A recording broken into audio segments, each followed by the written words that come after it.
Deceived. How many did you manage to save today? In the depths of night, within a dilapidated thatch hut, two children gathered around a wooden table illuminated by an oil lamp. Among them, a slightly older boy inquired of a chubby little one that upon hearing the boy's question, the plump child hurriedly reached into his tattered clothing, producing two white objects which he placed upon the table. They were steamed buns. Beneath the dim glow of the oil lamp, the unsightly fingerprints smudged upon the buns were unmistakably visible. Tian Gu, this is all there is, the chubby child said with an innocent smile after setting down the buns. The older boy, seeing this, affectionately ruffled his hair as if rewarding him, and then retrieved 4 more white buns from his own cloak. However, upon seeing these buns, the chubby child was taken aback and exclaimed, Tian Gu, they only distributed 4 buns today. Did you not eat any? It's all right, Xiaolong, am not hungry, the boy replied with a gentle smile, that I promised you that I would take you away from here. So rest assured, I will be fine until I fulfill this vow. Despite his reassurances, the deep hollows beneath his eyes betrayed his exhaustion. After a brief pause, he continued, all right, Xiaolong, it's quite late. Tomorrow is the crucial moment. We must conserve our energy before then, so you should get some rest. Upon hearing this, the chubby child nodded. Eagerly and obediently laid down on the bed, wrapping himself in a worn quilt as he drifted off to sleep. Seemingly fatigued, he immediately began to snore softly upon lying down. Observing his companion, the older boy sighed lightly, approached him to tuck in a quilt, and then extinguished the oil lamp on the table. Yet, he did not hurry to bed. Instead, he retrieved a heavy bundle from beneath the bed, filled with the steamed buns they had saved over the past days. After placing the white buns into the bundle, he set off into the night, carrying the load of sustenance that it was the frigid winter of December, and the night. Air was bitterly cold, the biting north wind striking the face like a blade. Nevertheless, the boy paid no heed to the chill, quickening his pace as he moved forward. His name was Chen Tian, and he resided in a mining cave. However, this cave was unlike any other, for it was a spiritual mine rich in celestial crystal stones. Were celestial crystal stones? Chen Tian was unaware. He only knew that they were peculiar ores, neither stone nor jade, nor metal nor wood, yet they contained immense spiritual energy capable of aiding those akin to deities in their cultivation and forging various magical artifacts. Extracting celestial crystal stones from the spiritual mine required special techniques metal tools could not be used, for any contact with the stones would result in a rapid loss of their spiritual essence, rendering them worthless. Thus, the extraction had to be performed solely by human hands, treated like treasures, carefully unearthed from the depths. As a result, spiritual mines required more labor than ordinary ones. Consequently, humble thatched huts like the one Chen Tian lived in were not uncommon. As he walked, he could easily spot thousands of identical dilapidated houses dotting the hillside. Inside, most inhabitants were children like Chen Tian. After all, in the Qianyuan continent, human life was the least valuable commodity. However, Chen Tian did not come here of his own volition. More accurately, he had been deceived into coming. As this thought crossed his mind, a flicker of anger flashed across his face, and his thoughts began to swirl, memories flooding back. Chen Tian was an orphan. This was a truth he had come to understand since he was old enough to comprehend. Yet, he considered himself fortunate, for when he was on the brink of starvation, he encountered an old Taoist priest who took him in and raised him in the temple. But the absence of parents meant that Chen Tian had to endure discrimination and ridicule from his peers from a young age. Nevertheless, he was indifferent to such treatment, for he had Xiaolong, his dear companion. Xiaolong was a distant relative of the old priest, also an orphan, brought back to be raised alongside Chen Tian after the passing of his parents. Their similar fates quickly forged a bond between them. When no one else would play with Chen Tian, Xiaolong would always be by his side, willingly trailing behind him, calling out Tian Gu all day long. Moreover, whenever there was food to be had, Xiaolong would never eat first, choosing instead to wait for Chen Tian to return so they could share it together. This bond led Chen Tian to silently vow to protect Xiaolong at all costs. Those days were bitter, yet tinged with sweetness that, if it were possible, Chen Tian would gladly continue living that way for eternity. However, fate had other plans. When Chen Tian was 12 and Xiaolong 9, the old priest suddenly fell ill and never recovered. After enduring a month of suffering, the old priest passed away, leaving Chen Tian and Xiaolong bereft of their only support. Moreover, the townspeople no longer wanted Chen Tian and Xiaolong around, believing they were harbingers of misfortune and that their presence would only bring calamity to the town. Thus, under the direction of the town mayor, the people seized the old priest's temple and expelled Chen Tian and Xiaolong, though reluctant and filled with anger. Chen Tian left behind a resolute declaration: "One day, I will return." Grasping Xiaolong's hand, the two frail figures turned away from the town where they had grown up. The Qianyuan continent was vast, and the Duoma kingdom where Chen Tian resided was but a drop in the ocean. Young Chen Tian and Xiaolong had no idea where to go, wandering aimlessly in search of direction. By chance, Chen Tian overheard tales of a place called Fengqi country to the east of the Qianyuan continent, where a renowned institution named Xianyu sect purportedly existed. It was said that within this sect resided countless living deities, each possessing formidable powers, and that if one could enter the sect to learn the ways of cultivation, even an ordinary person could soar through the skies, shatter mountains, and become omnipotent. Upon hearing such astonishing news, Chen Tian was instantly filled with excitement, envisioning himself mastering the arts of cultivation, returning in glory to teach a lesson to all who had scorned him, and reclaiming the temple. The more he pondered, the more fervent his desire became, and he resolved to join the Xianyu sect and learn the ways of cultivation at all costs.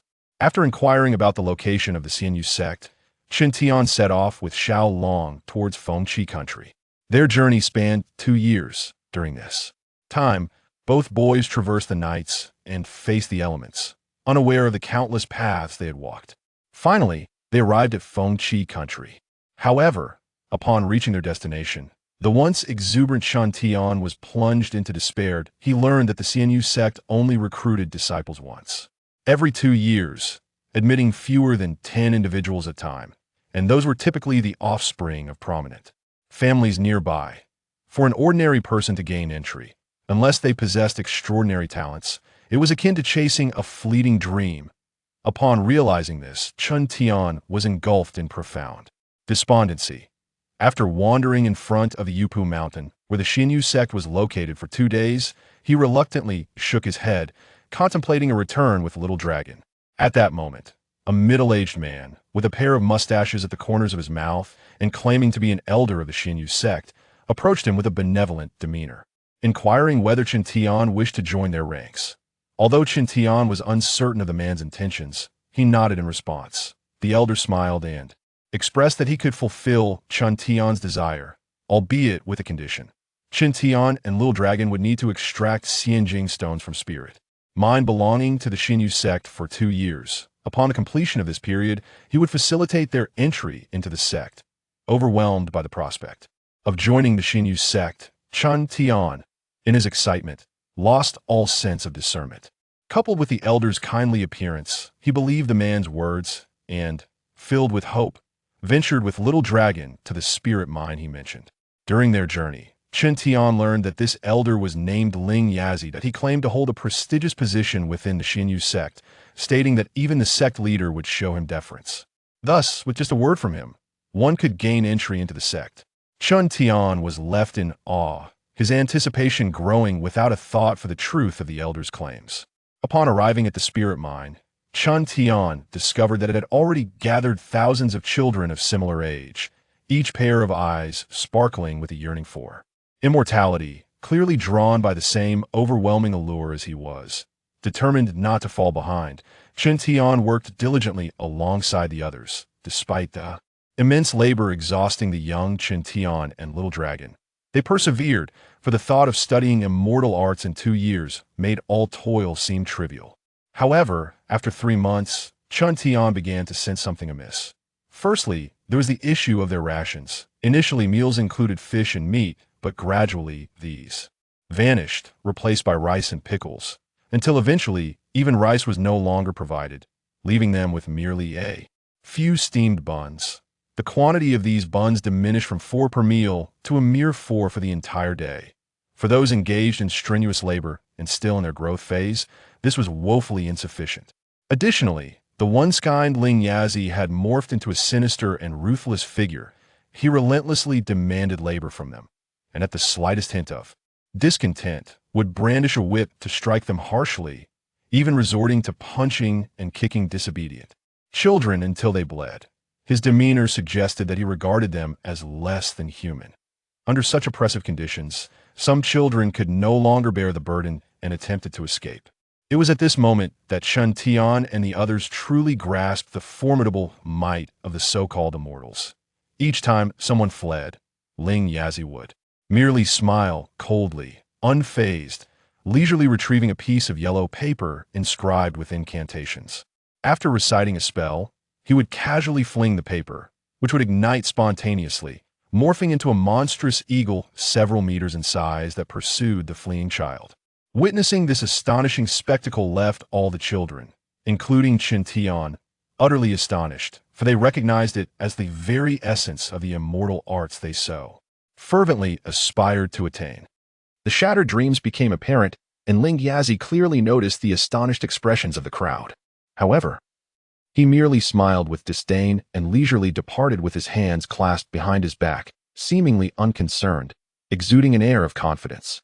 Indeed, within half a day to 3 days at the most, all the fleeing children had been captured and returned by the hawk unleashed by Ling Yazi. Naturally, Ling Yazi would not easily release them. As the children dangled 5 or 6 zhang above the ground, he would whistle, prompting the hawk to loosen its grip, causing the fleeing children to plummet to the rocky ground below. The gruesome scene made it unbearable for the other onlooking children to watch. Consequently, after such incidents, fear began to settle in, and the crowd gradually abandoned any thoughts of escape. Chen Tian sighed inwardly, convincing himself that enduring for just 2 years would suffice. The situation seemed to stabilize, and the remaining individuals clung to their last shred of hope, toiling tirelessly from the depths of the earth to extract the precious celestial crystals. Yet, the meager rations and the grueling labor proved insurmountable for these frail children. As a result, many of them began to fall ill. Whenever this occurred, Ling Yazi unexpectedly displayed his benevolent side. He would express concern for the sick children and grant them a reprieve from their remaining workdays, escorting them to the Xinyu sect. This elicited envy from the others. However, such privileges were reserved for those who had been laboring here for an extended period and were severely ill. Newcomers attempting to feign illness to gain early entry into the Xinyu sect would only receive a severe beating. Even so, this behavior endeared Ling Yazi to many, leading them to believe he was a good person.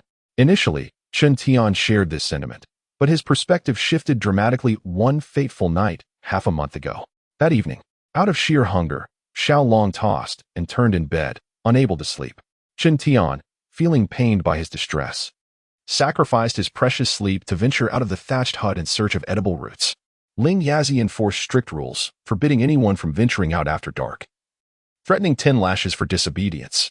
Thus, Chen Tian could only furtively rummage through the grass for sustenance. Suddenly, he heard a noise approaching from the distance, sending a wave of panic through him. He quickly crouched down, cautiously peering forward, only to discover Ling Yazi accompanied by a towering, muscular man. The man appeared to be carrying something on his shoulder. As they drew nearer, Chen Tian's fear escalated, prompting him to cover his mouth with his small hands, holding his breath in trepidation. Fortunately, they halted several zhang away from Chen Tian, allowing him to exhale in relief.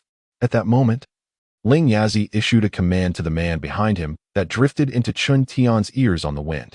Chen Tian, puzzled, wondered what Ling Yazi meant by doing the job. Without hesitation, the muscular man dropped the object he had been carrying heavily to the ground. A pain cry erupted, and the thing began to writhe. Is it alive? Chen Tian thought, continuing to cover his mouth while fixing his gaze ahead. You dare to scream.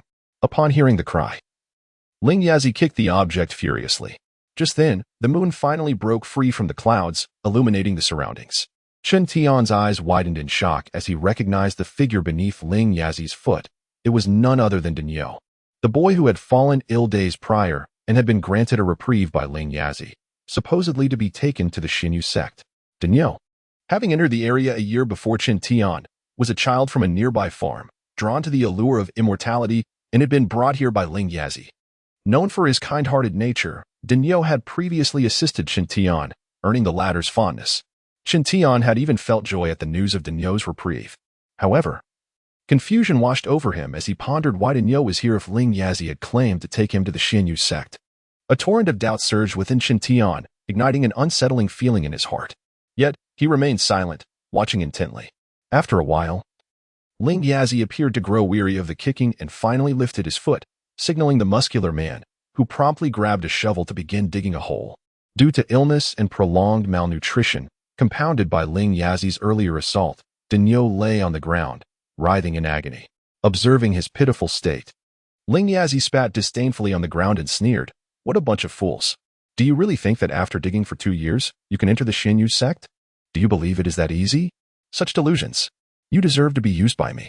But don't be disheartened. You can only blame your own stupidity. Perhaps in your next life, you might be born a bit wiser." Ling Yazi's eyes reflected no trace of compassion or sympathy, only an endless void of indifference and malice.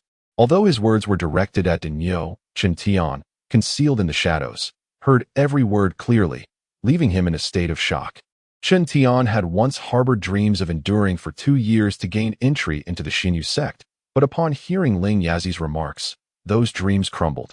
Chen Tian cursed his own foolishness for believing Ling Yazi's deceitful words. In that moment of realization, Chen Tian understood that all of Ling Yazi's promises were mere lies, designed to manipulate everyone into willingly serving as free laborers for mining celestial crystals. With this clarity, Chen Tian's fury erupted uncontrollably. Likewise, Dinyo, weakened by illness, found his breath stifled by Ling Yazi's words, ultimately succumbing to death. Witnessing Dinyo's demise, Ling Yazi smiled disdainfully once more, then nonchalantly kicked the lifeless body into the pit that had already been dug. After the muscular man covered the grave with dirt, Ling Yazi strolled away, whistling leisurely. Only when Ling Yazi had walked far from sight did Chen Tian rise from the grass, his eyes ablaze with unquenchable rage. From that night onward, Chen Tian resolved to escape this wretched place at all costs. Chapter 3. The escaped Chen Tian was acutely aware that if he lingered any longer, both he and Xiaolong would inevitably become the next victims like Dinyo. He understood that no one could rescue him, only he could save himself.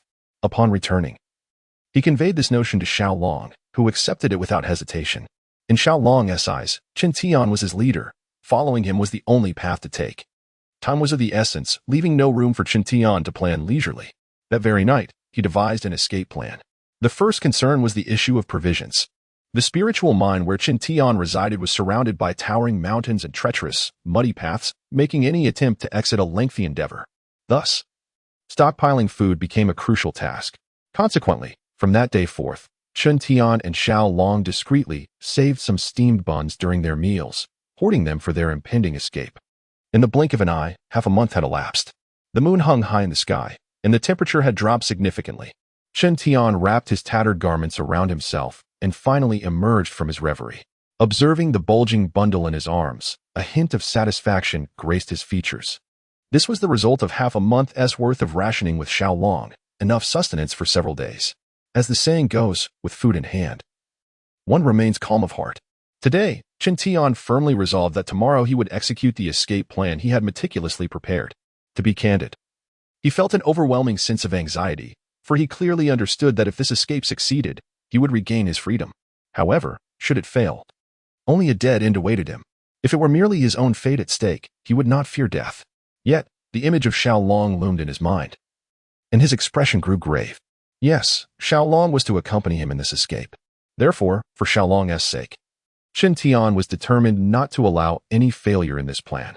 The north wind whispered through the night, deep and dark, as it reached the third watch. Chen Tian finally completed his tasks and turned to return. However, unlike his arrival, the bundle filled with steamed buns had vanished from his grasp. Upon arriving back at the thatched hut, Chen Tian lay on the bed, tossing and turning, unable to find sleep, as he could not fathom what awaited him tomorrow. The night passed in silence. The next day, heralded by the crowing of roosters, thousands of children emerged from their humble dwellings, barefoot and ragged, listlessly following the supervisor into the depths of the spiritual mine. They crouched low, using their calloused hands to sift through the chaotic heaps of rubble in search of spiritual crystals. Chen Tian was among them. Although he appeared to be diligently working, his mind was racing with calculations for the next steps. Despite his youth, Chen Tian possessed a meticulousness that surpassed that of many adults. He was not one to act recklessly. Before undertaking a task, he would thoroughly explore every conceivable scenario to ensure absolute success. He understood that only through 100% effort could one achieve 100% success. While Chen Tian was lost in thought, a strange red light flickered from the rubble beneath his hands. Though it lasted but a moment, his keen perception caught it. Years of experience told him that this was the glow of a spiritual crystal. Hastily, he carefully cleared the stones above, and indeed, beneath the debris lay a less than an inch long, red, diamond-shaped crystal resembling a gem. This was a spiritual crystal. Although this was a spiritual mine, it was not a place where one could harvest crystals daily. Only on rare occasions would someone stumble upon one. Those who unearthed a crystal and submitted it would receive generous rewards, including extra meals with meat or a week's worth of vacation. Thus, upon seeing this crystal, Chen Tian took a deep breath and cautiously pried it from the rock. With a soft snap, the red gem was now cradled in his hands. Yet the moment the crystal touched his skin, Chen Tian gasped in surprise. He had previously unearthed spiritual crystals, but compared to those, he could distinctly feel that this red crystal contained a far more potent energy. How could he describe it? It felt akin to standing on a beach during high tide, motionless, yet waves relentlessly surged toward him. This was an unprecedented sensation, and Chen Tian was increasingly convinced of the crystal's uniqueness. However, a bitter smile crossed his lips. Despite its extraordinary nature, it bore no significance for him at present. For Chen Tian had resolved to abandon the unrealistic dream of becoming immortal and simply wished to escape and lead a tranquil life with Xiaolong. With a sigh, he intended to submit the crystal as usual. Yet just as he was about to rise, he suddenly changed his mind. Gazing at the gleaming red crystal, he murmured, "Even if I can no longer cultivate immortality, keeping it as a memento wouldn't be so bad." He sighed again, glanced around to ensure no one was watching, and stealthily concealed the crystal within his garment. In the past, he would have never dared to covertly hide a spiritual crystal, for discovery would lead to a severe beating. However, today he had already resolved to escape, rendering him indifferent to such concerns. After laboring through the morning, the time for the midday break finally arrived. Those who had unearthed spiritual crystals excitedly rushed to submit their finds, knowing they would be rewarded with a sumptuous lunch. The others, however, could only trudge disheartenedly toward the square to collect their 4 steamed buns for the day. Chen Tian, holding Xiaolong's hand, slowly navigated through the crowd toward the square. Yet today, his gaze was not fixed on the white buns being distributed ahead. Instead, he was intently focused on a nearby junction to the left. For behind that junction lay the sole path in and out of the spiritual mine. Chapter 4. A desperate escape in the past. Those children who fled had escaped from this very place, only to be captured and brought back, perhaps out of overconfidence. Ling Yazi had made no special arrangements at this fork in the road, leaving it wide open. Anyone could escape. However, Ling Yazi was convinced that no one would dare to take that risk. Indeed, even though everyone was aware that this fork led to the path of freedom, after witnessing Ling Yazi's formidable celestial arts, no one dared to attempt an escape. The mere thought of being caught by that fierce eagle and plummeting from the sky, bloodied and battered, sent shivers down their spines. Chen Tian was certainly afraid, yet he understood that if they did not flee, their fate would inevitably be a dead end. The flow of people moved slowly, but Chen Tian's heart raced ever faster. They were getting closer. The distance to the fork that promised liberation diminished, and Chen Tian's heartbeat felt as though it were about to leap into his throat. In that moment, the world around him seemed to blur, and the only thing that remained clear was the radiant fork glimmering under the sunlight, signifying freedom. Finally, as Chen Tian approached the vicinity of the fork amidst the sluggish crowd, he gathered all his strength and roared like a lion, "Xiaolong, run." With those words, he exerted every ounce of energy, grasping Xiaolong's hand and sprinting towards the fork with reckless abandon. Just as they were about to cross, Chen Tian bent down and reached into a patch of grass, retrieving a bundle he had hidden there the previous night. It was the very bundle filled with steamed buns. At that moment, with one hand clutching the bundle and the other pulling Xiaolong along, he unleashed all his strength and dashed toward the path beyond the fork. The surrounding mountains and forests concealed them quickly, and soon, Chen Tian and Xiaolong vanished into the depths of the trees, leaving no trace behind. As Chen Tian made his escape, the remaining children halted in their tracks, astonished. Yet this astonishment lingered only for a fleeting moment before being replaced by indifference and pity. As they concluded that Chen Tian would surely be caught, some even began to imagine the scene of his brutal punishment upon capture. a reflection of their own twisted psychology born from prolonged mistreatment. Naturally, news of Chen Tian's escape soon reached Ling Yazi. At that moment, he was seated cross-legged in his chamber, cultivating his skills. Upon hearing the news, his expression remained largely unchanged, exuding a calm demeanor as he disdainfully remarked, "How amusing. After witnessing my abilities, there are still those who dare to flee. Since I have been rather bored lately, it would not hurt to play with them a little. Very well, I shall allow them a day's head start, and tomorrow I will employ my magic to capture them again. I hope they do not return too swiftly, otherwise I shall find it quite dull." With that, Ling Yazi erupted into uproarious laughter. Meanwhile, after escaping from the spirit mine, Chen Tian gripped Xiaolong's hand and ran for his life. He was acutely aware that Ling Yazi would soon unleash the great eagle to pursue them, so they needed to cover as much ground as possible before its arrival. In fact, once they traversed 3 days westward from the spirit mine, they would be free. This was the path taken by those children who had escaped before. However, Chen Tian chose to defy convention and ran eastward instead. The east was a remote wilderness, filled with treacherous beasts and venomous snakes, a place even the most seasoned hunters dared not enter. Moreover, for miles, the terrain rose steeply, making it easy for one to lose their way and perish within the forest. Thus, the eastern woods were colloquially known as the Valley of Death, where those who ventured in faced a perilous fate. Chen Tian was fully aware of this, yet he was resolute in his decision to lead Xiaolong eastward. He surmised that Ling Yazi would anticipate their flight towards the west, and thus he would send the eagle in that direction to pursue them. Chen Tian had witnessed the eagle's might, and he knew that if they fled westward, their failure would be inevitable. In contrast, while the eastern path was fraught with danger, it could momentarily deceive Ling Yazi, granting them precious time to escape. Perhaps, against all odds, a miracle might occur. Faced with the choice between certain failure and a slim chance of survival, Chen Tian, ever the meticulous thinker, chose to take the gamble. With this resolve, he tightened his grip on Xiaolong's hand and sped eastward. A day later, they had plunged into the shadowy depths of the forest. Yet Chen Tian did not slow his pace. Instead, he ran even faster into the heart of the wilderness. 3 days later, they reached the valley center, where towering trees stretched skyward, their dense foliage shrouding all light and plunging the jungle into profound darkness. Amidst this obscurity, pairs of eyes gleamed with a red glow, hinting at lurking beasts. However, rather than feeling fear, Chen Tian was filled with exhilaration, for he realized that no child had ever managed to evade capture for more than 3 days. He and Xiaolong were the first. This meant that they stood a genuine chance of escaping Ling Yazi's clutches. Yet, the relentless pace took a toll on their strength, and their daily food intake increased significantly. Although Chen Tian had begun stockpiling provisions 15 days prior, the intensity of their consumption soon left them in dire straits. On the 5th day, they finally consumed the last of their steamed buns. With no more rations, Chen Tian resorted to foraging for wild fruits to stave off hunger. However, this was a desolate area, where many fruits appeared enticing but were largely poisonous. Thus, he only collected those he recognized, but the quantity was woefully insufficient, barely enough to fill their stomachs. The lack of adequate sustenance gradually slowed their pace. Fortunately, based on Chen Tian's calculations, they had traversed the majority of their journey. A few more days could see them escape the depths of the forest. "Brother Tian, do you think we can really get out?" Xiaolong asked one midday on the 7th day, gazing up at Chen Tian. After days of relentless running and insufficient food, Xiaolong's face was pale and gaunt. Chen Tian felt a pang of pain at the sight, but firmly nodded. "Rest assured, Xiaolong, as long as I am here, nothing will happen to you. If I say we will escape, then we will escape."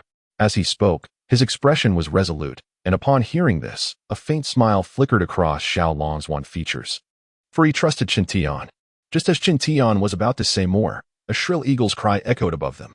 Upon hearing that sound, Chen Tian's expression changed drastically, for he recognized it as the call of Ling Yazi's eagle. Chapter 5. Hope amid despair. "Brother Tian, what should we do?" Xiaolong, clearly alarmed by the eagle's cry, clutched Chen Tian's arm with a pale face. Chen Tian, too, felt a surge of panic, yet he urged himself to summon courage. In a steady voice, he replied, "Xiaolong, do not fear. We will surely find a way to escape." With a determined glance, he grasped Xiaolong's hand and quickened his pace. Truth be told, Chen Tian himself was not entirely confident, yet he understood that succumbing to fear would lead to inaction and inevitable doom. The eagle's cries grew louder and more menacing, and although Chen Tian could not see it, he felt its presence drawing ever closer. I cannot allow myself to be captured at this moment, he thought, recalling the fate of the children seized by Ling Yazi, who faced a grim existence, receiving scant rations and burdened with the heaviest toil. It wasn't long before these children fell ill, and Ling Yazi would take them to seek treatment, but they never returned. In the past, Chen Tian might have dismissed their plight, assuming they were simply taken to the Xianyu sect to learn the ways of the immortal. However, after witnessing Danyo's tragic fate, he realized those children had likely been buried alive. Thus, if he were to be captured by the eagle now, only a dire fate awaited him. No, I must survive. Chen Tian's eyes reddened as he pressed on with renewed vigor, silently praying that salvation awaited them ahead. Yet, fate had other designs. After a brief moment of running, they suddenly encountered a sheer cliff.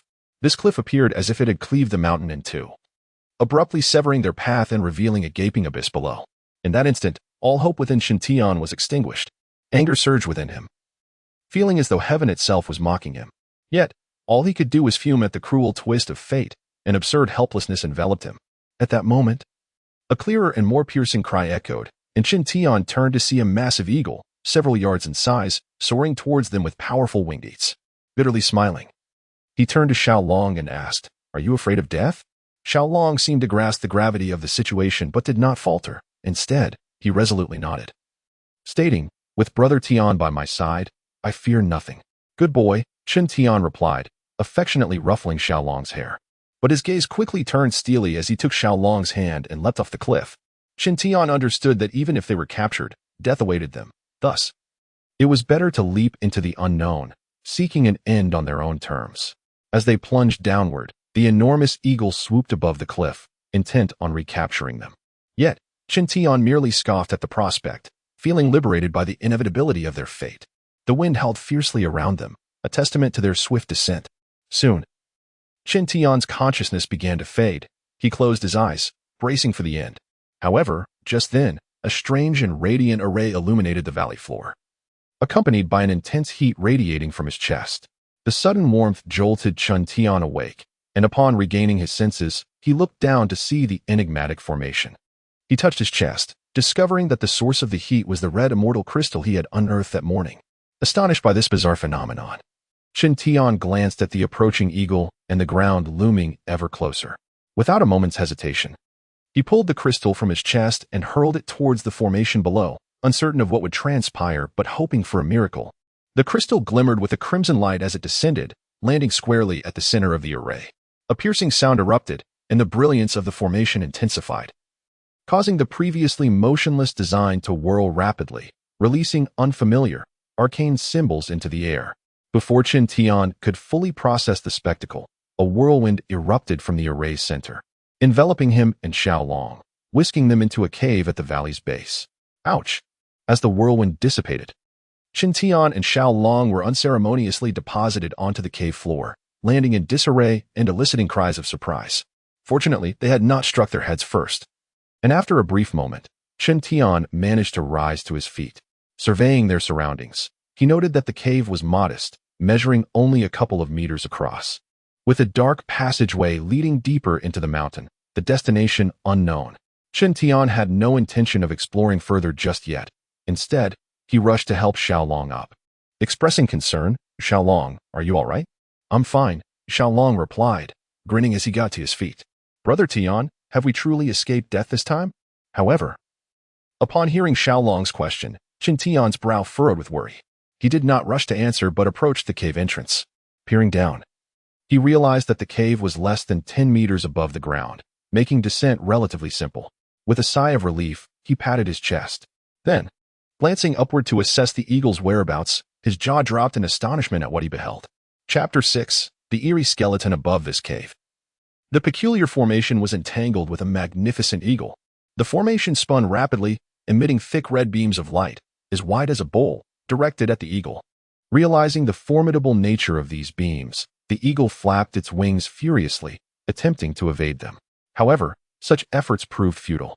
The formation accelerated further, and the beams grew not only thicker but also more numerous. With a piercing cry, the eagle's left wing was ultimately pierced by one of the red beams. In an instant, it vanished in a flash of light, transforming into a yellow talisman that floated gently downwards. Chen Tian's gaze sharpened as he reached out to catch the talisman just as it descended before him. As the eagle disappeared, the formation ceased its rotation, quietly hovering in midair. At that moment, Chen Tian's heart surged with exhilaration. The events unfolding before him were beyond anything he had ever encountered, akin to a vivid dream. Drawing a deep breath, he slowly opened his right hand, revealing a yellow talisman with a gaping hole. Upon seeing this talisman, his eyes widened in astonishment. He finally comprehended that all of this was not merely a figment of his imagination. After several deep breaths, Chen Tian gradually calmed himself. Observing the talisman in his hand and recalling the formidable eagle it had transformed into, he recognized its value. Despite the damage inflicted by the formation, he felt reluctant to discard it. Therefore, he carefully folded the yellow talisman and tucked it away beneath his clothing. "Brother Tian, what should we do next?" At that moment, Xiaolong approached, clutching Chen Tian's arm, his voice tinged with apprehension. Unlike Chen Tian, who was brimming with curiosity, Xiaolong trembled slightly, a hint of fear lingering in his demeanor. Chen Tian affectionately patted Xiaolong's head, reassuring him, "It's all right, Xiaolong, we are safe now. Let us make our exit." Xiaolong's face brightened with excitement, and he nodded vigorously. Although Chen Tian felt immense gratitude towards the cave for saving their lives, he could not shake the feeling that something was amiss, prompting him to desire a swift escape. However, just as they approached the cave entrance, intent on descending, the previously motionless formation stirred once more, unleashing another red beam towards them. With a thunderous boom, the beam struck the rocky ground before them, erupting in a cloud of dust. Cough, cough. "Brother Tian, does it seem like that thing doesn't want us to leave?" Xiaolong's voice was muffled by the dust, tears streaming down his cheeks as he coughed and questioned Chen Tian. Chen Tian, too, covered his mouth, coughing loudly, his mind filled with bewilderment. He suddenly likened the formation to a rabid guard dog, permitting neither entry nor exit, leaving him utterly perplexed. Despite his confusion, Chen Tian felt compelled to test the limits once more. He cautiously lifted his left foot, extending it toward the cave's exit. Yet, just as his foot crossed the threshold, the previously tranquil formation shifted again, sending a red beam hurtling towards him. Startled, he quickly pulled Xiaolong back inside the cave. With another resounding crash, the beam struck the rocky floor, creating yet another crater. "Brother Tian, what on earth is happening?" Xiaolong was frozen in shock, staring wide-eyed at Chen Tian. Chen Tian could only shake his head in a grim smile. "I cannot say for certain, but it appears it does not wish for us to exit." Frustration welled within Chen Tian, threatening to overwhelm him. He had believed he could escape the clutches of the spirit realm, only to encounter this bizarre cave and formation. It was akin to narrowly escaping the jaws of a predator, only to stumble into the pit of a venomous snake. How could one possibly find joy in such a predicament? With a heavy sigh, Chen Tian felt a wave of despondency wash over him, though he was uncertain of what lay beyond the strange formation. He understood that forcing their way out was not an option. Being struck by those red beams would surely result in dire consequences. As these thoughts coursed through his mind, Chen Tian's gaze shifted toward the dark passage within the cave. His intuition urged him that something awaited at the end of that path, potentially connected to the odd formation outside. Though he had initially hesitated to explore, he now felt he had no alternative but to venture forth. Resolute, Chen Tian turned to Xiaolong. "Xiaolong, waiting idly is not a solution.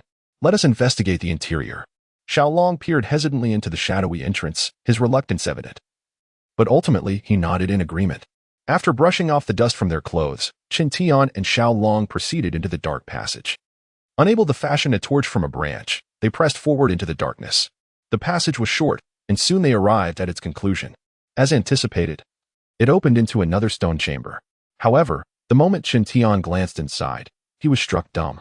In the southwest corner of the chamber lay a human skeleton, eerily illuminated by a greenish glow. Indeed, this skeleton resembled jade, translucent and radiating a soft green light, illuminating the dark chamber as if it were a celestial river in the night sky. Chen Tian gasped in astonishment at the bizarre sight. Xiaolong, still frightened, hid behind Chen Tian, clutching his garment tightly. Despite his own trepidation, Chen Tian felt the need to muster his courage and step forward. As he approached the skeleton, the glow revealed that the individual had perished in a seated position, with multiple broken bones suggesting that they had endured severe injuries before death. "Brother Tian, look at his clothes," Xiaolong exclaimed suddenly, having spotted something remarkable. Chen Tian turned his gaze in response, equally astonished. Chapter 7. The jade tablet. Upon examining the skeletal remains, Chen Tian was taken aback to find it adorned in the attire of a disciple from the Xinyu sect. There was no mistaking the garb, as Ling Yazi had always donned such garments. However, despite the similarities in design, Chen Tian discerned subtle differences upon closer inspection. The cuffs of Ling Yazi's robe were embroidered with white feathers, whereas this individual's attire bore golden feathers, and the fabric appeared to be of far superior quality. This suggested that the person was indeed affiliated with the Xinyu sect, likely of a higher rank than Ling Yazi. Yet, this revelation left Chen Tian perplexed. If this individual was a celestial being of the Xinyu sect, why had they met such a tragic end here? After pondering for some time without arriving at a conclusion, he decided to shift his focus to the skeletal remains, hoping to uncover any clues that might reveal the identity of this person.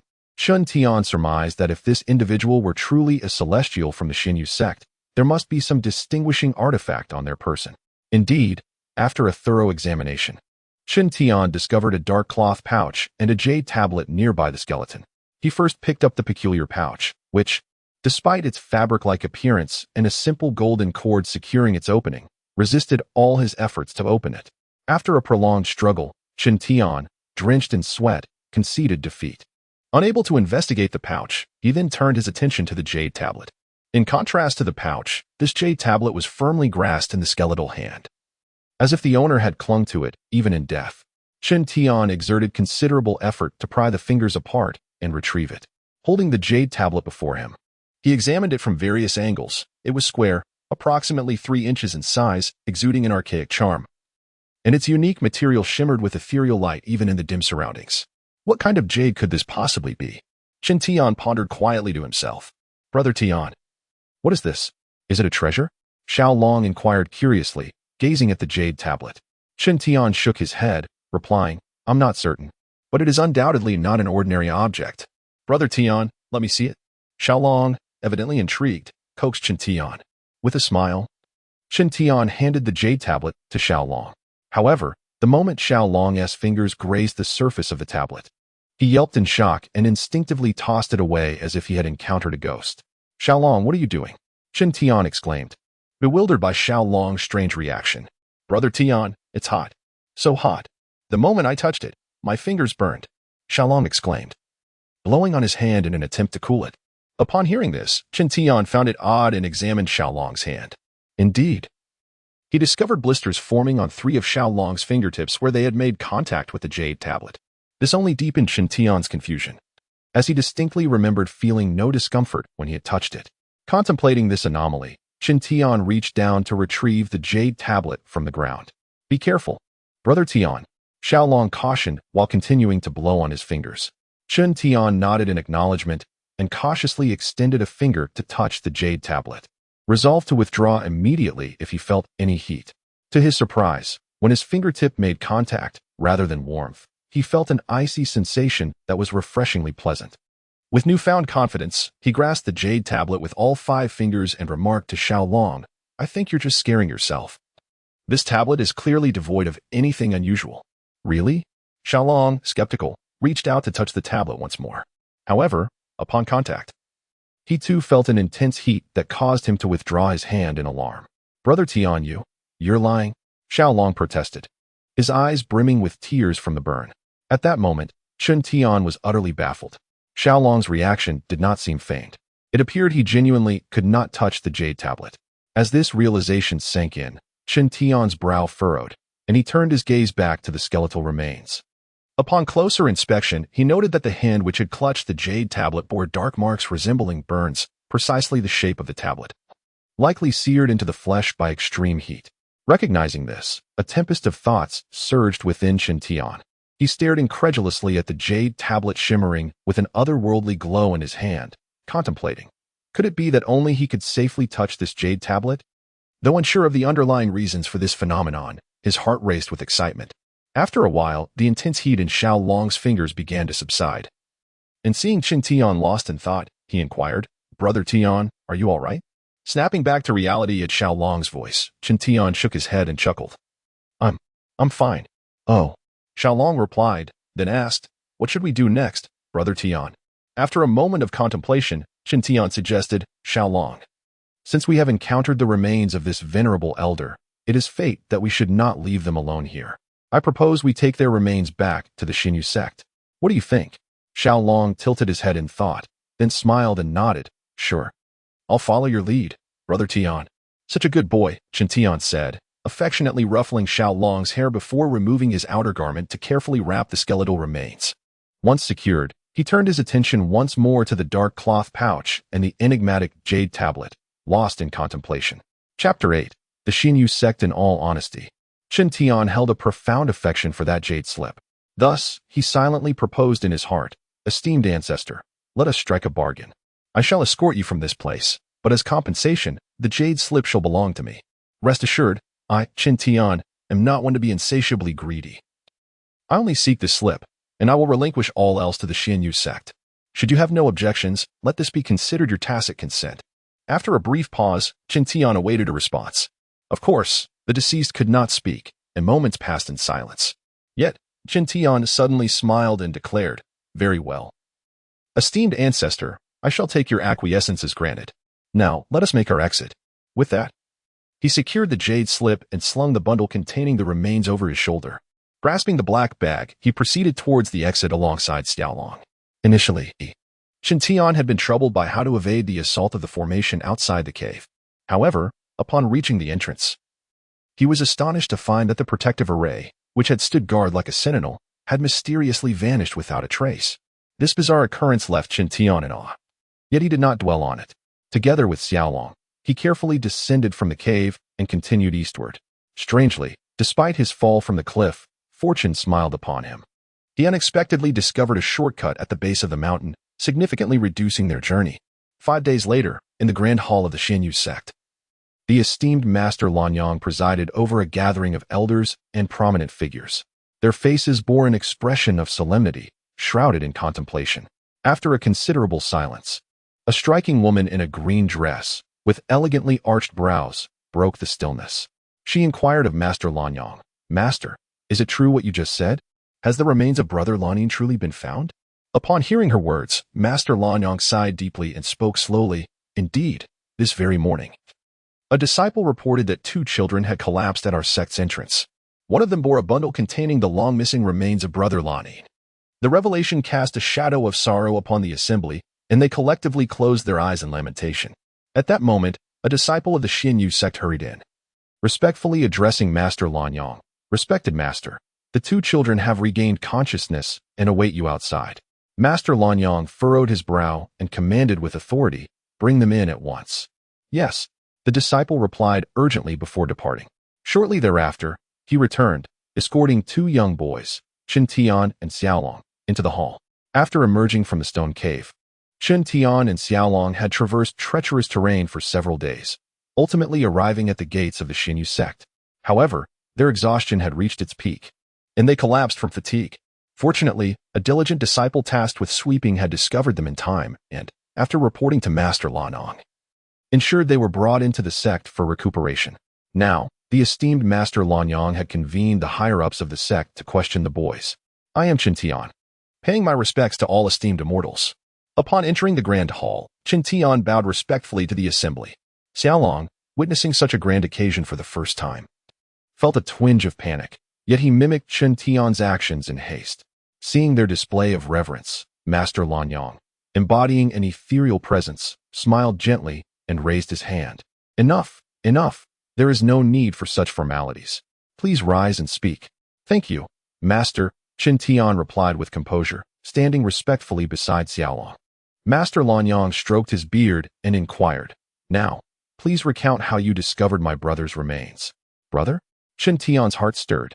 He had indeed surmised that the remains were closely tied to the Xinyu sect. He wasted no time and recounted in detail how he had been deceived by Ling Yazi, subjected to torment within the spirit mine, and subsequently escaped, only to fall from the cliff fortuitously discovering the cave. What? Such events transpired? Upon concluding Chen Tian's narrative, particularly the account of Ling Yazi's maltreatment, Master Lanyang's countenance darkened. He had not anticipated such disgraceful occurrences within the esteemed Xinyu sect. Furious, he turned to a middle-aged man seated to his left, his voice sharp, Brother Lanyu, Ling Yazi is your disciple. It was you who fervently recommended him to me, leading to his oversight of the spirit vein extraction. Now that such a scandal has arisen, what do you propose we do? The burly man, his face marked by a scowl, quickly rose and bowed. Master, I acknowledge my responsibility in this matter. Rest assured, I shall return and ensure Ling Yazi is apprehended and severely punished to protect the honor of our Xianyu sect. Upon hearing this, Master Lanyang's expression softened slightly as he nodded. Very well, I entrust this matter to you. Yes, Master, the man, identified as Lanyu, bowed once more. However, as he resumed his seat, he cast a fleeting, menacing glance towards Chen Tian, which swiftly vanished, returning to a facade of calm. Master Lanong sighed. Alas, Brother Lanin was the most gifted among us. The position of sect master should have rightfully been his. Yet, 50 years ago, he vanished without a trace, and now, when we meet again, it is under such tragic circumstances. How sorrowful this is. With these words, Master Lanyang covered his face with his sleeve, his shoulders trembling with sorrow. The others shared in his grief, shaking their heads in lamentation. The previously silent woman in green spoke again. Given the circumstances, Master, please do not dwell in sorrow. Brother Lanin was exceptionally gifted, entering the spirit-gathering stage before the age of 30. His untimely demise may not be in vain. Perhaps he has truly ascended to another realm? Are you referring to that place? Master Lanyang gasped, visibly shaken. Not only he, but others present were equally astonished. Chapter 9. The unexpected. The words of Lanson seemed to possess an enchanting power, stirring the emotions of everyone present. Even Lan Wu, who had just been reprimanded, could not help but speak up, exclaiming, Indeed, my junior brother Linin has long yearned for that place and has expressed his desire to visit it on more than one occasion. His unexpected demise may well have been a consequence of his wish to go there. Lan Wu's remarks ignited a spark of fervor among the crowd, dispelling their earlier sorrow almost instantaneously. Unbeknownst to them, their gazes grew increasingly fervent. Although Jinren Lanyang felt a surge of excitement within, he remained composed due to his status. He turned to Chen Tian, his tone tinged with urgency as he inquired, By the way, young friend, when you discovered my junior brother Linin, did you find anything besides his remains? Chen Tian had been listening to their previous conversation, though he could not comprehend a word of it. Thus, when Jinren Lanyang posed his question, Chen Tian hesitated for a moment before nodding and responding, Yes, I also found a black cloth bag. Is this what you mean? In response, Jinren Lanyang flipped his hand, and a flash of azure light revealed a dark bag in his grasp. Chen Tian, upon seeing this, eagerly nodded and said, Yes, that is indeed it. I could not open it, nor do I know what is inside. The crowd erupted in laughter at this, and Jinren Lanyang stroked his beard with a smile, saying, Of course you couldn't open it. This is a storage bag used by cultivators, which can only be activated with spiritual essence. As he spoke, a gentle azure light enveloped his hands, causing the bag's opening to naturally unfasten. Chen Tian marveled at the sight, realizing that he was indeed surrounded by extraordinary beings. Once the bag was opened, Jinren Lanyang shook it gently, and a cascade of radiant light emerged, carrying the contents forth. However, to the dismay of the crowd, the bag contained only some cultivation crystals, spiritual herbs, and a few ordinary magical artifacts belonging to Linin. The initial fervor of the crowd was abruptly extinguished, as if doused with cold water, leaving them visibly disheartened. Lan Wu, seemingly unwilling to accept this outcome, glared at Chen Tian with a brooding expression and asked, Hey, kid, are you sure that these are the only items found beside my junior brother's remains? After his words, the other individuals in the grand hall turned their gazes toward Chen Tian, including the previously kindly Jinren Lanyang, as if all were hoping to hear a stroke of fortune from him. Under the weight of so many eyes, Chen Tian felt an immense pressure, causing his breath to become slightly erratic. Stalong, too, was overwhelmed and timidly hid behind Chen Tian, clutching his garment tightly. Truth be told, Chen Tian had no idea what that place referred to, but observing their anxious demeanor led him to suspect that it held great significance. Initially, he had no intention of elaborating further, but just as he was about to respond with a negative, a sudden recollection of the jade slip struck him. Yes, when he discovered Linin's remains, he had indeed found a rather peculiar jade slip in his possession, which he had taken out of curiosity. That jade slip was now concealed within the fabric of his clothing. Upon realizing this, Chen Tian could not help but gasp, his heart racing as he thought, could it be that this jade slip is what they are so concerned about? Lan Wu, noticing Chen Tian's moment of distraction, pressed further with a darkened tone, Hey, kid, what are you contemplating? Lan Wu was not only robust in stature, but his voice also resonated powerfully, snapping Chen Tian out of his reverie. After swallowing hard, Chen Tian respectfully replied, "I was not contemplating anything. I merely felt overwhelmed by the formidable presence of the esteemed cultivators here." In truth, Chen Tian had intended to mention the jade slip, but for reasons unknown. The demeanor of Lan Wu instilled an inexplicable aversion within him, preventing him from voicing it. "Humph, is that so?" After listening to Chen Tian, Lan Wu scrutinized him once more, noting his composed and respectful demeanor, and chose not to press further. Sensing the atmosphere in the hall had grown tense, the ethereal Lanson chuckled lightly to diffuse the situation, saying, "Lan Wu, do not be surprised. The dangers of that place are well known. It is common knowledge that even now, with our cultivation levels, entering there would be akin to courting death. Therefore, I believe my junior brother Lenin must have sustained injuries and retreated before approaching the core, leading to his unfortunate demise. Thus, you need not make things difficult for this young lad." It was evident that Lanson possessed a kind heart. Chen Tian felt a surge of gratitude and nodded in appreciation. Lanson, noticing this, offered a silent smile in response.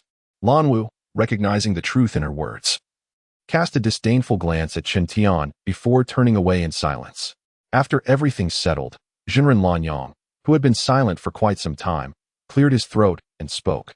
"All right, let us not dwell on this matter any longer. Instead, let us discuss how we should care for these two children." As he surveyed the gathered individuals, his tone turned authoritative. "What are your thoughts?" After pondering for a moment, Lanson softly suggested, "Senior brother, in my opinion, these two have brought back my junior brother Lenin's remains, preventing them from being exposed to the wilderness. This is indeed a significant contribution to our Xinyu sect, and we should reward them generously. Therefore, I propose we make an exception and accept them both into our sect. What do you think? Are you suggesting we take them in as disciples of our Xinyu sect?" Jinren Lanong responded, slightly astonished. Indeed, Jinren Lanong furrowed his brow, for they had already selected a group of disciples this year and, according to protocol, would not accept any new disciples for the next 2 years. However, Lanson's argument was valid. The return of Lenin's remains was indeed a remarkable achievement. Thus, Jinren Lanyang found himself hesitating. After considerable contemplation, he finally nodded slightly and addressed Chen Tian and Xiaolong with a serious expression. "Very well, since Lanson has interceded on your behalf, I shall make an exception this once and accept you both as disciples of our Xinyu sect. Are you willing?" Chapter 10. A world apart. Although the voice of Master Lanyang was not loud, to Chen Tian, it resonated like a thunderclap in a clear sky, leaving him momentarily stunned. After a considerable pause, Chen Tian regained his composure and, filled with joy, eagerly grasped Xiaolong's hand and nodded, exclaiming, "Joining the Xinyu sect has always been our lifelong aspiration. I, as a junior, would be honored to accept." At this moment, Chen Tian's heart surged with excitement, for he could hardly believe that he had the opportunity to join the Xinyu sect. Observing the delight on Chen Tian and Xiaolong's faces, Master Lanyang could not help but display a hint of pride. Yet, as if recalling something, he produced a 3-inch blue crystal from his sleeve. Chen Tian immediately recognized it as a celestial crystal, having become accustomed to such wondrous stones during his time working in the spirit mines. Master Lanyang then addressed Chen Tian and Xiaolong, stating, "Every disciple wishing to join the Xinyu sect must first undergo a test of their cultivation aptitude. You too. Step forward." Although unsure of Master Lanyang's intentions, Chen Tian quickly took Xiaolong's hand and approached him. Adjusting his beard, Master Lanyang explained, "This celestial crystal has been infused with a trace of my spiritual essence. It can discern your aptitude. You need only hold it." With that, he first handed the celestial crystal to Xiaolong, smiling gently, "You go first." However, Xiaolong hesitated, glancing timidly at Chen Tian as if seeking his approval. Sensing Xiaolong's gaze, Chen Tian offered a reassuring smile and nodded. He understood that Xiaolong had always depended on him since childhood. With newfound courage, Xiaolong respectfully accepted the celestial crystal. The moment he clasped the celestial crystal, a miraculous scene unfolded. The once dull and lifeless stone erupted in brilliance, radiating light akin to that of a newborn sun. Simultaneously, waves of immense spiritual energy converged from all directions, flooding into Xiaolong's being. Witnessing this astonishing spectacle, all the senior members of the Xinyu sect, including Master Lanong, were filled with excitement, realizing they had stumbled upon a treasure. After a considerable time, the light from the celestial crystal gradually dimmed, and Xiao Long swayed as if about to collapse from exhaustion. The onlookers rushed to his side, with Master Lanyang personally lifting him and placing him gently onto a chair. Master, in my decades of testing the aptitudes of countless new disciples, I have never encountered a child with such remarkable potential. It is truly astonishing, remarked Lien Xian, his expression complex as he glanced at Xiao Long. Indeed, the body is the foundation of cultivation, and only the purest constitution can expedite the absorption of spiritual energy, leading to the attainment of the great Tao. This child's physique is as pristine and translucent as jade. It is simply unprecedented. With proper guidance, his future achievements will undoubtedly be limitless, added Lien Wu, who had previously displayed arrogance, now equally astonished. Master Lanyang understood the significance of a gifted disciple to a sect. Despite the Xinyu sect being revered as a celestial treasure house by mortals, he was acutely aware that countless cultivation sects existed across the Qianyuan continent, and the Xinyu sect barely ranked among the mid-tier. Exceptional children typically sought to join larger sects, dismissing the Xinyu sect as inconsequential. Thus, witnessing Xiao Long's extraordinary aptitude, the senior members could hardly contain their exhilaration. However, Master Lanyang, having regained his composure after a moment of surprise, calmly interjected, "Enough of this fuss. We still have another child's aptitude to test. Let us not lose our decorum." Upon hearing this, Lien Xian and Lien Wu snapped back to their senses, clearing their throats and restoring their seriousness. Master Lanyang then cheerfully handed the celestial crystal to Chen Tian, saying, "Now, it is your turn." After witnessing Xiao Long's astonishing display, the crowd's anticipation turned towards Chen Tian, imagining the possibility of welcoming two gifted prodigies into the sect. Their gazes grew fervent as they focused on him. Under such scrutiny, Chen Tian felt his breath quicken, his heart racing as he accepted the celestial crystal. However, the next moment transformed their eager expectations into disappointment. As Chen Tian held the celestial crystal, he struggled for what felt like an eternity, sweat pouring down, yet it emitted only a faint, weak glow that soon flickered out after a mere 3 breaths. Overwhelmed by exhaustion, he collapsed to the ground. Unlike Xiao Long's experience, no one rushed to assist Chen Tian. The onlookers merely regarded him with somber expressions. In an instant, the hall was enveloped in an eerie silence. No one spoke, their gazes a mixture of sympathy and disdain directed at Chen Tian. If Xiao Long's aptitude was deemed a once-in-a-century talent, then Chen Tian's was utterly mediocre, suggesting that, based on past experience, even after a century of cultivation, he might not even break through to the Qi awakening stage, let alone glimpse the great Tao. Realizing the gravity of the situation, Chen Tian's spirit sank, and he began to feel despondent. Master Lanyang wore a bitter smile, sensing that fate was playing a cruel joke on him, presenting the sect with both a genius and a mediocrity. As the silence lingered, he sighed softly, finally addressing Lien Xian and Lien Wu. "Well, since we have agreed to accept both children, which of the two do you wish to choose?" Though appearing amicable, the Xinyu sect had inadvertently divided into 2 factions, one led by Lien Xian of the Ruosong courtyard, and the other by Lien Wu of the Linglang courtyard, each secretly vying for dominance. Thus, upon hearing Master Lanyang's inquiry, both Lien Xian and Lien Wu stood forth, simultaneously pointing at Xiao Long and declaring, "It must be him." This response was utterly predictable, as who would not desire to recruit a genius to bolster their faction's strength? As for Chen Tian, in their eyes, he was merely an inconsequential addition, a burden, or perhaps a form of punishment, only to be accepted by the one who lost in the competition for Xiao Long. Despite having steeled himself for such an outcome, facing this reality left a bitter pang in Chen Tian's heart. He found himself lost in thought, silently lamenting, "Is this how my life will conclude?" Chapter 11, Contest. Hey, junior sister Lan Shan, among the 13 new disciples recruited this year, hasn't your Linglang courtyard already taken away 8 of the most talented ones? At that moment, I remained silent. But do you still wish to compete with me? The contest continues, yet all of this has nothing to do with Chen Tian anymore. He stood up dazedly from the ground, quietly lingering on the side. Hee, Brother Lanwu. How can you dare to mention this to me? Have you forgotten that 3 years ago, your Ruosong courtyard selected more outstanding disciples than we did? This year, we are merely rectifying that imbalance. Besides, if you wish, I could send all 8 of them to your Ruosong courtyard in exchange for this child. Would you agree? Although Lanshan possessed a beautiful appearance and an ethereal demeanor, her words were remarkably sharp, rendering Lanwu speechless, leaving him at a loss. Enough of this. At that moment, the esteemed Master Lanyang finally interjected, interrupting the two. As the headmaster, Lanwu and Lanshan dared not act rashly, promptly ceasing their discourse. Master Lanyang cast a glance at both of them, cleared his throat, and slowly began, "Brother Lanwu, your disciple Lingya has committed a grave mistake. But the root of this issue lies in your failure to guide him properly. Moreover, this child is a once-in-a-century talent for our Xianyu sect. I have reservations about your ability to mentor him, so I believe it is best for junior sister Lanshan to take charge of his instruction. This incident also serves as an opportunity for you to reflect and rectify the conduct of your sect, ensuring that another Lingya does not emerge. Do you understand?" With that, Master Lanyang cast a significant glance at Lanwu, exuding a formidable aura. This startled Lanwu, who dared not utter another word. Reluctantly, he nodded, stating, "I will follow the headmaster's arrangements." "Good, then." Master Lanyang stroked his beard and smiled at the two. "This matter is settled. Little Long will be entrusted to junior sister Lanshan for instruction in Linglang Courtyard, while Chen Tian will be assigned to brother Lanwu in Ruasong Courtyard. Both of you must dedicate yourselves wholeheartedly and not become complacent. Do you understand?" "Yes, we will abide by your teachings," Lanwu and Lanshan responded with bows.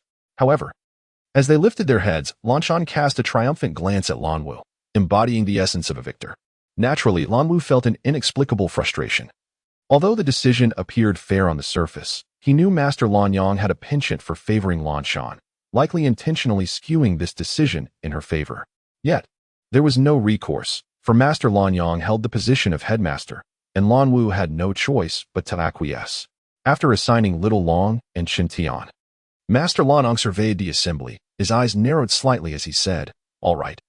I must go to lay the remains of Brother Lanlin to rest in the ancestral tomb of Xinyu sect. If you have no further business, you may all return." With that, Master Lanyang waved his sleeve and exited the grand hall, accompanied by two disciples. At this moment, Lanshan turned to Lanwu and performed a graceful gesture of farewell. Smiling sweetly, "Thank you, Brother Lanwu, for your gracious concession today. Should you have the time in the future, I invite you to visit me at Yuxiao residence on Linglang Peak, where I shall personally serve you tea." No need for that. The fine teas and waters atop Ruasong Peak are abundant. There is no need to go to Linglang Peak for tea. Lanwu, well aware that this was Lanshan's subtle mockery, coldly snorted in response. In the face of Lanwu's foul temper, Lanshan only smiled more charmingly, saying, "Very well. In that case, I shall take my leave first." As she spoke, Lanshan reached out to take Little Long's hand. However, upon seeing this, Little Long appeared terrified and instinctively hid behind Chen Tian. In truth, he remained bewildered by the events that had transpired. He did not comprehend the discussions of the adults, only sensing that he might have to part ways with Chen Tian, which filled him with sorrow and fear. Thus, he clutched Chen Tian's clothing, weeping, "I want to stay with Brother Tian. I won't go anywhere." Upon hearing this, the once smiling Lanshan's expression shifted abruptly, her gaze turning icy as she glared at Chen Tian, her brows knitting together. Chen Tian, aware of his diminished standing in the Xinyu sect, understood Lanshan's intent to have him soothe Little Long. Although his heart felt bitter, he recognized that Little Long, being a genius, would have a promising future, and for Little Long's sake, he had to part ways with him. With a heavy sigh, Chen Tian crouched before Little Long, offering a gentle smile. "Little Long, we have endured countless hardships to arrive here, have we not? Our goal was to join Xinyu sect and learn the ways of cultivation. Now that our dream has come true, we must strive diligently to reclaim our own dojo once we have mastered our skills. So, you must obediently accompany this celestial sister. She will teach you well. Moreover, even if we are not in the same place, we are still within the same sect, are we not? Once things settle down, I will come to visit you. Is that all right?" "Really, really?" Little Long asked through his tears, his voice trembling. "Of course. When have I ever lied to you?" Chen Tian gently wiped Little Long's tears, smiling reassuringly. Upon hearing this, Little Long's face brightened with joy, and he nodded vigorously. "Yes. I will listen to Brother Tian, but you must promise to come find me." As Chen Tian gazed into Little Long's innocent eyes, a pang of pain surged within him. He knew not if he would ever have the chance to see Little Long again. Given the current circumstances, Little Long shone like a brilliant star in the sky, while he himself was merely an inconspicuous pebble on the ground.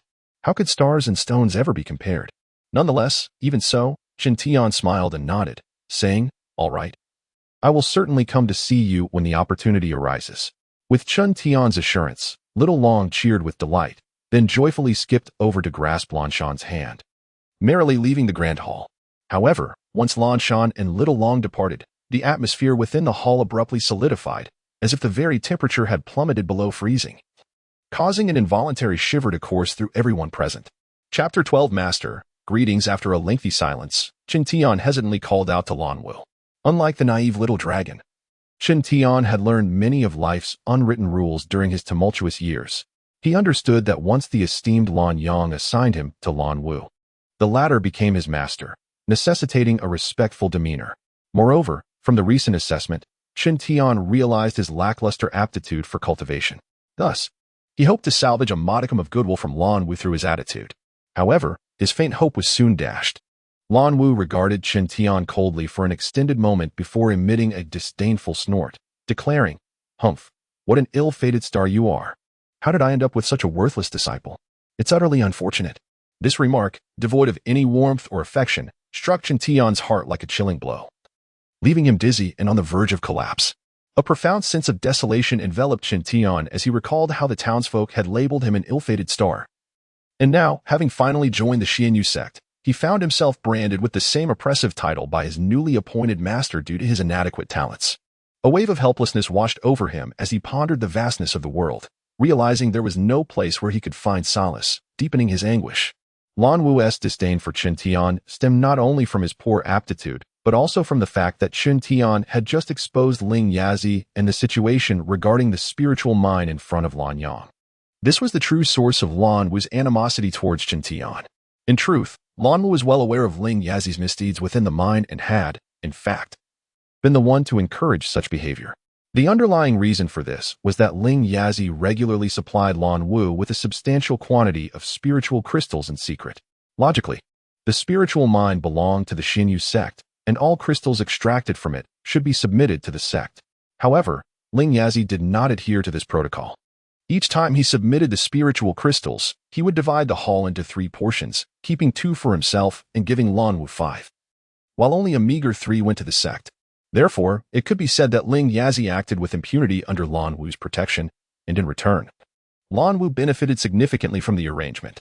This mutually beneficial arrangement came crashing down with Chen Tian's revelations to Lan Yang, igniting Lan Wu's fury.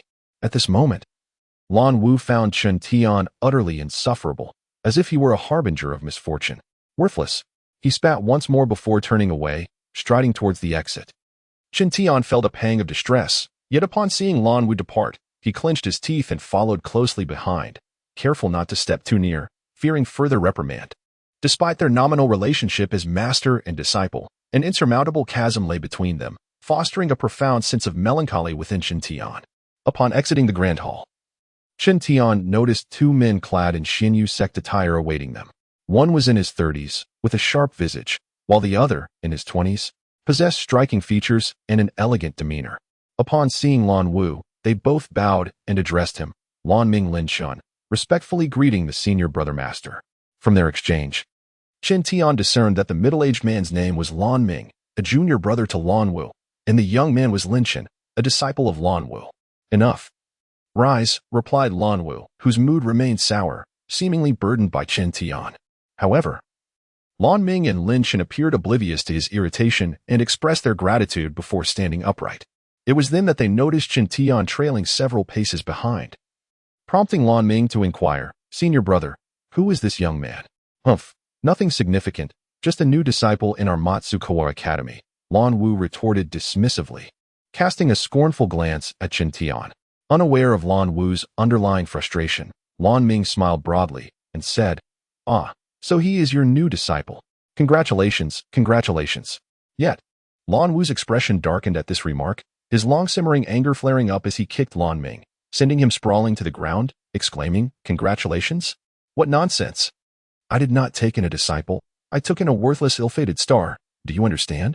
Lan Wu showed no intention of holding back, unleashing his fury in front of everyone. In response, Chen Tian lowered his head further in embarrassment.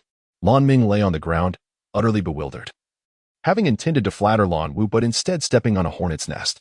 Observing the escalating tension, Lin Shan quickly intervened, saying, "Master, please calm down. Since this young disciple has joined our Matsukawa Academy, allow me to take him to obtain the essentials for newcomers, and I shall bring him to see you later. How does that sound?" Lin Chen's perceptiveness shone through as he sought to defuse the situation for both Lan Wu and Chen Tian. Upon hearing Lin Chen's suggestion, Lan Wu's demeanor softened slightly, though he still waved dismissively, stating, "Very well, take him down for now. Have him return to see me at the hour of the rat." "Understood," Lin Chen replied respectfully, moving towards Chen Tian with a warm smile. "Young disciple, please follow me." This was perhaps the first genuine smile Chen Tian encountered since arriving at the Xinyu sect, igniting a sense of warmth within him.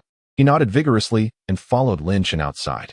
Once Chen Tian and the others had departed, Lan Wu clasped his hands behind his back and remarked coolly, "Now, you may rise. How is the task I assigned you previously progressing?" Despite his inner turmoil, Lan Ming hastily scrambled to his feet, leaning closer to Lan Wu and whispering, "Rest assured, senior brother, I have contacted 17 stewards from various divisions, and 3 more are inclined to join us. We await your call to unite in rebellion and dethrone Lan Yang." It became clear that Lan Wu had grown increasingly dissatisfied with Lan Yang's control, though he outwardly submitted. He secretly conspired with high-ranking members of the Xinyu sect, plotting a rebellion against Lan Yang. Excellent. A glimmer of joy flickered across Lan Wu's otherwise grim countenance upon hearing Lan Ming's report. However, his expression quickly hardened again as he coldly declared, "Lan Yang, I have been your dog for over 30 years, but from this day forth, I shall finally seek my revenge." As he uttered these words, a sinister malice radiated from Lan Wu's visage. Chapter 13, The Wasteland Courtyard. On the other side, Lin Chen led Chen Tian southward after exiting the Grand Hall. Lin Chen appeared quite amiable, sharing numerous insights about the Xinyu sect along the way. From Lin Chen's narration, Chen Tian gradually learned of the deep-seated grievances between the Ruosong Courtyard and the Linlang Courtyard. At one point, Chen Tian mustered the courage to inquire if he would have the chance to see Little Dragon again. However, Lin Chen did not provide a direct answer. Instead, he smiled with narrowed eyes after a brief silence and said, "It is all up to fate." This seemingly simple statement subtly conveyed to Chen Tian that such an opportunity was exceedingly slim. Chen Tian's mood appeared to dip slightly, and he fell silent, listening quietly thereafter. After a considerable time, Lin Chen brought Chen Tian to a courtyard known as the Ascension Pavilion. They proceeded to a room located in the southeast corner of the courtyard, where Chen Tian beheld a portly man reclining in a chair, soundly asleep and snoring. Upon seeing this sight, Lin Chen shook his head in exasperation, approached the table, and gently called out, "Brother Fong? Brother Fong? Wake up." Yet, the man seemed to be in deep slumber, merely smacking his lips and flipping over to continue his peaceful rest. Seeing this, Lin Chen sighed in resignation and pondered for a moment before devising a strategy. He raised his voice and exclaimed, "The Grand Master has arrived." "What? The Grand Master?" Despite the fact that Lin Chen's voice was not particularly loud, it startled the man awake, causing him to drop to the floor, repeatedly bowing his head and saying, "Disciple Fong Daliang humbly welcomes the Grand Master." However, after prostrating for quite some time without hearing any response, Fong Daliang gradually lifted his head. Upon realization, he felt disheartened. There was no Grand Master present, only a grinning Lin Chen and the frail youth standing behind him. "Hey, Lin Jr. brother, are you trying to scare me again?" Fong Daliang finally regained his composure and returned to his chair, expressing his displeasure towards Lin Chen. Lin Chen chuckled and replied, "Brother Fong, you cannot blame me. Without this method, how would you have woken up?" Acknowledging his fault, Fong Daliang chose not to dwell on it and shifted the topic, saying, "All right, Lin Jr. brother. You don't come here without reason. Just tell me what brings you here." "Ah, indeed. A new disciple has joined our Ruosong courtyard, and the Grand Master instructed me to bring him to collect the necessary items for newcomers." Lin Chen then gestured to Chen Tian, saying, "Chen Tian, come and meet Brother Fong." Upon hearing this, Chen Tian did not dare to be negligent and hurriedly stepped forward, respectfully saying, "I am Chen Tian, pleased to meet you." "Brother Fong." Strange. Fong Daliang's expression shifted to one of confusion as he looked at Chen Tian and asked Lin Chen, "Junior brother Lin, it has been nearly half a year since our Xinyu sect's recruitment event. Why is there a newcomer now?" Lin Chen smiled slightly and replied, "Brother Fong, the matter is rather intricate. I will explain it to you in detail later.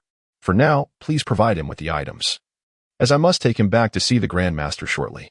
Not pursuing further questions, Fong Daliang nodded and said, "Very well, please wait here for a moment." He then rose from his chair, showcasing his rotund belly, and entered the inner room. Meanwhile, Lin Chen smiled at Chen Tian and said, "Junior brother Chen, This place is called the Ascension Pavilion, which is responsible for distributing essential items to all new disciples. The brother you just met, Fong Daliang, is the person in charge here. In the future, if you have any queries, you may seek his guidance. Understood? Upon hearing Lin Chen's explanation, Chen Tian's understanding deepened, and he nodded appreciatively. Just then, Fong Daliang emerged from the inner room, carrying several items in his hands. After placing them on the table, he addressed Chen Tian, saying, "Junior brother Chen, these are the necessary items for every new disciple joining Xinyu sect, which include a robe, 2 spirit-enhancing pills, and 4 spirit crystals. Please verify them." As he spoke, Fong Daliang pushed these items toward Chen Tian. Chen Tian first picked up the robe, unfolding it to find it was indeed the same attire worn by Lin Chen and Fong Daliang, signifying their affiliation to the Xinyu sect. Setting the robe aside, he then took a white vial, removing the red seal to discover 2 red pills within. When he sniffed the vial's opening, a refreshing fragrance wafted towards him, invigorating him like a clear spring. At this moment, Lin Chen, smiling, explained, "These pills are known as spirit-enhancing pills, crafted from various rare herbs, and consuming them will enhance the cultivation abilities of cultivators like us." Chen Tian nodded in acknowledgement, recapping the vial and turning his gaze to the last items for crystalline stones. Translucent as water crystals, these spirit crystals were something Chen Tian was intimately familiar with. However, gazing at them, an inexplicable sense of melancholy washed over him. Unbeknownst to others, Chen Tian's feelings remained concealed. After collecting the items, he expressed his gratitude to Fong Daliang before following Lin Chen out of the Ascension Pavilion. "Let us go. Junior brother Chen. Now I will take you to meet the Grand Master. He will assign you a training ground," Lin Chen remarked, glancing at the sky, which had darkened considerably. Chen Tian, holding the robe and pills, nodded numbly. Truth be told, he felt a sense of trepidation at the prospect of encountering the formidable Lan Wu again. Yet, one must confront their destiny, though unwilling. Chen Tian followed Lin Chen toward an opulent palace, the residence of Lan Wu. As they approached the entrance, a delicate young boy, around 12 or 13 years old, rushed over and informed Lin Chen, "Brother Lin, the Grand Master has decreed that the new disciple should be assigned to the Spirit Beast Garden. There is no need to see him." Lin Chen's brow furrowed upon hearing this. He had not anticipated that the Grand Master would hold such disdain for Chen Tian, refusing even a brief meeting. At this moment, Chen Tian's mood soured as well. Was this the chasm that existed between geniuses and the mediocre? Contemplating this, Chen Tian offered Lin Chen a bitter smile and said, "In that case, please take me to the Spirit Beast Garden." Seeing Chen Tian's expression, Lin Chen sighed deeply. He understood that once one entered the Spirit Beast Garden, their fate was sealed, for the garden bore a notorious nickname, Wasteland Courtyard, implying that it was a place reserved for those deemed worthless. This was an immense insult.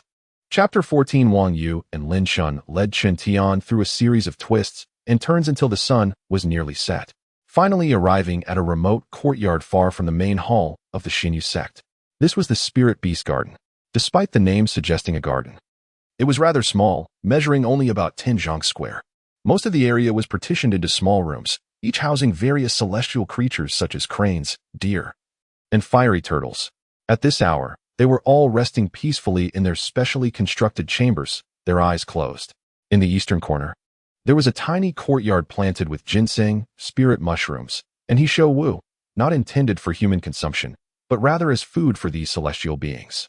At the farthest corner of the courtyard stood a rather dilapidated house that appeared to be for human habitation. As Lin Chen and Chen Tian approached, a figure suddenly emerged from the house and hurried over. "Lin Chen, why are you here?" The figure exclaimed with a fawning smile upon reaching Lin Chen. Lin Chen chuckled and replied, "Wang Yu, this is our new disciple in the Ruosong courtyard, Chen Tian. The Grand Master has assigned him to cultivate and work here. You will be responsible for his training." "A new disciple?" The youth named Wang Yu was initially taken aback but soon became excited. His gaze towards Chen Tian fervent as he eagerly nodded. "Don't worry, Lin Chen, I'll take good care of him." Pleased with his response, Lin Chen nodded in satisfaction and gave a few more instructions before preparing to leave. However, just a few steps away he paused, casting a contemplative glance back at Chen Tian. With a sigh, he summoned a cloud and ascended into the sky. Though their time together was brief, Chen Tian held a favorable impression of Lin Chen, and his departure left him feeling a tinge of sadness. In stark contrast to his melancholy, Wang Yu began circling around Chen Tian, marveling as he did so. Confused by Wang Yu's antics, Chen Tian asked, Senior brother, is there something you need? And no. Wang Yu replied, scratching his chin excitedly. I never expected that after 3 years of waiting in this place, someone would finally come to rescue me from this suffering. Rescue from suffering? What do you mean? Chen Tian, increasingly perplexed, inquired further.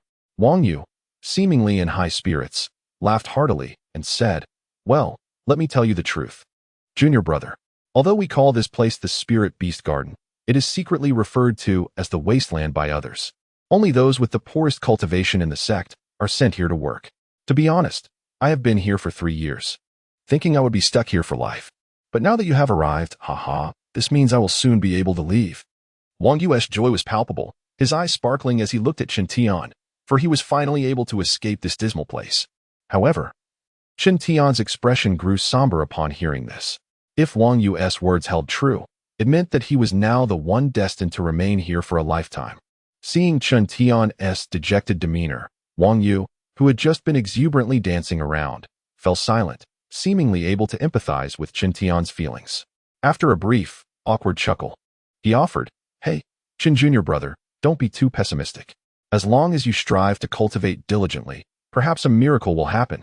This was a mere platitude, easily recognized by anyone, and Chen Tian understood it too, offering a bittersweet smile and thanking Wang Yu. After that, an awkward silence enveloped the two. Sensing the oppressive atmosphere, Wang Yu forced a smile and said, Chen Junior brother, I want to be leaving so soon. Rest assured, I will first teach you how to tame spirit beasts and help you acclimate to life in the sect before I depart. Chen Tian recognized Wang Yu's good intentions and felt a flicker of gratitude, nodding in response, then thank you, senior brother Wang. Wang Yu scratched his head, appearing somewhat bashful, and with an awkward smile, pointed to the rooms housing the spirit beasts. Well, junior brother, without further ado, let me take you to learn about the living habits of these spirit beasts. With that, Wang Yu strode forward. Chen Tian sighed internally, thinking to himself that since he had come, he might as well make the best of it, and so he shook his head and followed closely behind. Perhaps feeling a pang of guilt for Chen Tian, Wang Yu became particularly earnest and responsible in his instruction, sharing every detail of his experience caring for spirit beasts over the past few years. He meticulously explained when to let the cranes out for a stroll, when to change the grass for the fiery turtles, and when to provide water for the deer, leaving no information unshared. Chen Tian, revitalized, understood that caring for these spirit beasts was now his responsibility, so he listened intently, reaping immense benefits from Wang Yu's teachings. Wang Yu elaborated extensively, and Chen Tian was thoroughly engrossed, occasionally posing questions that Wang Yu answered with great detail. Before they knew it, an hour had passed. Ding, ding, ding. Suddenly, a series of resounding bell chimes echoed from a distance. However, upon hearing the bells, Wang Yu's body jolted, and his previously joyful expression shifted to one of bitter resignation. Noticing something was amiss, Chen Tian asked with concern, Senior brother Wang, what does the bell signify? With a grimace, Wang Yu replied, Chen Junior brother, this is the bell summoning new disciples. Come, follow me. It was evident that Wang Yu was reluctant to go, but since it was a summons for all new disciples, he had no choice but to brace himself and head towards the source of the chimes. Chen Tian, having just joined the Xinyu sect and unfamiliar with the customs, nodded and followed Wang Yu. On the way, Wang Yu finally explained the meaning behind the bell.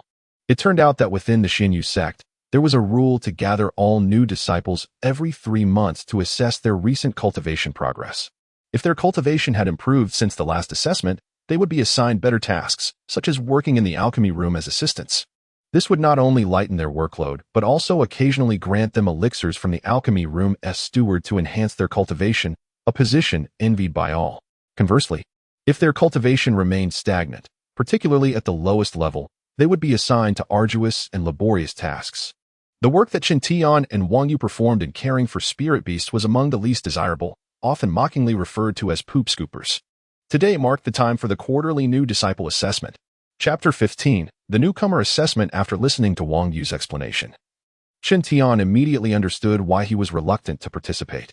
Before Chen Tian's arrival, Wang Yu had been the least talented disciple in Xinyu sect, both in terms of innate ability and cultivation level. This was the reason he had spent 3 consecutive years in the Spirit Beast Garden. Each time he took the newcomer assessment, he faced humiliation, which gradually bred a sense of resistance within him. At that moment, Wang Yu hung his head, sighed deeply, and suddenly turned to Chen Tian, asking, by the way, junior brother, I still don't know why you were assigned to work in the Spirit Beast Garden. Could you share the reason? Wang Yu realized he knew nothing about Chen Tian's situation. Hearing this, Chen Tian felt a pang of frustration. But he understood that he could not evade these matters. He had to confront them. Thus, he recounted everything that had transpired in his life to Wang Yu. Wang Yu was astonished by Chen Tian's experiences. Despite being young, Chen Tian's life had been fraught with hardships, which evoked a sense of sympathy in him. However, when Wang Yu heard that Chen Tian had only managed to hold the assessment crystal for 3 breaths during his entrance test, he was utterly stunned. Wait, junior brother. I must have misheard. You really only held it for 3 breaths? Wang Yu asked incredulously. Yes, what of it? Chen Tian nodded. Acknowledging that he had strained himself to achieve even that small feat, Wang Yu shook his head in bitter sympathy and said, Let me put it this way. When I entered, my innate talent was the worst among my peers. Yet I still managed to hold the crystal for half a quarter of an hour before collapsing. He did not continue, instead giving Chen Tian a sympathetic glance and shaking his head. Chen Tian felt pierced to the heart by his words. Although he had long known of his poor aptitude, he had not anticipated it would be to such a degree. He recalled the looks directed at him in the grand hall and suddenly began to understand. Those gazes were filled with despair, devoid of hope. With this realization, Chen Tian clenched his fists, inwardly questioning, Am I truly a waste? No one could answer Chen Tian's question, and he himself felt lost about the path ahead.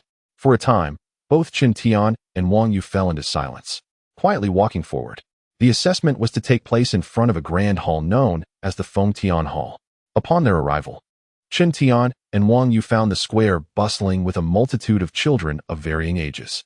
Some were in their 20s, while others were merely 7 or 8 years old, all clad in the garments of Xianyu sect disciples, conversing in small groups.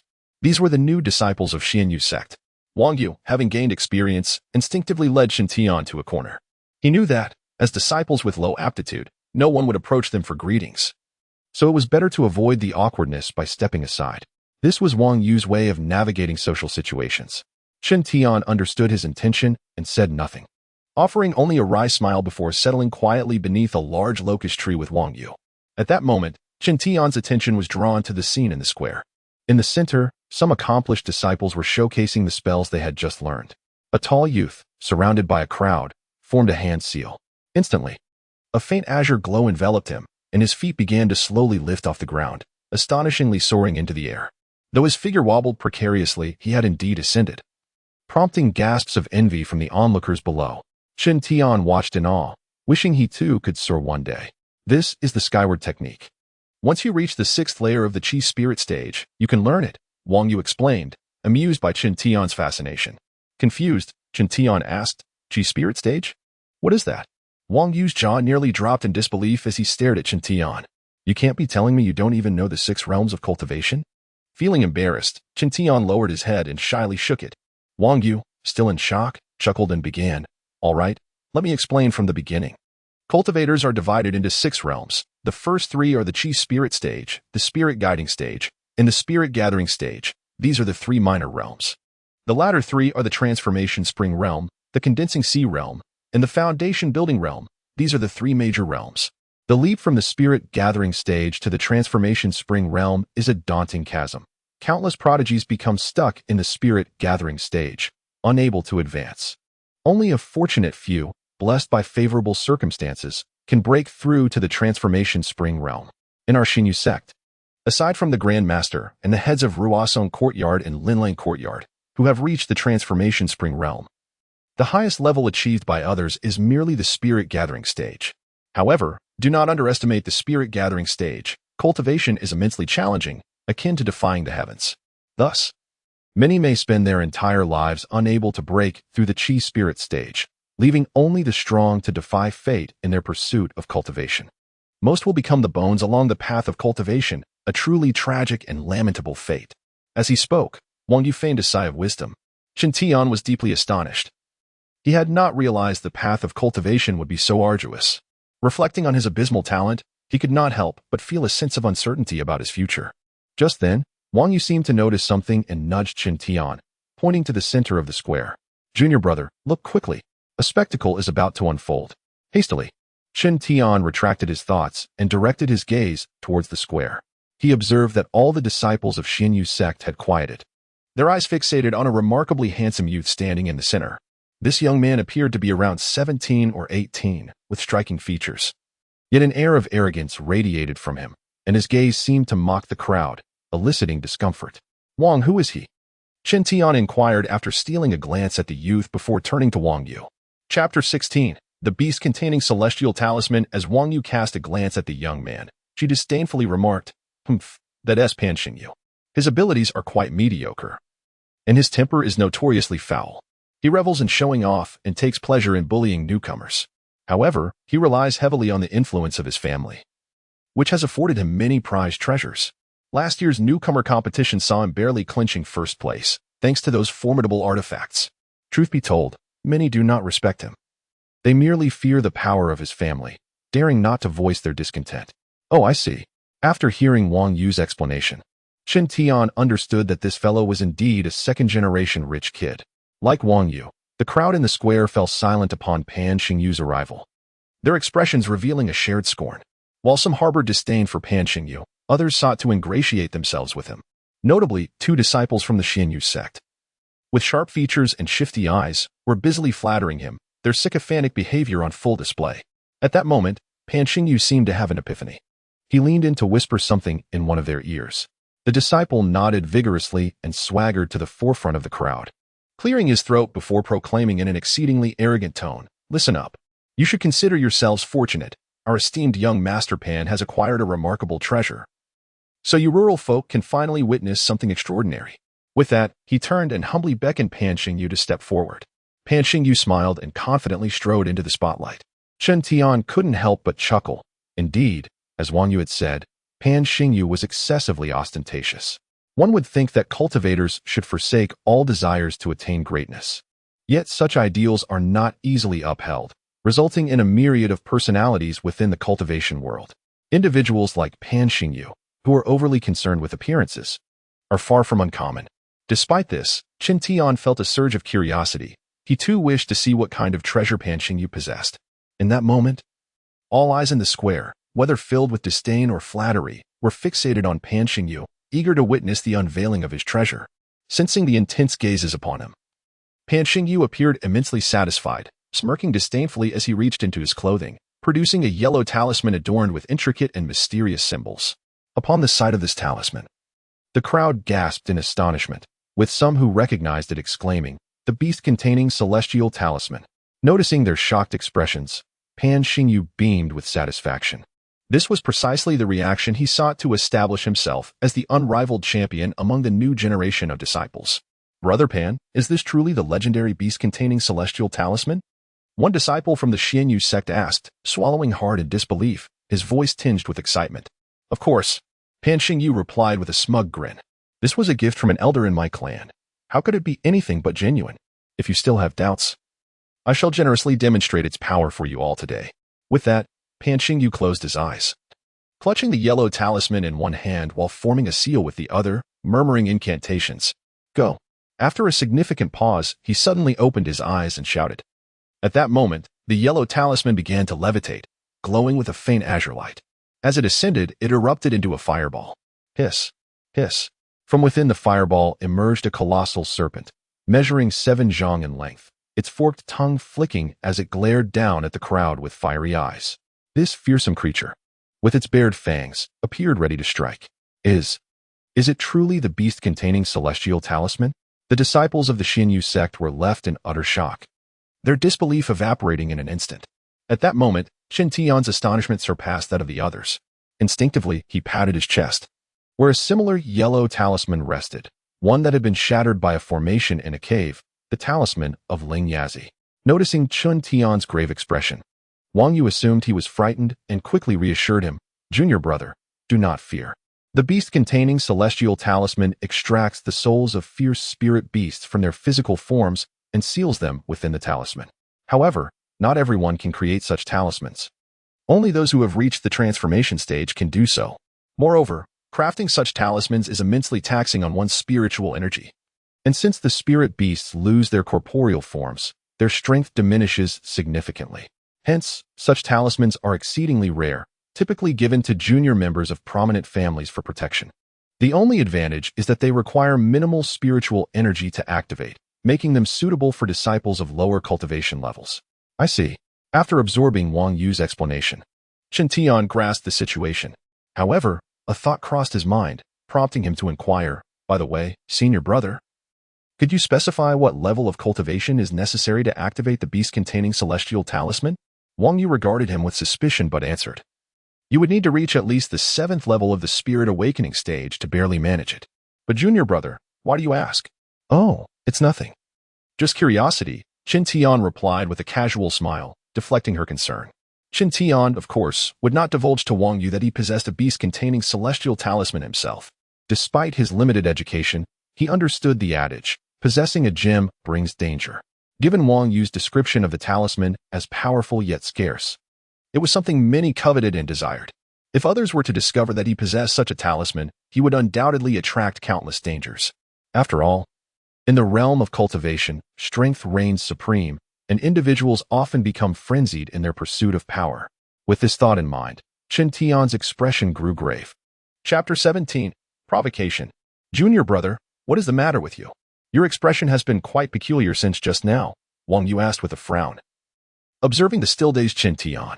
Upon hearing this, Chen Tian snapped back to reality, offering a smile as he replied, Oh, senior brother, you worry too much.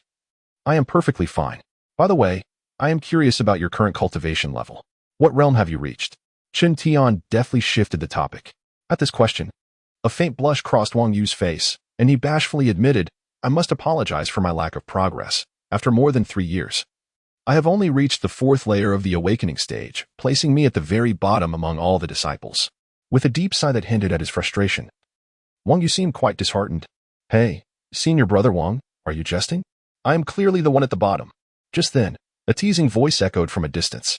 Startled, Chen Tian quickly glanced up to see a lean boy, roughly his age, approaching.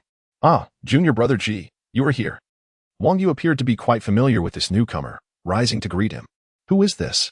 Chen Tian inquired, standing as well, intrigued.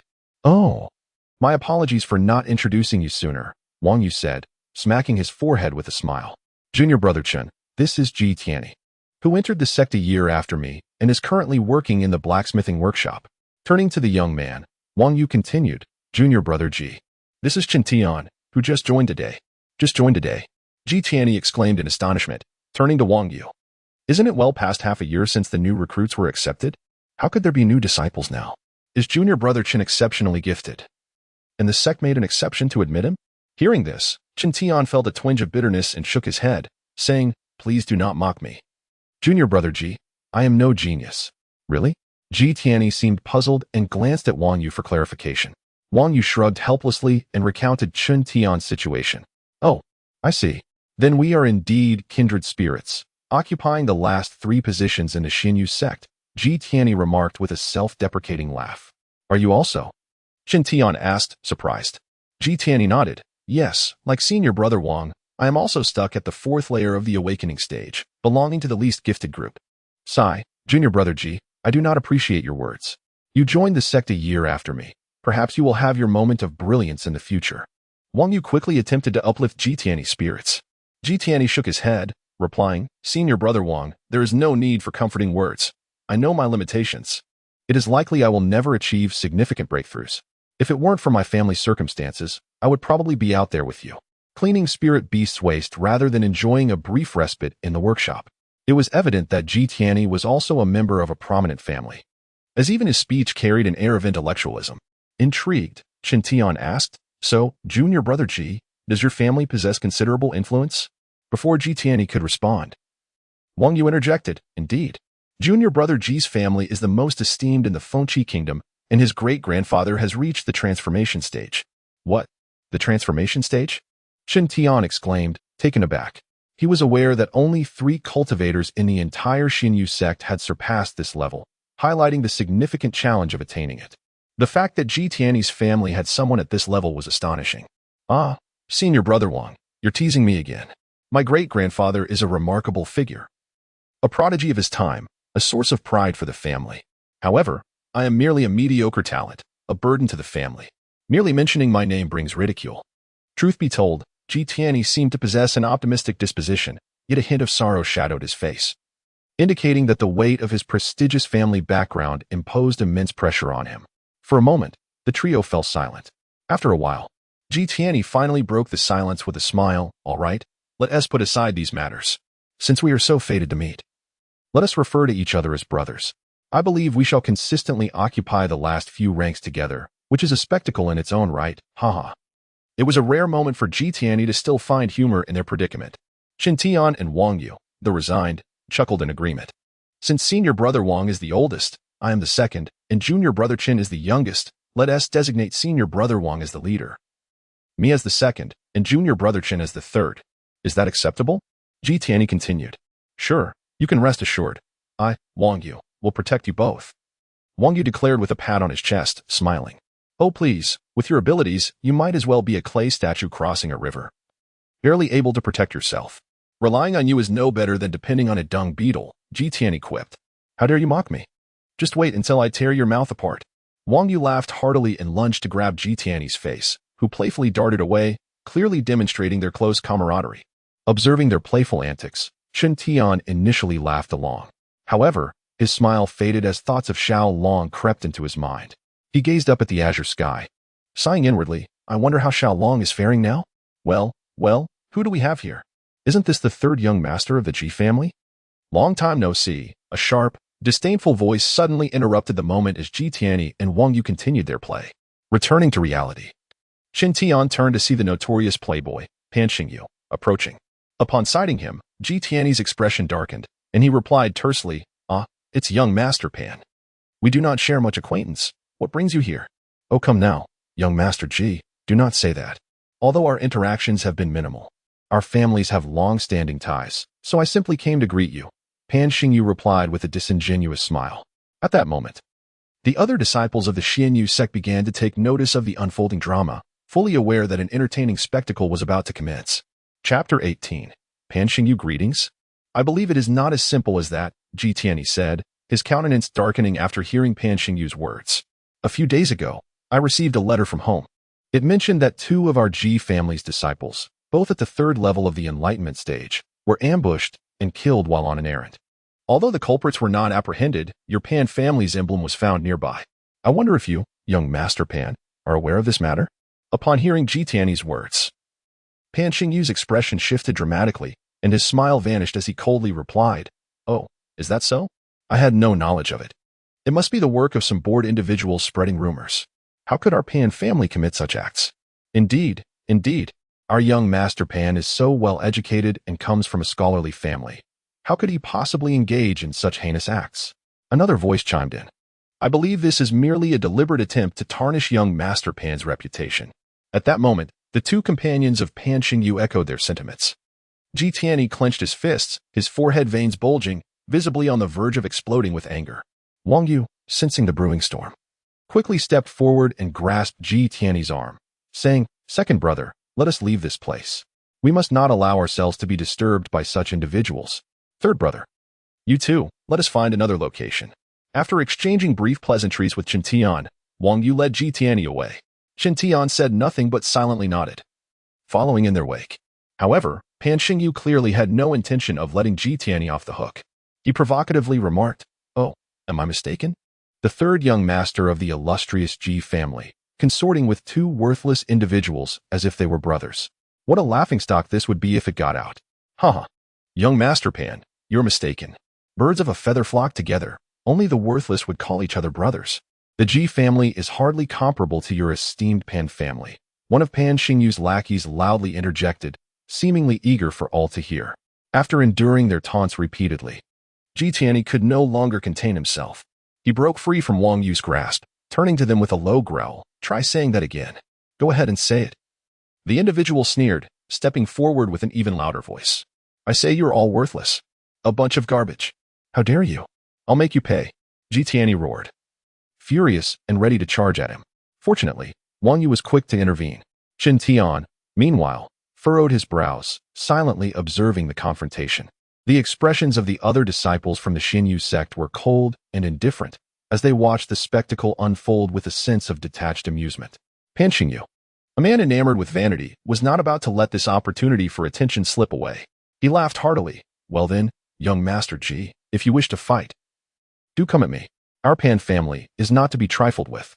As he spoke, Pan Xingyu's expression darkened, and a terrifying aura emanated from him. Although his cultivation talent was not the highest, he was still significantly stronger than Chen Tian, especially with the numerous treasures at his disposal. If a fight were to ensue, Chen Tian would undoubtedly be at a disadvantage. Chen Tian was well aware of this, yet he persisted, struggling to confront Pan Xingyu. Just then, Chen Tian, who had remained silent until now, stepped forward and addressed Pan Xingyu.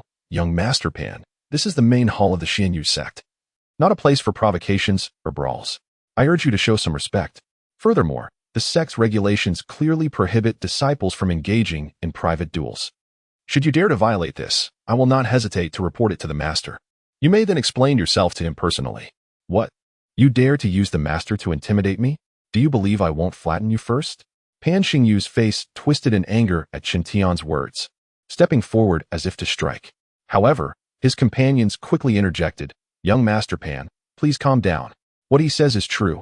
The sect strictly forbids private fighting. If this reaches the master, it would indeed be troublesome. Let us bide our time.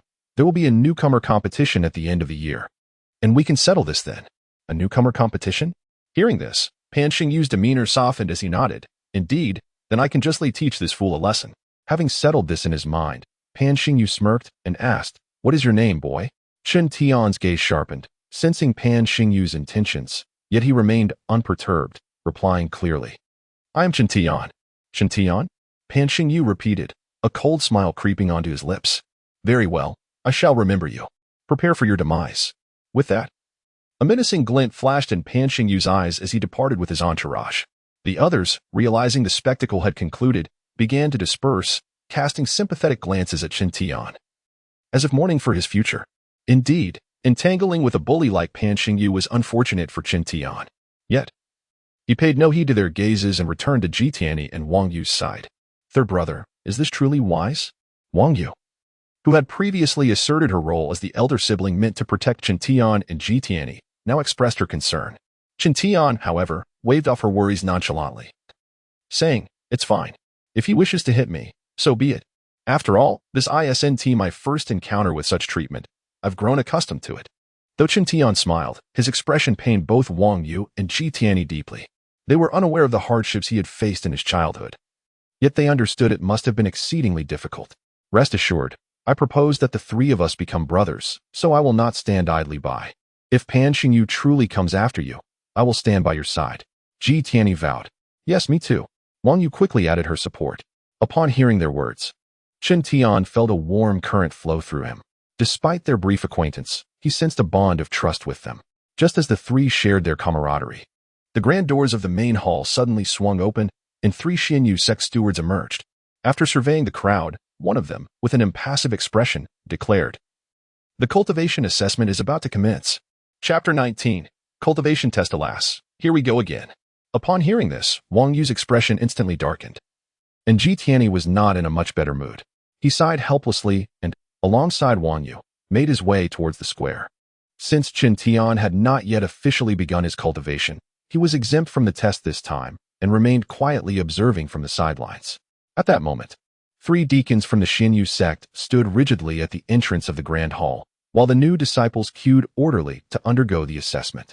The testing procedure was similar to what Chen Tian had previously experienced. The three deacons each held a celestial crystal, instructing each new disciple to grasp it. The strength of the light emanating from the crystal would determine the cultivation level of each disciple. For instance, Pan Xingyu was the first to step forward for the examination. No one dared to challenge him for the spot. As soon as Pan Xingyu held the celestial crystal, it erupted in a brilliant display of colors, illuminating the entrance of the hall with a mesmerizing glow. Observing this, one of the deacons stroked his beard with satisfaction and remarked, Pan Xingyu, 8th layer of the Qi spirit stage.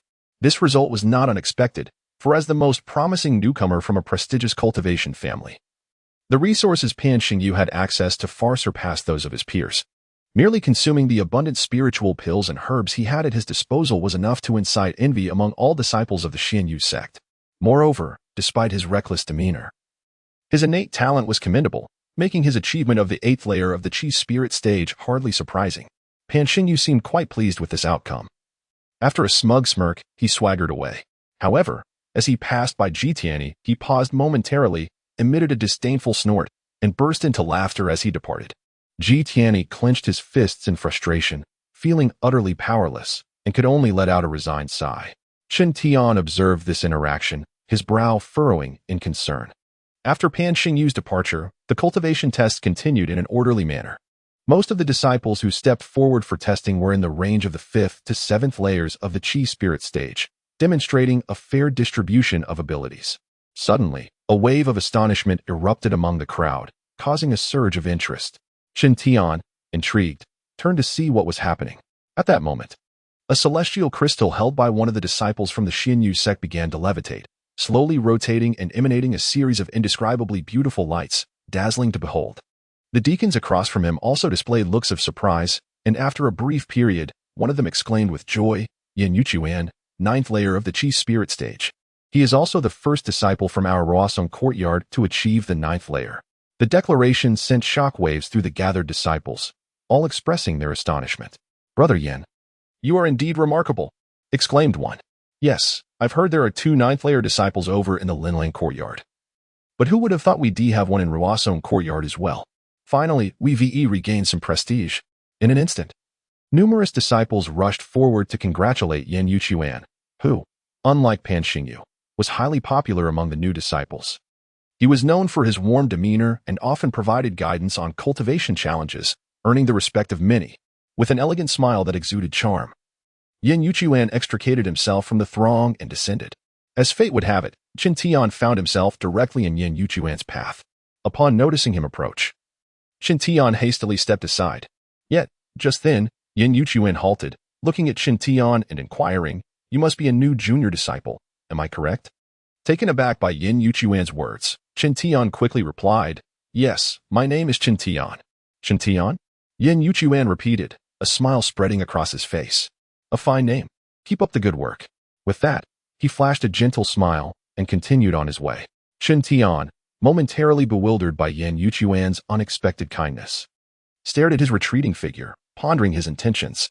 "Hey, Chen Jr., do you know Brother Yin?" At that moment, Wang Yu and Tian returned after completing their tests. Chen Tian shook his head, replying, "No, he just stopped to speak with me all of a sudden. I found it rather puzzling." Feeling intrigued yet amused, he added, "Never mind that. How did your tests go?" "Oh, what do you think?" Still at the 4th layer of the Qi spirit stage, Wang Yu shrugged. Though Tian said nothing, the bitter smile on his face revealed that he too had seen little change.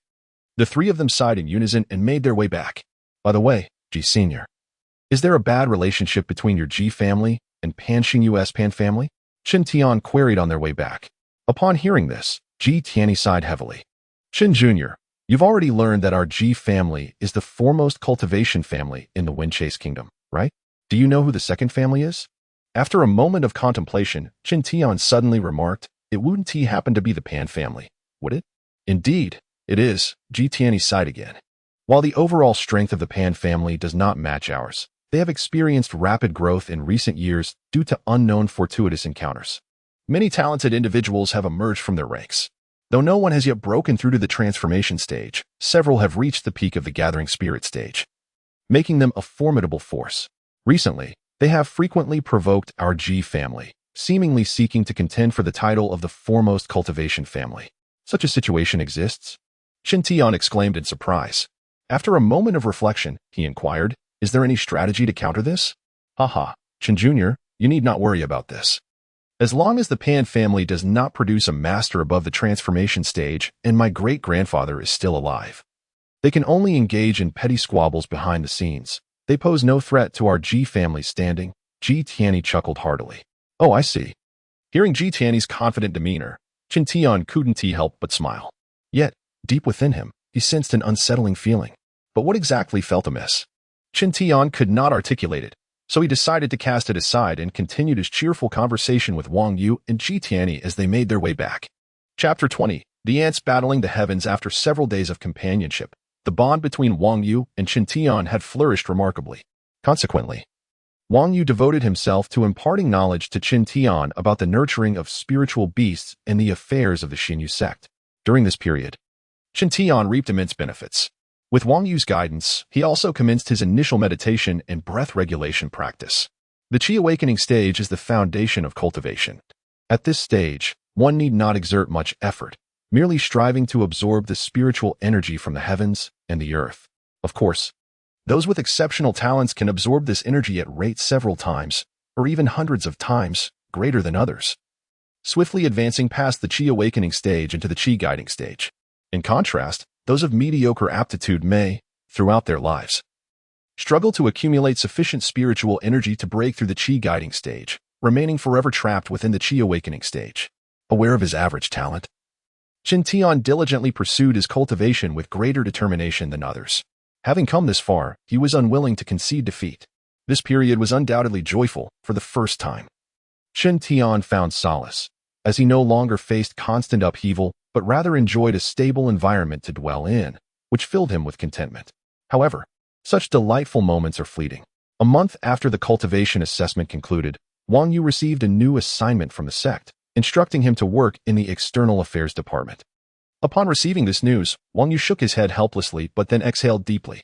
He informed Chen Tian that this job implied the sect had entirely given up on him, as they believed he would never achieve significant breakthroughs in his lifetime. Therefore, he was assigned to the External Affairs Department, where, if fortunate, he might one day become an elder responsible for managing the sect's worldly interests. To be honest, Wang Yu had prepared himself for such an arrangement. Yet, when everything was finalized, a sense of unwillingness welled up within him. That night, for the first time, Wang Yu, who usually fell asleep immediately, found himself unable to do so. He sat all night in the spiritual beast garden, gazing vacantly at the night sky, lost in thought. Concerned for him, Chen Tian also refrained from sleeping, sitting beside him in silent companionship. The gentle night breeze caressed them, as the season shifted from late spring to early summer. The first half of the night was warm, but as the hours progressed, the temperature dipped. Chen Tian, feeling the chill, shivered involuntarily and rubbed his hands together for warmth. At that moment, Wang Yu finally snapped back to reality, forcing a smile at Chen Tian and saying, "I apologize, junior brother Chen, for making you endure the cold with me." Chen Tian shook his head and replied with a smile, "It's nothing. I experienced worse as a child. Back then, in the dead of winter, without blankets, I would huddle with Xiao Long for warmth. Yet we still ended up shivering uncontrollably." As he spoke, Chen Tian offered Wang Yu a warm smile before inquiring, "By the way, brother, what were you thinking about while staring at the sky?" Upon hearing Chen Tian's question, Wang Yu furrowed his brow and pointed at the dark sky, asking, "Junior brother, do you think the sky is vast?" "Indeed," Chen Tian replied with a grin. "The sky is immensely expansive. The weather differs from east to west, north to south. I've heard that when it rains here, it may be sunny elsewhere. When it snows there, thunder may roar here. The sky is indeed vast." Chen Tian, unaware of Wang Yu's intent behind the question, answered candidly. However, Wang Yu could not help but smile wryly at Chen Tian's response, saying, "Yes, the sky is truly vast. As I gazed at it just now, I suddenly felt my figure diminishing, shrinking, until I became no larger than a grain of sand. No, it would be more accurate to say I had transformed into an ant battling the heavens." "An ant battling the heavens?" Chen Tian thought. Surprised by the meaning of those words, Wang Yu chuckled softly and continued, "When I first joined the sect, my senior brother told me that we cultivators are fighters who defy the heavens. If the heavens do not allow us to grow stronger, we must strive against them. If the heavens deny us longevity, we shall contend with them for an equal lifespan. Hence, we cultivators are indeed rebels against the heavens. Yet today, I realize that before the heavens, we are hardly human. At best, we are insignificant ants. No matter how we resist, we remain ants that ultimately dance to the whims of the heavens." How ironic. As he spoke, Wang Yu smiled faintly, his expression tinged with melancholy. Chen Tian, upon hearing this, felt a stirring in his heart. He seemed to grasp something profound yet simultaneously understood nothing at all. After a prolonged silence, Wang Yu turned to Chen Tian and said, "Junior brother, my life is essentially over, so I accept my fate and will live as an ordinary person. You should take care of yourself." After uttering these words, Wang Yu sighed deeply, rose, and retreated to his room. However, Chen Tian did not follow him inside. Instead, he continued to gaze at the sky. The vast stars twinkled endlessly. The sky stretched infinitely, its expanse beyond comprehension. Can mere mortals truly contend with the heavens? Troubled by this question, Chen Tian spent the night in contemplation, staring vacantly at the sky. It was only when the rooster crowed and dawn broke that he reluctantly sighed and turned to enter the house. A week passed, and finally, Wang Yu was set to depart. Both remained silent, exchanging no words. As the moment of parting approached, Wang Yu smiled at Chen Tian, bidding him farewell with a wish for safety before shouldering his prepared bundle and leaving. Chen Tian refrained from seeing him off, adhering to Wang Yu's prior request, wishing to spare him the sight of his tears. Thus, Wang Yu departed, leaving Chen Tian alone in the vast spiritual beast garden. Suddenly, a wave of loneliness washed over Chen Tian, stirring feelings of sadness. Although he had lived a frugal life, he had always had Xiao Long by his side. Yet now, having finally achieved his dream of joining the Xianyu sect and becoming a cultivator, he found himself utterly alone. This was a scenario he had never envisioned. Gazing at the empty courtyard and the distant sight of two peacefully dozing fire turtles, Chen Tian sighed deeply and turned to enter his room. Regardless of the circumstances, starting today, Chen Tian would finally embark on his journey of cultivation. Chapter 21. The Path of Cultivation as time flowed by. It had unknowingly been over 3 months since Chen Tian arrived at the Xianyu sect. During these months, he resided within the spirit beast garden, tending to the creatures by day and engaging in the breathing exercises of heaven and earth's spiritual energy by night, meditating in a cross-legged position. After Wang Yu's departure, it seemed as if the world had forgotten Chen Tian. No one came to visit him, nor did anyone pass by his door. Fortunately, Chen Tian had grown accustomed to solitude from a young age, and he paid little heed to this, relishing the freedom that came with being alone. However, despite this, he found himself troubled by one matter: his slow pace of cultivation. Though Chen Tian was aware of his mediocre aptitude for cultivation, he never anticipated it would be this poor. Nearly 3 months had passed since Wang Yu left, and he had yet to break through to the first layer of the Qi Ling stage. The Qi Ling stage is fundamental to cultivation, and logically speaking, it should not be difficult to break through to the first layer. Any individual with even a slight talent for cultivation could achieve it. Some disciples of the Xianyu sect managed to break through to the first layer in a mere 3 days. However, after more than 3 months, Chen Tian had yet to enter the first layer of the Qi Ling stage. If word got out, he would surely become the subject of ridicule. Yet, Chen Tian was not concerned with the mockery of others. What truly occupied his thoughts was when he could finally make a breakthrough. Undeterred, he prepared a week's worth of provisions for the spirit beasts and locked himself in his room, intending to enter seclusion in hopes of breaking through to the first layer of the Qi Ling stage. In truth, the past 3 months of cultivation had not been in vain. He could feel a gentle warmth flowing within his lower abdomen, commonly referred to as the dantian, though its density had yet to reach the threshold for breaking through the first layer. Thus, Chen Tian resolved to use isolation as a means to consolidate his efforts for a breakthrough.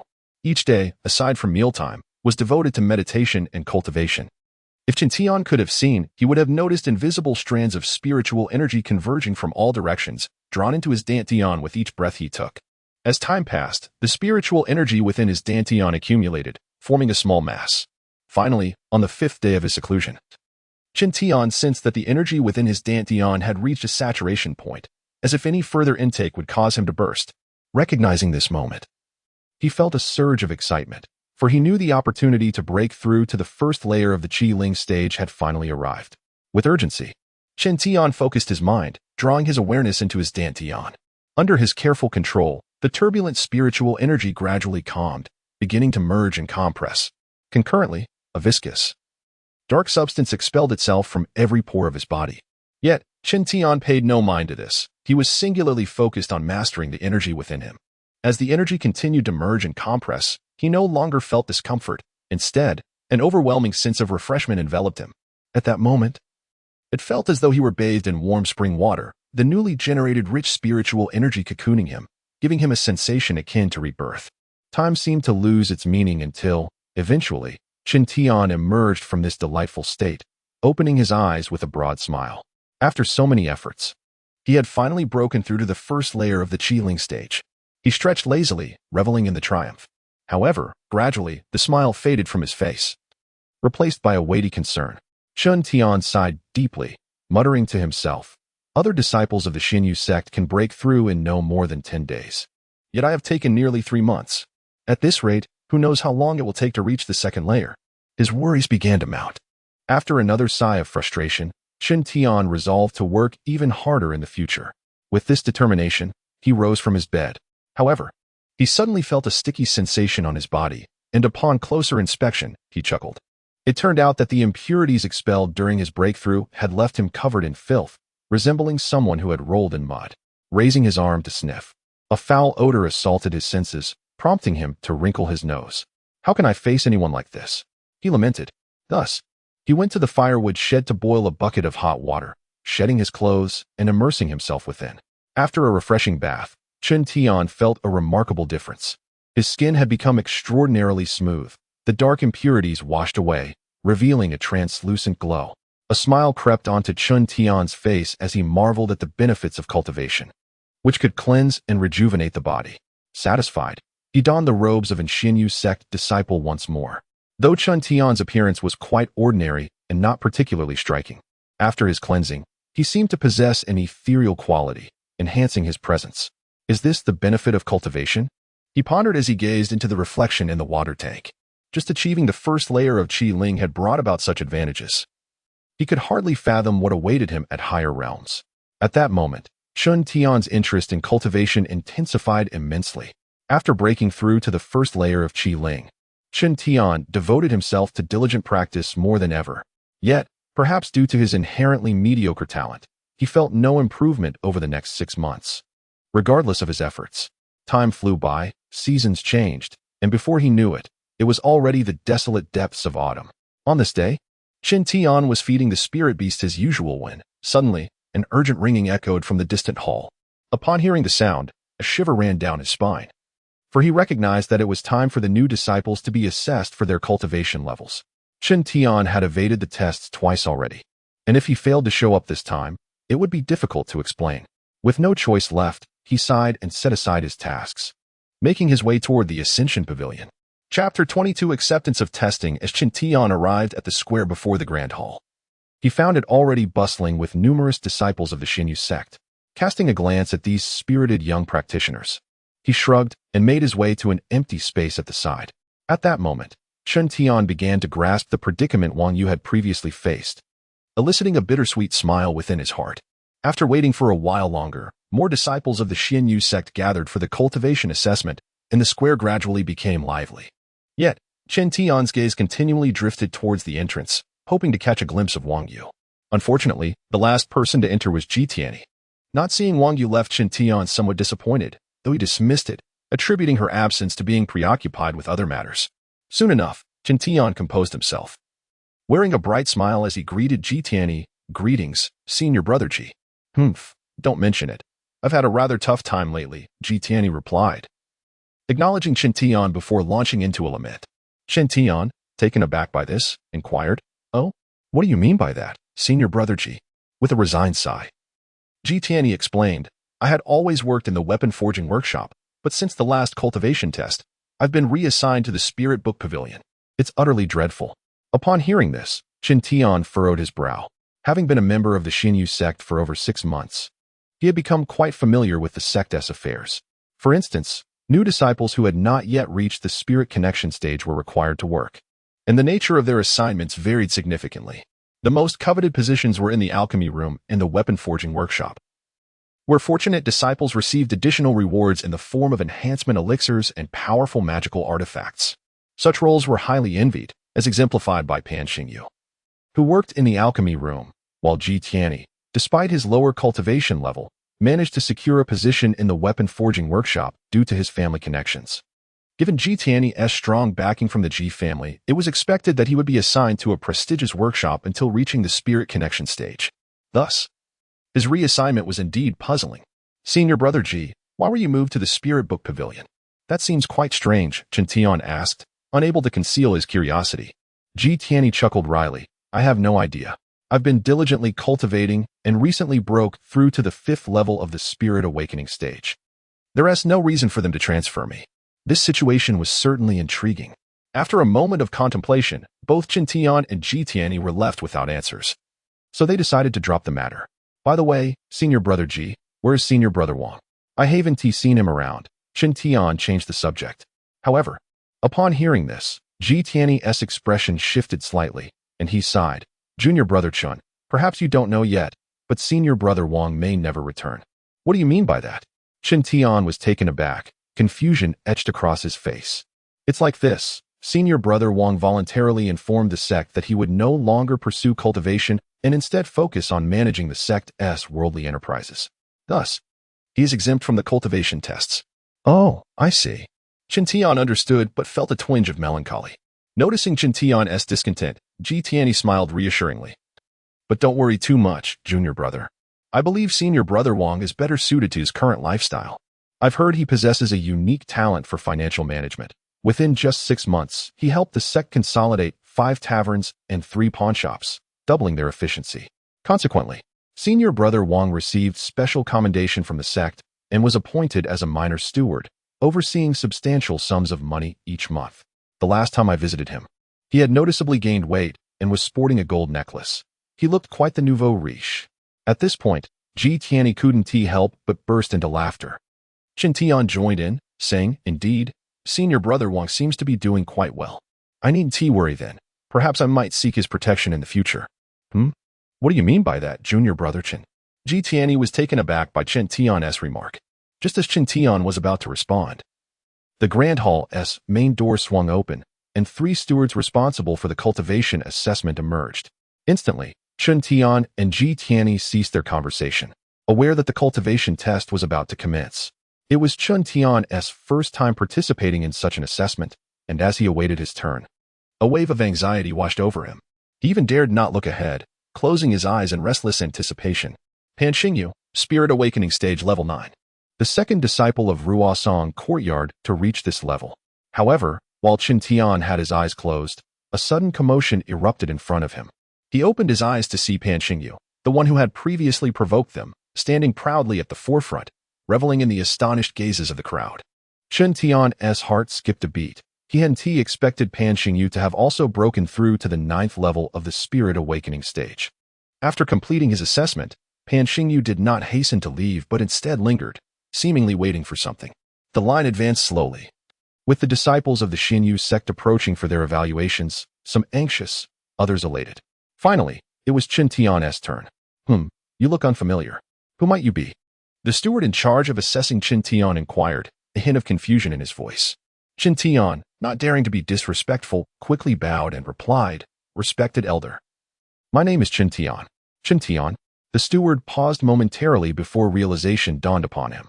A disdainful smile crept across his face as he remarked, "Oh, so you are the newcomer with notoriously poor aptitude?"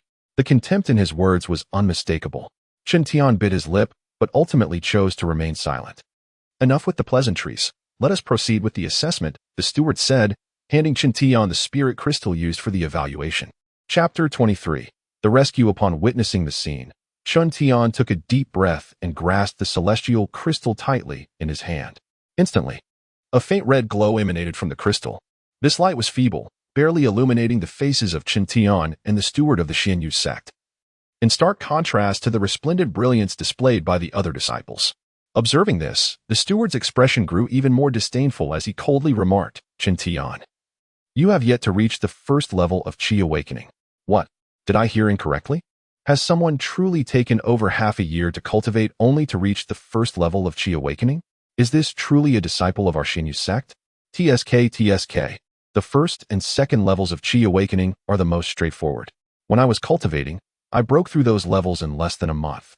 If you haven't progressed beyond the 1st level by now, reaching the 3rd level will require condensing over 10 times the spiritual energy, and you would need 60 years to cultivate." As the steward announced Chen Tian's cultivation level, it was unsurprising that the other disciples erupted in laughter. Some coldly commented, "With such talent, I think it would be best to expel him from the Xinyu sect sooner rather than later. After all, our sect is not a place to nurture the inept, lest we become a source of ridicule for other sects." In an instant, a barrage of scornful remarks filled Chen Tian's ears. He felt prepared to face it all. However, he had underestimated his own patience.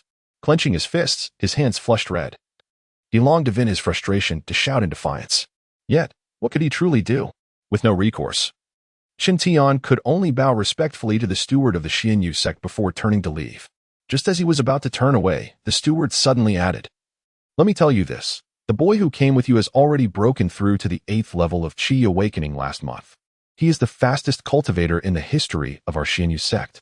I truly do not understand how it is that from the same origins, one can be a genius while the other is a waste. What?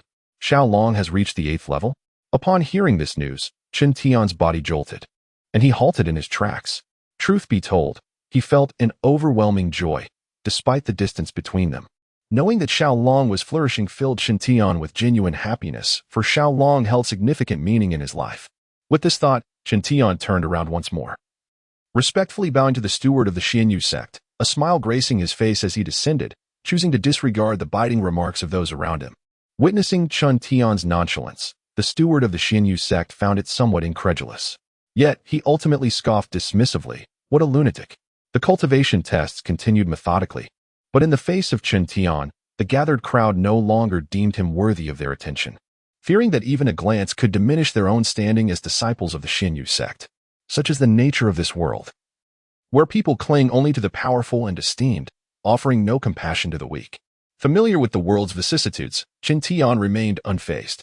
Upon exiting the plaza, Chen Tian resolved to return directly to the Spirit Beast Garden, well aware that remaining there would garner him little welcome. Ah, is that not our esteemed junior brother Chen? I heard you have broken through to the 1st level of Qi Awakening, truly a cause for celebration. However, before he could proceed far, a mocking voice chimed from behind. Chen Tian furrowed his brow and turned to find Pan Xingyu and his 2 lackeys approaching. Aware of their intent to ridicule him, he remained silent, merely fixing them with a cold stare. What's the matter? Are you feeling indignant? Do you wish to strike me? Pan Xingyu stepped forward, continuing his provocation with an infuriating demeanor. Chen Tian's anger flared at once. In truth, he was not afraid of Pan Xingyu. Faced with repeated provocations, who would not feel enraged? He was prepared to retaliate, willing to risk everything for a chance to strike back. With fists clenched, he readied himself for a confrontation. Just as Pan Xingyu was about to deliver another taunt, a voice, as refreshing as a spring breeze, interjected, "Ah, is that not junior brother Chen? I have been searching for you everywhere. I did not realize you were here. Given the splendid weather today, would you care to join me for a cup of tea?" Both Chen Tian and Pan Xingyu were startled by the sudden voice, turning to find Yan Yuchuan, clad in pristine white, exuding an ethereal aura, smiling at Chen Tian, while Ji Tianyi stood beside him. Upon seeing these two, Chen Tian instantly understood that Ji Tianyi must have noticed Pan Xingyu's intent to bully him and sought out Yan Yuchuan for assistance. After all, like Pan Xingyu, Yan Yuchuan had long reached the 9th level of Qi Awakening, and with the influence of Ji Tianyi's family, together they posed a formidable deterrent to Pan Xingyu. Indeed. Upon seeing them, Pan Xingyu's expression shifted dramatically. With a disdainful huff, he angrily declared, "For now, I shall let you off, but remember, I have secured the sect's approval.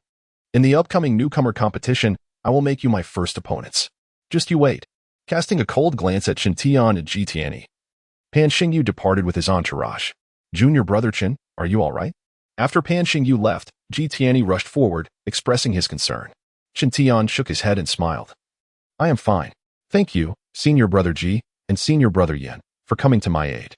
Otherwise, I would have faced a significant loss today." Reflecting on the earlier situation, he realized it had indeed been perilous. Yan Yuchuan, upon hearing this, shook his head slightly and said, "It was merely a small effort. However, junior brother Chen, I can protect you for a moment, but not for a lifetime. As Pan Xingyu mentioned, he will challenge you in the next newcomer competition. And at that time, I will be of no help. You must take care of yourself." Chen Tian, fully aware of the danger he was in, forced a bitter smile and bowed to Yan Yuchuan. "I will keep that in mind." Nodding, Yan Yuchuan replied with a smile, "All right, I have matters to attend to, so I shall take my leave. Should you encounter difficulties in the future, do not hesitate to seek my assistance. I will certainly help where I can. Thank you, senior brother Yan." Chen Tian and Ji Tianyi expressed their gratitude, and with that, Yan Yuchuan departed. "Ah, senior brother Ji, I truly owe you for bringing senior brother Yan here. Otherwise, Pan Xingyu would not have let me off so easily." Chen Tian sighed deeply after Yan Yuchuan's departure.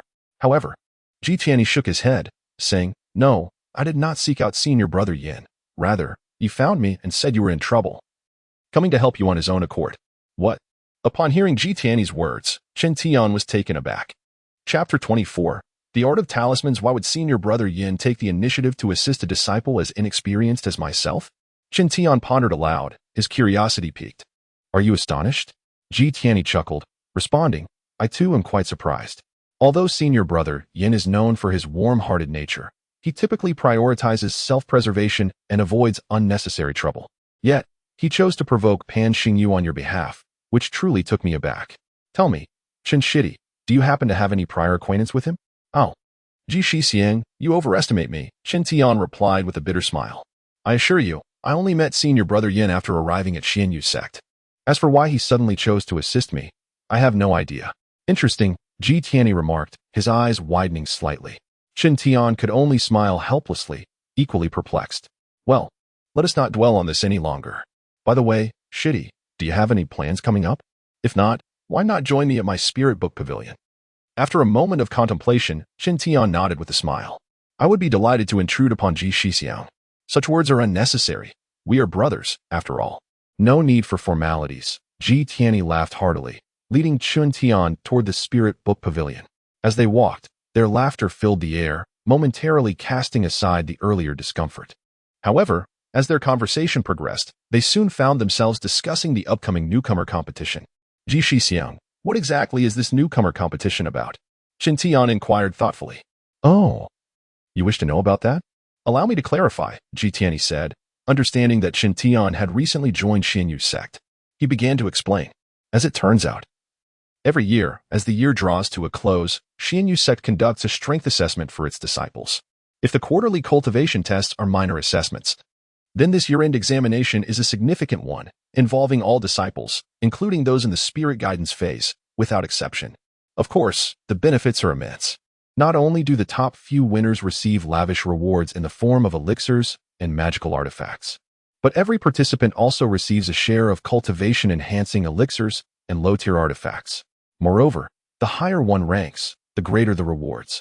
Thus, the disciples are eager to participate, as it presents a rare opportunity. Cultivators cannot rely solely on talent to achieve greatness. Various factors must work in harmony. Gaining more elixirs and resources significantly benefits one's cultivation progress. Furthermore, achieving a good ranking could attract the sect's attention, possibly leading to being nurtured as a core disciple. At this point in his explanation, Ji Tianyi's face betrayed a hint of envy. However, it soon faded, and he sighed, alas. Such opportunities are reserved for the most outstanding newcomers, while we, on the other hand, can only dream. Upon hearing this, Chen Tian finally grasped the situation. Yet, his expression grew solemn as he recalled Pan Xingyu's earlier words, indicating he would target both himself and Ji Tianyi during the competition. With Pan Xingyu at the 9th layer of the spirit guidance phase, how could he possibly compete against him? Noticing the turmoil in Chen Tian's demeanor, Ji Tianyi seemed to sense his unease. Haha, Chen Shidi, do not fret too much. Rest assured, I will leverage the influence of the Ji family to intervene. Does Pan Xingyu think he can make me look bad in the newcomer competition? He is sorely mistaken. I will not allow it. As he spoke, Ji Tianyi's face displayed a look of disdain, revealing the deep-seated animosity between the Ji and Pan families. Chen Tian, upon hearing Ji Tianyi's words, felt a wave of relief wash over him. Thank you so much, Ji Shixiang.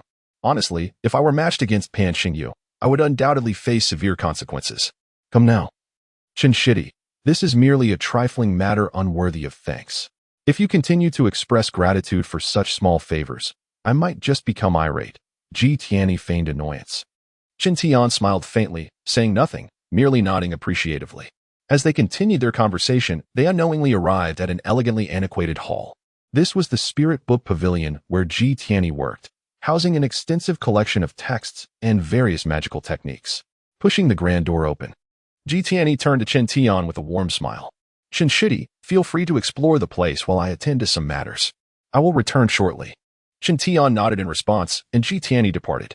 This was Chen Tian's first visit to the pavilion, as he usually spent his time in the secluded and desolate spirit beast garden. As he gazed upon the neatly arranged shelves lined with books and the fragrant scrolls that filled the air, his spirits lifted. Wandering among the shelves, Chen Tian's eyes swept across the titles. He noted that the collection was divided into two distinct sections. The first housed various texts on cultivation and an array of enchanting spells.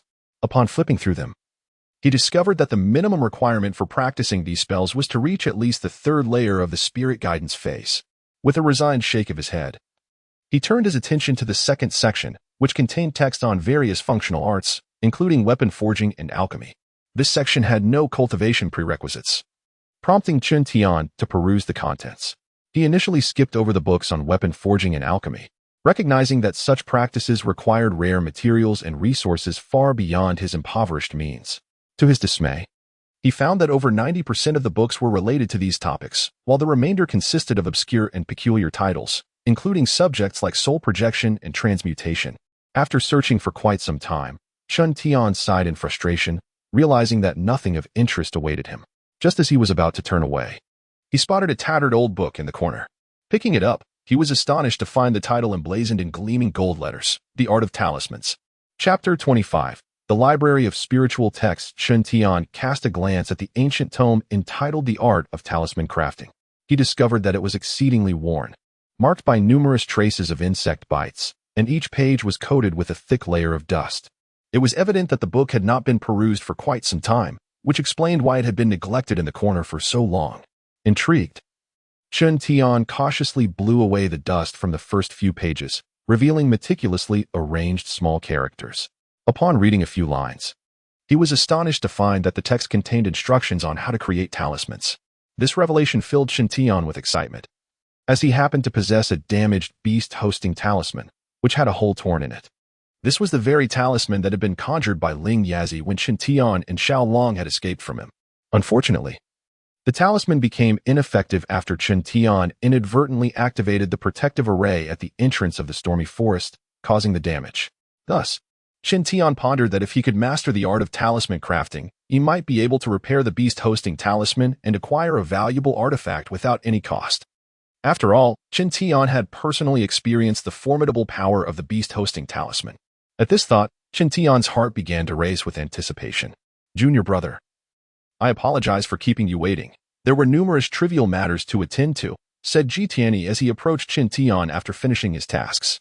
However, Chen Tian was so engrossed in his reading that he failed to hear him. Curious, Ji Tianyi gently nudged Chen Tian and inquired with a smile, Junior brother, what captivates you so? Upon hearing this, Chen Tian snapped back to reality and joyfully replied, Senior brother, may I borrow this book? Ji Tianyi was momentarily perplexed by Chen Tian's sudden enthusiasm, but after glancing at the book in his hands, he burst into laughter, saying, Junior brother, you should know that our Xinyu sect has a rule. Only those who have reached the third level of the Qi Ling stage can borrow books from the Library of Spiritual Texts. The moment Chen Tian heard this, his earlier excitement dissipated as he remembered the sect's regulations. Instantly, his mood sank, and he ran his fingers over the pages, seemingly reluctant to part with it. Observing his forlorn expression, Ji Tianyi chuckled again and said, All right, junior brother. Do not wear such a gloomy countenance. Rest assured, I am here to assist you. Upon hearing Ji Tianyi's somewhat profound words, Chen Tian was taken aback momentarily. But then his spirits lifted once more as he asked, Senior brother, do you have a solution? Ji Tianyi nodded with a smile. Indeed, if it were any other book, I might find it challenging, but as for the one you hold, I'd be more than happy to gift it to you. How can that be? Chen Tian exclaimed in surprise. If you truly give it to me, won't that create complications when other disciples wish to borrow it? Do not worry about that. Junior brother, let me put it this way. Since this book was added to the library, it has only been borrowed 3 times.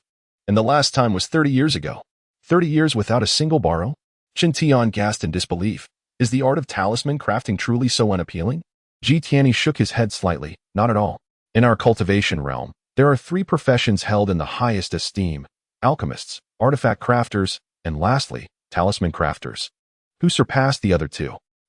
Senior brother, please do not lead me in circles. I am becoming dizzy. If talisman crafters are so revered, then why has no one borrowed this book? Chen Tian inquired helplessly. Ji Tianyi sighed. Alas, junior brother, while the art of talisman crafting is indeed valuable, the cost of cultivating a talisman crafter is exorbitant, far beyond what an ordinary person can bear. Senior brother, what do you mean by that? Chen Tian asked, puzzled. Ji Tianyi smiled, refraining from answering directly. Instead, he posed a question. Junior brother, may I ask how many celestial crystal stones you receive in a year?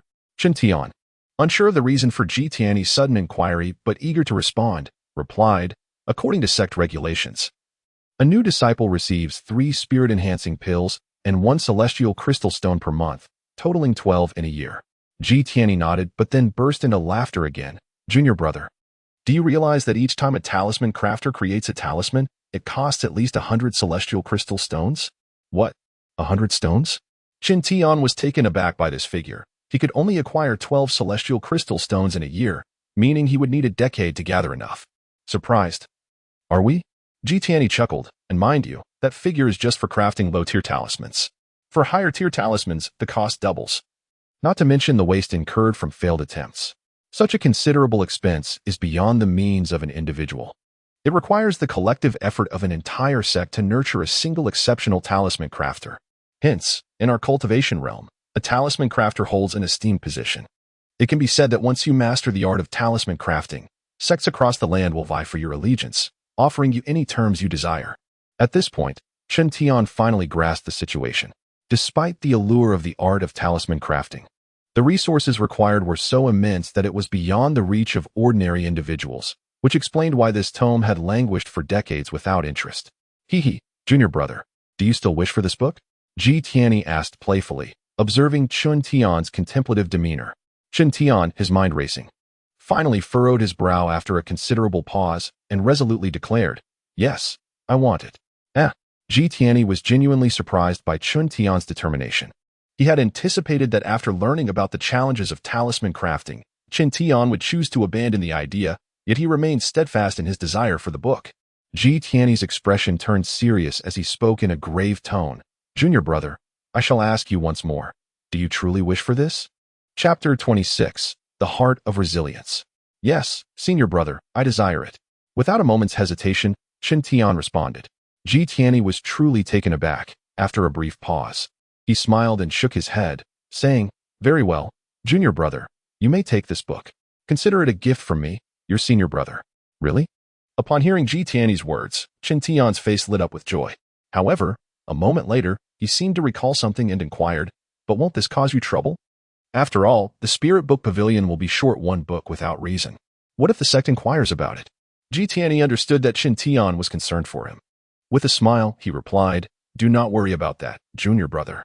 To be honest, before I took over the duties of the Spirit Book Pavilion, this book was already absent from the inventory. It seems some forgetful soul neglected to re-register it. I stumbled upon it while tidying up and, after consulting the previous records, realized it was indeed a part of the collection.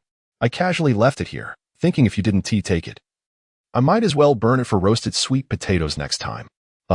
After listening to Tian's words, Chen Tian felt a wave of frustration wash over him. He had worried for Tian only to discover that the book was essentially a stray object, given to him as a mere courtesy. "Isn't this simply a waste of my sentiments?" Chen Tian silently scoffed. Nevertheless, he felt a sense of gratitude towards Tian, as this gesture had indeed helped him. After chatting a while longer, Chen Tian bid farewell to Tian and returned to his spirit beast garden alone. As he walked, Chen Tian clutched the book on talisman crafting tightly, yet his thoughts began to soar. To be honest, everything that transpired today had profoundly impacted him. Observing others casually wielding powers of the 5th level and above in the spirit awakening stage while he remained stagnant at the 1st level was enough to stir feelings of anger and envy within him. It would be disingenuous to claim otherwise. Chen Tian was a person of flesh and blood, and naturally, he harbored a competitive spirit. No one willingly accepts being left behind. Yet often, no matter how diligently one strives, they cannot compete against innate talent. This realization weighed heavily on Chen Tian today. That Pan Xingyu, relying on his family background and personal prowess, had repeatedly made things difficult for him. Had it not been for the timely assistance of Yin Yuchuan and Tian, he might have already been dealt with by Pan Xingyu. The audacity of Pan Xingyu, bolstered by his natural gifts and lineage, allowed him to bully others without a care. But would one truly wish to live under such oppression for a lifetime? The answer was unequivocally no. Chen Tian recalled a time in his childhood when he wandered with Little Dragon. A kind soul had gifted him a string of sausages, a veritable treasure at that time. However, before he could savor it with Little Dragon, 2 fierce dogs, eyes gleaming green and growling menacingly, charged at him, clearly set on the sausages. The situation unfolded with startling rapidity. Before Chen Tian could react, the dogs lunged forward, attempting to snatch the sausages from him. In that critical moment, Chen Tian realized that if he dropped the sausages and pulled Little Dragon away to escape, he could flee. Yet he did not do so. Instead, he shoved Little Dragon aside, clamped the sausages between his teeth, and engaged in a fierce struggle with the two frenzied dogs. The encounter was brutal. While the specifics of the struggle eluded him, he vividly remembered the pain of multiple scratches and bites, blood flowing freely. Yet, he never yielded nor gave up. He retaliated with a ferocity that rivaled the dogs. Thus, despite being battered and bruised, he ultimately drove the dogs away, successfully safeguarding the sausages. That day happened to be Little Dragon's birthday, and the sausages became a cherished memory in their arduous journey together. Chen Tian understood that his victory over those fierce dogs stemmed from his unwavering determination and fearless spirit. Therefore, he had no fear of hardship. No matter how arduous the path, he would not easily concede. Now, the same sentiment prevailed. Though Pan Xingyu appeared formidable, Chen Tian was undeterred. He recognized that should he ever falter in the face of fear, he would be forever ensnared in Pan Xingyu's shadow. This was not the essence of Chen Tian's path as a cultivator. A cultivator's journey is one of defiance against fate. If he feared the heavens, how could he fear a mere Pan Xingyu? With this resolve, Chen Tian's gaze sharpened, and he coldly declared, Pan Xingyu, mark my words, one day, you will come to understand that I, Chen Tian, am not one to be trifled with. Upon returning to the Spirit Beast Garden, without a second thought, Chen Tian shut the gate. Typically, the garden was devoid of visitors, only receiving a few young acolytes during sect ceremonies to lead some spirit beasts for show. Following today's events, the news of him being deemed a waste would likely spread throughout the sect, ensuring that no one would come to the Spirit Beast Garden. This suited Chen Tian just fine. He had grown accustomed to solitude and preferred not to be disturbed. Once inside, he settled cross-legged on his bed.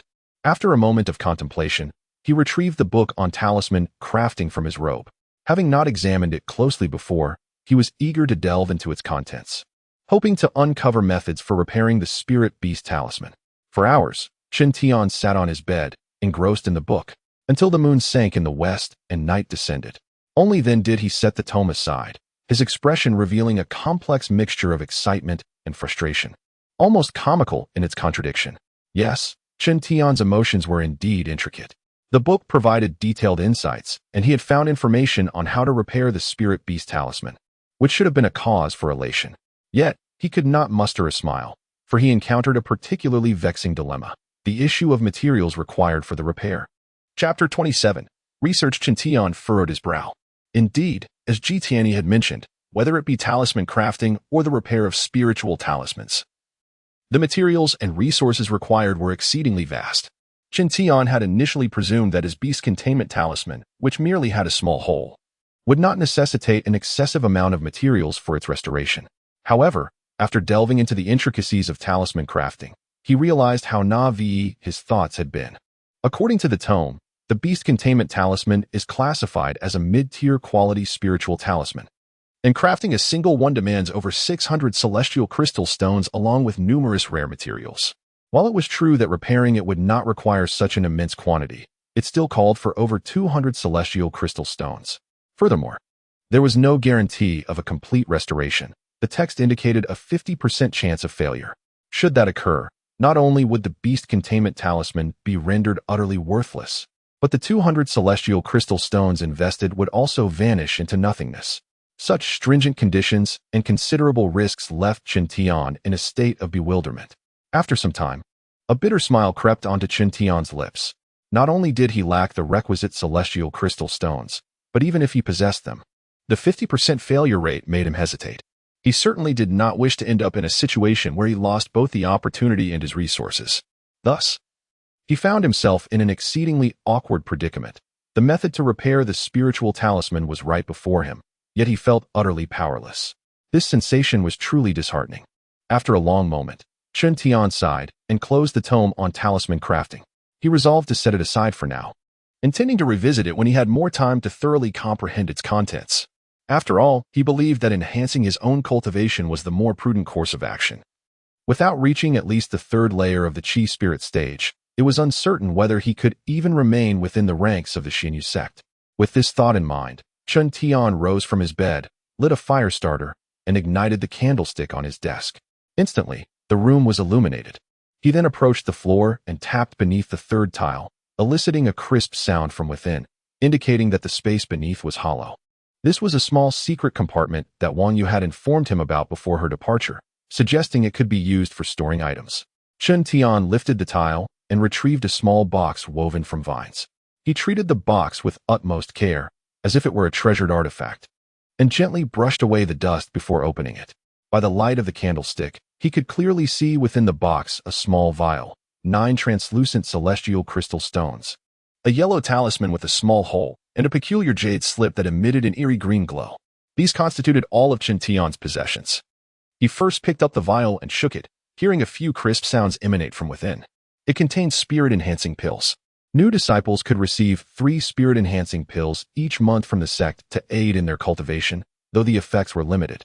Each pill contained spiritual energy equivalent to 3 days of meditation, which, while not insignificant, was hardly substantial. Chen Tian was typically reluctant to consume them, as he had discovered a more effective method of utilizing the pills. He found that taking them during a breakthrough could harness the sudden surge of spiritual energy, propelling him to the next level. When he initially advanced to the first layer of the Qi spirit stage, he had consumed all his spirit-enhancing pills in one go before entering seclusion, significantly hastening his breakthrough.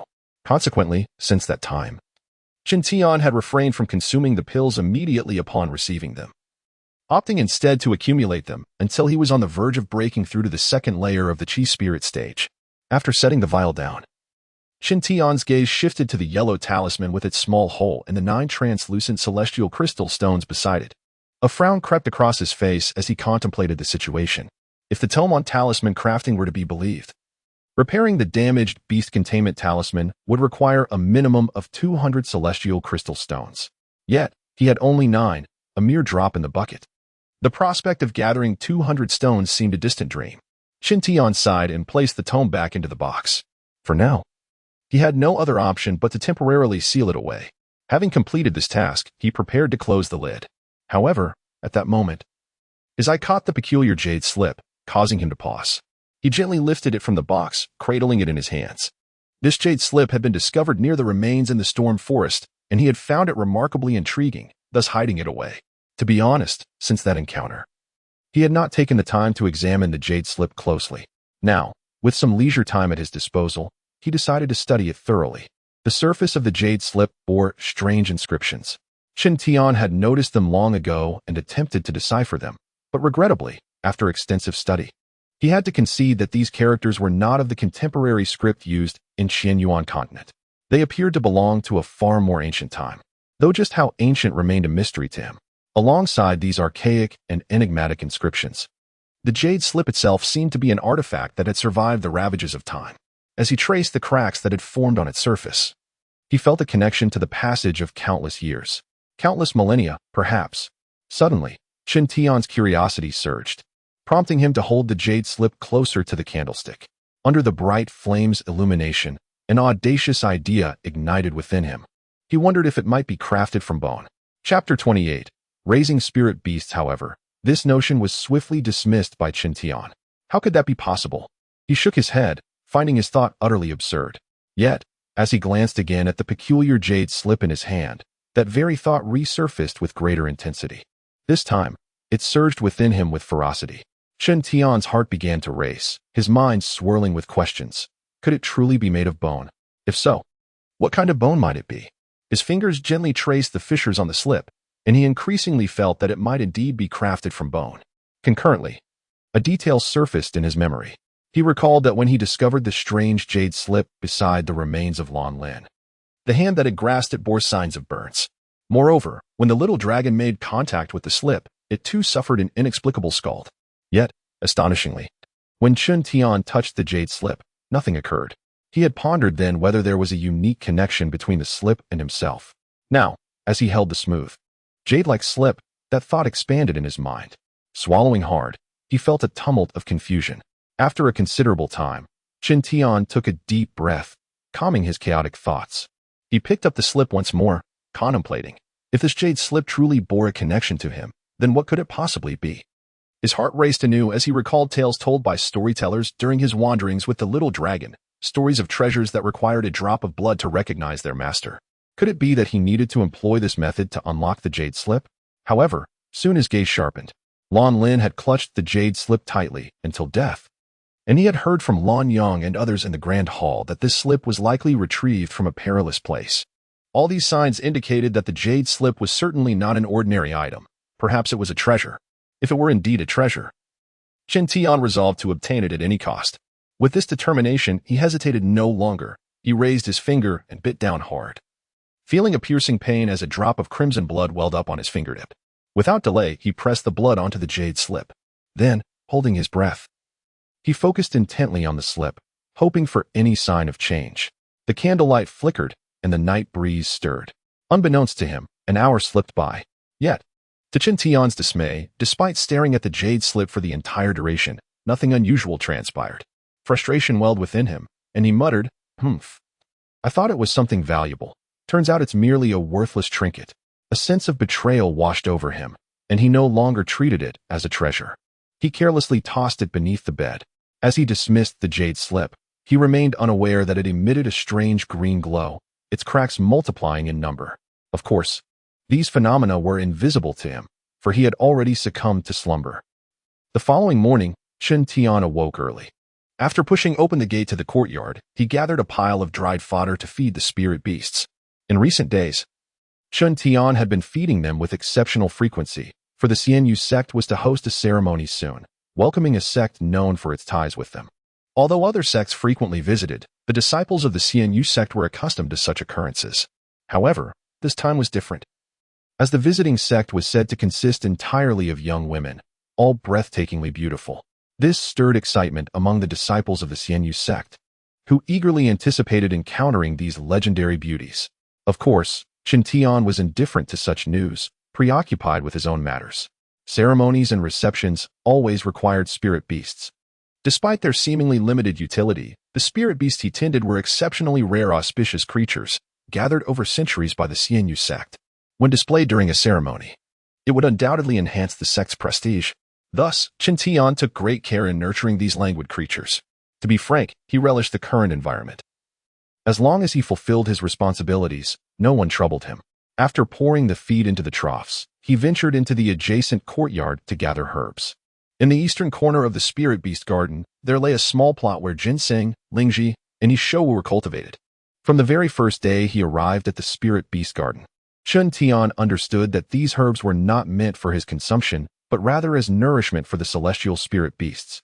The Xianyu sect was meticulous in their care, not only assigning disciples to tend to them, but also cultivating herbs specifically for their diets.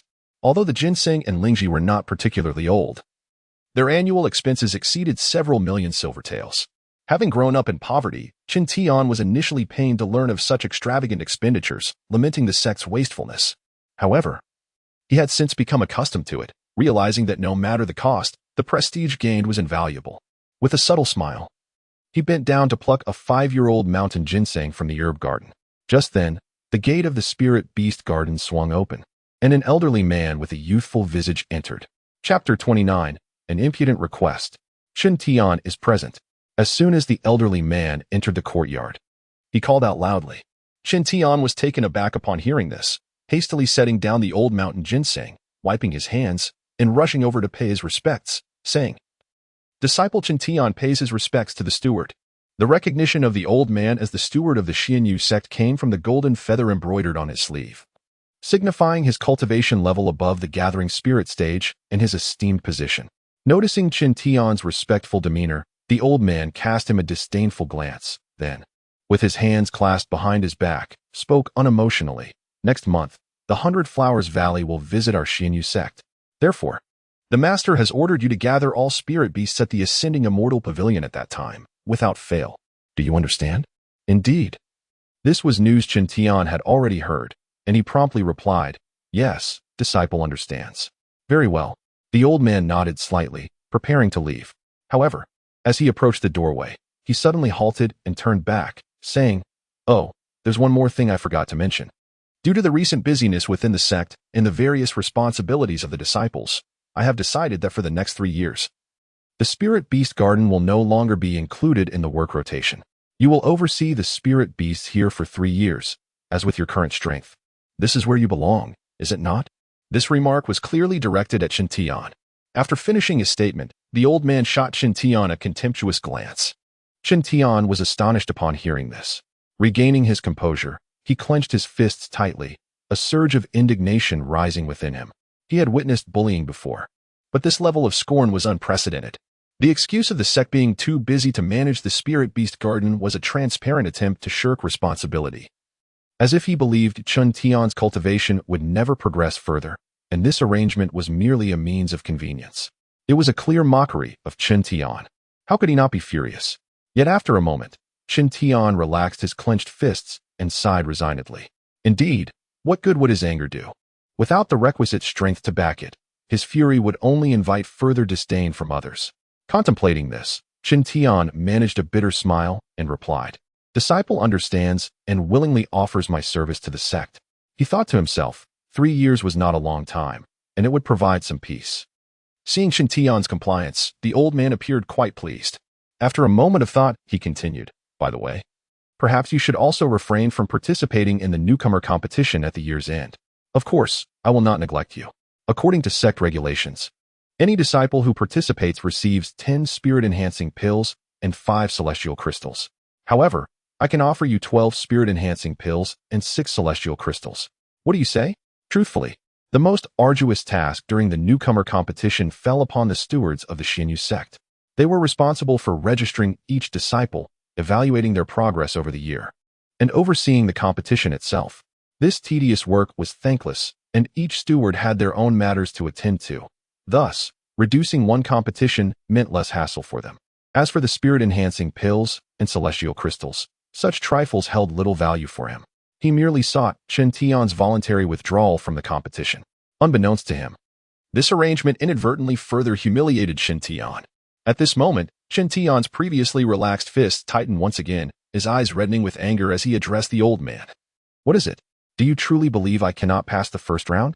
Chen Tian had learned from Ji Tianyi that the 10 spirit-enhancing pills and 5 celestial crystals were rewards for those who were eliminated in the first round. According to the competition rules, the rewards doubled with each round. Thus, the old man's offer of 12 spirit-enhancing pills and 6 celestial crystals suggested he deemed Chen Tian certain to fail in the first round. Seeing Chen Tian's furious expression, the old man sneered, "Oh, what does your reaction mean? Do you actually think that with your pathetic strength, you can break through to the second round?" His gaze was brimming with contempt. Chen Tian was enraged, completely enraged. While he could accept being assigned to the Spirit Beast Garden for 3 years after all, he enjoyed the environment and the work. He could not agree to abstain from the newcomer competition. That was an insult he could not tolerate. A profound insult. A true warrior would never concede defeat until the very last moment. To yield was to shatter one's resolve. Chen Tian was aware of his mediocre talent and lacking cultivation. But he had already resolved to participate in the newcomer competition. He cared not for others' opinions or how they spoke of him, nor did he fear being defeated. He was determined to fight until the end. When Wang Yu departed, he had spoken of how humans are like ants before the heavens, forever unable to resist, destined to submit to fate. Yet Chen Tian disagreed. That night, he gazed at the sky, realizing that while humans indeed resemble ants before the heavens, his life was his own to command, not dictated by fate. Chen Tian would not passively await his demise. He would resist, he would defy. He intended to show the heavens that even an ant, aware of its impending doom, would still bite back in its final moments. He would make the heavens understand that even ants should not be trifled with. Such a tenacity was forged through his childhood of wandering, self-reliance, and resilience. He would not easily yield. Thus, when he learned of the newcomer competition, he immediately resolved to participate. To retreat without a fight was the mark of a coward. Chen Tian could endure others mocking his low cultivation, but would never allow anyone to ridicule him for fleeing from a challenge. This was not merely about pride. It was his final line in the sand, his principle. The old man had not anticipated Chen Tian's unwavering determination. He had assumed that, being the waste he was, Chen Tian would eagerly accept the small benefits offered. Yet now, the situation had completely reversed. The old man's face revealed a flicker of anger as he coldly reiterated, "I will ask you one last time. Will you withdraw or not?" Chapter 30. The miraculous phenomenon at that moment. An overwhelming pressure emanated from the elder, enveloping Chen Tian in its terrifying grasp. Instantly, Chen Tian found it difficult to breathe. However, he did not yield.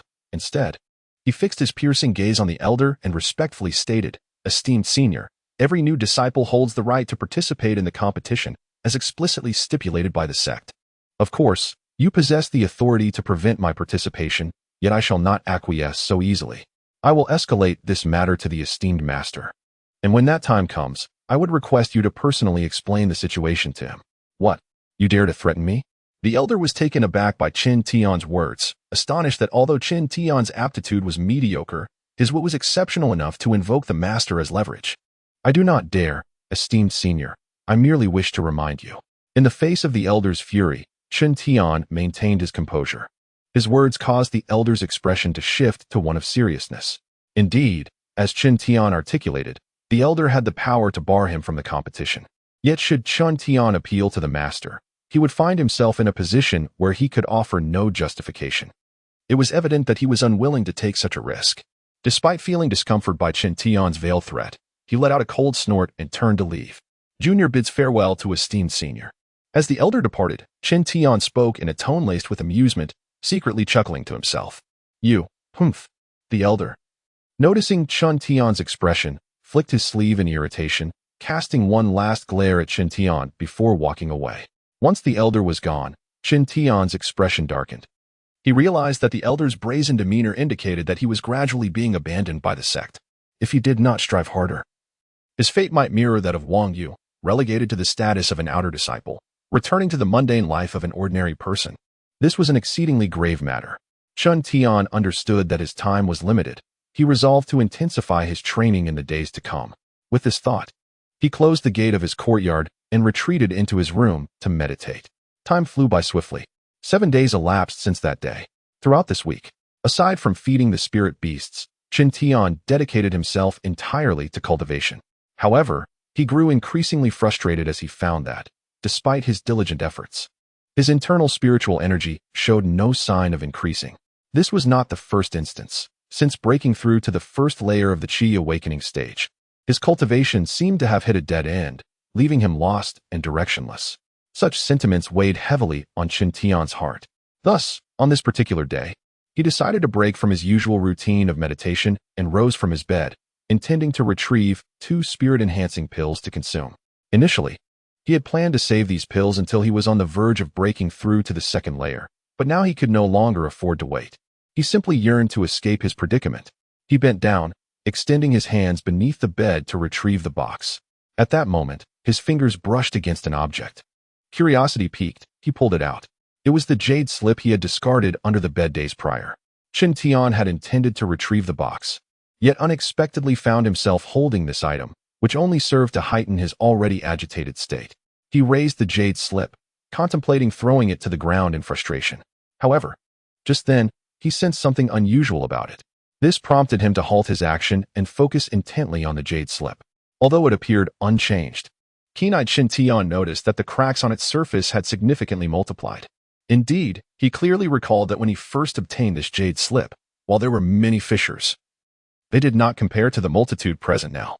The cracks resembled a parched riverbed, intricately patterned and seemingly arranged with a certain order, as if they had been deliberately inscribed by a hand rather than naturally occurring. This impression struck a familiar chord within Chen Tian. It reminded him of the formation diagram he had discovered outside the Lanlin cave. The realization dawned upon him that the myriad of cracks on the jade slip resembled a formation. His heart raced with excitement. He cradled the jade slip, focusing intently on it. As he gazed, the cracks began to twist and distort before his eyes. An overwhelming sense of fatigue washed over him, yet simultaneously he felt invigorated. It was an extraordinarily peculiar sensation. Gradually, he sensed a loss of control over his own body. The surroundings faded into obscurity, and it felt as though his soul was being drawn into the mysterious patterns of the jade slip. Simultaneously, a series of ancient voices resonated in his ears, echoing through the ages, as though they had existed for millennia. This was an unfathomable experience. Just as Chen Tian was on the verge of losing all control over his physical form, he gritted his teeth, a surge of pain jolting him back to reality. What is happening? Chen Tian gasped for breath, his eyes wide as he stared at the jade slip. The recent events felt dreamlike. After a lengthy pause, he stabilized his thoughts, choosing not to look at the jade slip again but instead pondering deeply. If those cracks indeed represented a formation, what resided within it? Was it something perilous? Chen Tian mused, hesitating momentarily. To be honest, he was immensely intrigued by what had just transpired, eager to explore further and uncover the mysteries within. Yet, he was also apprehensive of potential dangers, having witnessed the formidable power of the formation outside the Lanlin cave. What should he do? How should he decide? Chen Tian found himself in a quandary. However, before long, his gaze sharpened with determination. He resolved to give it another try. After all, at this juncture, he had little left to fear. Taking a deep breath, he directed his attention back to the jade slip. Instantly, the same sensation washed over him once more. He felt his consciousness gradually dissipating, as though his very soul was being pulled into the depths of the jade slip. Concurrently, the ancient yet sorrowful voices returned to his ears, growing increasingly clearer with each passing moment. Chapter 31. Strange Illusions. Gradually, Chen Tian felt the space around him dissipating like fragments, revealing a profound darkness. He found himself adrift in this void, floating aimlessly forward. At the end of the darkness, a glimmer of light appeared, seemingly an exit, spilling forth a radiant illumination. Filled with joy, Chen Tian hastened towards the source of the light. However, upon emerging from the shadows, an astonishing scene unfolded before him, causing him to recoil in horror. Before him lay a vast emptiness, populated by countless shattered corpses. These bodies varied in size. Some towered like mountains while others were no larger than insects. Their forms were equally diverse. A swift glance revealed a mixture of familiar human figures alongside grotesque forms, such as humanoid bodies with animal heads, sharp beaks, and fearsome fangs, as well as creatures entirely alien to the realm of Qian Yuan, shrouded in darkness with tails and spiked teeth. What on earth are these? Chen Tian's heart raced at the sight of such bizarre remains.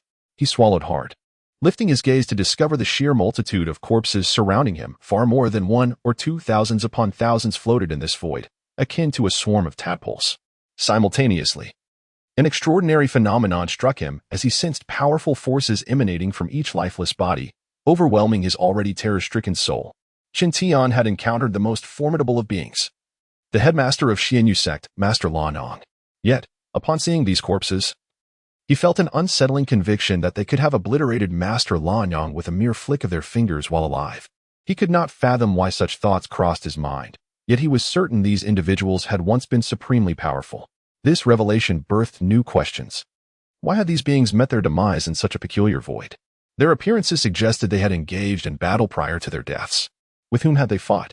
A torrent of questions flooded Chen Tian's mind. Gradually, he shook off his initial shock and inhaled deeply, resolutely beginning to search for answers within this emptiness. Unsure of where to seek the truth, he could only follow his instincts as he glided forward through the darkness. The void was bereft of direction, and he floated aimlessly, occasionally passing by towering corpses. Chen Tian could discern expressions of greed, ferocity, and a mingling of indescribable fear and despair etched upon their faces, deepening his confusion. Suddenly, a formidable wave of combat intent surged towards him like a tidal wave, causing his body to flip in the void until he finally stabilized after several rotations. Ignoring his panic, he turned to the source of this fierce energy, and his mouth fell agape in astonishment.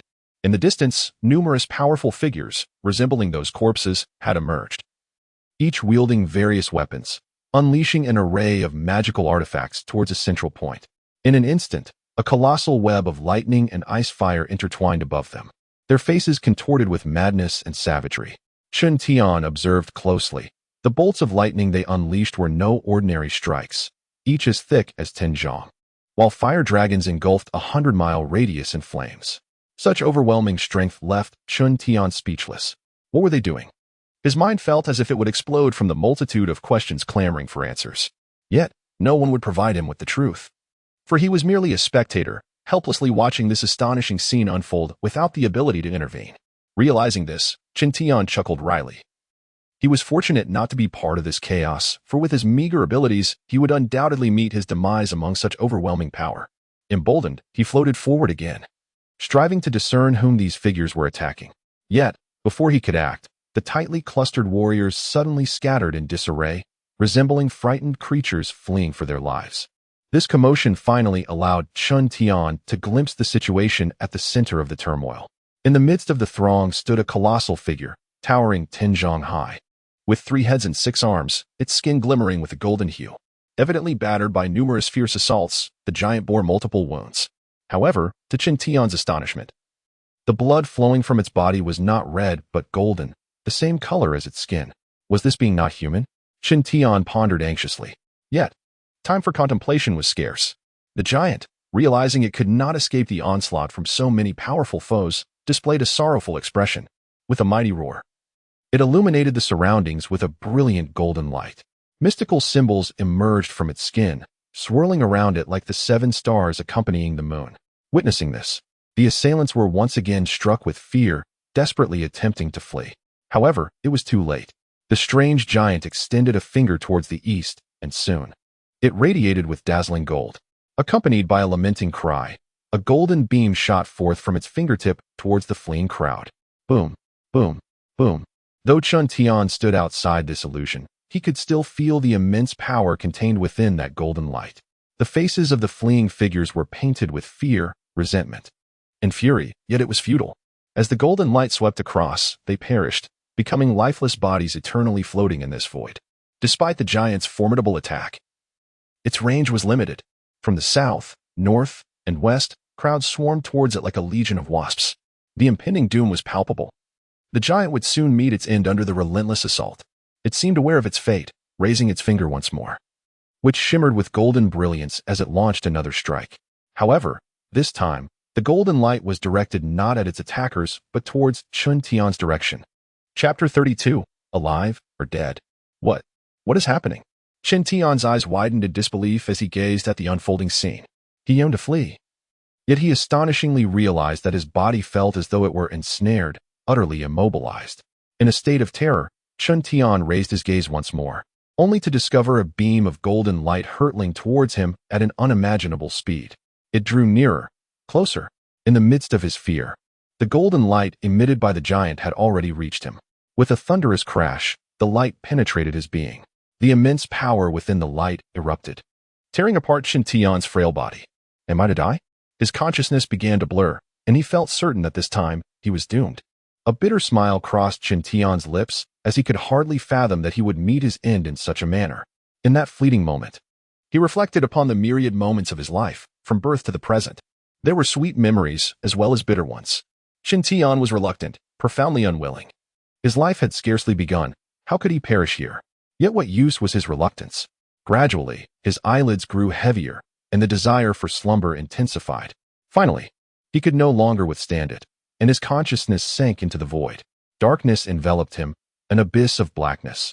Was this the sensation of death? Yet why could he still think? Chen Tian found this unfathomable. He was fully aware that he had perished under the assault of that golden light. Yet his thoughts remained intact, continuing to ponder. However, having never encountered death before, he could not discern whether this state was normal or not. Nonetheless, Chen Tian grew indifferent to such musings, allowing his consciousness to drift aimlessly through the dark void. Here, time held no meaning. He was oblivious to how long had passed. Most of the time, he found himself in slumber. After all, it was only in sleep that he was free from the burdens of thought, free from questioning whether he was alive or dead. It was a remarkable phenomenon. Who could ever anticipate the day they would contemplate their own existence? There was no space here, and thus Chen Tian could not ascertain his location, for all around was an impenetrable blackness that appeared identical. His consciousness floated in a state of half-dream, half-wakefulness. Time stretched on, perhaps 100 years, perhaps 1,000, or even 10,000.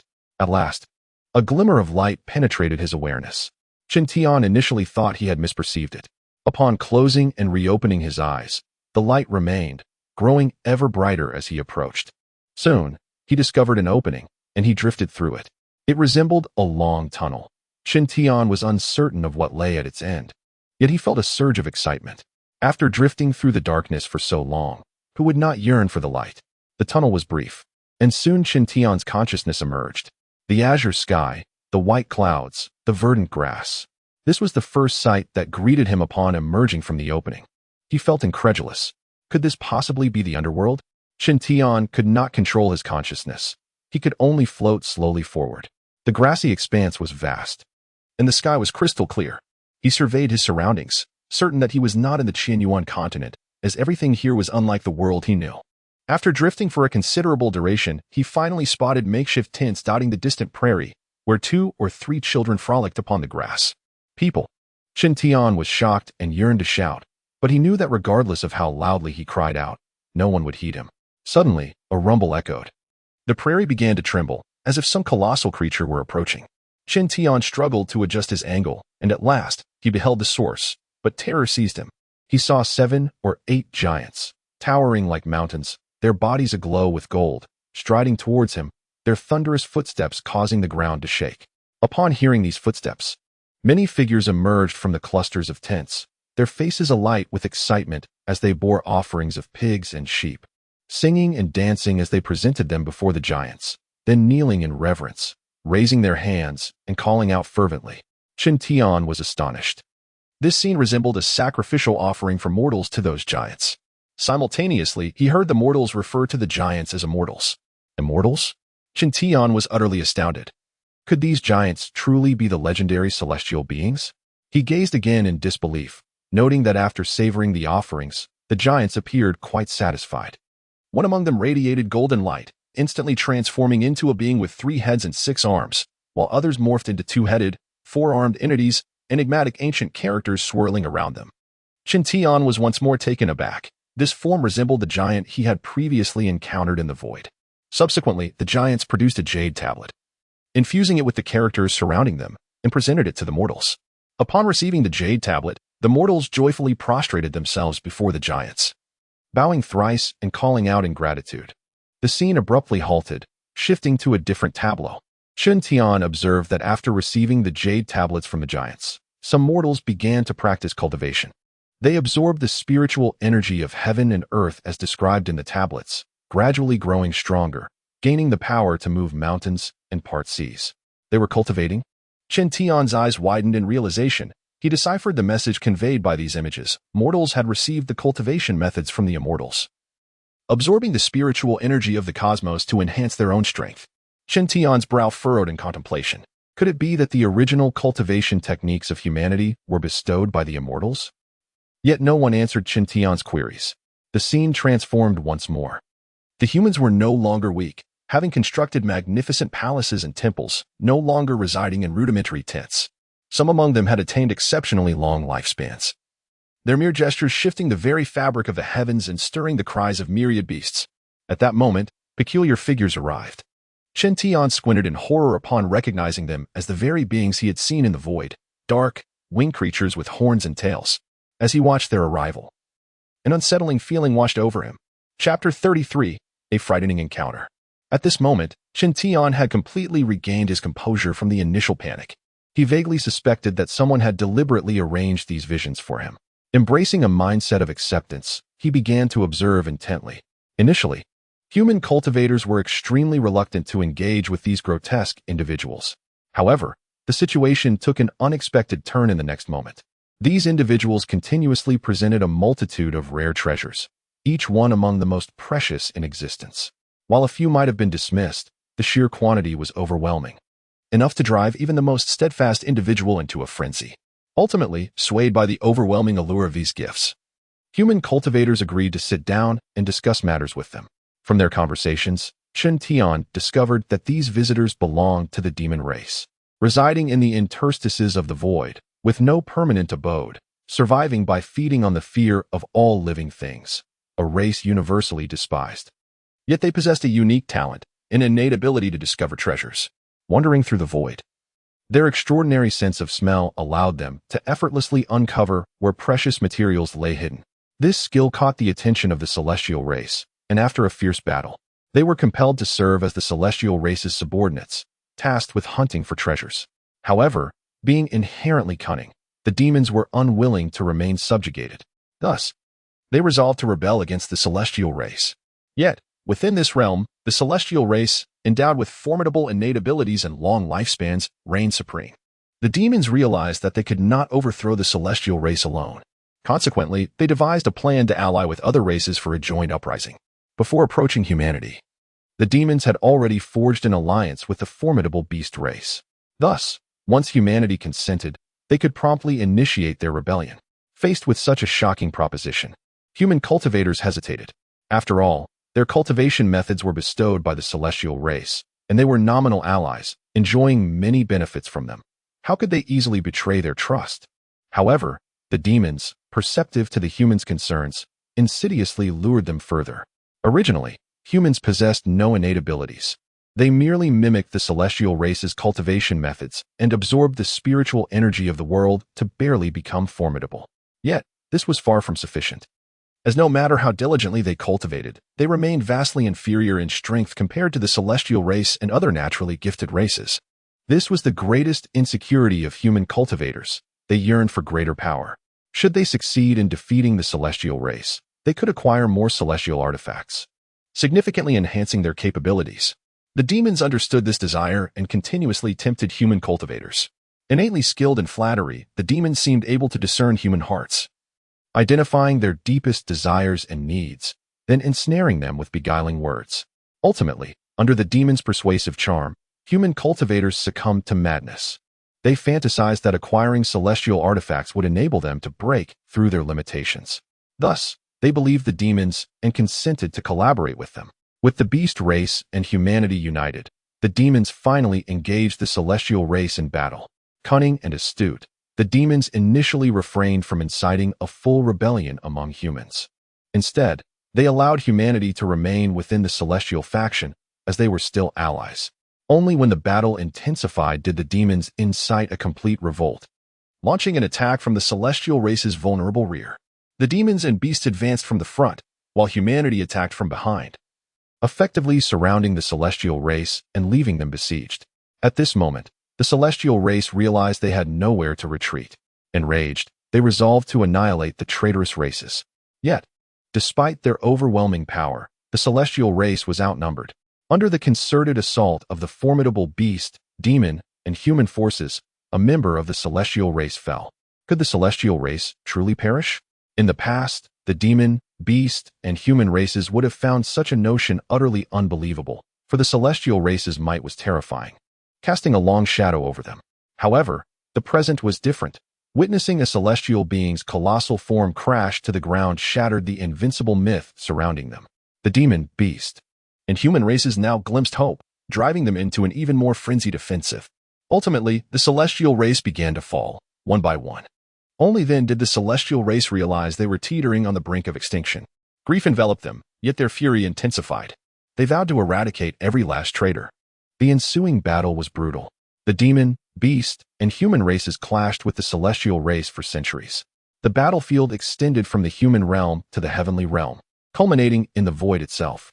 Throughout these centuries, countless champions from the demon, beast, and human races perished. The celestial race's plight was even more dire, as their kin fell. Only one remained. Finally, amidst the void, the last celestial being faced a climactic showdown against the united forces of the demon, beast, and human races. The scene shifted once more. This time, Chen Tian found himself back in the familiar surroundings he had first witnessed, the haunting tableau of countless floating corpses in the void, where swarms of powerful beings, like tadpoles, besieged a sorrowful giant. In this moment, Chen Tian comprehended fully. That despondent giant was indeed the last remaining member of the celestial race. Observing the multitude of lifeless bodies around him, Chen Tian felt a profound shock within. When humanity succumbs to madness and greed, their potential for destruction is truly formidable. However, there was little time for Chen Tian to reflect, for at that moment, a golden light emitted from the celestial being struck him once more. Ah! Chen Tian cried out in terror, breaking free from the endless void. Gasping for breath, he was drenched in cold sweat. Yet, soon he recalled something and quickly raised his hands to examine them. Thankfully, his limbs remained intact. This confirmed that what he had witnessed was merely an illusion. However, Chen Tian's gaze soon sharpened, fixating on the jade slip beside him, which had plunged him into such a state of fear. He realized he might have stumbled upon something extraordinary. Chapter 34. The Bone Tablet. At this moment, Chen Tian had thoroughly confirmed that the harrowing scene he had just experienced was entirely derived from the illusions contained within this jade tablet. No, perhaps it would be more appropriate to call it a bone tablet, for it was fashioned not from jade but from bone. Indeed, it was the very bone of the celestial being besieged by numerous formidable adversaries in the void. The images Chen Tian had witnessed were merely the remnants of memories left behind by this immortal. As this realization dawned upon him, Chen Tian furrowed his brow and descended from his bed to glance outside. He observed that within the spirit beast garden, the creatures were still leisurely consuming the feed he had prepared for them. They had not eaten much, as the trough remained brimming, indicating that only a brief moment had elapsed since Chen Tian had entered the room. This further corroborated his thoughts. Although he had felt as if he had traversed a long span of time within the illusion, in reality, it had only been a fleeting instant. Having come to this understanding, Chen Tian pondered for a moment before closing the door and re-entering the room. His gaze fell heavily upon the bone tablet, and he suddenly extended a finger to trace a line upon its surface. Instantly, a brilliant golden light radiated from the tablet, and the arcane characters etched upon it began to float before his eyes. Indeed, Chen Tian's expression brightened with joy as he nodded gently. He could now ascertain that the time he had spent within the bone tablet was not devoid of significance. As his consciousness wandered through the void, ancient memories had infiltrated his mind, intertwining with his own recollections. Initially, Chen Tian had been too astounded to pay much attention, but now, having calmed his thoughts, he realized that the memories that had surged into his mind were those of the celestial being. Thus, when Chen Tian gazed upon the bone tablet again, he not only comprehended how to unlock its mysteries, but also deciphered the previously obscure and enigmatic characters inscribed upon it. With a soft chuckle, he resolved to contemplate nothing else, fixating instead on the colossal golden letters suspended before him. This was a universal script among the celestial race, albeit long lost for countless millennia. However, having inherited the memories of the immortal, Chen Tian could now read these once incomprehensible symbols with ease. After scanning the writings, his pupils dilated in astonishment, for the bone tablet contained records of authentic cultivation techniques of the celestial race. This revelation stirred a deep excitement within him. Having traversed the illusion, Chen Tian now understood that the initial cultivation methods of human practitioners were bestowed by the celestial beings, and humanity had merely emulated their celestial counterparts. Yet, what lay before him now were genuine celestial cultivation techniques, and how could he not be enticed? In truth, having grasped the entire context of the situation, Chen Tian found himself looking down upon those human cultivators from the illusion. They had received immense favors from the celestial beings, only to ultimately betray them and assist the demonic race in annihilating all of the celestial race. Even more infuriating was the fact that after slaughtering the celestial beings, they distorted the collective belief of humanity regarding the celestial race. Pausing to reflect, Chen Tian glanced at a painting of an immortal in the center of the room.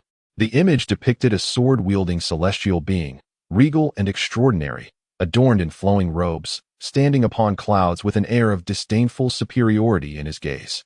Had it not been for the illusion, Chen Tian might have truly believed that this was the authentic visage of an immortal. Yet now, he recognized he had been deceived.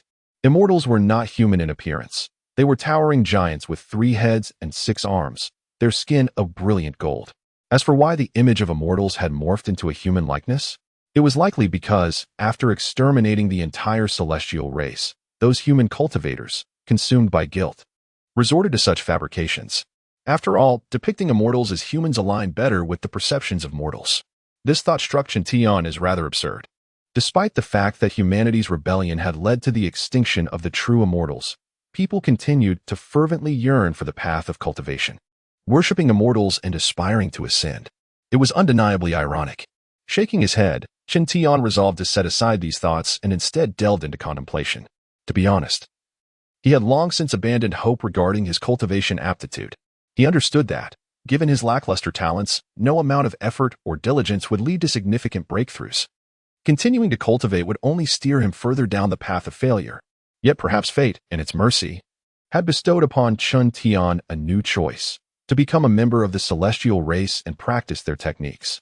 Indeed, after merging with the memories of the celestial being, he had discovered a method to inherit the bloodline of the celestial race. Should he choose this path, he would transcend from humanity to become part of the celestial lineage. Though this was an opportunity, it was fraught with peril. Through the amalgamation of the immortal's memories, Chen Tian learned that celestial beings were born with innate divine abilities, their bodies far sturdier than any mortal. Furthermore, their cultivation was not of spiritual energy, but of celestial energy, a primal force that inherently surpassed spiritual energy and strength. Thus, if Chen Tian genuinely wished to inherit the bloodline of the celestial race, it would mean relinquishing all that he currently possessed, leaving the outcome of his transformation uncertain. While Chen Tian envied the formidable powers of the immortals he had witnessed, he also feared that attempting to inherit celestial blood with a mortal form might lead to his own destruction. This was a daunting choice, one that could alter the course of his destiny. Consequently, Chen Tian found himself torn between the desire for transformation and the inclination to abandon the pursuit. Time passed in quiet increments. The sun dipped below the western mountains, enveloping the sky in darkness. Soon, it would rise again from the eastern horizon, illuminating the earth. Chen Tian remained in his room, lost in thought throughout the day. This was no trivial matter, and he had to proceed with caution. However, as the sun reached its zenith in the sky, a glimmer of determination surged in Chen Tian's eyes. He had finally made up his mind. Rather than live a life devoid of promise, he would seize this opportunity and strive for greatness. Chen Tian had resolved to embark on his path of cultivation. Chapter 35, Transformation of the Flesh. Having firmly resolved his decision, Chen Tian no longer hesitated. With a sweeping gesture of his hand, the radiant golden characters that hovered before him suddenly burrowed back into the bone tablet. The bone tablet then gradually ascended, and with a flash of golden light, it plunged into Chen Tian's body. Once inside, the bone tablet descended steadily until it settled in his dantian. A resounding hum echoed as the golden light emanating from the bone tablet intensified, unleashing an overwhelming force that violently surged through Chen Tian's meridians. The sheer magnitude of this force shattered every single meridian within him, utterly and irrevocably. A wave of excruciating pain surged through him, and unable to withstand it any longer, Chen Tian coughed up a mouthful of blood. Despite the unimaginable agony and the overwhelming urge to relinquish his struggle, he gritted his teeth, persisting with grim determination. He understood that to abandon his efforts now would spell the end of everything. Meanwhile, within Chen Tian's body, the tumultuous transformation continued unabated. The golden light radiating from the bone tablet grew brighter, and the force it released intensified. After obliterating all of Chen Tian's meridians, the golden light coalesced into a single entity, striking at his internal organs with unrelenting ferocity. With a series of resounding impacts, his internal organs were reduced to ashes. The searing pain surged again, causing Chen Tian to expel another mouthful of blood. Yet, the onslaught did not cease. After shattering his meridians and pulverizing his internal organs, the golden light began to assault his bones with even greater intensity.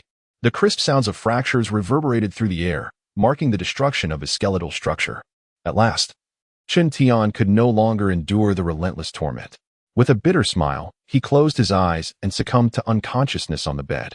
Logically, one whose meridians, internal organs, and bones had been completely destroyed should not survive.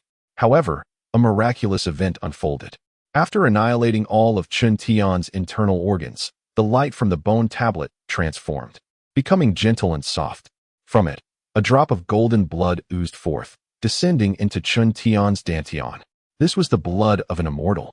This drop of golden blood seemed to harbor boundless vitality. Upon its emergence, it integrated seamlessly into Chen Tian's flesh, rejuvenating all the organs that had just been obliterated. The reborn meridians, internal organs, and bones glimmered with a golden hue, possessing a newfound resilience far superior to their previous state. Though Chen Tian remained unconscious and unaware of this transformation, he felt as though he were enveloped in a warm spring, a soothing sensation replacing the pain he had endured. When he finally awoke, a day and a night having passed, his first thought was to question whether he was alive or dead. A sense of frustration washed over him as he pondered why he had been preoccupied with the question of his own mortality. However, as Chen Tian's consciousness gradually coalesced, and he recognized the familiar furnishings of his room, he confirmed that he was indeed still alive. Realizing this, he sat up once more, feeling an overwhelming surge of power coursing through his body, as though he had been reborn. After the initial thrill, he assumed a meditative posture on his bed, closing his eyes to delve deeper into the condition of his body through his spiritual awareness. Recalling the destruction wrought upon his meridians, internal organs, and bones prior to his unconsciousness, he now re-examined his state and discovered that not only had all his organs been restored, but they also appeared to be enveloped in a golden sheen, radiating brilliance. Could this be the bone of an immortal? Chen Tian mused in delight. He understood that he could only be considered a half-immortal, as the blood contained within the bone tablet was insufficient for full transformation. To completely inherit the immortal lineage and become a true immortal, he would need to travel to a place known as the Transforming Immortal Pool. Yet, that location was not situated within the Qianyuan continent and was beyond his current capabilities to reach. Nevertheless, none of this mattered, for even this partial transformation filled Chen Tian with exhilaration. His spiritual awareness continued to probe deeper until it reached the bone tablet, which now spiraled above his dantian, rotating in an arcane manner. With each rotation, it emitted a glimmer of golden light that infused his flesh, fortifying his meridians, internal organs, and bones. This was the residual immortal energy within the bone tablet. Though scarce, It was enough to elevate Chen Tian's strength. Upon realizing this, Chen Tian's heart swelled with joy. He rose from his bed, opened the door, and ventured into the courtyard. Surveying his surroundings, he finally spotted a massive stone in the corner of the yard. A smile spread across his face as he approached the stone, which was as large as a water buffalo and obstructed his path. Previously, he had attempted to move it, but its weight, estimated in the thousands of pounds, had rendered him powerless. However, now Chen Tian regarded the stone with a peculiar smile. He closed his eyes, inhaled deeply, and when he opened them again, his expression grew serious as he unleashed a punch at the stone with astonishing speed. Crack, crack, crack. Moments later, the sound of shattering echoed from within the stone, and in the next instant, the massive boulder broke apart into countless fragments, cascading to the ground like raindrops. Although Chen Tian had mentally prepared himself for this outcome, he was still taken aback, his mouth agape in astonishment. He raised his hands to examine them, finding his fists completely unscathed. Was this the power of an immortal? Chen Tian understood that his transformation was not yet complete. He was merely a half-human, half-immortal being. Yet, the formidable strength he had just displayed far exceeded his expectations, filling him with unrestrained joy. He realized that even without exerting his full power in that punch, he had effortlessly shattered a stone weighing thousands of pounds. Estimating his newfound strength, he concluded that he could now reach the 5th layer of the awakening stage solely through his physical prowess. How could all of this not leave Chen Tian exhilarated?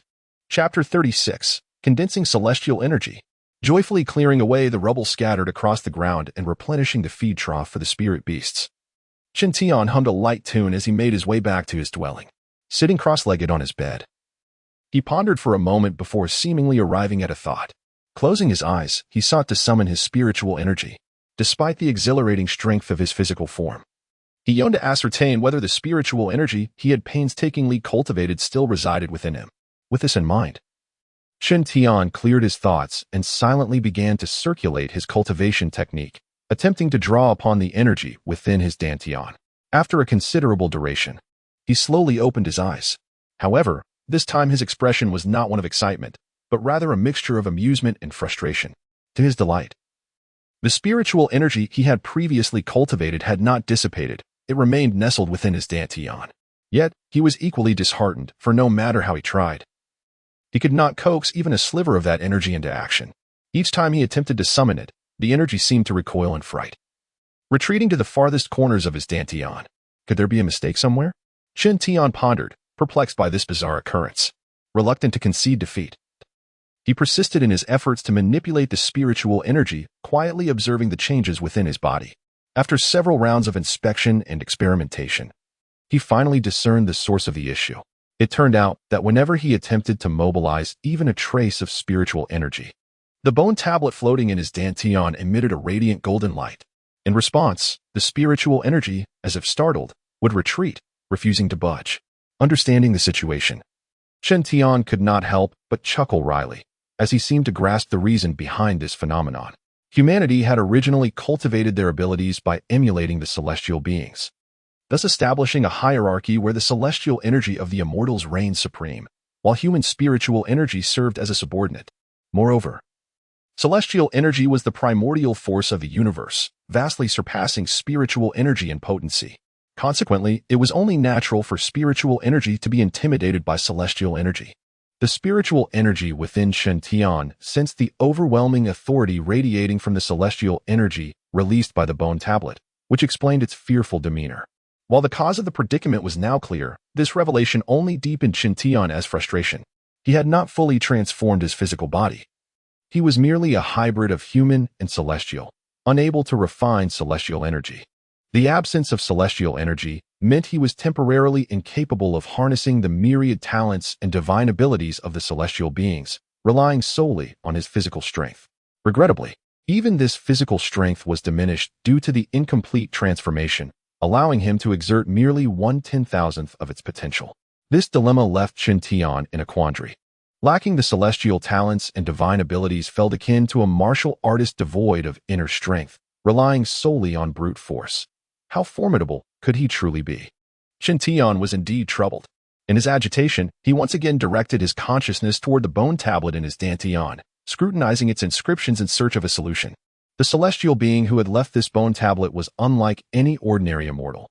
He was creative, not only mastering the innate talents and divine abilities of celestial beings, but also reveling in the exploration of various esoteric celestial arts. Whenever he comprehended a new celestial technique, he would meticulously record it on the bone tablet. Over time, the tablet accumulated an impressive array of profound celestial arts, numbering in the hundreds, each more intricate than the last. With no other options available, Chen Tian resolved to scour the tablet for insights, hoping for a miraculous discovery. As he meticulously examined the diverse celestial techniques inscribed upon the tablet, his expression grew increasingly despondent. The majority of these hundreds of miraculous spells necessitated the utilization of celestial energy, rendering them inaccessible to Chen Tian, who was merely a half-immortal. This realization plunged him into despair. He had initially believed he had stumbled upon a treasure, only to find that it was entirely unusable in his hands.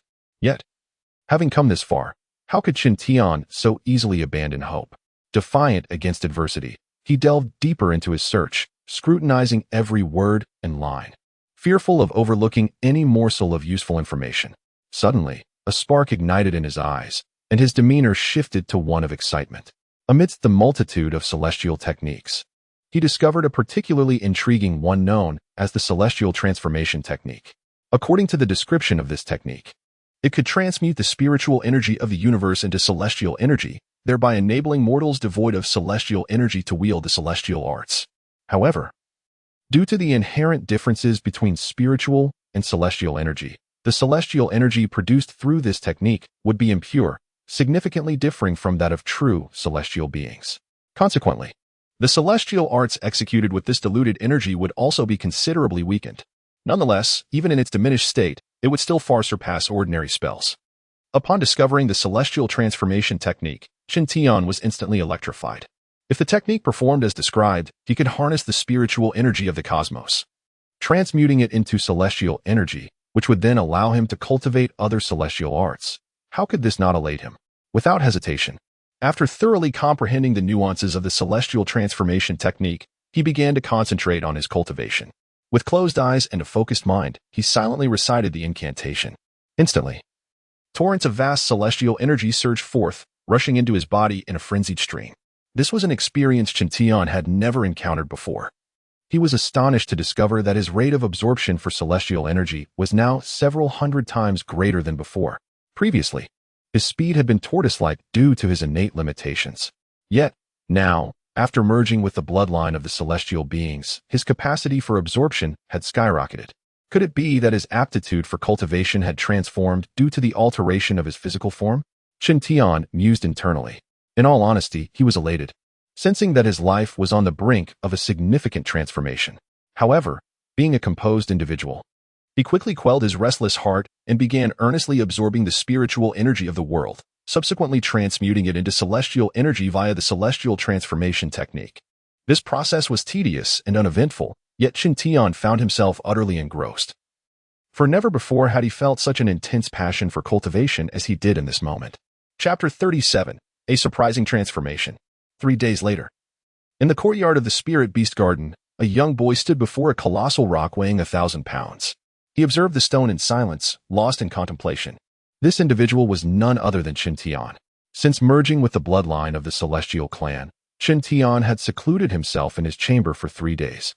Emerging only today, he had been standing before the boulder for quite some time when, after a prolonged moment of reflection, he suddenly extended his left hand, pressing it against the surface of the stone. At that instant, Chen Tian's gaze sharpened, and golden light radiated from his left hand. With a resounding crash, the massive rock shattered into a fine powder. As dust swirled around him, a look of delight spread across Chen Tian's face. 3 days prior, he had also crushed a boulder, but that time he had relied solely on the strength of his physical body. Now, however, he had channeled the celestial energy within him into the stone, causing it to explode from the inside out. With a satisfied smile upon witnessing the scattered debris, Chen Tian suddenly recalled something, and with a flourish of his sleeve, another beam of golden light shot forth, lifting all the fragments into the air, which then coalesced back into the form of the boulder as it had appeared before its destruction. The technique he had just employed was known as the condensation of qi, a rather common skill within the realm of mortal cultivation, not a divine art of the Celestial clan. During his 3 days of seclusion, Chen Tian had conducted numerous experiments, ultimately concluding that the celestial energy derived from his transformation could indeed be utilized in conjunction with ordinary spiritual energy. This revelation filled Chen Tian with exuberance, and he hastened to the courtyard to conduct further experiments with the boulder. Glancing at his own hands, he chuckled softly. Though my innate talent for cultivating spiritual energy is lacking, the refinement of celestial energy imposes no such restrictions, nor does it categorize individuals into tiers. The celestial clan truly embodies an extraordinarily formidable lineage. Previously, Chen Tian had been ridiculed as a waste of potential due to his poor aptitude for cultivation. This was evident when others could ascend to the first layer of the awakening spirit stage in merely 3 days, while he required an entire 3 months. However, the situation had changed. Chen Tian could perceive that since merging with the bloodline of the celestial clan, his cultivation speed had become astonishingly rapid. He was confident that even the most gifted disciple within the celestial feather sect could not be compared to him. Moreover, another remarkable phenomenon was occurring within Chen Tian. He possessed 2 distinct levels of cultivation. One was the first layer of the awakening spirit stage he had cultivated previously, although he could no longer continue down that path after merging with the celestial bloodline. The spiritual energy he had already amassed remained intact within his dantian. The second level of cultivation was the celestial energy he had refined over the past few days using the celestial transformation technique. In the celestial clan, there were no distinctions such as the awakening spirit stage, guiding spirit stage, or others. They were inherently exceptional beings, capable of traversing the world through their formidable physical forms. If one were to differentiate, it would likely be based on the number of incarnations they could manifest. Chen Tian had witnessed many celestial beings in the illusions of the bone tablet, some with but 1 head and 2 arms, while others possessed 2 heads and 4 arms, with an exceedingly rare few exhibiting 3 heads and 6 arms. Among them was the owner of the bone tablet, who was indeed 3-headed and 6-armed. Initially, Chen Tian had not fully comprehended this, but now he understood it to be a unique innate ability of the celestial clan. The additional heads and arms could be regarded as external incarnations, a natural gift peculiar to the celestial lineage. However, not every member of the celestial clan could manifest 3 heads and 6 arms. Only those with the purest bloodlines could achieve such feats, and each additional head or arm would exponentially increase the celestial being's power. Naturally, as Chen Tian was merely a half-celestial being at present, such talents were beyond his reach. Yet, he did not feel disheartened, for he had genuinely begun to appreciate the advantages bestowed upon him by the celestial bloodline. Although he had only secluded himself for 3 days, during that time he absorbed the spiritual energy of heaven and earth, utilizing the celestial transformation technique to condense celestial energy that was hundreds of times more potent than before.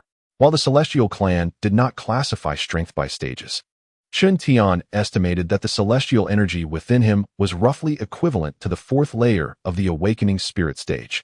To ascend to the 4th layer of the awakening spirit stage in just 3 days would undoubtedly astonish the entire cultivation community across the Qianyuan continent, a phenomenon unheard of for millennia. As he pondered this, Chen Tian couldn't help but chuckle. Even if he were to share this information with others, they would likely dismiss it as the ramblings of a mad and confined to the spirit beast garden. Moreover, transforming from a universally scorned waste into a gifted prodigy would undoubtedly incite jealousy amongst many, leading them to seek trouble with him. Should they uncover the secrets he harbored?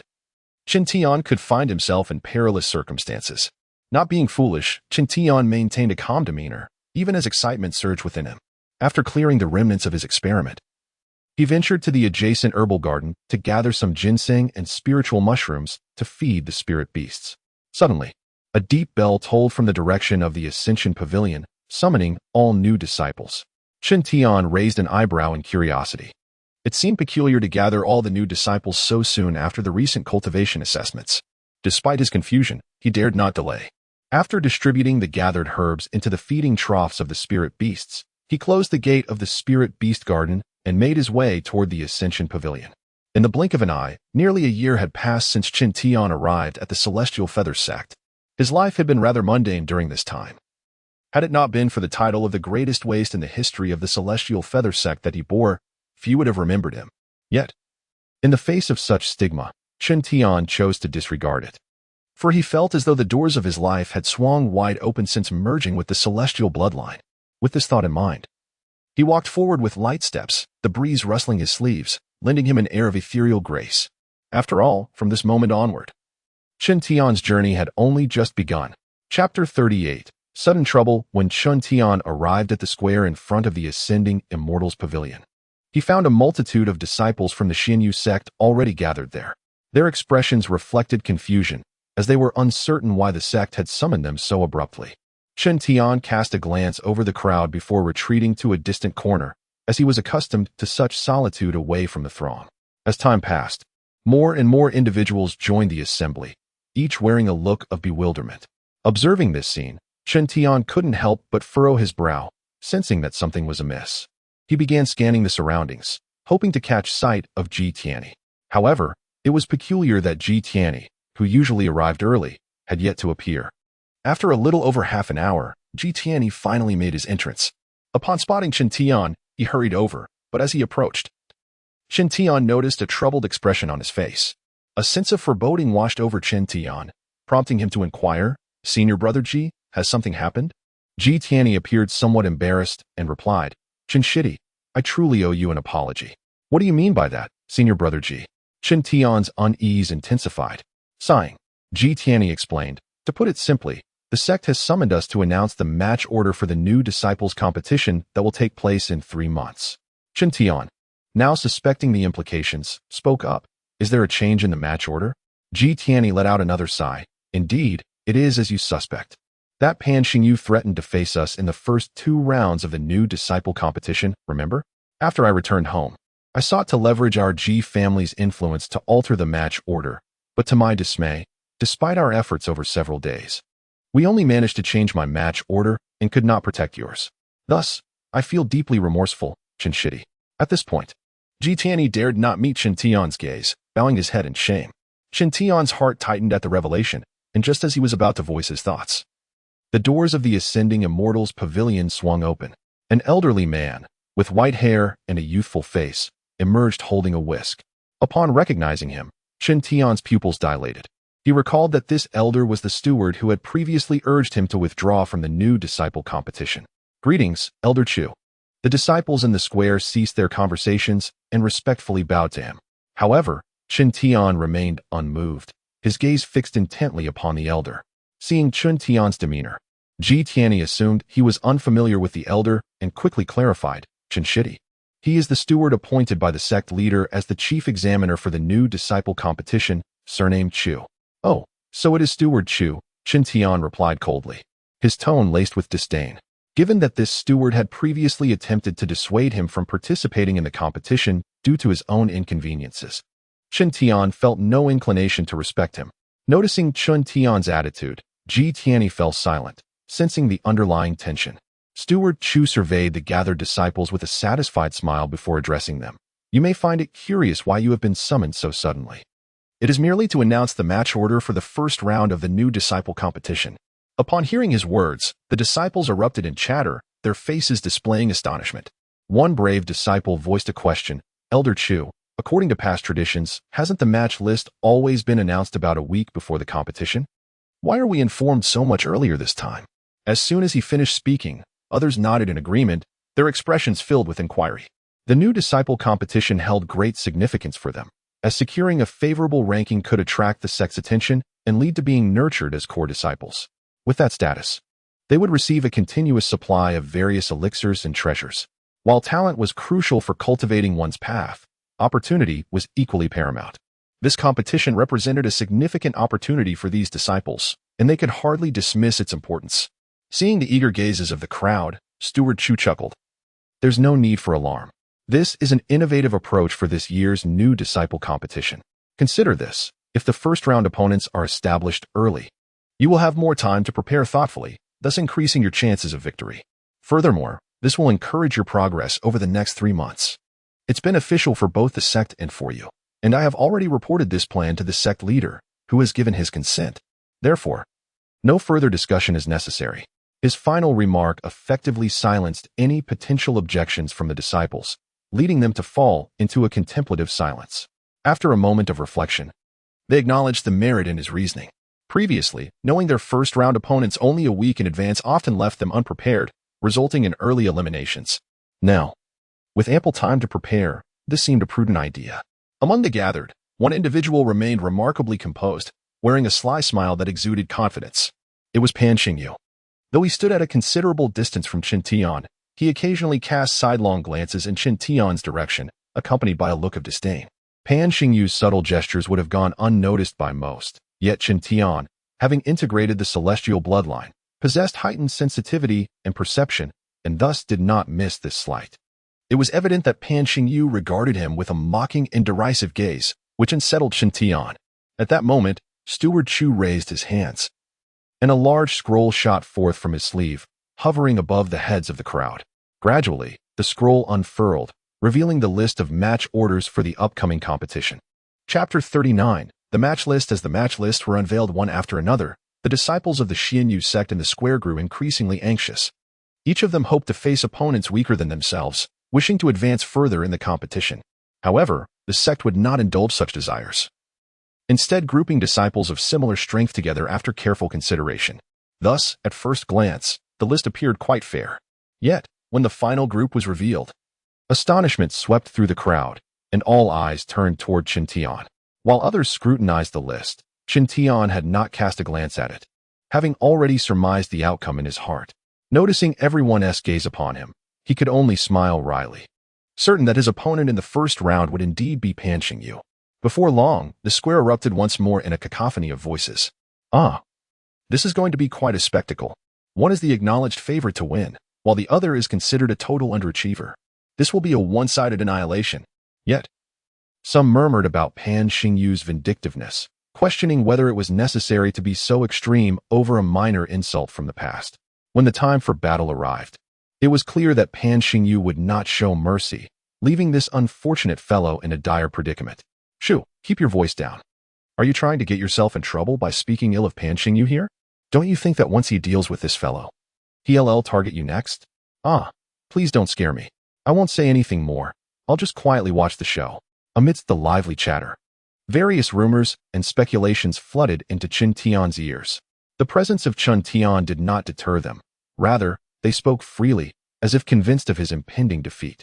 Although Ji Tianyi stood beside Chen Tian, he remained silent, head bowed in shame for not being able to assist him. Chen Tian understood that Ji felt guilty for his lack of support. Had this been in the past, Chen Tian might have felt a twinge of panic. However, now he felt no fear. Instead, a flicker of fighting spirit began to ignite within him. Outwardly, Chen Tian maintained an air of calm, smiling at Ji Tianyi, saying, "It's all right, brother Ji. I know you have done your utmost, and I hold no grievances. Facing Pan Xingyu first may not be such a bad thing for me after all." "What?" Ji Tianyi exclaimed in disbelief, raising his head to look at Chen Tian. "Junior brother, what nonsense are you speaking? Pan Xingyu is petty and will undoubtedly make you suffer during the match. How can this be a good thing?" Touched by Ji Tianyi's concern, Chen Tian felt a surge of emotion and almost revealed the recent changes he had experienced. Yet, he held his tongue, sensing that despite their camaraderie, he did not fully understand Ji Tianyi. A nagging feeling told him that Ji was concealing something significant. The matter of the celestial bloodline he had merged with was Chen Tian's most crucial secret, one of immense gravity and potential peril should it be disclosed. Thus, he resolved to keep this secret to himself. Chen Tian smiled and reassured Ji Tianyi, "Brother Ji, what is meant to be will be. Let us not dwell on this. We should return." Seeing Chen Tian's nonchalant demeanor, Ji Tianyi was momentarily taken aback before responding with a smile. "Junior brother Chen, I must admit, I have come to respect you. Rest assured, while I cannot alter this outcome, I will ensure that Pan Xingyu does not go too far during the match. That is the best I can do." Chen Tian felt a wave of gratitude wash over him as he looked at Ji Tianyi and said, "Thank you, brother Ji." Ji Tianyi waved his hand with a wry smile. "No need for thanks. I feel quite embarrassed myself. Now, let us not linger on this any longer. Let us return." As they turned to leave, they were abruptly confronted by several figures blocking their path. Chen Tian furrowed his brow as he looked up to see Pan Xingyu and his entourage. "Senior brother, you're blocking my way. Please move aside," Chen Tian said, enunciating each word carefully. "Huh? And what if I refuse? What can you do about it?" Pan Xingyu retorted, adopting an overly arrogant demeanor and laughing heartily. Chen Tian's expression darkened, anger brewing within him. Ji Tianyi, sensing the tension, quickly interjected, "Junior brother Chen, since there's a rabid dog in our way, let us take another route." With that, he pulled the brooding Chen Tian around Pan Xingyu and continued forward. At that moment, Pan Xingyu shouted, "Listen here, kid. I orchestrated this match so you would face me in the first round. Don't worry, I'll make sure you get a taste of my power." With that, Pan Xingyu and his cohorts erupted into raucous laughter. Other disciples of the Xianyu sect turned away, eager to distance themselves from the commotion. Although Chen Tian could not see Pan Xingyu's face, he could sense the overwhelming arrogance radiating from him. Chen Tian's expression grew colder, his thoughts icy. "Very well, Pan.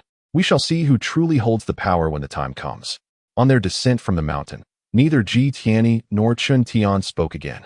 As they neared their parting, Ji Tianyi expressed his remorse once more. "Junior brother Chen, I truly regret not being able to support you this time. I hope you won't hold it against me." "Not at all, brother Ji. You are overthinking," Chen Tian replied with a smile, shaking his head. However, his demeanor suddenly shifted to seriousness as he said, "But brother Ji, I do have a question for you. Is there something troubling your family?" Chapter 40. The power of immortality. Ji Tianyi was utterly taken aback by Chen Tian's unexpected inquiry, his expression shifting dramatically as he hastily waved his hands in denial, exclaiming, "And no, that is not the case at all. Junior brother Chen, why would you think that? Is that truly so?" Chen Tian seemed somewhat skeptical, prompting him to inquire once more. A cold sweat trickled down Ji Tianyi's forehead as he shook his head vigorously. "Oh, junior brother Chen, do you not trust my words? I assure you, there is nothing amiss. The Ji family is doing quite well, so please refrain from wild speculation." Upon hearing this, Chen Tian scrutinized him for a moment, yet chose not to press further. He nodded and replied, "Very well then. Since you say so, I shall take your word for it. The hour grows late. Let us part ways here." Upon hearing Chen Tian's words, Ji Tianyi let out a long sigh of relief and cheerfully said, "Yes, indeed, junior brother Chen. If you find yourself free in the future, do come and visit me again." With that, Ji Tianyi clasped his hands in farewell and made his way towards the spirit library. Chen Tian watched his figure fade from sight before he redirected his gaze towards his own spirit beast garden, though there was no concrete evidence, and Ji Tianyi had explicitly denied any wrongdoing. Chen Tian remained unconvinced that the Ji family was entirely untroubled. However, the specifics of their predicament eluded him. "Oh, why should I concern myself with the affairs of others? I am but a mere clay idol crossing the river myself," Chen Tian mused with a wry smile, choosing to dismiss the troubling thoughts. Upon returning to the spirit beast garden, Chen Tian first checked on the condition of his spirit beasts, finding them leisurely consuming their feed. Witnessing this scene, he could not help but chuckle bitterly. "Oh, you beasts.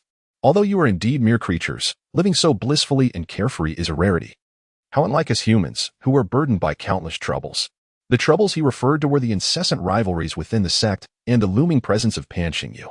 The very thought of these matters cast a shadow over Chen Tian's mood, prompting him to sigh deeply before stretching lazily and retreating into his quarters. Once seated cross-legged on his bed, Chen Tian did not rush into his cultivation but instead began to ponder. With only 3 months remaining until the year-end newcomer competition, the early announcement of the battle roster seemed rather unreasonable. Pan Xingyu had confessed to altering the list through the influence of the Pan family, ensuring a first-round clash with himself. This indicated that the Pan family's power was at its zenith. Though Ji Tianyi had previously assured Chen Tian that he would leverage the Ji family's influence to intervene, the current circumstances suggested that Ji Tianyi had failed.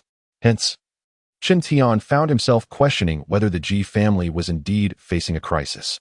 Nevertheless, as Ji Tianyi remained tight-lipped, Chen Tian felt powerless to act.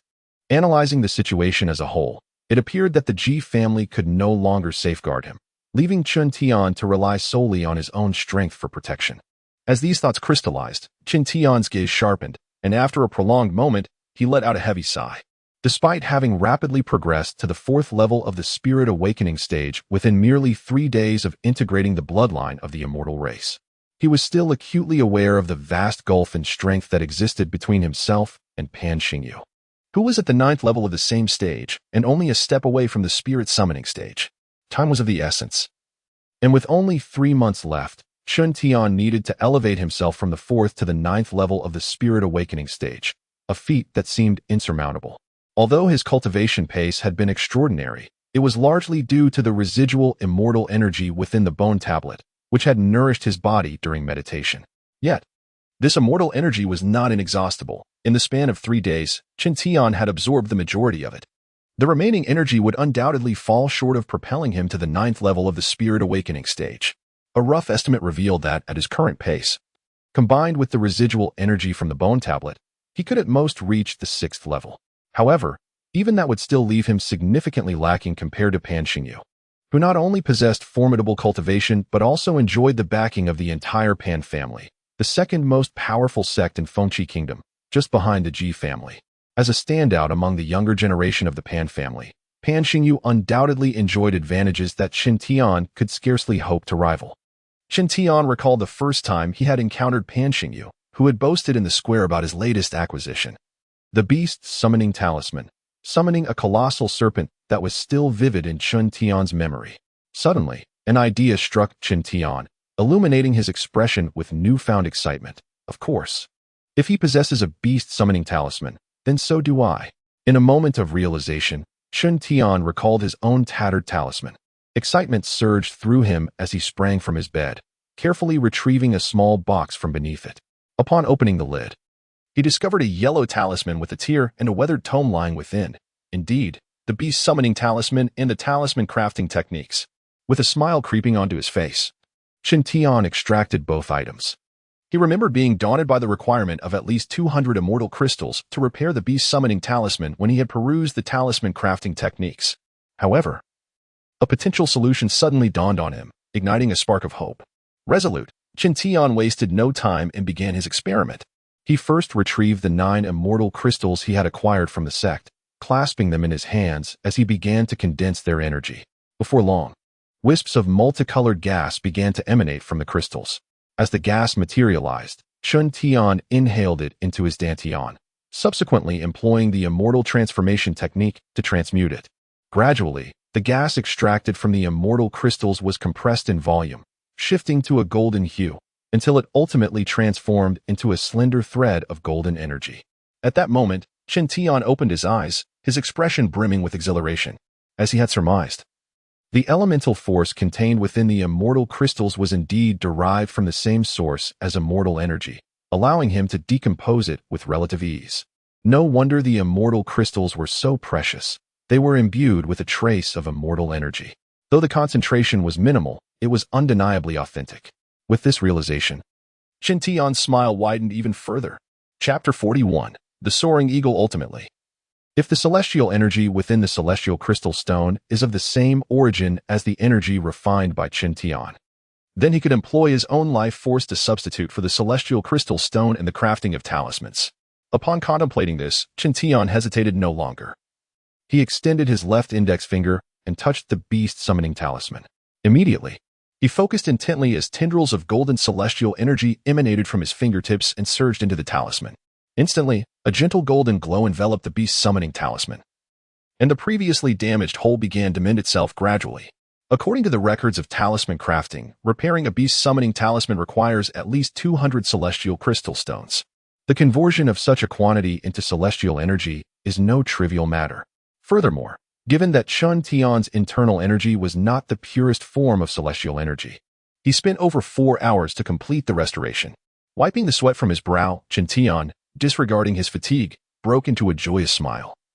For before him lay a flawless beast summoning talisman, with the former gaping hole now vanished. Gently cradling the yellow talisman as if it were a treasure, Chen Tian was filled with a profound sense of satisfaction. After admiring it for a while, he suddenly recalled something and took the talisman to the courtyard. During his time at the spirit mine, Chen Tian had perceived the formidable nature of this talisman. Now that he had painstakingly repaired it, he was eager to test its power at the earliest opportunity. Once positioned in the spacious courtyard, Chen Tian pinched the beast summoning talisman between 2 fingers, closed his eyes, and began to chant incantations. After a considerable time, he abruptly opened his eyes and shouted, "Break."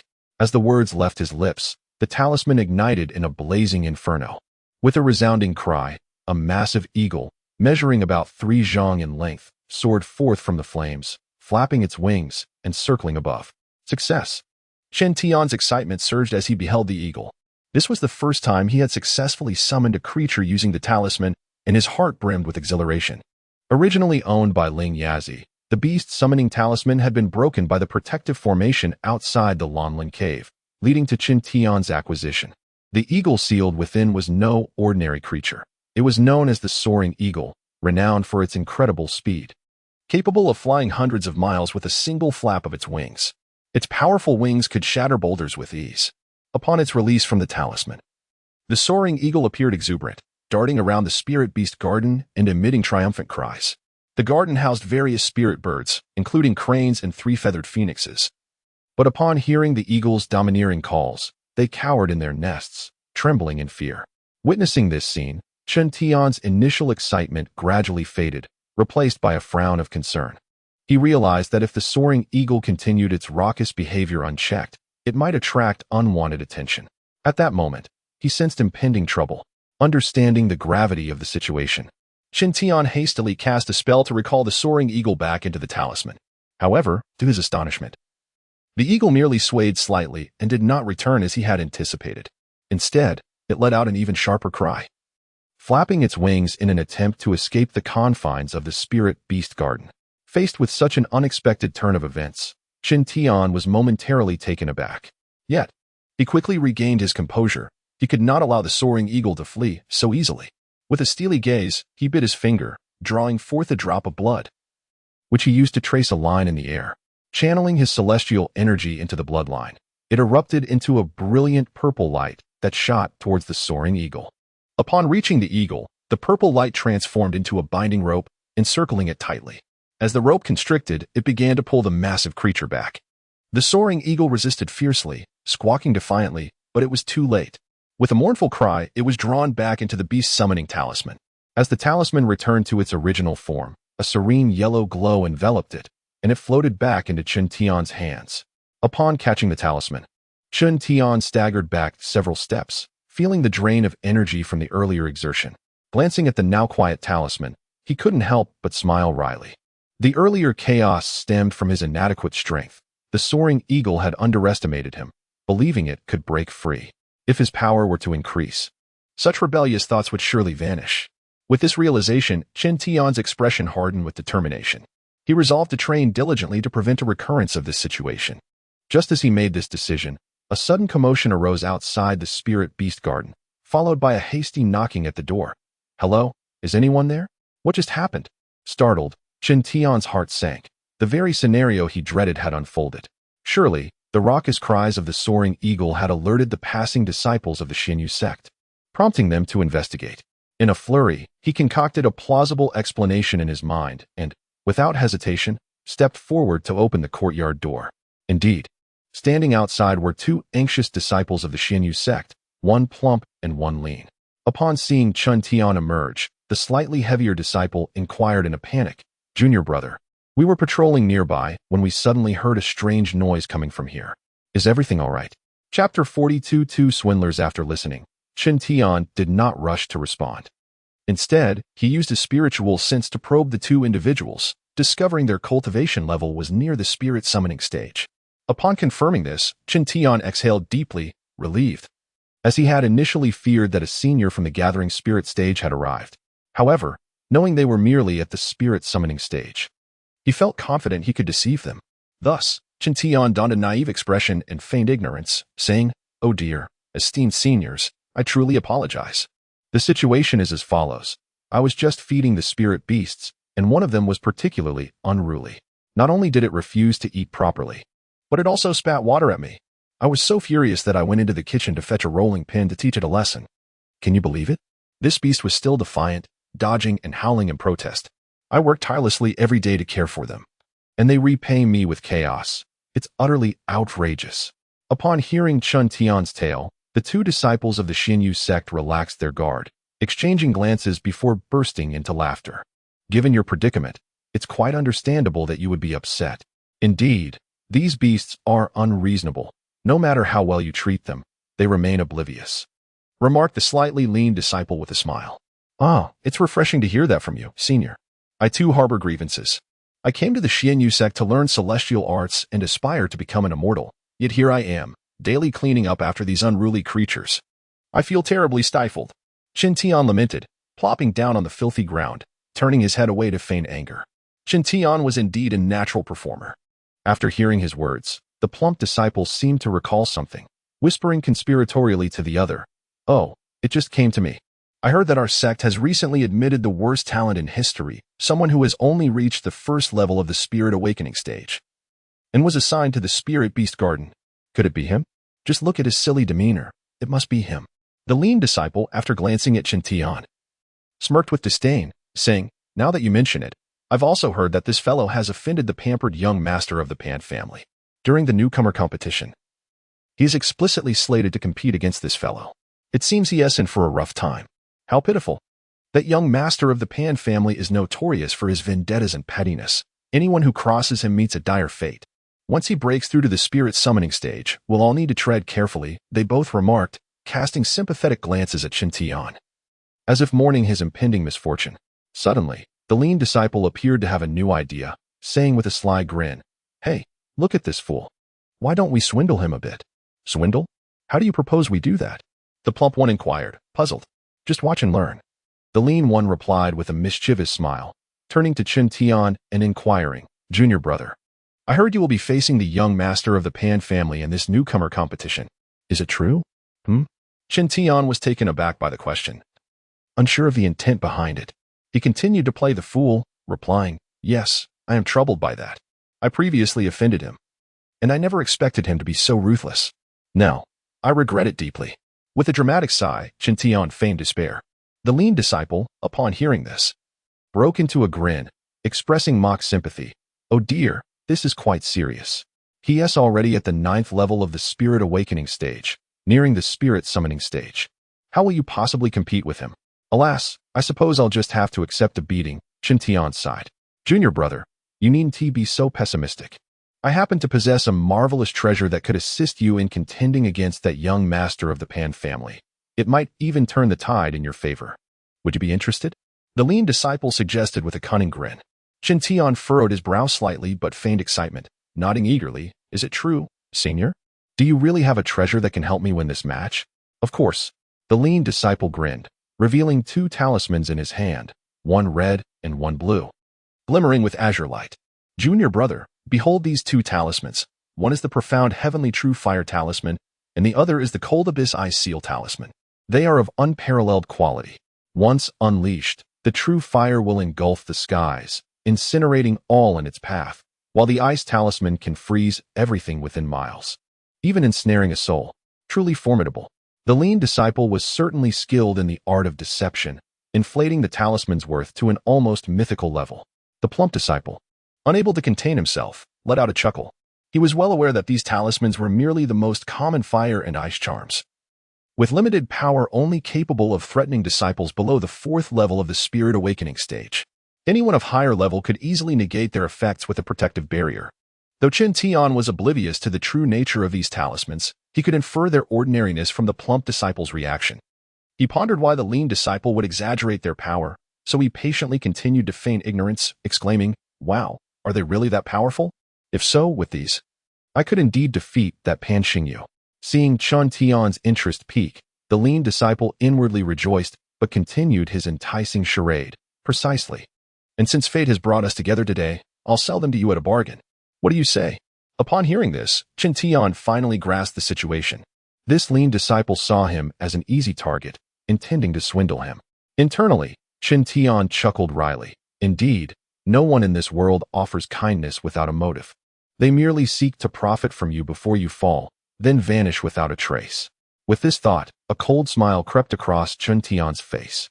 He had no intention of being a fool, so he resolved to outright refuse. Yet, just as the words were on the tip of his tongue, he hesitated, a gleam of amusement lighting up his expression as if he had just thought of something entertaining. Chapter 43. Devious Intentions. "Is it true, brother? Will you truly sell me these 2 unparalleled talismans?" Chen Tian abruptly altered his demeanor, feigning an expression of sheer delight as he inquired. "Of course, as your elder brother. How could I possibly deceive you?" The thin man offered a slight smile and continued, "In truth, I have long held a disdain for that young master of the Pan family. He relies on his family's influence to bully the weak, which is hardly befitting of a cultivator. He is nothing short of a rogue. Hence, I intend to assist you in teaching him a lesson." This will serve as a boon for both you and the entire Xinyu sect. Observing the thin man's earnest yet absurd words, Chen Tian struggled to contain his laughter within. He was increasingly convinced that this thin fellow was indeed cut out for a merchant's life, with a tongue capable of spinning tales that could bring the dead back to life. However, Chen Tian chose not to expose him. Instead, he maintained a facade of excitement, saying, "If my brother possesses such noble understanding, you truly are a role model for our kind. But may I ask, what do you wish in exchange for these 2 talismans?" Well, the thin man's eyes darted thoughtfully before he grinned cunningly. As fellow disciples of the Xinyu sect, I would never cheat you. How about you offer me some spirit-enhancing pills? This proposal did not take Chen Tian by surprise, as it was common for novice disciples to regard the spirit-enhancing pills they received monthly from the sect as their most treasured possession. Although Chen Tian had kept his supply and used since merging with the bloodline of the celestial beings, he had no intention of giving them away freely. After contemplating for a moment, he continued to feign innocence, saying, "Brother, you may not know this, but I am rather foolish and my cultivation speed has always been quite slow. I exhausted many spirit-enhancing pills during my last breakthrough to the first layer of the Qi awakening stage, and now I only have 4 left. I wonder." Chen Tian left his sentence unfinished, adopting a pitiful expression as he gazed at the thin man. 4? The thin man pondered for a moment, seemingly dissatisfied with the number. However, upon examining Chen Tian's disheveled appearance, he deemed that 4 was indeed a significant offering. He nodded and said, "Well, for it is. I am only doing this because of our fateful connection, so consider it a good deed. Go and retrieve them." "Really? Thank you, brother. Please wait a moment. I will fetch them right away." Chen Tian's excitement was palpable as he swiftly dashed into the room to collect the 4 spirit-enhancing pills. "Brother, please inspect them." Chen Tian respectfully presented the pills to the thin man. The thin man weighed them in his hand, a look of satisfaction crossing his face.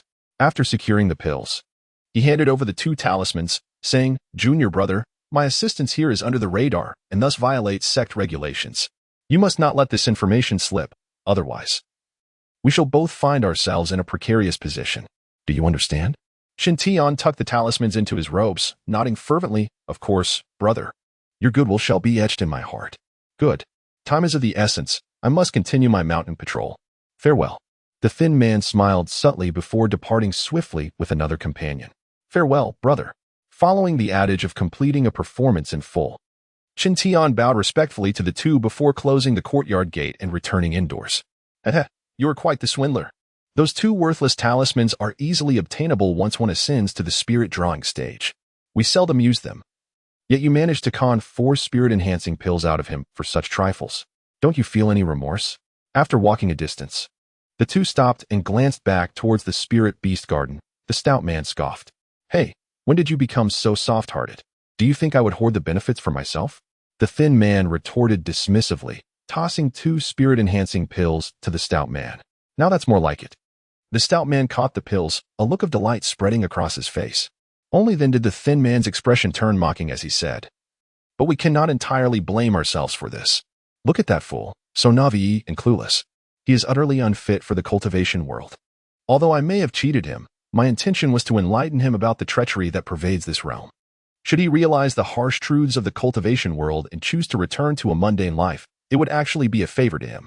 Otherwise, with his current demeanor, he might very well perish in some desolate wilderness. Goodness, you truly are something. You swindle him and then act as though you were doing him a favor. Do you not have any shame?" The stout man teased. "Hey, when did you become so chatty? Do you still want those spirit-enhancing pills? If not, hand them back." The thin man attempted to reclaim the pills he had just tossed. All right, I was joking." The stout man hurriedly covered his sleeves, chuckling for a moment before he sighed. "Honestly, I mean no harm. I genuinely feel a bit sorry for that guy." With that, he cast a sympathetic glance towards the locked gates of the spirit beast garden. The thin man, hearing this, sneered again. "There is nothing to pity. The cultivation world operates on the principle of survival of the fittest. Today, if you do not deceive others, tomorrow, you shall be deceived. Unless you possess strength, you will simply be at the mercy of others." Upon hearing this, the stout man sighed, nodding in agreement. "All right. Enough idle talk. We should proceed with our mountain patrol. We have a lecture to attend at the Spirit Cultivation Hall tonight, hosted by the Grand Master himself. I do not wish to miss it." He then formed a hand seal and took to the skies, soaring towards the distant peaks. However, the thin man did not immediately follow. Instead, he coldly addressed his departing figure, junior brother, in the cultivation world, the weak are preyed upon. I hope you shall not hold it against me in the future. As he spoke, a glint of malice flashed in his eyes. He quickly reverted to his previous demeanor, shimmering with spiritual light, and ascended to follow. Meanwhile, upon entering his room, Chen Tian's heart raced uncontrollably. He hurried to the bedside, flipping open a page from the talisman-making manual, and compared it to the 2 talismans he had just acquired. The page revealed illustrations of 2 talismans, their shapes and designs identical to those in his possession. Upon confirming this, Chen Tian could not help but burst into laughter. Haha, just as I thought.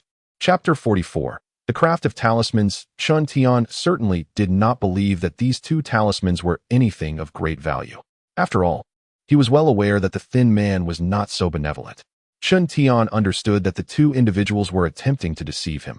He initially intended to expose them, as he could not tolerate being treated as a fool. However, he suddenly changed his mind upon recalling a passage from the book on talisman crafting he had perused previously, which depicted images remarkably similar to these 2 talismans. Therefore, even though he was fully aware of their ulterior motives, he feigned ignorance and willingly allowed himself to be duped, all for the sake of obtaining these talismans. Now, after careful comparison, Chen Tian was finally convinced that he had not misjudged them. The 2 talismans were identical to those recorded in the talisman crafting techniques. Of course, they were not the formidable Xiantian Liang True Fire Talisman or the Ha Ming Jin Tao Ice Congealing Talisman, but rather very ordinary and common burning talismans and ice talismans.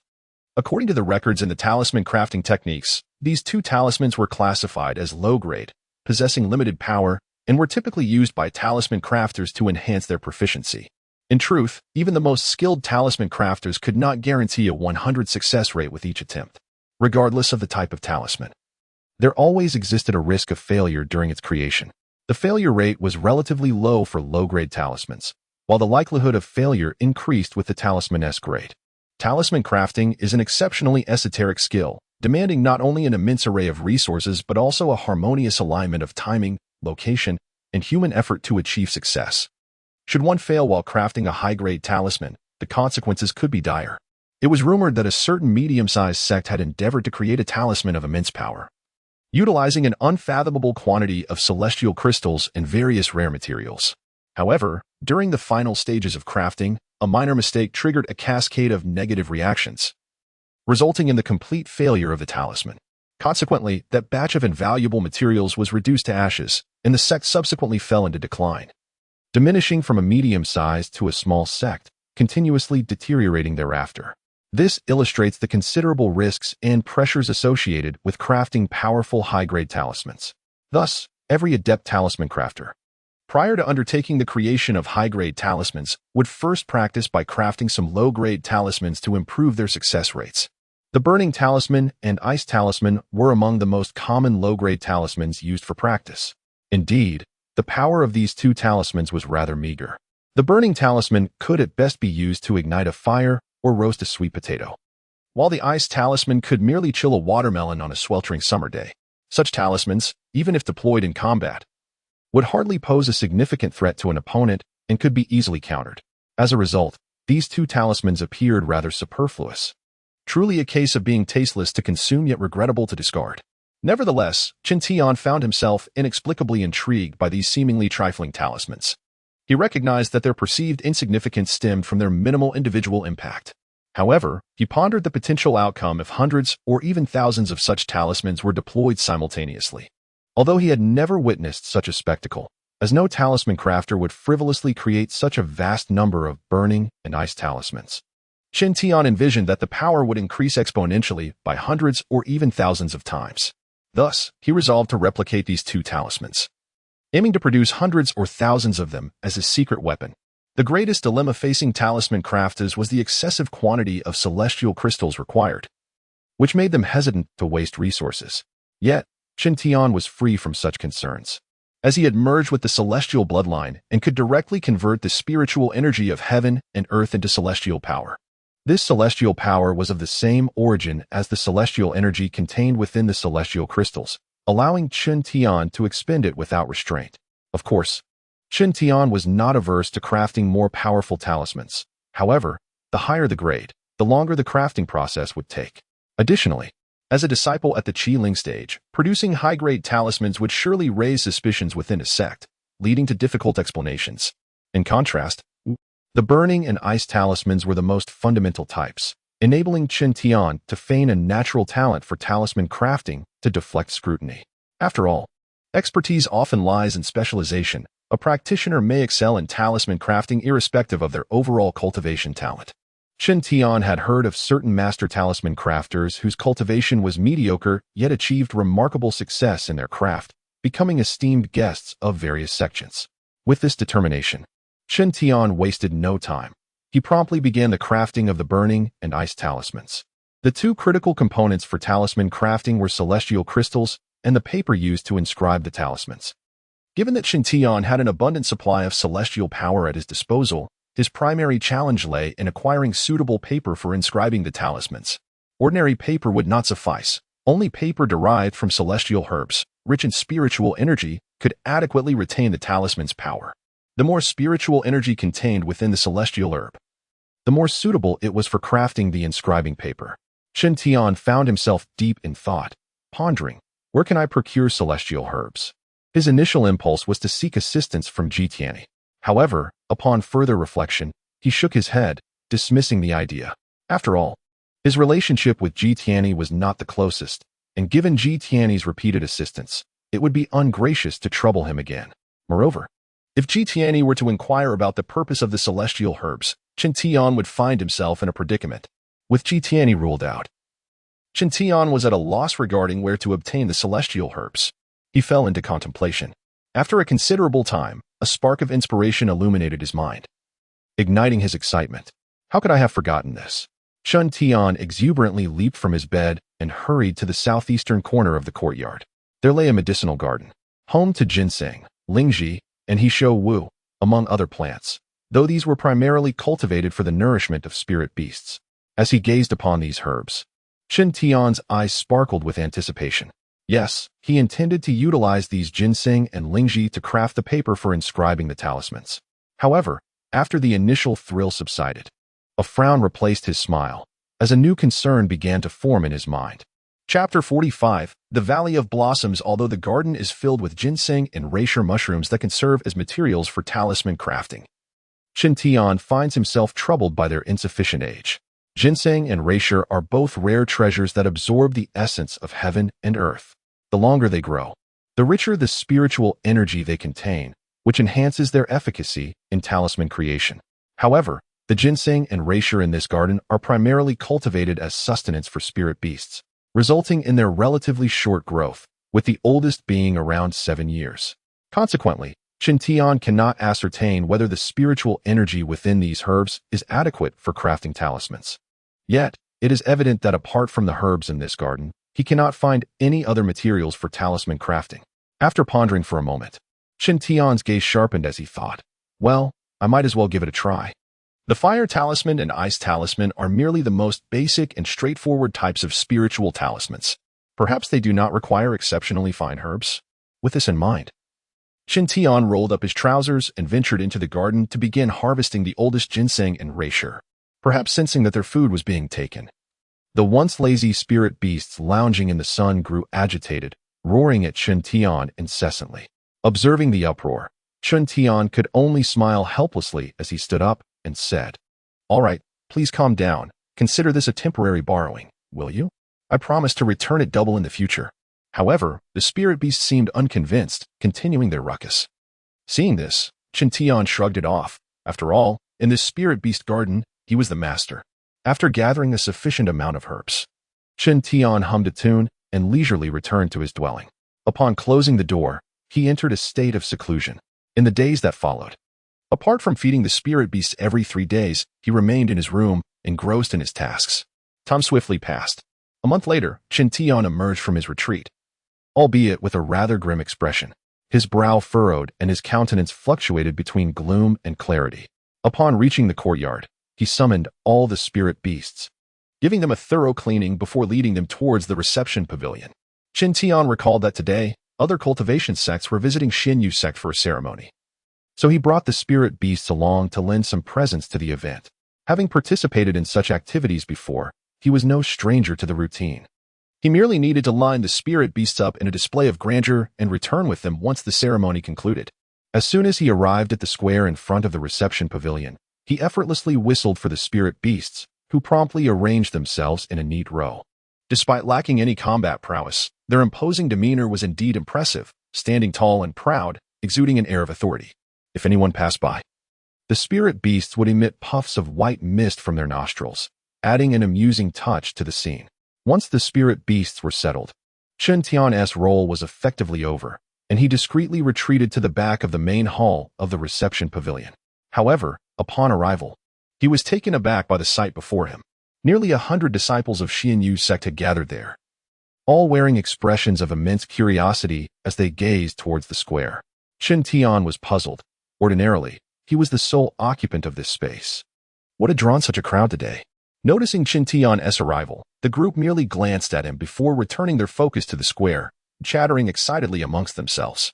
Having grown accustomed to this selective disregard, Chen Tian felt no irritation and moved aside to observe. Hey, Brother Wang, is it true? Are there really a bunch of beauties coming today? Don't tease me. I snuck out for this. Two individuals were engaged in conversation not far from Chen Tian. Intrigued, he patiently listened in. Come on, Junior Brotherly, why would I lie to you? Do you know which sect is visiting us today? No idea, replied the other, shaking his head. Hey, let me enlighten you. It's the Valley of Blossoms, Brother Wang declared triumphantly. What? The Valley of Blossoms? You mean the sect that only accepts female disciples? Indeed, that very sect. It is said that every disciple they accept is exceptionally beautiful. So you see, I brought you along for your own good. Exactly. Brother Wang, you're too kind. Junior Brotherly's eyes sparkled with excitement as he turned his gaze towards the square. Upon hearing their conversation, Chen Tian finally understood. Today's visitors were from a sect that exclusively recruited female disciples, and the commotion was due to everyone eagerly anticipating the arrival of these beauties. Curiosity piqued. Chen Tian too wished to see just how stunning the women from the Valley of Blossoms truly were. Hey everyone, look! They're coming. Suddenly, someone shouted, instantly capturing the attention of the crowd. Chen Tian stepped forward a few paces, joining the others and gazing towards the northern sky. There, a dart that was hurtling towards the reception pavilion at an astonishing speed. As it drew nearer, the crowd discerned that it was an enormous jade hairpin.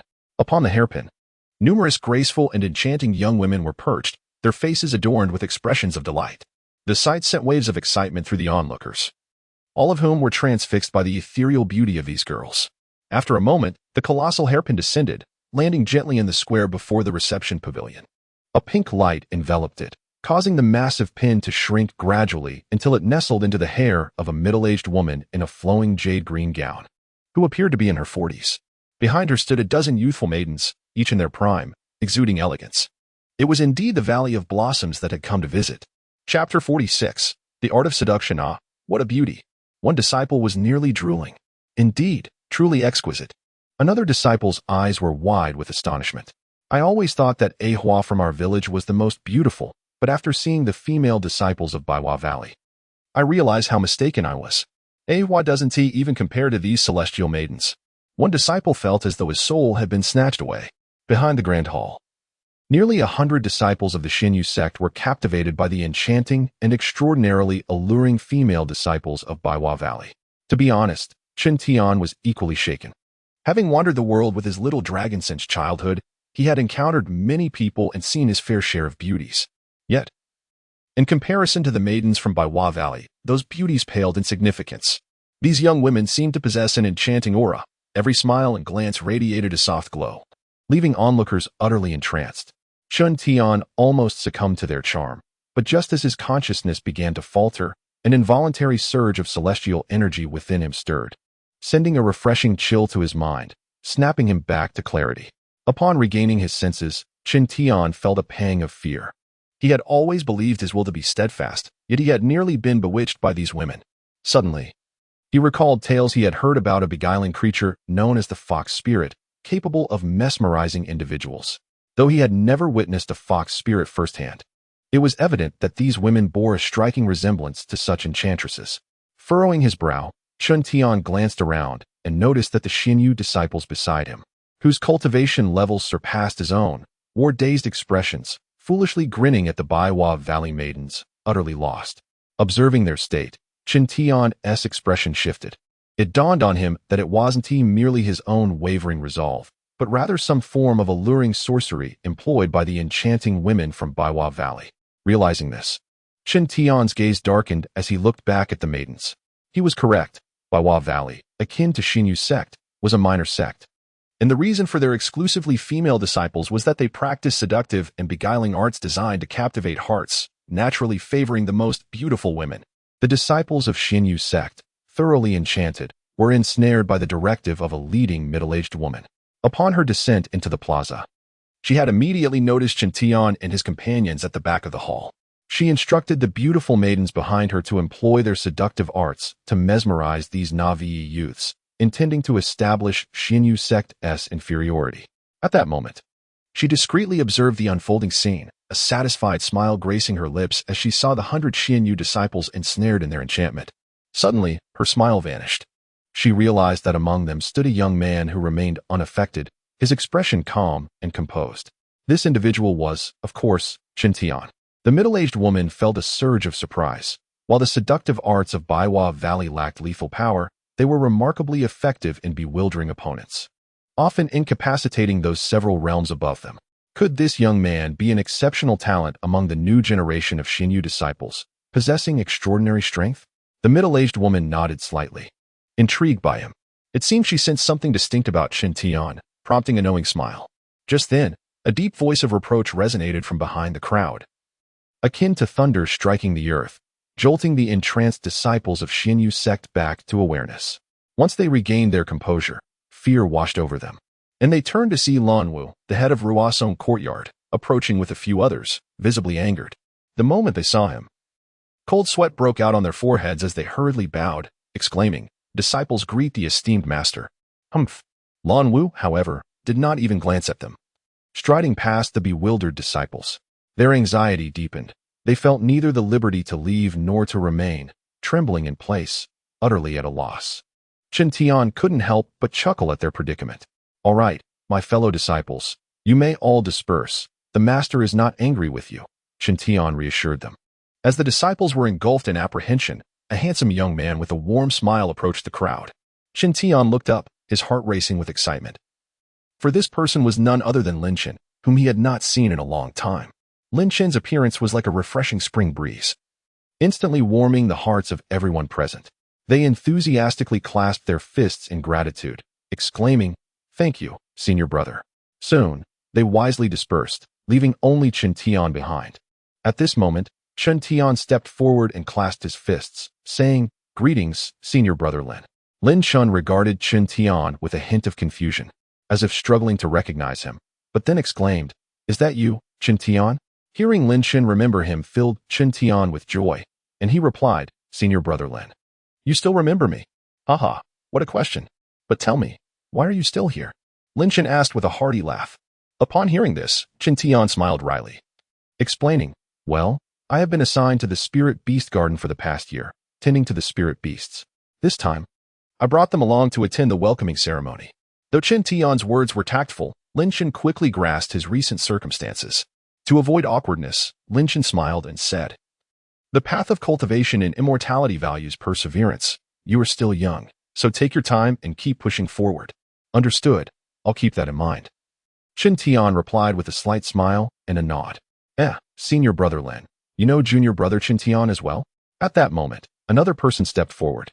Chen Tian turned to see the speaker, and his expression shifted dramatically. It was Yin Yuchuan, who had cultivated to the 9th layer of the Qi-Ling period.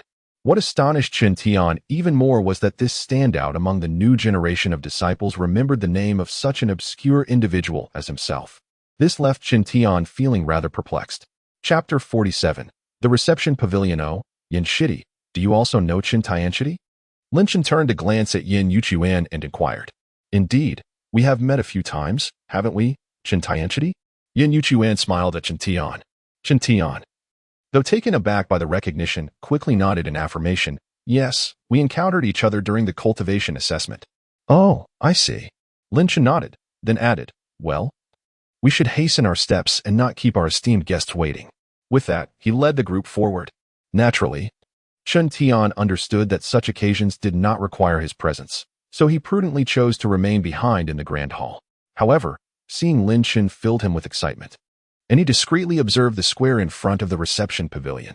At that moment, Lan Wu had begun to quarrel with a middle-aged woman from the 100 Flowers Valley. Hey, old witch Yao, why is it that each time you come to our Xinyu sect, you resort to such despicable tactics? Lan Wu demanded, visibly irate. Oh, Lan Labushi, our 100 Flowers Valley visits your Xinyu sect with sincere intentions. Why must you slander us? The middle-aged woman was equally adept at argumentation, denying any wrongdoing in the face of Lan Wu's accusations. Lan Wu, infuriated by her response, retorted, Huh? You do have a knack for twisting the truth. Tell me, was it not you who ordered that group of vixens behind you to use their charms to ensnare our disciples? Oh, so that is what you refer to? The middle-aged woman chuckled lightly, responding nonchalantly, Lan Labushi, is it not self-deprecating to speak thus? If your disciples were not lacking in cultivation and character, how could they have fallen prey to our charms? Ultimately, it reflects poorly on your leadership. You, Lan Wu, a man of straightforward disposition, was not skilled in verbal duels, as evidenced by his earlier confrontation with Lan Xian. Thus, provoked by the middle-aged woman's taunts, he found himself at a loss for words. Observing the escalating situation, Lin Chen sensed the impending embarrassment and swiftly stepped forward, bowing respectfully. I am Lin Chen, a junior disciple, here to greet the esteemed Yaozuns of the 100 Flowers Valley. On the orders of our master, after receiving your esteemed guests at the reception pavilion, we shall proceed to Lianfang Terrace, where the master will meet with your delegation. Lin Chen, handsome and possessing an elegant demeanor, spoke with neither subservience nor arrogance, deftly diffusing the tension between Lan Wu and the middle-aged woman, effectively preventing any further awkwardness. Upon hearing this, the woman known as Yaozuns could not help but express her admiration, nodding in approval. You must be Lin Chen, the prodigy I've heard of. Under 20. Yet you have already reached the spirit-drawing stage, and as the young master of the Fenglan clan, your future is indeed boundless. I have high hopes for you. Heh, old witch Yao, you better not entertain any notions about Lin Chen. I assure you, you may choose anyone else, but he is off limits. He is destined to succeed me as the head of Roasong Courtyard. Lan Wu interjected hastily, as if sensing her intentions. Ridiculous. Lin Chen is my most valued disciple. How could I so easily relinquish him? Haha, look at you, still so petty after all this time. This union between our sects has been sanctioned by your master, who granted me the privilege to choose. I have set my sights on this young man. What can you do about it? The middle-aged woman teased with a light laugh. Her words seemed to strike a nerve with Lan Wu, igniting his temper anew, causing him to disregard decorum as he began to trade barbs with her in the square. Observers could only shake their heads and smile wryly at the spectacle. Meanwhile, Chen Tian, hidden behind the hall, watched the unfolding drama, bemused. Indeed, someone like Lin Chen was destined to be popular wherever he went. Yet, Chen Tian found himself puzzled by the mention of a union. What could that imply? Driven by curiosity, he continued to eavesdrop. After a considerable time, it appeared that Lan Wu and the middle-aged woman had exhausted their quarrel and finally ceased hostilities. Enough. Lan Labushi, given your demeanor, I shall refrain from coveting your prized disciple. How generous of you. Though the woman spoke with a smile, a hint of disappointment lingered in her heart. If she could secure Lin Chen, this trip would not have been in vain. Yet, that was easier said than done. Lin Chen was exceptionally gifted, adept in handling affairs, and deeply favored by Lan Wu. After breaking through to the spirit-drawing stage, he was directly promoted to a direct disciple of the head, a clear indication of his worth. Thus, Lan Wu and the entire Xinyu sect would not easily part with him. With a sigh, the middle-aged woman realized she would have to seek other prospects. Lan Labushi, does that mean I can provoke any disciple other than Lin Chen? Of course, as we previously agreed, Lan Wu responded cheerfully, relieved that she no longer pursued Lin Chen. Oh, then that young man is fair game? As she spoke, the middle-aged woman beamed, pointing toward the rear of the hall. Curious. Lan Wu and the others followed her gaze, only to be taken aback, for she was indicating Chen Tian, who had been quietly listening from behind the grand hall. Even Chen Tian himself was startled. He never anticipated being singled out by the woman.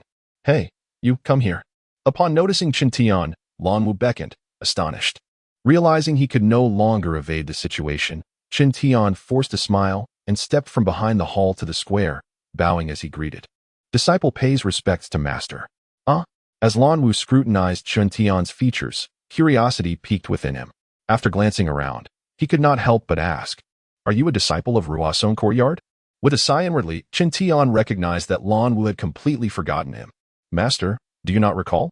I am the one who returned with the remains of Uncle Sherlan a year ago, granted special admission to the Xianyu sect." Chen Tian.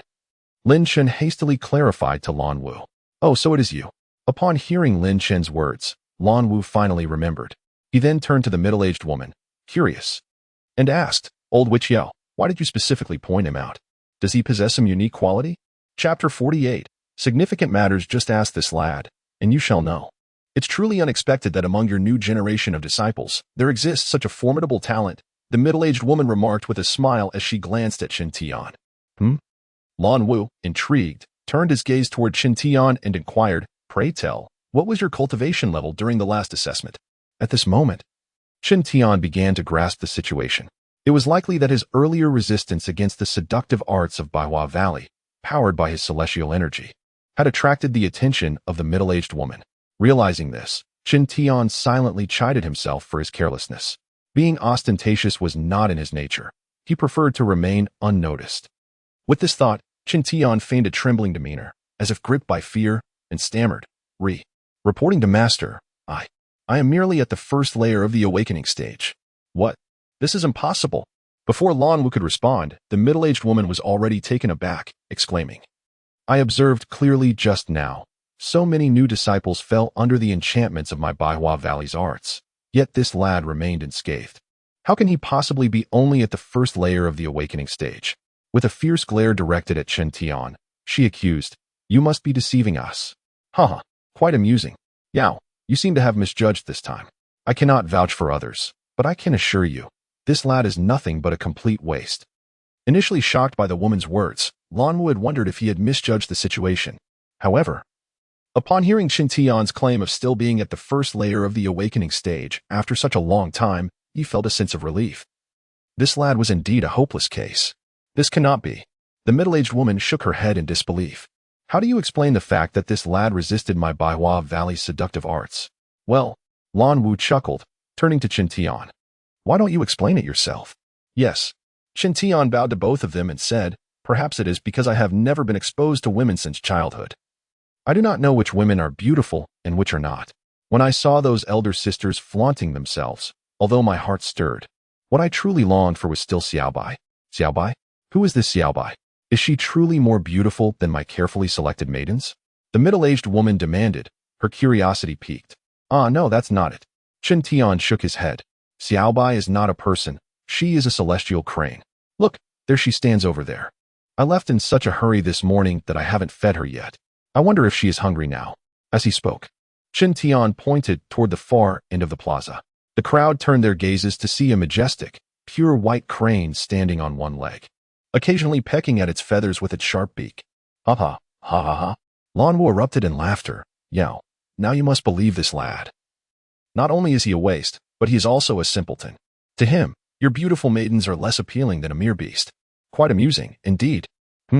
Lan, even if this lad is foolish, he is still your disciple. Is it truly appropriate for you to label him a waste?" the middle-aged woman retorted, her annoyance palpable. At her words, Lan Wu's smile froze, and he disdainfully replied, "The most regrettable decision of my life was taking this waste as my disciple. The truth is evident. I have nothing to hide. Well, I have finally witnessed the prowess of your Ruosong Academy. The hour grows late. The sect master awaits us. Let us depart." The middle-aged woman, having never been so humiliated, shot a venomous glare at Chen Tian before striding forward. Lan Wu cast one last cold glance at Chen Tian, saying nothing, and followed her departure. As the remaining female disciples of Baihua Valley passed Chen Tian, each shot him an indignant glare, their brows furrowed in anger as they left. After all, Chen Tian had just compared them unfavorably to a beast, and how could they not be incensed?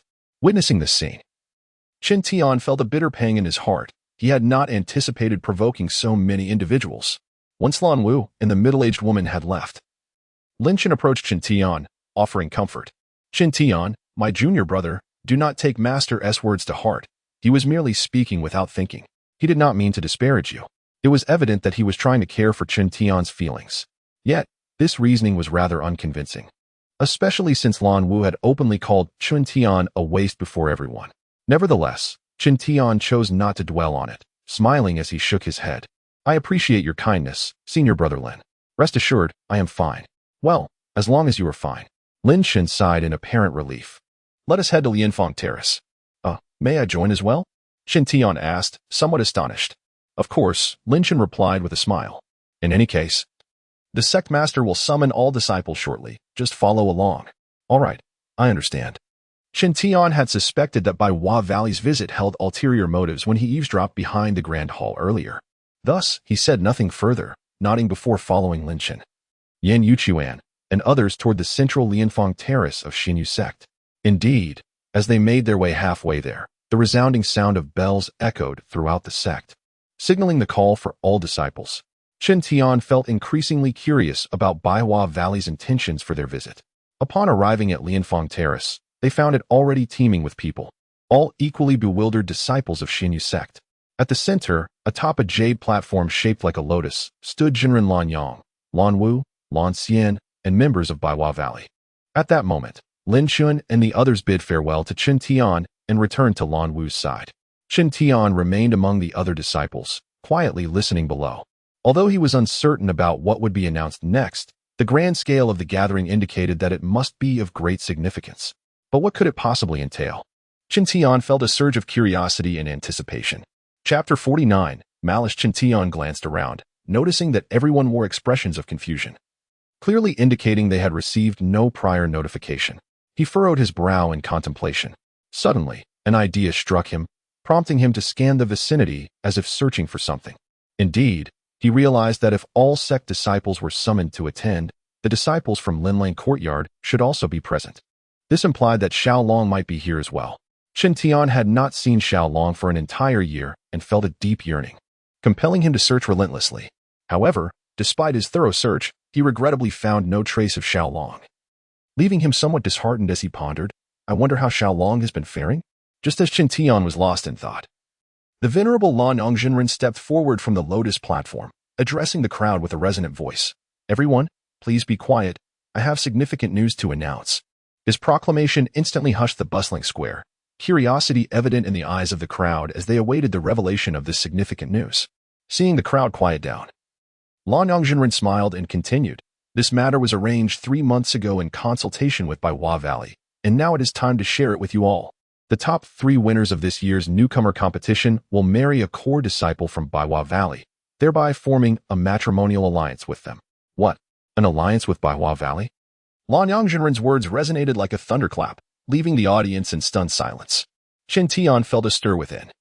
Although he had heard a middle-aged woman mention alliance earlier behind the main hall, he had not anticipated it to be a reality.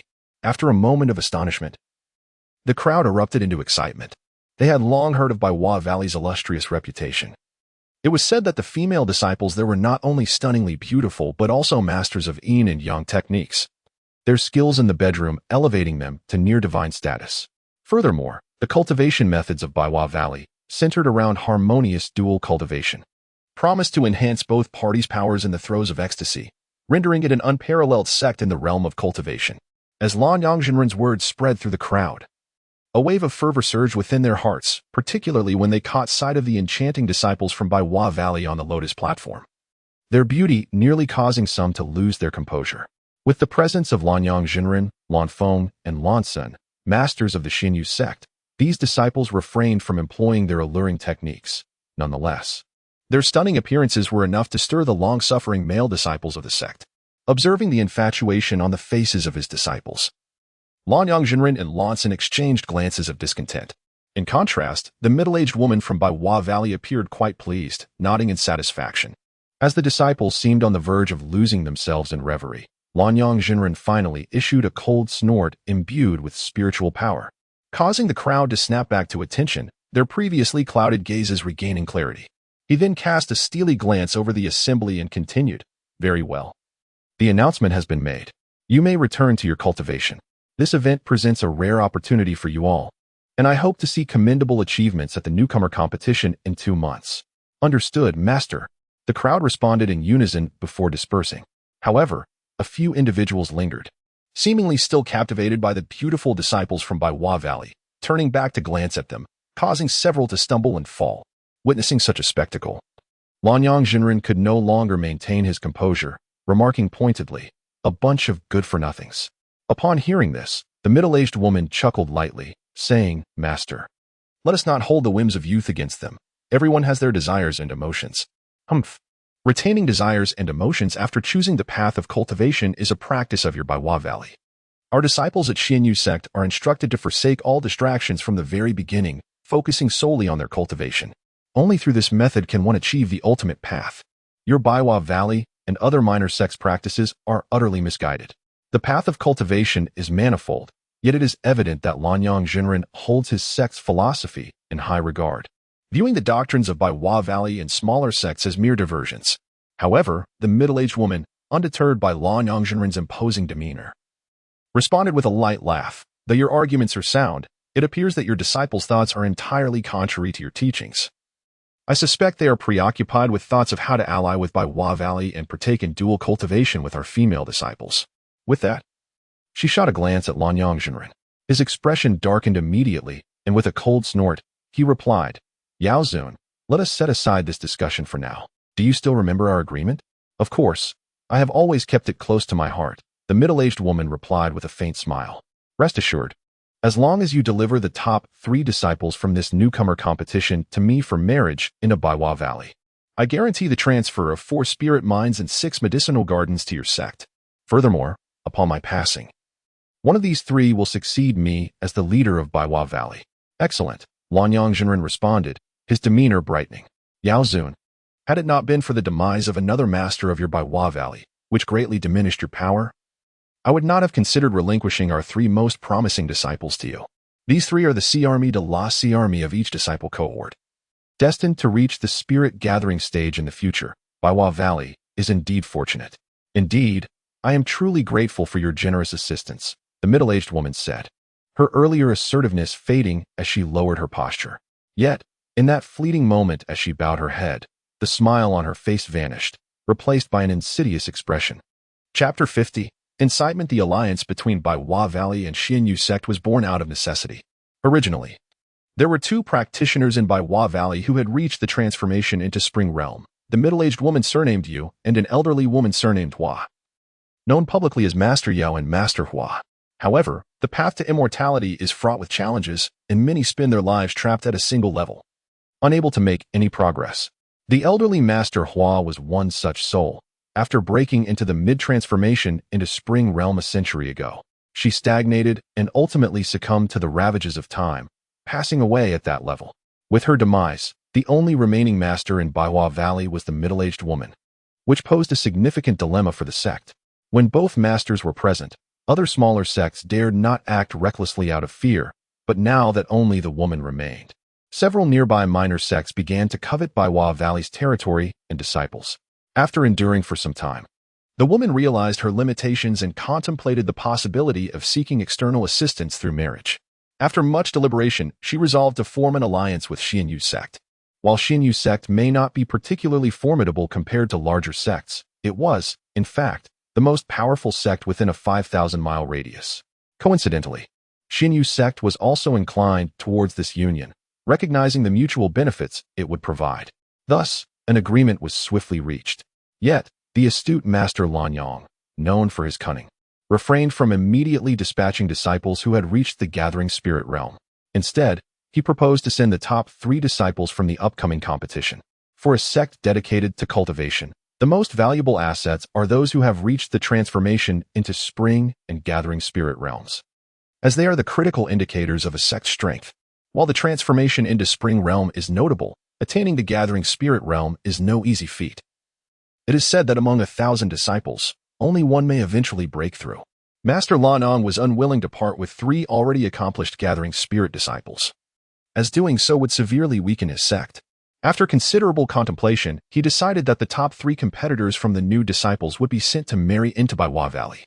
This decision was made because of their exceptional potential, as they might one day become gathering spirit practitioners themselves, and since they were still in the awakening spirit realm, Master Lanyang wouldn't feel the loss as acutely. The woman from Baiwa Valley had hoped for 3 established gathering spirit disciples, but given Master Lanyang's shrewdness, she reluctantly accepted his proposal. This was a calculated compromise, recognizing her loss of negotiating power. Thus, as she stood on the lotus platform, Master Lanyang appeared elated, while the middle-aged woman wore a sorrowful expression, occasionally sighing.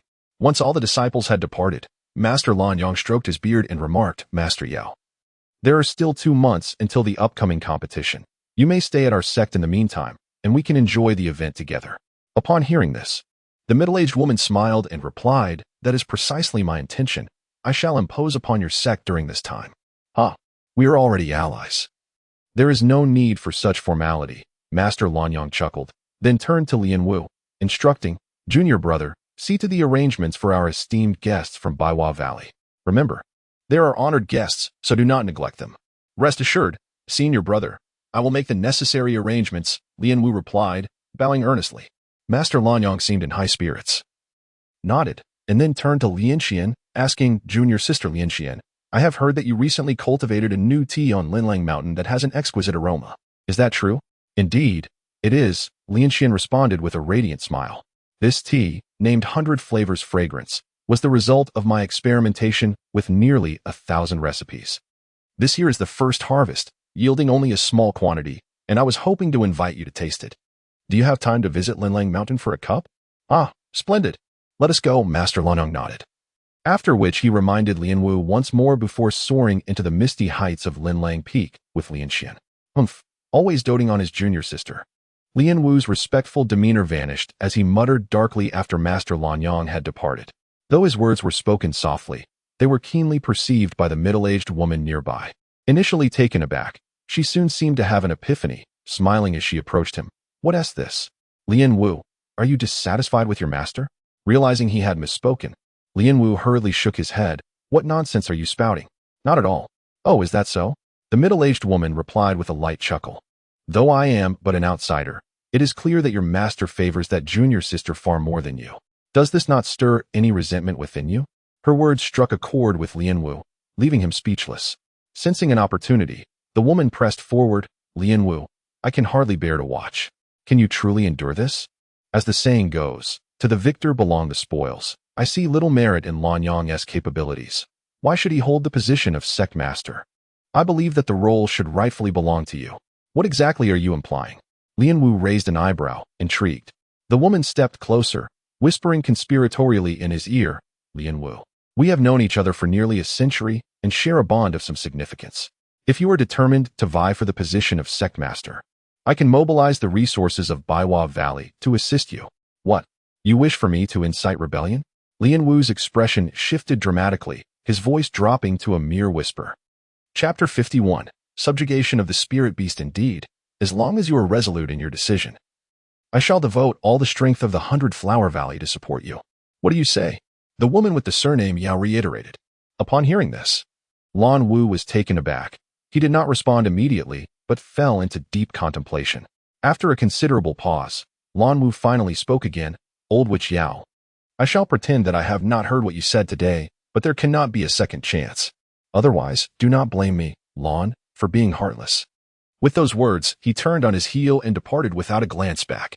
Yet, the woman surnamed Yu revealed a grin, laughing softly to herself. No one could fathom what thoughts lingered in their minds. Meanwhile, after leaving the Lotus Fragrance Terrace, Chen Tian proceeded to the Immortal Ascension Pavilion to retrieve the spirit beasts and made his way back. Throughout the journey, his countenance remained somber, seemingly clouded by a deep melancholy. Of course, Chen Tian was not preoccupied with the matter of an alliance with the 100 Flower Valley. From the outset, he had no intention of contending for one of the 3 slots for this alliance. What truly troubled him was his inability to locate the little dragon. In all honesty, he had never been apart from the little dragon for such an extended period, and he missed it dearly, wondering how it was faring. Nevertheless, Chen Tian understood that the little dragon was unlike him. Upon entering the sect, it had been recognized as a prodigy and would undoubtedly receive the finest care. Alleviating Chen Tian's unnecessary worries, with a sigh, he focused on hastening his journey with the spirit beasts. Upon closing the courtyard gate, Chen Tian gathered some spiritual herbs from the medicinal garden and placed them in the feeding troughs for the spirit beasts. After all, it was not just himself who had endured a day of toil. the spirit beasts had accompanied him. It was time for them to rest. After tending to the spirit beasts, Chen Tian harvested some of the oldest spiritual herbs from the garden before retreating to his room. Once the door was shut, he pondered momentarily before bending down to lift the floor tiles beneath his bed, retrieving 2 boxes from within. He opened the lids of the boxes, discovering that one contained spirit-enhancing pills, talisman-making materials, and celestial crystals, while the other was brimming with red and blue talismans, over 500 in total. Chen Tian could not help but chuckle at the sight. Indeed, these talismans were the burning and cooling talismans he had crafted over the recent period. After stroking his chin and contemplating for a while, he took out a red talisman, infused it with a hint of celestial energy, and watched as it ignited fiercely, releasing a scorching fireball that hovered before him. The fireball blazed hotter, causing the temperature in the room to surge dramatically. Observing this, Chen Tian's eyes sparkled as he retrieved a blue talisman. After channeling a trace of celestial energy into it, icy pillars erupted from the talisman, shooting towards the fireball. Water and fire were at odds.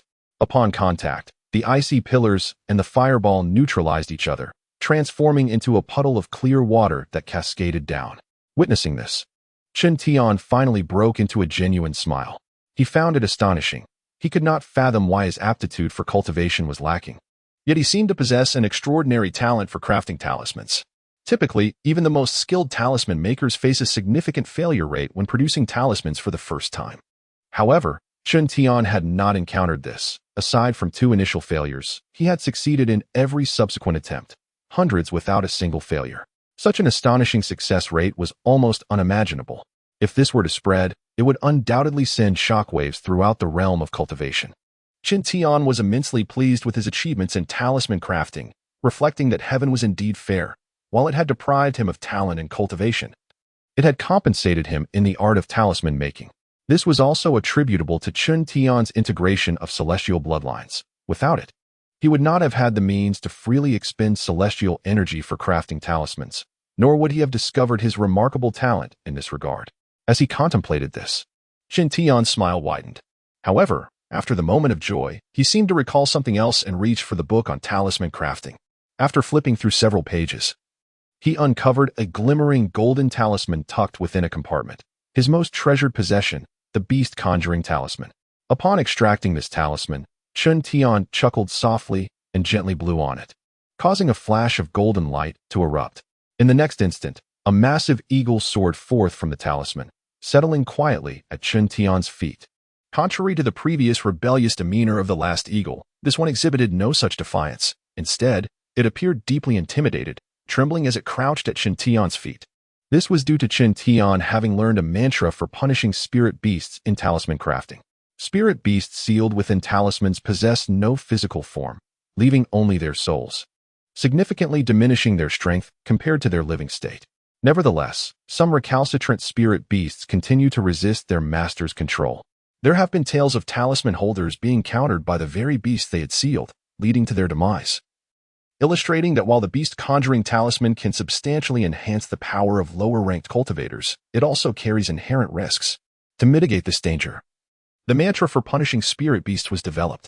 When the holder of the talisman invokes this mantra, the restrictions set within the talisman activate, unleashing celestial lightning and fire upon the spirit beast's soul. Devoid of physical defenses, the spirit beasts endure immense pain from such punishment.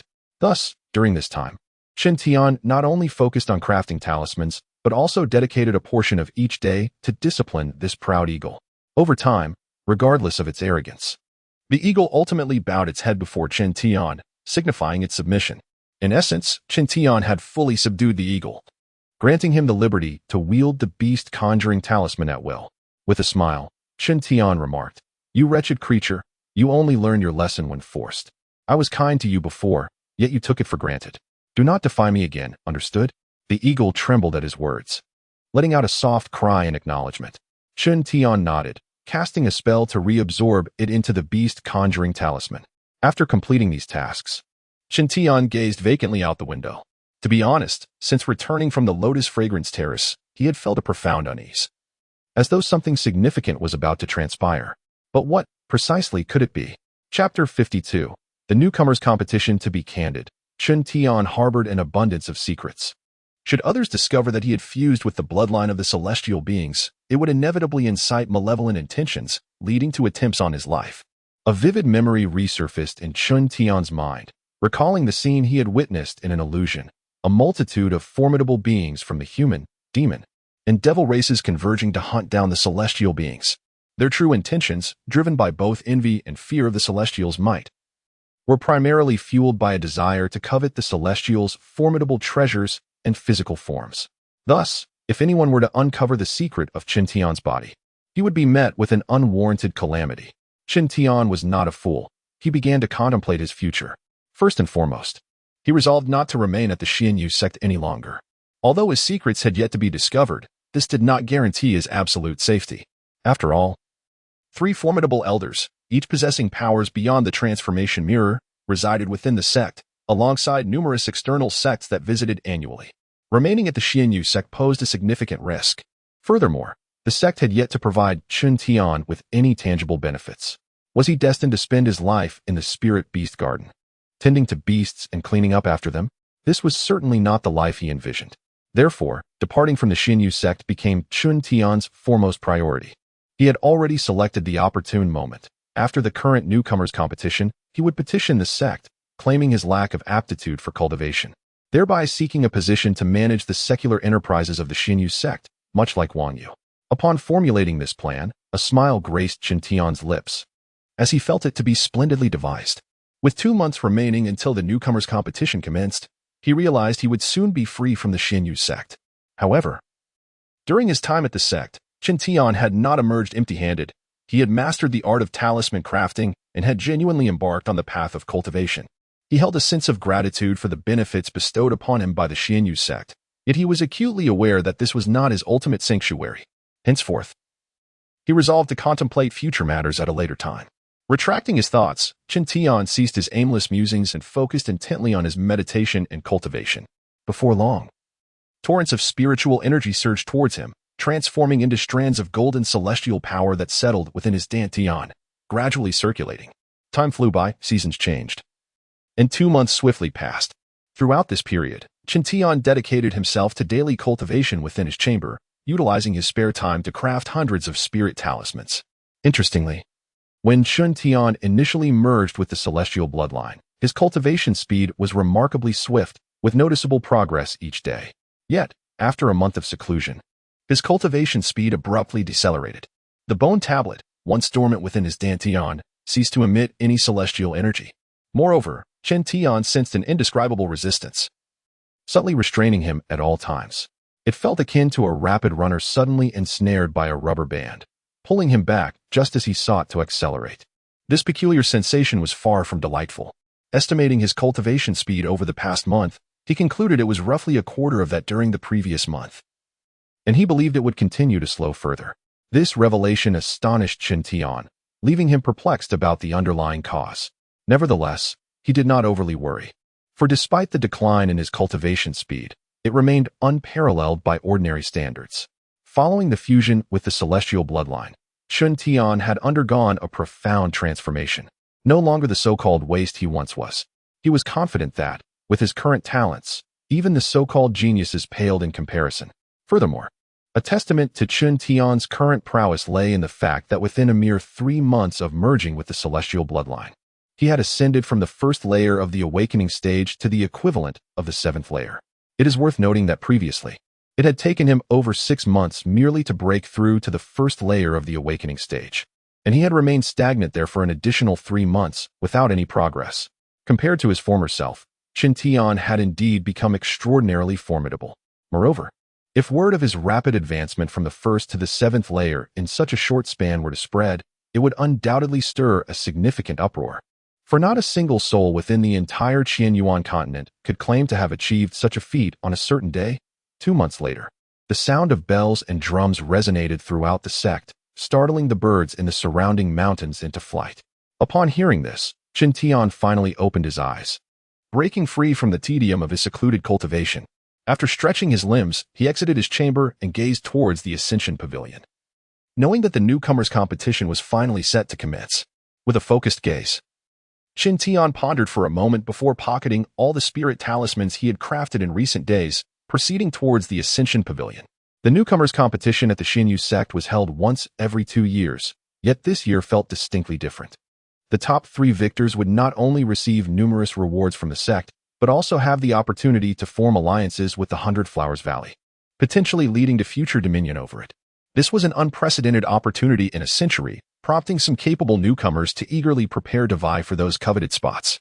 However, while other disciples eyed each other with fierce determination, Chen Tian appeared remarkably composed, leaning leisurely against an ancient tree on the outskirts of the Ascension Pavilion's plaza. His eyes closed as he savored the gentle breeze against his face.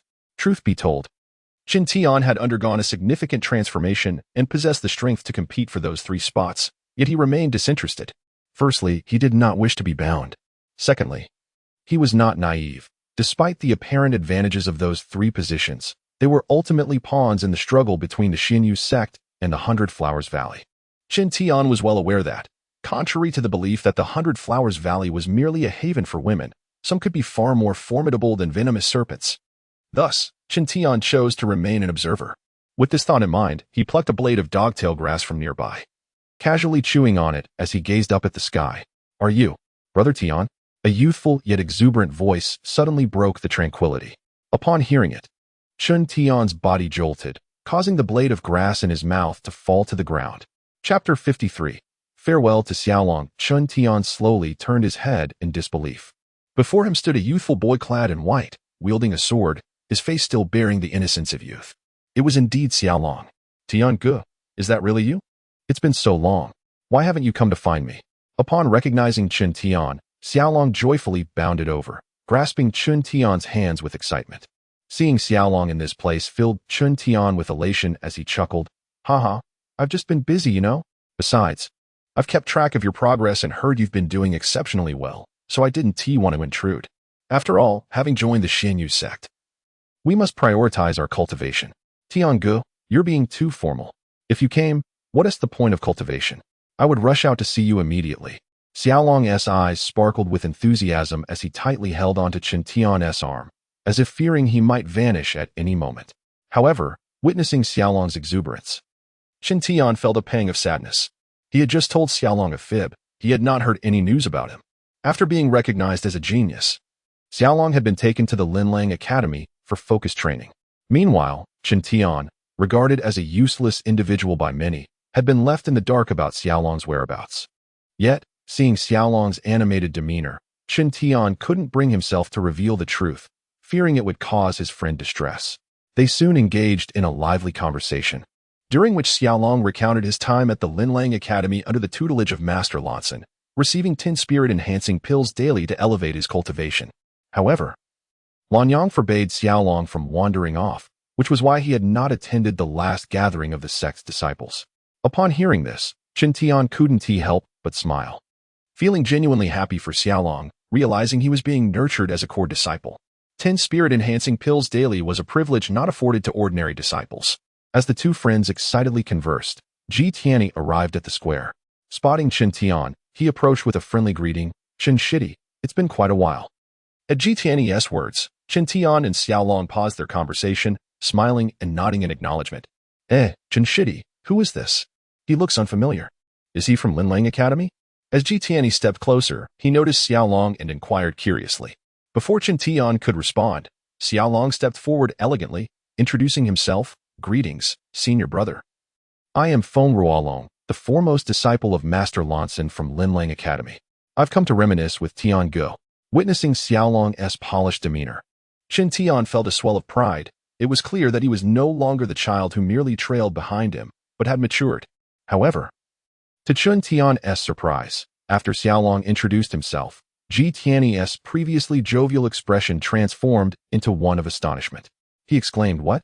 You are the legendary genius who appears once in a century? Senior brother, you flatter me. I am merely a name without substance," Xiaolong replied modestly, a shy smile gracing his face.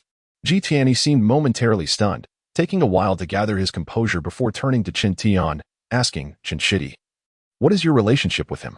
With a proud grin, Chen Tian replied, "Oh, he's just my brother." "What?" Ji Tianyi's shock deepened. After a lengthy pause, he feigned annoyance, saying, "How could you not introduce such a genius to me, Chen Shidi?" That's rather inconsiderate. Chen Tian burst into laughter. What? Are you upset? Indeed. Very vexed. Come here. Let me give you a punch. Tianyi and Chen Tian, old friends, exchanged playful banter. Meanwhile, Xiaolong observed their exchange. A sweet smile spreading across his face, revealing his youthful innocence. Chen Tian felt a surge of joy. It had been ages since he had seen Xiaolong display such a carefree smile. Just as the atmosphere turned jovial, an unpleasant voice interjected, TSK, Brother Long. We've been searching for you for quite some time. Why are you here playing with two of the sect's biggest failures? As the words fell, 4 arrogant disciples from Linlang Academy, swords in hand, approached. Upon seeing them, Chen Tian's smile vanished, replaced by a frown. It was evident their intentions were not friendly. Not only did Chen Tian feel the tension, but Xiaolong's expression also darkened as he angrily retorted, Brother Qian, you have no right to insult Tian Go. He is incredibly capable. How could he possibly be a failure? Oh, is that so? The 4 arrogant disciples finally stood before Chen Tian, casting him a disdainful glance before addressing Xiaolong. Brother Long, I'm not speaking without basis. Do you know what cultivation level your brother Tian is at? Let me tell you, after all this time, he is still at the first layer of Qi awakening. It's an unheard of disgrace in our Xinyu sect to even call him a failure is an understatement. With that, the speaker turned back to Chen Tian, sneering contemptuously. As these words sunk in, Xiaolong was momentarily taken aback. He then turned to Chen Tian, noticing his serious demeanor. In an instant, Xiaolong seemed to grasp the reality of the situation. However, instead of displaying contempt like the others, he became even more furious, declaring, listen here. Tian Gu will always be my brother, regardless of his cultivation level. He is my brother for life, and I won't allow you to insult him. If you dare continue, let us settle this with a duel. As he spoke, Xiaolong raised his sword defiantly, glaring fiercely. Chen Tian was taken aback. He had not anticipated Xiaolong's passionate defense. Yet, warmth surged within him at the display of loyalty. The 4 disciples stood dumbfounded at Xiaolong's fierce stance, unable to comprehend how the sect's genius would so vehemently defend someone widely regarded as a fool. Had it been anyone else, they would have already engaged in a confrontation. But Xiaolong was different. As the most cherished disciple of Master Lansen, they lacked the courage to confront him. Thus, the atmosphere grew thick with unspoken tension, as if the emotions around them had frozen in place. Chapter 54.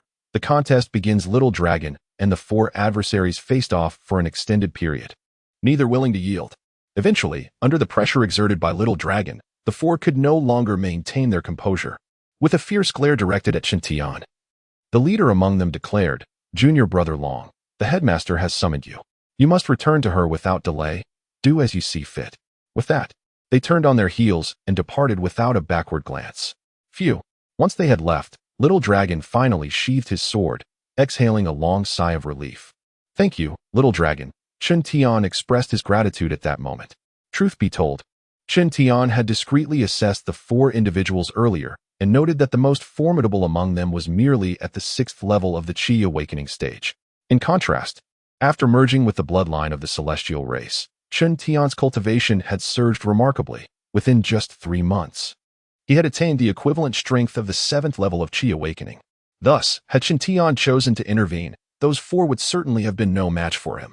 However, what moved Chen Tian profoundly was that he had not even lifted a finger, and Little Dragon had already stepped in to defend him. Having endured the cold words and harsh realities of the world since entering the Xinyu sect, Chen Tian had grown somewhat numb to it all. Yet, Little Dragon remained steadfast, guarding and accompanying him just as before. This gesture brought a refreshing warmth to Chen Tian's heart. At that moment, Little Dragon revealed a look of concern and said to Chen Tian, Brother Tian, I must heed the headmaster's summons and depart, so we must part ways for now. But rest assured, if anyone dares to bully you again, come to me, and I will surely stand up for you. As he spoke, a righteous indignation illuminated Little Dragon's expression. Previously, it was Chen Tian who protected Little Dragon. He had not anticipated that the roles would now reverse, with Little Dragon vowing to protect him. This thought brought a smile to Chen Tian's face. He remained silent. No words were needed, for everything was understood in the silence. After bidding farewell to Little Dragon, Tianyi beside him could not help but remark, Junior Brother Chen, it truly is a blessing to have someone willing to risk their life for you in this world. Indeed. Chen Tian's gaze flickered as he watched Little Dragon's receding figure. Lost in thought, suddenly, An air of excitement swept through the square as the disciples turned eagerly towards the south. Chen Tian also turned to see the female disciples from Baiwa Valley approaching, swaying gracefully, resembling celestial beings descending to earth, which made the disciples of Xianyu's sect gasp in awe. The thought of marrying one of those enchanting maidens filled them with longing. However, in an instant, they seemed to have seen a ghost, snapping back to reality and lowering their heads. It was the arrival of Zhenren Lanyang, along with Lan Wu, Lan Xian, and the young lady of the Yao family from Baiwa Valley. After receiving a sharp reprimand from Zhenren Lanyang last time, these disciples had learned their lesson. Though a few still succumbed to temptation, stealing glances at the alluring disciples as they bowed their heads. Of course, nothing escaped Zhenren Lanyang's keen eyes. But he understood that these young disciples were brimming with youthful vigor and could not be entirely restrained. With a resigned sigh, he chose to ignore it, making his way directly to the officiating seat set up in front of the Ascension Pavilion, with Lan Wu, Lan Xian, and the Yao lady seated beside him. Once settled, Zhenren Lanyang surveyed the crowd and said, "All right, lift your heads. The rules remain unchanged, and I shall not elaborate further. You all understand the significance of this contest. So I expect each of you to exhibit your spirit and let others witness the prowess of our Xinyu sect. Understood?" As he spoke, Zhenren Lanyang cast a glance in the direction of the Yao lady, hinting at something. However, the Yao lady appeared oblivious, remaining still.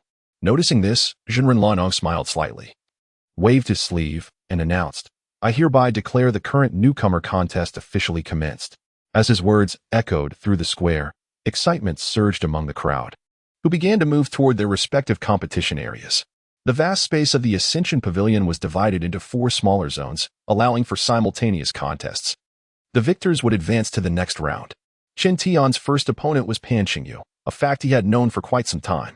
He glanced over and spotted Pan Xingyu standing defiantly in the southeast corner of a competition area, throwing taunting glances in his direction.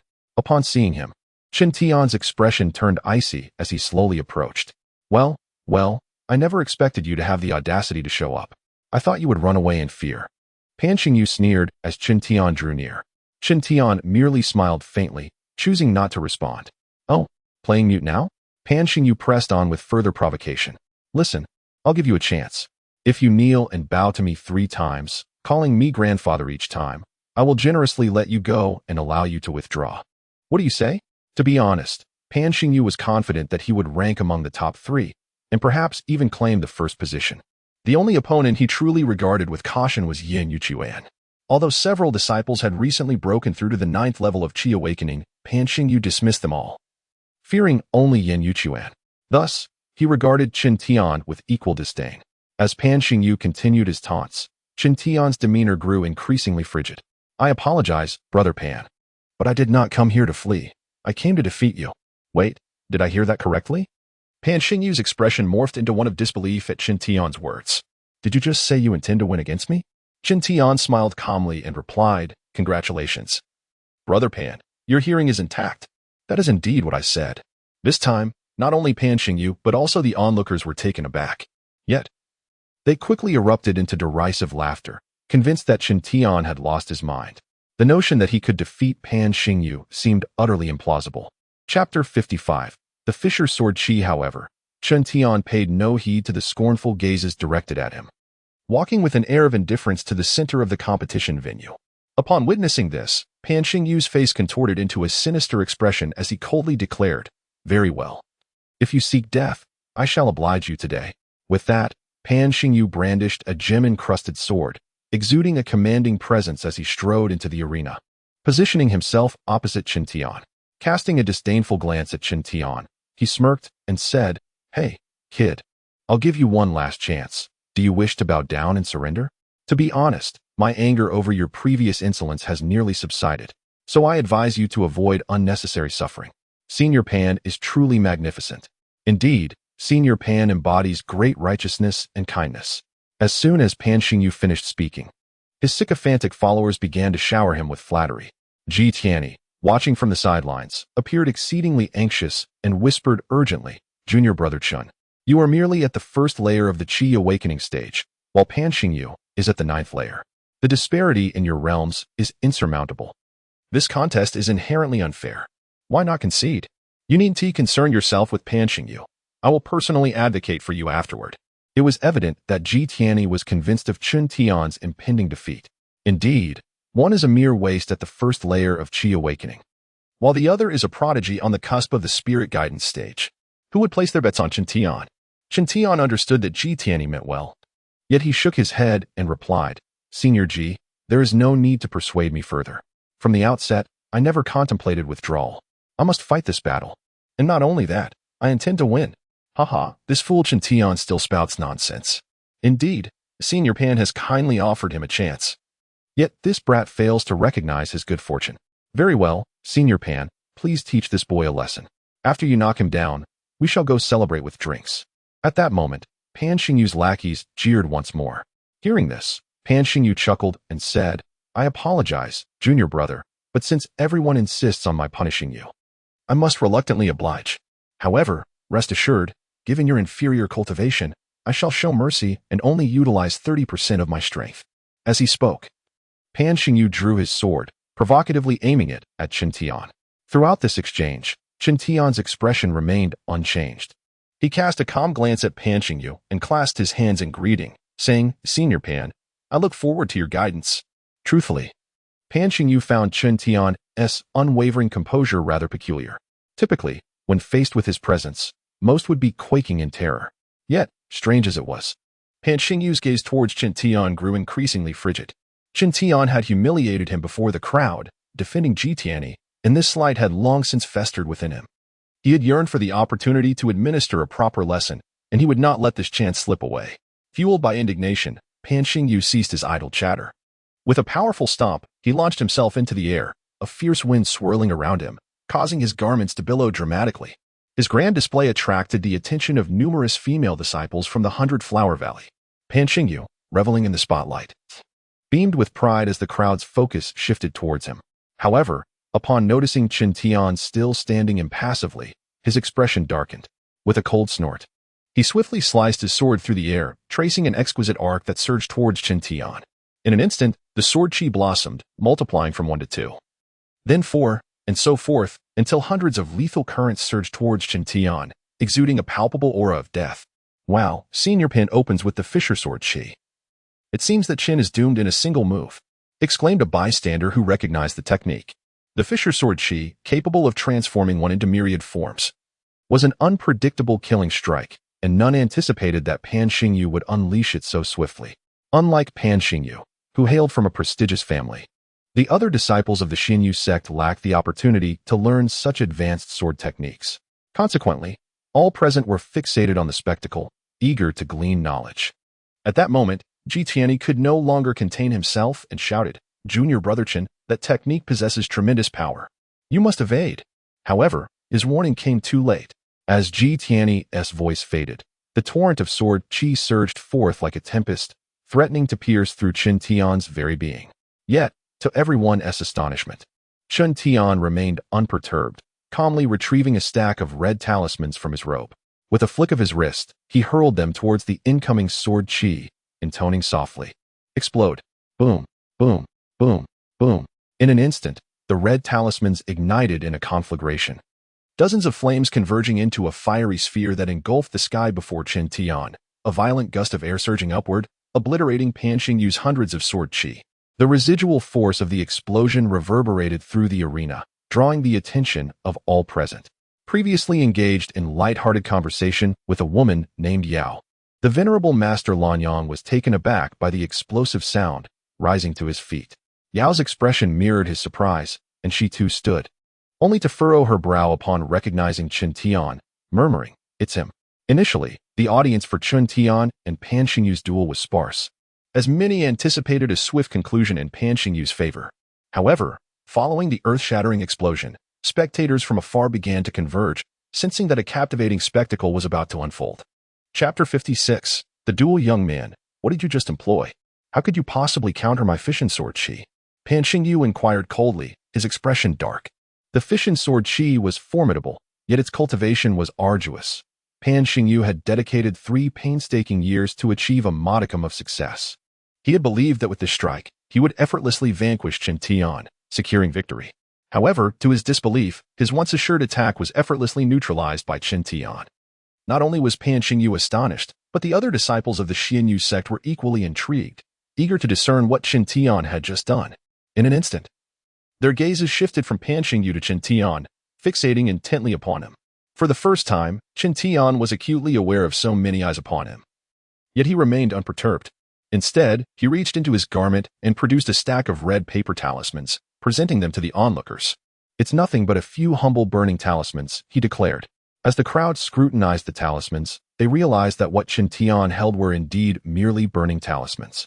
At that moment, enlightenment dawned upon them. Previously, they had utilized at most a single talisman, yielding minimal power.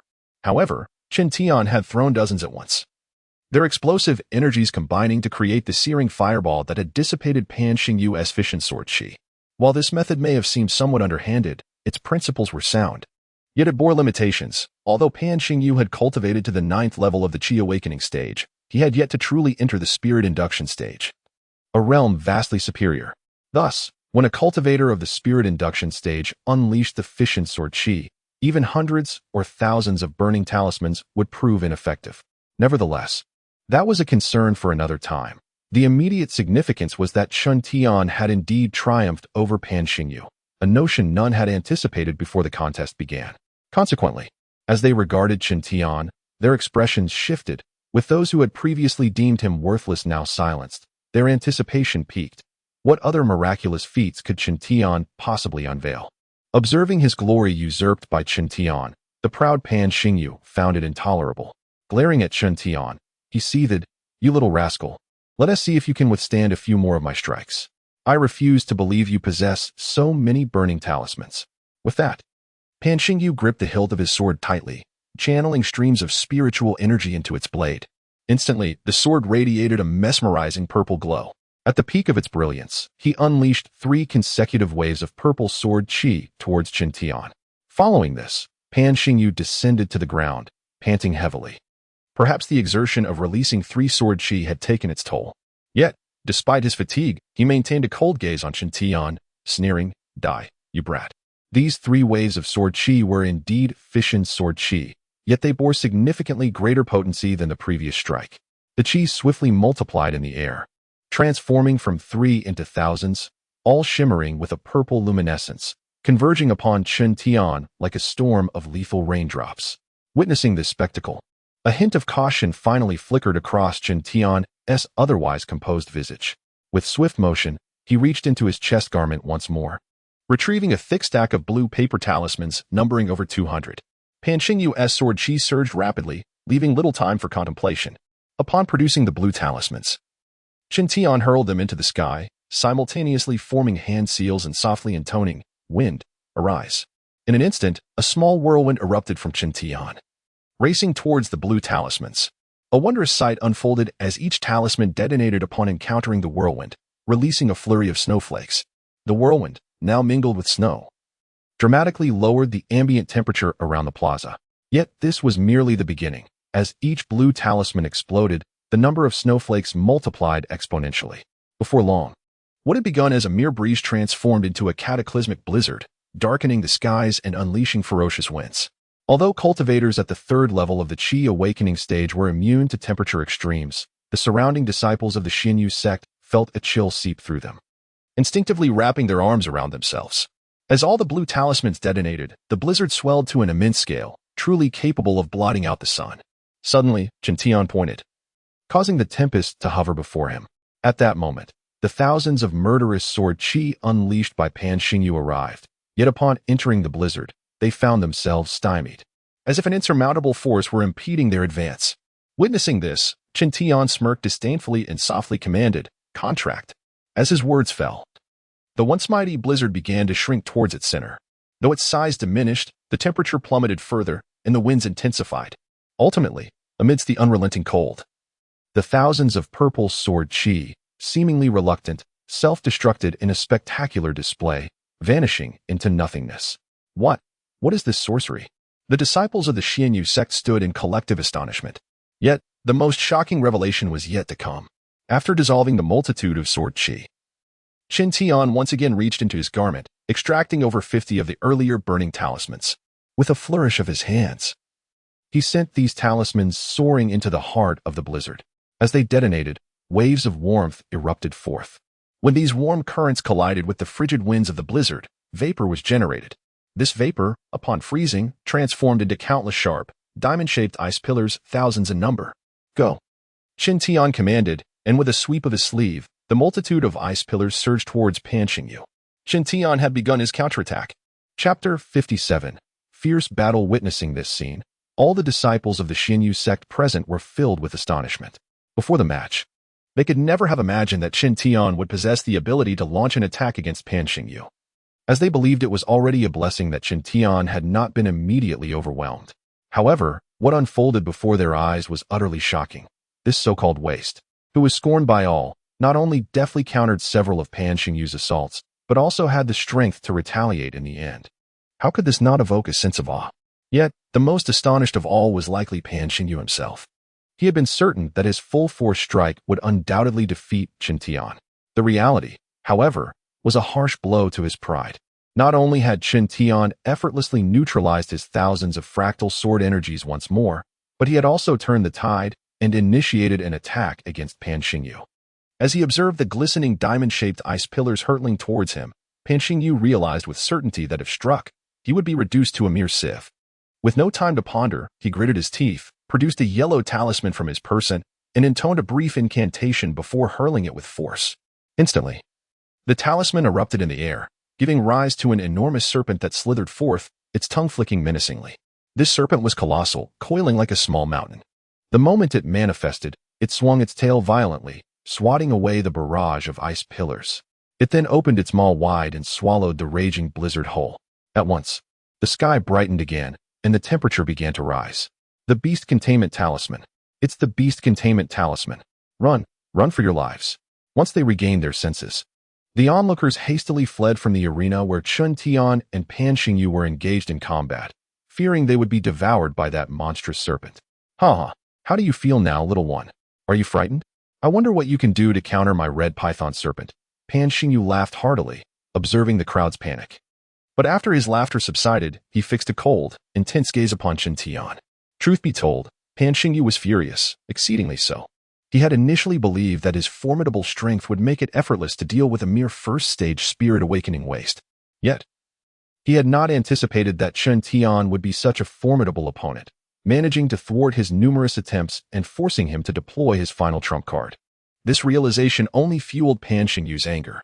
He had intended to reserve the Beast Containment Talisman for a decisive moment against Yan Yuchuan, but he had been compelled to use it now. Nevertheless, none of that mattered. Victory was all that counted. Oh, Brother Pan, are you so certain I will cower in fear? Facing the enraged Pan Xingyu and the serpent that seemed poised to strike, Chen Tian displayed no signs of panic. Instead, he clasped his hands behind his back and smiled confidently. At that moment, Chen Tian appeared ethereal, exuding an air of calm detachment. Pan Xingyu, however, felt an inexplicable surge of trepidation at Chen Tian's demeanor. He recalled how Chen Tian had worn a similar smile during each of his counterattacks. That smile seemed to mock him, making Pan Xingyu feel like a fool. This thought unsettled him, and he shook his head vigorously to dispel it. Indeed, he was more powerful than this boy. His treasures were superior. There was no reason to fear him. The Beast Containment Talisman was a formidable artifact, containing a serpent that had once been a third-tier monster, more than sufficient to deal with a mere first-stage spirit-awakening waste. With this thought, Pan Xingyu regained some confidence and sneered, "Well, at this point, you should cease your bravado. The red python serpent is not a benevolent creature. What might transpire is beyond my imagination. So if you are wise, bow your head and admit defeat. I, a magnanimous person, will let you off the hook." Initially, Pan Xingyu had demanded that Chen Tian bow 3 times and address him as grandfather. However, he had now lowered his demands, asking for just a single bow, no longer requiring the title. Pan Xingyu sought to salvage what little dignity he had left in front of the gathered crowd, who had gathered to witness the spectacle. At this moment, the other 3 matches had concluded, and all the disciples of the Xinyu sect had converged here, watching Pan Xingyu and Chen Tian intently. As a master with a higher cultivation level than Chen Tian, Pan Xingyu's inability to swiftly defeat him had already provoked quiet laughter among the onlookers, who began to doubt his prowess. Even the female disciples from Baiwa Valley had shifted their gazes from admiration to skepticism. This was intolerable for Pan Xingyu, who was proud and enjoyed the spotlight. Defeating Chen Tian no longer held significance. Only by forcing Chen Tian to kneel and admit his mistakes before him could he restore his honor. Thus, he made his demand. Pan Xingyu stared intently at Chen Tian, convinced he would comply. However, Chen Tian's subsequent expression filled him with disappointment. Chen Tian smiled, a smile laced with disdain and scorn directed at Pan Xingyu. "Brother Pan, what if I refuse? What will you do then?" He replied calmly. "Refuse." Pan Xingyu's frustration boiled over as he shouted, "If you refuse, I will let you die." "Very well," Chen Tian chuckled softly. "But I also have something I wish for you to see, Brother Pan. Might I show it to you?" What is it?" Pan Xingyu inquired cautiously.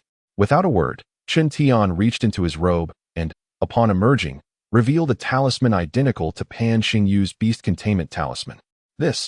Could this also be a beast containment talisman? The onlookers were on the verge of being overwhelmed by shock. And no, this cannot be. It must be fake. Pan Xingyu shook his head repeatedly, unable to believe his eyes. With a beguiling smile, Chen Tian pinched the talisman between his fingers and remarked coolly, "Oh, Brother Pan, do you truly believe this is a forgery?" Chapter 58, The Final Battle. The Beast Dispatching Celestial Talisman is a mid-grade spiritual talisman, exceedingly precious. Our Pan family has expended considerable effort to procure just one, and I refuse to believe that a penniless wretch like you could possess such a talisman. After a brief moment of reflection, Pan Xingyu regained his composure. Although he was astonished that Chen Tian could produce so many low-tier spiritual talismans, he could not fathom that Chen Tian might own the illustrious beast-dispatching celestial talisman. This lad is surely putting on a show, Pan Xingyu concluded internally. The other onlookers nodded in agreement. Pan Xingyu was correct. The beast-dispatching celestial talisman is an invaluable treasure, unattainable without significant backing. Chen Tian, notorious within the Xinyu sect for being a waste of talent, had reportedly been a vagabond before joining the sect. How could he possibly possess such a talisman? A murmur of disbelief swept through the crowd, with many convinced that Chen Tian was merely trying to intimidate Pan Xingyu. "Lan Wu, this Chen Tian is your disciple. Have you ever bestowed upon him a beast-dispatching celestial talisman?" Not only the onlooking disciples of the Xinyu sect, but even the esteemed Lan Yang, seated above, regarded Lan Wu with a puzzled expression and inquired. Lan Wu's expression turned to one of incredulity. He had nearly forgotten about Chen Tian. How could he have presented such a precious item to him? After a moment of contemplation, Lan Wu replied, "I too believe this lad is merely posturing. I have not conferred upon him a beast-dispatching celestial talisman. He must be speaking nonsense." "Oh, is that so?" Lan Yang raised an eyebrow, stroking his beard thoughtfully, yet chose not to pursue the matter further. Meanwhile, faced with the skepticism of the entire assembly, Chen Tian cast a calm glance over them. He understood that no matter what he said, they would not believe him. The only solution was to let them witness the truth for themselves. With this thought in mind, Chen Tian ceased his idle chatter. He pinched the beast-dispatching celestial talisman between two fingers, closed his eyes, and began to chant softly. In no time, swirling white vortices erupted around him, the fierce wind billowing his garments. As the wind intensified, Chen Tian suddenly opened his eyes and hurled the talisman skyward. "Seal, release." With Chen Tian's powerful shout, the talisman shone brilliantly before igniting into a fireball. A piercing eagle's cry resonated throughout the square, so loud that it left the surrounding disciples of the Xinyu sect momentarily deafened, prompting them to cover their ears. Observing their reaction, a smile tugged at the corners of Chen Tian's mouth as he continued to gaze skyward. The eagle's cries grew increasingly thunderous until, at last, a colossal wing burst forth from the fireball.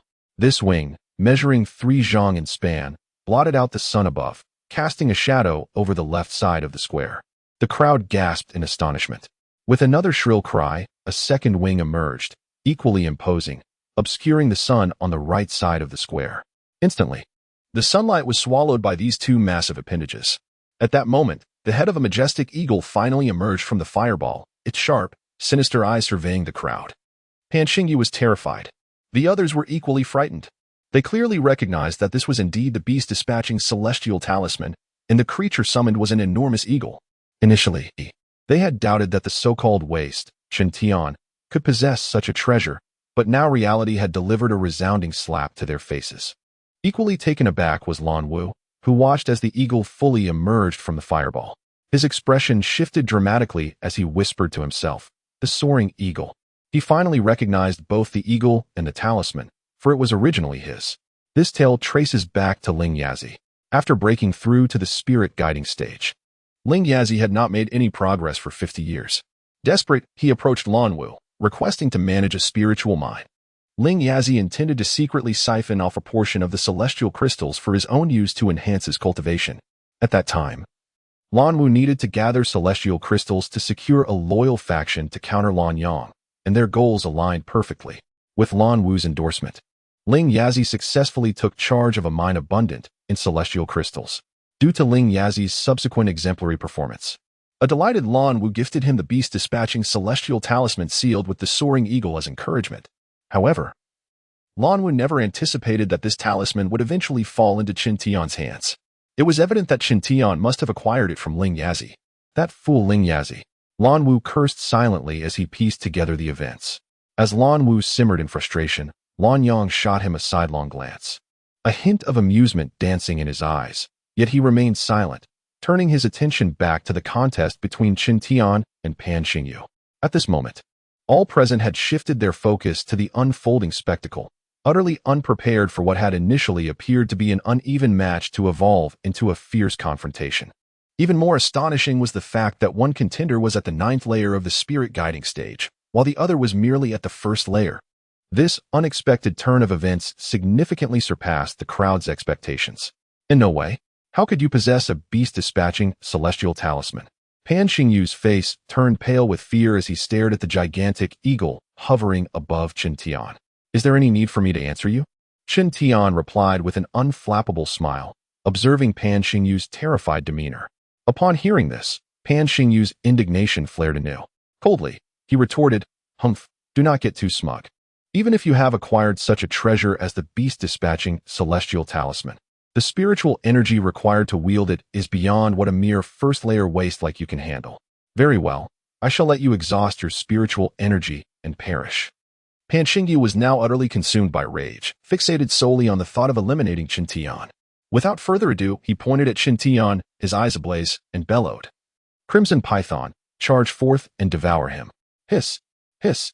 As soon as the words left his lips, the enormous serpent surged forward at an astonishing speed toward Chen Tian. The final battle was about to commence. Chapter 59. Is this guy a pervert? As the strange serpent darted toward him like a dragon in flight, Chen Tian's gaze turned icy. With a cold snort, he raised 2 fingers to his lips and let out a sharp whistle.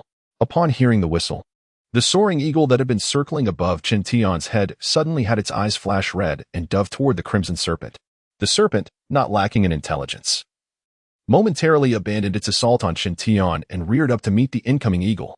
Thus began a fierce battle between eagle and serpent in the vast square. The eagle's most formidable weapon was its talons, which were as sharp as obsidian. Even a small mountain would crumble beneath its grasp. As it charged at the serpent, the eagle arched its talons and struck down fiercely at the serpent's body. Though the serpent's scales were notably tough, it was caught off guard and suffered a deep gash from the eagle's claws. Dozens of fiery red scales were torn away, exposing flesh beneath, and blood streamed down. In response to the pain, the serpent's eyes grew even redder, filled with fury. Letting out a deafening roar, it coiled its body and launched itself at the eagle with incredible speed, almost imperceptible to the naked eye. It opened its massive maw, revealing 2 sharp fangs, and lunged to bite down on the eagle. The eagle, caught by surprise, felt a sharp pain from the bite, but its fighting spirit only intensified. Instead of retreating, it retaliated with its razor-sharp beak, fiercely pecking at the serpent. In an instant, the 2 beasts engaged in a relentless aerial battle, the ferocity of which left onlookers breathless. The disciples of the Xianyu sect were utterly astonished, witnessing such a spectacle for the first time. Chen Tian, like the others, fixated on the unfolding duel. Suddenly, Chen Tian began to tremble uncontrollably, bending down as cold sweat dripped from his brow. Observing this, Pan Xingyu burst into laughter, taunting, "Ha! You finally can't hold on any longer, can you? With your pitiful cultivation, you thought you could fight me? What a delusion." At that moment, Pan Xingyu resumed his previous arrogant demeanor, casting a sinister glance at Chen Tian. The beast-conjuring talisman was indeed powerful, but it had a significant drawback. It continuously drained spiritual energy from its wielder to sustain its operation. Pan Xingyu, having reached the 9th level of the Qi-Ling stage, could still maintain the talisman's function. However, Chen Tian's condition indicated that his spiritual energy was nearly depleted, which elated Pan Xingyu. Yet, he was mistaken. Chen Tian had only drawn upon the energy of the first level of the Qi-Ling stage, while the celestial energy derived from the Xian Zhuang technique remained untouched. After all, with the presence of the likes of Master Lan Yang, Lan Wu, Lan Xian, and the woman from Baihua Valley, Chen Tian feared that using celestial energy would expose him. As Chen Tian's energy dwindled, the eagle's prowess in combat was also affected. Its attacks became less ferocious, allowing the Crimson Serpent to seize the opportunity to bite it several times, causing the eagle to cry out in distress. The disciples of the Xianyu sect shook their heads, believing Chen Tian was about to lose. Chen Tian's focus narrowed. He knew that had he been able to use celestial energy, Pan Xingyu would have already been defeated. But the limitation of relying solely on spiritual energy made the battle exceedingly challenging. Fortunately, Chen Tian anticipated this and had prepared a strategy. Taking a deep breath to steady his mind, he reached into his chest pocket. Upon seeing this, Pan Xingyu's expression changed. A flicker of fear crossing his face as he wondered if Chen Tian would produce something unexpected. However, when Chen Tian revealed a bottle containing spirit-enhancing pills, Pan Xingyu sighed in relief. Since transitioning to celestial energy cultivation, Chen Tian had not used the pills he received from the sect, so about 10 remained in the bottle. Without hesitation, he uncorked the bottle and swallowed all the pills in one go. As the pills entered his body, they transformed into pure spiritual energy, replenishing Chen Tian's depleted reserves and restoring color to his face. With the resurgence of his energy, the eagle's attacks became fierce once more. After a triumphant screech, it flapped its wings and charged at the Crimson Serpent again. The battle once again became fiercely contested. However, Pan Xingyu observed without concern, sneering, "TSK, kid. If you can't hold on, just give up. What difference can a few spirit-enhancing pills make? You'll soon exhaust them, so why not bow down and concede?" Pan Xingyu's demeanor was calm, sensing his victory was assured. Yet, Chen Tian ignored him and reached into his pocket again. "Huh, kid. Are you really going for more spirit-enhancing pills? Trying to make me laugh?" Pan Xingyu laughed heartily, convinced Chen Tian was simply pulling out more pills. Instead of replying, Chen Tian revealed 2 thick stacks of talismans, one red, the other blue. They were the burning talismans and ice talismans he had used earlier. But now he possessed nearly 1,000 of them. The onlookers were left in utter disbelief, their eyes wide as they gazed at Chen Tian. Master Lan Yang, Lan Wu, Lan Xian, and others stood in shock, their expressions incredulous as they stared at him. In their minds, a single thought echoed, "Is this guy a pervert?" Chapter 60. Return the favor in kind. It is not surprising that they were taken aback. After all, while the burning and cooling talismans may not be exceedingly rare, the sudden appearance of over 1,000 of them is indeed astonishing. These low-tier talismans are typically used by talisman masters to hone their skills before crafting higher-tier talismans. Hence their limited quantity. Collectively, the entire Xinyu sect possesses merely over 300. Yet, Chen Tian produced an astonishing total of more than 1,000, surpassing the sect's entire inventory by more than threefold. When combined with the burning and cooling talismans he had previously utilized, the total approaches 4 times that amount. As Master Lan Yang gazed at the thick stacks of talismans in Chen Tian's hands, his mind began to ponder, how did this young man acquire so many burning and cooling talismans? However, this was not the moment for contemplation. Master Lan Yang's interest in the competition was suddenly piqued. Onlookers from the Xinyu sect were left in a state of shock. "Wang, Brother Wang, I must be seeing things. Those thick paper talismans are truly all talismans?" One disciple rubbed his eyes repeatedly, convinced he was witnessing an illusion. The individual he addressed, however, was speechless, eyes wide and mouth agape, utterly astonished. While many struggled to comprehend the situation, Pan Xingyu, positioned closest to Chen Tian, saw clearly that the talismans in Chen Tian's grasp were indeed the burning and cooling talismans previously used. In no way, Pan Xingyu had just begun to regain a modicum of confidence, but upon seeing the 2 stacks of talismans, he was once again engulfed in disbelief, shaking his head vigorously. Observing the terror in Pan Xingyu's eyes, Chen Tian smiled nonchalantly and said, "Brother Pan, why not choose one? Would you prefer I use the burning talismans first, or the cooling ones? If I start with the burning talismans, you might end up as a roasted pig, but if I begin with the cooling ones, you could very well become a popsicle. I'm indifferent, but I wonder which fate you would prefer." As Chen Tian spoke, his smile radiated brightly. To Pan Xingyu, however, he appeared as a demon. Despite his internal resistance, Pan Xingyu was acutely aware of the formidable power these talismans possessed. While a single talisman may not wield much power, when dozens or even hundreds are combined, the resulting force is cataclysmic, especially with Chen Tian holding over 1,000 talismans. Even though Pan Xingyu had reached the 9th layer of the Qi Ling stage, he knew that without breaking into the Yi Ling stage, he stood no chance against the collective explosive power of over 1,000 talismans. He realized that his fate might indeed mirror Chen Tian's predictions, either becoming a roasted pig or a popsicle, neither of which was desirable. In that moment, cold sweat poured down Pan Xingyu's face, and his legs began to tremble uncontrollably. Noticing Pan Xingyu's silence, Chen Tian's smile gradually faded, replaced by an icy demeanor. He spoke in a low voice. Brother Pan, your silence implies you wish for me to use the burning talismans first, followed by the cooling ones? Your taste is indeed exquisite, and I commend you. Very well, I shall honor your wish. With that, Chen Tian fixed his gaze and raised the stack of over 500 red burning talismans, feigning a throw towards Pan Xingyu. Pan Xingyu's eyes widened in horror, and he hurriedly waved his hands, exclaiming, No, no, no. Brother, let us talk this over. At that moment, Pan Xingyu finally succumbed. Chen Tian couldn't help but smirk coldly and retracted the burning talismans, inquiring, Oh, brother, what did you wish to discuss? Pan Xingyu, stripped of his earlier arrogance, recognized the inevitable outcome. He had lost. After a prolonged silence, he managed to force a smile and said, Brother, I concede. I surrender. Would that be acceptable? Hearing this, Chen Tian felt a wave of relief wash over him. With a light chuckle, he replied, Certainly, I can spare you, but I have one condition. Speak, brother. Whatever condition it is, I shall comply, whether it be a pill for cultivation or spirit crystals and treasures. Pan Xingyu asked eagerly, his excitement palpable at the prospect of being spared. I desire none of those, Chen Tian replied, shaking his head, his expression turning frigid. I want you to kneel and bow 3 times to me, addressing me as grandfather. Chen Tian was turning the tables, using Pan Xingyu's previous humiliation against him. Heavens! Did I hear that correctly? He actually wants the esteemed young master of the Pan family to kneel and bow. As Chen Tian's words echoed, the gathered disciples gasped in disbelief, their astonishment palpable. Yet, some among them felt a thrill of excitement. After all, Pan Xingyu was known for his arrogance, often using his strength and family background to bully those unwilling to curry favor with him. Their resentment had long been simmering, and now they reveled in the prospect of his comeuppance. In that moment, expressions of schadenfreude spread through the crowd as they turned their gazes toward Pan Xingyu.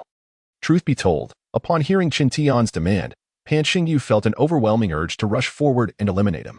However, despite his rage, he understood the precariousness of his situation. He had no grounds to refuse. Acknowledging the consequences of his previous actions, Pan Xingyu realized that if Chen Tian unleashed those talismans, he would indeed become either a roasted pig or a popsicle. With that thought in mind, Pan Xingyu felt utterly despondent, regretting his earlier arrogance to the point of wishing for self-destruction. What will it be, Brother Pan? Will you agree, or shall I throw these talismans? Chen Tian threatened, raising the 2 stacks of talismans once more. Seeing the situation, Pan Xingyu finally surrendered his last shred of defiance. Despite his unwillingness, he knelt with a thud, exclaiming, Grandfather, please accept your grandson's bow. Haha, everyone look. The grandson is bowing to his grandfather. As Pan Xingyu genuinely knelt before Chen Tian, someone could no longer contain their excitement and shouted, prompting a wave of laughter from the crowd. After all, witnessing the arrogant Pan Xingyu's humiliation brought them joy. At the same time, their gazes toward Chen Tian were tinged with newfound admiration. Chapter 61. Surrender. Pan Xingyu, of course, heard the derisive remarks. Although he felt immensely dejected, the thought of the fate that befell the roasted suckling pig and the popsicle quelled his anger. He could only bow 3 times in quick succession, fully conceding defeat. At that moment, Chen Tiankai finally revealed a faint smile. He then placed his fingers in his mouth and whistled, intending to call back the soaring eagle. However, suddenly, Chen thought of something and issued a command amidst the whistle. After a period of training, Chen had completely mastered the wild eagle. Thus, upon hearing the whistle, the eagle immediately understood. Taking advantage of the moment when Pan Xingyu's red python was unguarded, it swiftly clawed at the vulnerable spot on its head. The 7-inch mark on the snake's body was its weakest point, and the sudden attack caused the red python to let out a pained roar, its form shrinking into a yellow talisman that floated down. Pan Xingyu was taken aback and hastily reached out to grab it, only to find that the talisman was already riddled with cracks, utterly ruined. Enraged, he pointed at Chen Tian, ready to unleash a tirade.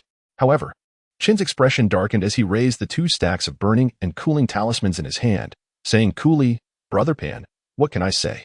Chen's demeanor was clearly a threat to Pan Xingyu.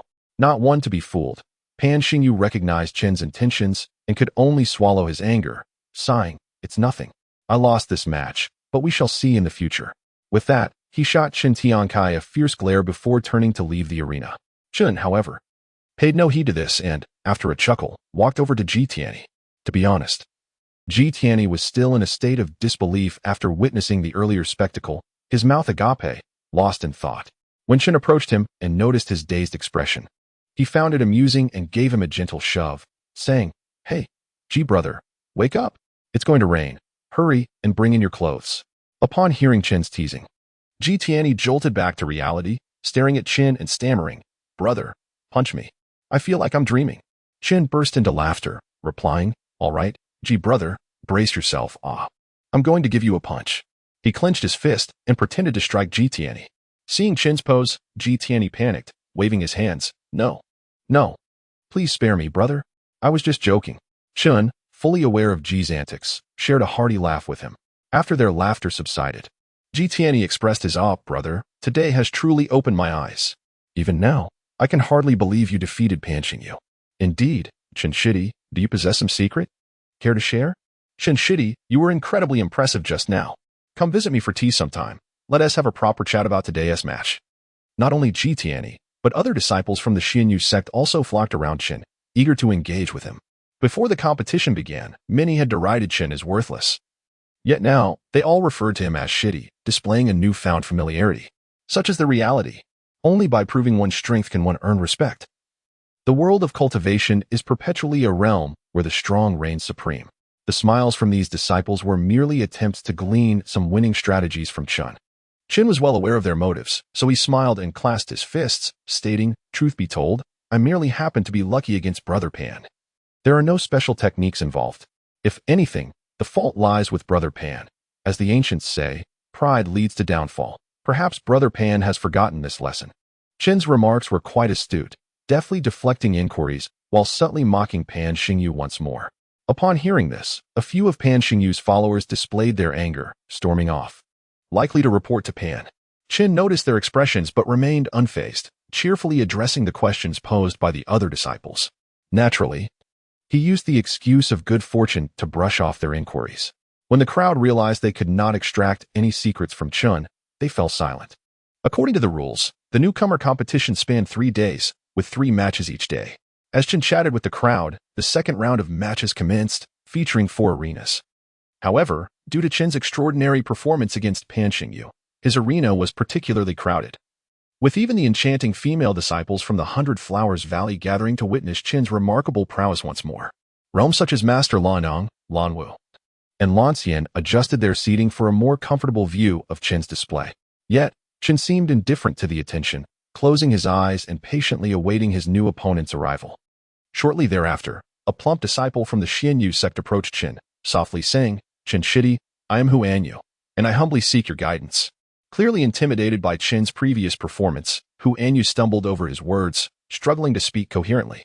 Chen could only smile wryly at the timid demeanor of Huan Yu. "Shidi, shall we commence?" Huan Yu asked, taking a deep breath and striking a cautious pose. However, Chen simply shook his head with a smile, saying, "Brother Hu, there's no need to compete. I concede this match." What is going on? Did I hear that correctly? Chen Shidi actually surrendered. This was puzzling. How could Chen, who had so splendidly defeated Pan Xingyu, now concede to an opponent deemed weaker? Upon Chen's declaration, the surrounding disciples were taken aback, whispering amongst themselves in disbelief. Huan Yu stood frozen, still in a combat stance, utterly dumbfounded. Yet, Chen paid no mind to the murmurs and turned to head towards his spirit beast garden. Before he could take more than a few steps, a disciple from the Xianyu sect hurriedly caught up to him, exclaiming, "Chen Shidi, please wait. The master wishes to see you." Chapter 62. The Geniuses Waste What?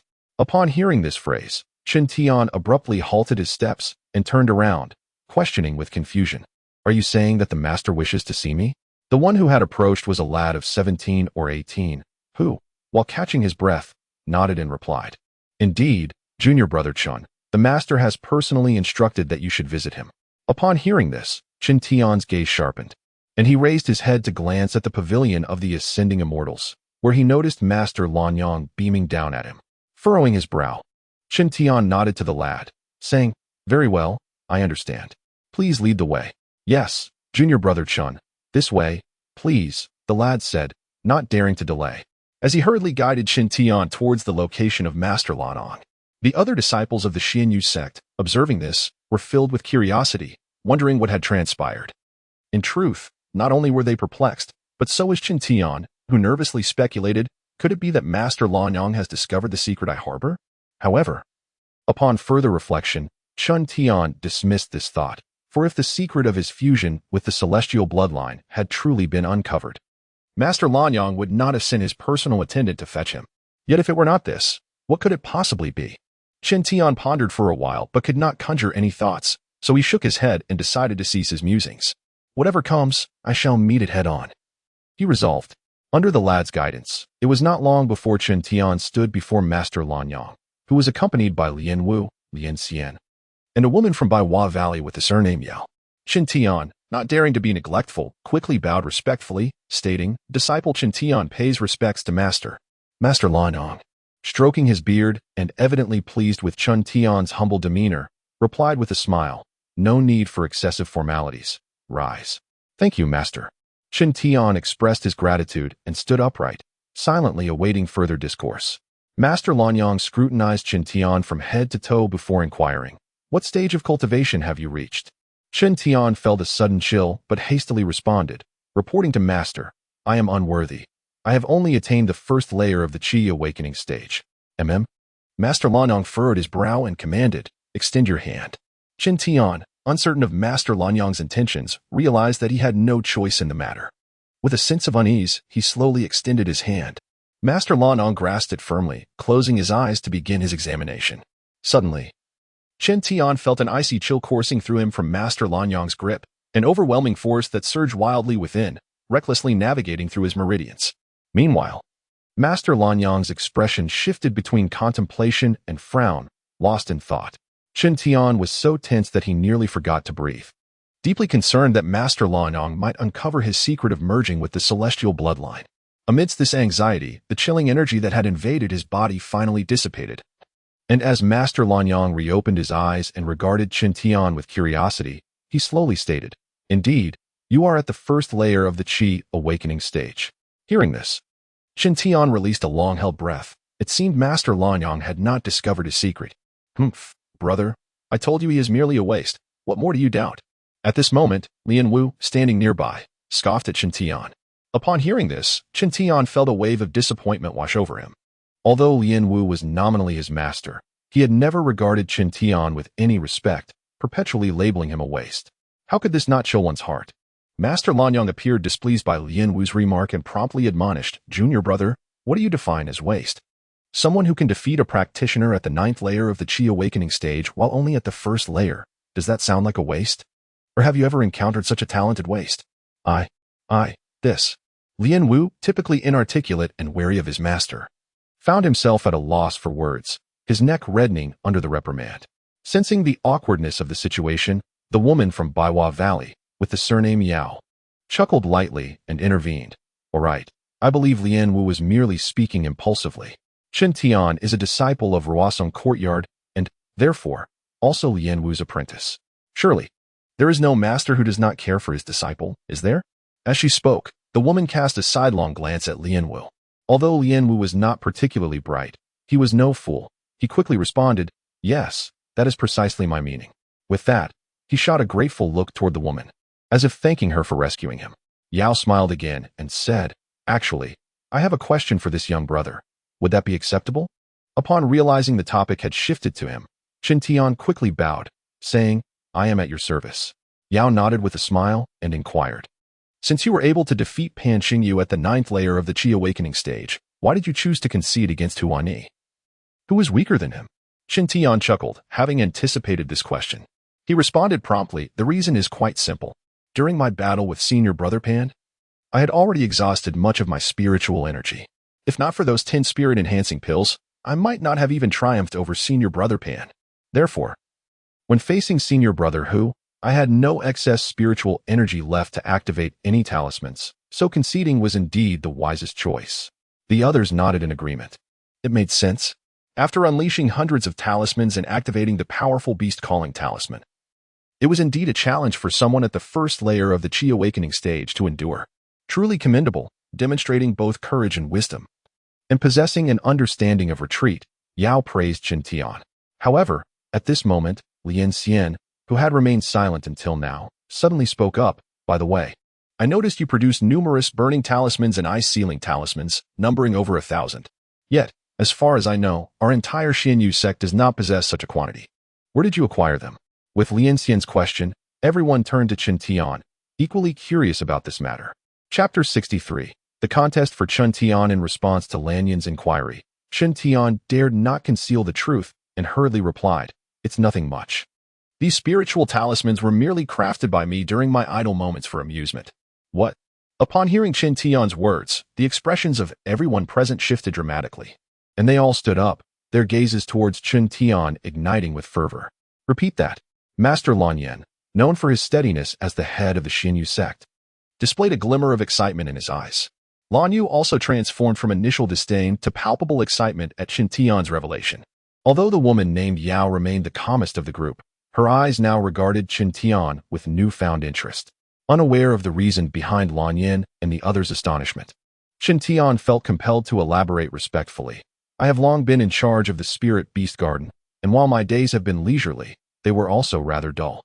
By sheer coincidence, I discovered a tome on talisman crafting in the Spirit Book Pavilion, and I began to produce some fire and ice talismans based on its teachings. As he spoke, Chen Tian retrieved the tattered ancient text on talisman crafting from within his robes, presenting it for all to see.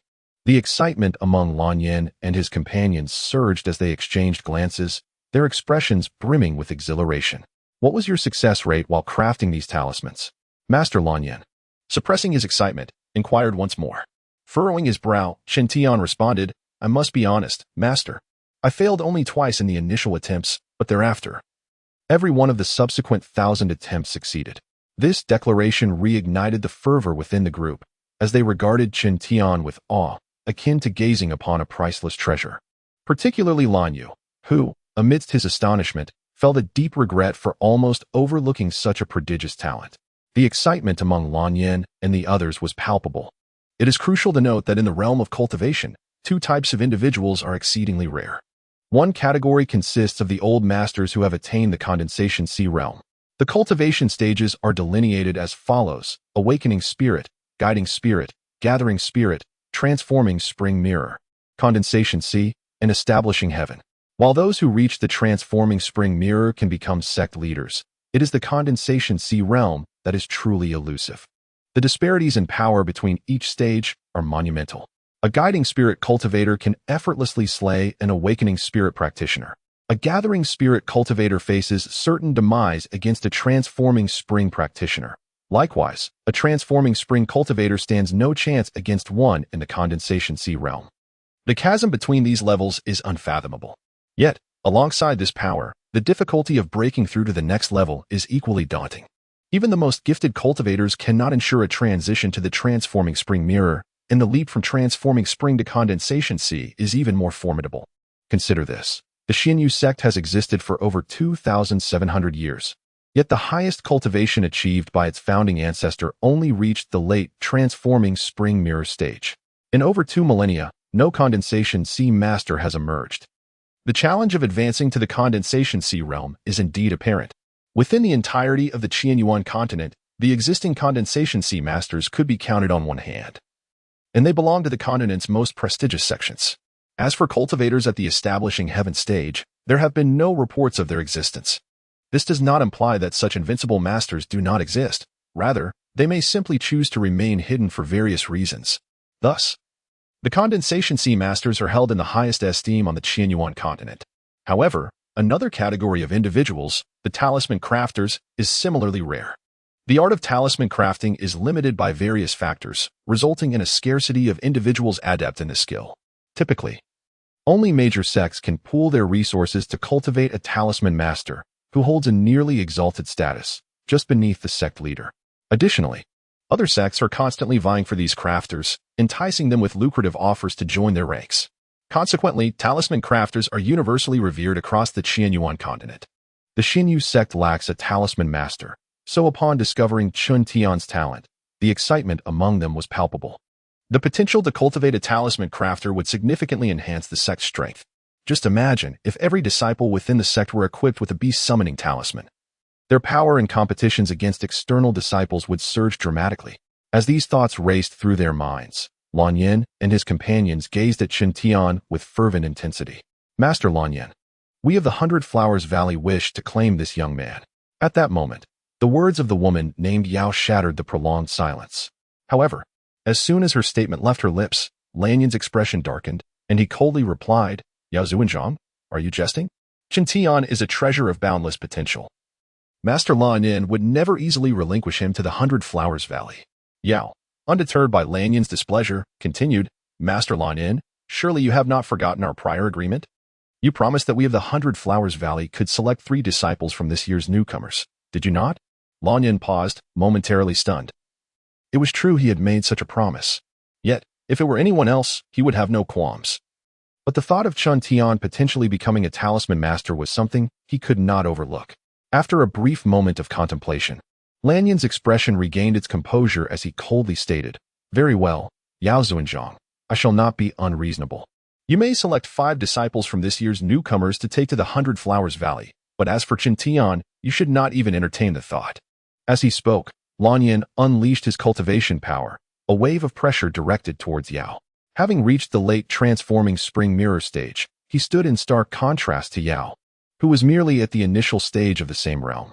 Consequently, Yao's complexion turned pale under the overwhelming pressure. She understood that Lan Yin was resorting to underhanded tactics. Chapter 64, Joining the Linlang Academy. Master Lan Yang, do you intend to go back on your word? The gaze of the woman from the Yao family gradually turned icy as she spoke. Your Xinyu sect is a prominent sect. Surely you cannot act so shamelessly? Ah. Yao Zuanzhang, I advise you to first comprehend the current state of your Baiwago. With the death of another Zuanzhang, you are left with but one Huawan realm cultivator. While our Xinyu sect, the modest, boasts 3 Huawan realm experts. Do you truly wish to forcibly seize what belongs to us? Master Lan Yang, who had always been perceived as refined and cultured, now removed his hypocritical facade, threatening the woman from the Yao family. Upon hearing Master Lan Yang's blatant threat, the fire of indignation surged within the woman. Truth be told, she longed to engage in a confrontation with him at that very moment. However, such thoughts were mere fantasies. What leverage did she possess to contend against the Xinyu sect? After a brief pause, the woman's expression gradually softened as she sighed, saying, Very well. I shall not contest further. However, Master Lan Yang must remember to fulfill your promise and grant us 5 disciples from Baihuagu. At her words, Master Lan Yang visibly relaxed, retracting his earlier hostility, and smiled, of course. As you said, Yao Zuanzhang, our Xinyu sect is indeed a reputable sect. And we would never deceive you in matters such as this. Among this new batch of disciples, aside from Chen Tian, feel free to select 5. In that moment, Master Lan Yang appeared exceptionally magnanimous. The woman from the Yao family closed her eyes and sighed, choosing not to say more and instead seated herself in contemplation. Meanwhile, Chen Tian observed the intense exchange between Master Lan Yang and the woman from the Yao family, feeling utterly astonished. Just a day prior, he was regarded as a worthless waste. Yet now he had transformed into a coveted talent sought after by both the Xinyu sect and Baihuagu. This abrupt change left him bewildered, standing in place, unsure of how to proceed. At that moment, Lian Wu spoke up. Master, Chen Tian is my disciple. Now that we have discovered his talent for talisman crafting, I will ensure he receives proper guidance, and I will make him a talisman master of our Xinyu sect. As he spoke, Lian Wu patted his chest confidently, seeking to regain some dignity in Master Lan Yang's eyes. Truth be told, after taking Chen Tian as his disciple, Lian Wu had neglected him. And following Master Lan Yang's inquiries about Chen Tian, he found himself at a loss for words, which filled him with shame. Thus, he felt compelled to assure Master Lan Yang of his commitment to Chen Tian. However, Lien Wu was unprepared for the icy glare that Master Lanyang shot him, accompanied by an angry retort. Humph, you truly have the audacity to say such things. Without question, Master Lanyang was reprimanding Lien Wu. The latter was left in shock by this unexpected rebuke. Yet, Master Lanyang continued, his tone frosty. When I entrusted Chen Tian to you, what were my instructions? Have you forgotten? I told you to dedicate yourself to teaching him without any prejudice. But tell me, have you done so?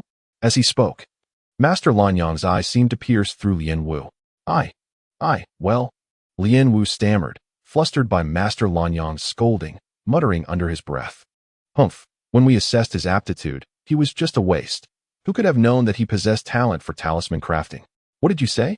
Master Lanyang's expression darkened at Lien Wu's mutterings, demanding an explanation. Startled, Lien Wu quickly gestured, in nothing. Humph, as if you would dare.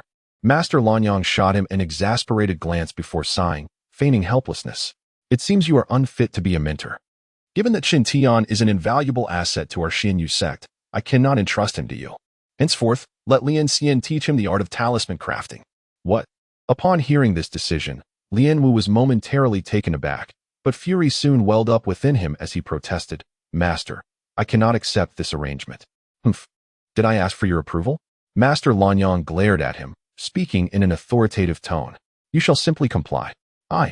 Lien Wu, incensed, attempted to voice further objections, but Master Lanyang interrupted him, asserting, enough, my decision is final. There is no need for further discussion. With that, Master Lanyang dismissed Lien Wu. Turning to Lien Xian with a smile, Junior sister, I entrust Chen Tian to you. Please ensure he receives the utmost guidance. Lien Xian smiled warmly in response, rest assured. Elder brother, Chen Tian is a precious talent for our Xianyu sect, and I shall dedicate myself to his education. Master Lanyang nodded, then turned to Chen Tian. Inquiring with a smile, Chen Tian, would you be willing to join the Linlang Academy? Upon hearing these words, both Lien Wu and Lien Xian turned their gazes toward Chen Tian. Lien Wu's face was a mask of anger, while Lien Xian beamed with joy. Uncertain as to why Master Lanyang had suddenly reassigned him from Ruosong Academy to Linlang Academy, Chen Tian, being astute, chose not to defy Master Lanyang's wishes. He respectfully replied, disciple is willing to follow the arrangements of the esteemed master. Upon hearing Chen Tian's response, Lien Wu's anger intensified, while Lien Xian's smile grew even sweeter as she took Chen Tian's hand, gently saying, excellent. Since you have agreed to join Linlang Academy, you shall henceforth be my disciple. There is little of interest left here. Let us return. Xiaolong will surely be overjoyed to see you. At the mention of Xiaolong, Chen Tian felt a surge of excitement, nodding in agreement as he followed Lien Xian toward Linlang Academy. Shortly after Lien Xian and Chen Tian departed, Master Lanyang also found an excuse to leave. In an instant, the grand observation platform was left with only Lien Wu and the woman from the Yao family, both wearing expressions of anger. The old Lien is still alive. What do you think about the matter I mentioned last time? After a lengthy silence, the woman from the Yao family finally broke the tension, her tone laced with malice. Chapter 65. Rising Storm. Zhou, Elder Yao, what is it that you speak of? Upon hearing the words of the woman from the Yao clan, Lan Wu sneered and inquired. Humph, there is no need for you to feign ignorance.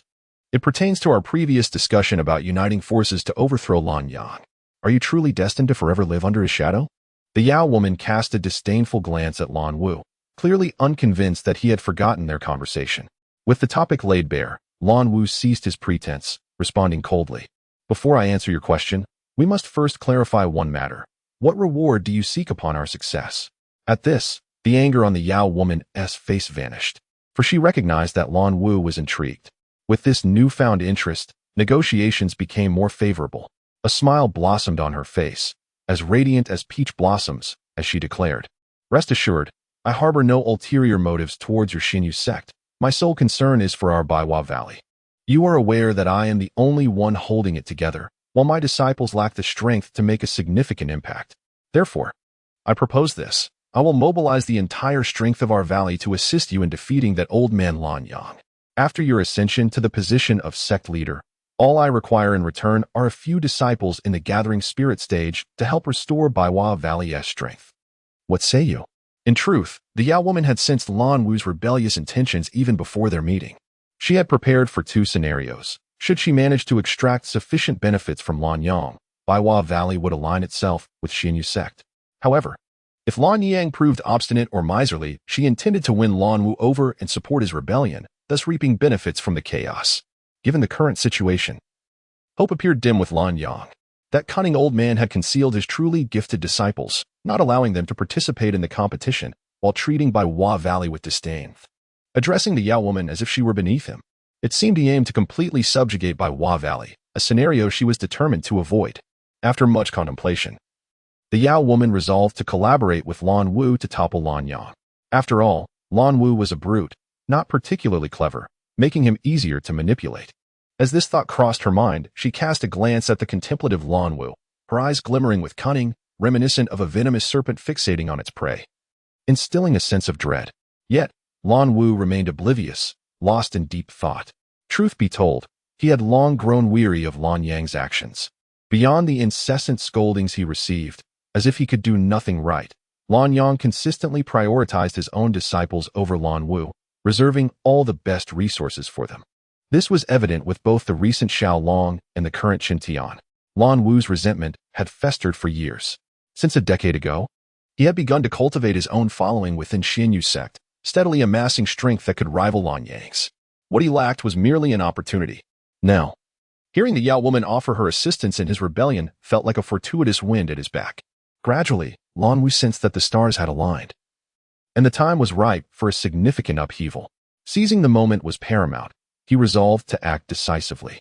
With unwavering determination, he turned to the Yao woman and proclaimed, "Very well, I accept your proposal. Together, we shall rise against Lan Yang, and upon our success, I will grant you everything you desire." The Yao woman had awaited this affirmation, her heart swelling with joy as she exclaimed, "It is settled then." Lan Wu nodded subtly. Then with a gaze as sharp as a blade, remarked coldly, "Brother, you were the one to wrong me first. Do not blame me for my ruthlessness." Of course, all of this scheming was unbeknownst to Chen Tian. At present, he was following Lan Xian towards the mist-shrouded Linlang Peak. The prospect of reuniting with Xiao Long filled Chen Tian with excitement, and he began to envision her reaction upon learning he would reside in Linlang Courtyard. As Chen Tian indulged in his daydreams, they finally arrived at the summit where Linlang Courtyard stood. However, he was perplexed to find a massive, arched, multicolored barrier enveloping the peak. Curiosity piqued. He approached the shimmering barrier and pressed against it with his hand. Instantly, a powerful rebounding force surged from the barrier, sending him staggering backward. Startled, are we? Lan Xian, observing Chen Tian's predicament, covered her mouth and chuckled lightly. Chen Tian managed to smile, but felt compelled to inquire, "Master, what is this multicolored barrier?" At this, Lan Xian stifled her laughter, glanced at the barrier, and with a hint of nostalgia, explained, "This barrier is the protective formation of Linlang Courtyard, which has remained dormant for centuries until I reactivated it just the day before." "Why reactivate a formation that has been dormant for so long?" Chen Tian questioned, sensing an underlying significance in her words. Lan Xian regarded him thoughtfully before replying, "The activation serves as a precaution, though I hope it is merely a figment of my and Xixiang's imagination." Chen Tian was taken aback, sensing a deeper concern. Just as he was about to press further, Lan Xian appeared to catch herself and smiled, "Enough of your questions for now. Rest assured, with Xixiang and me here, you and your fellow disciples are safe."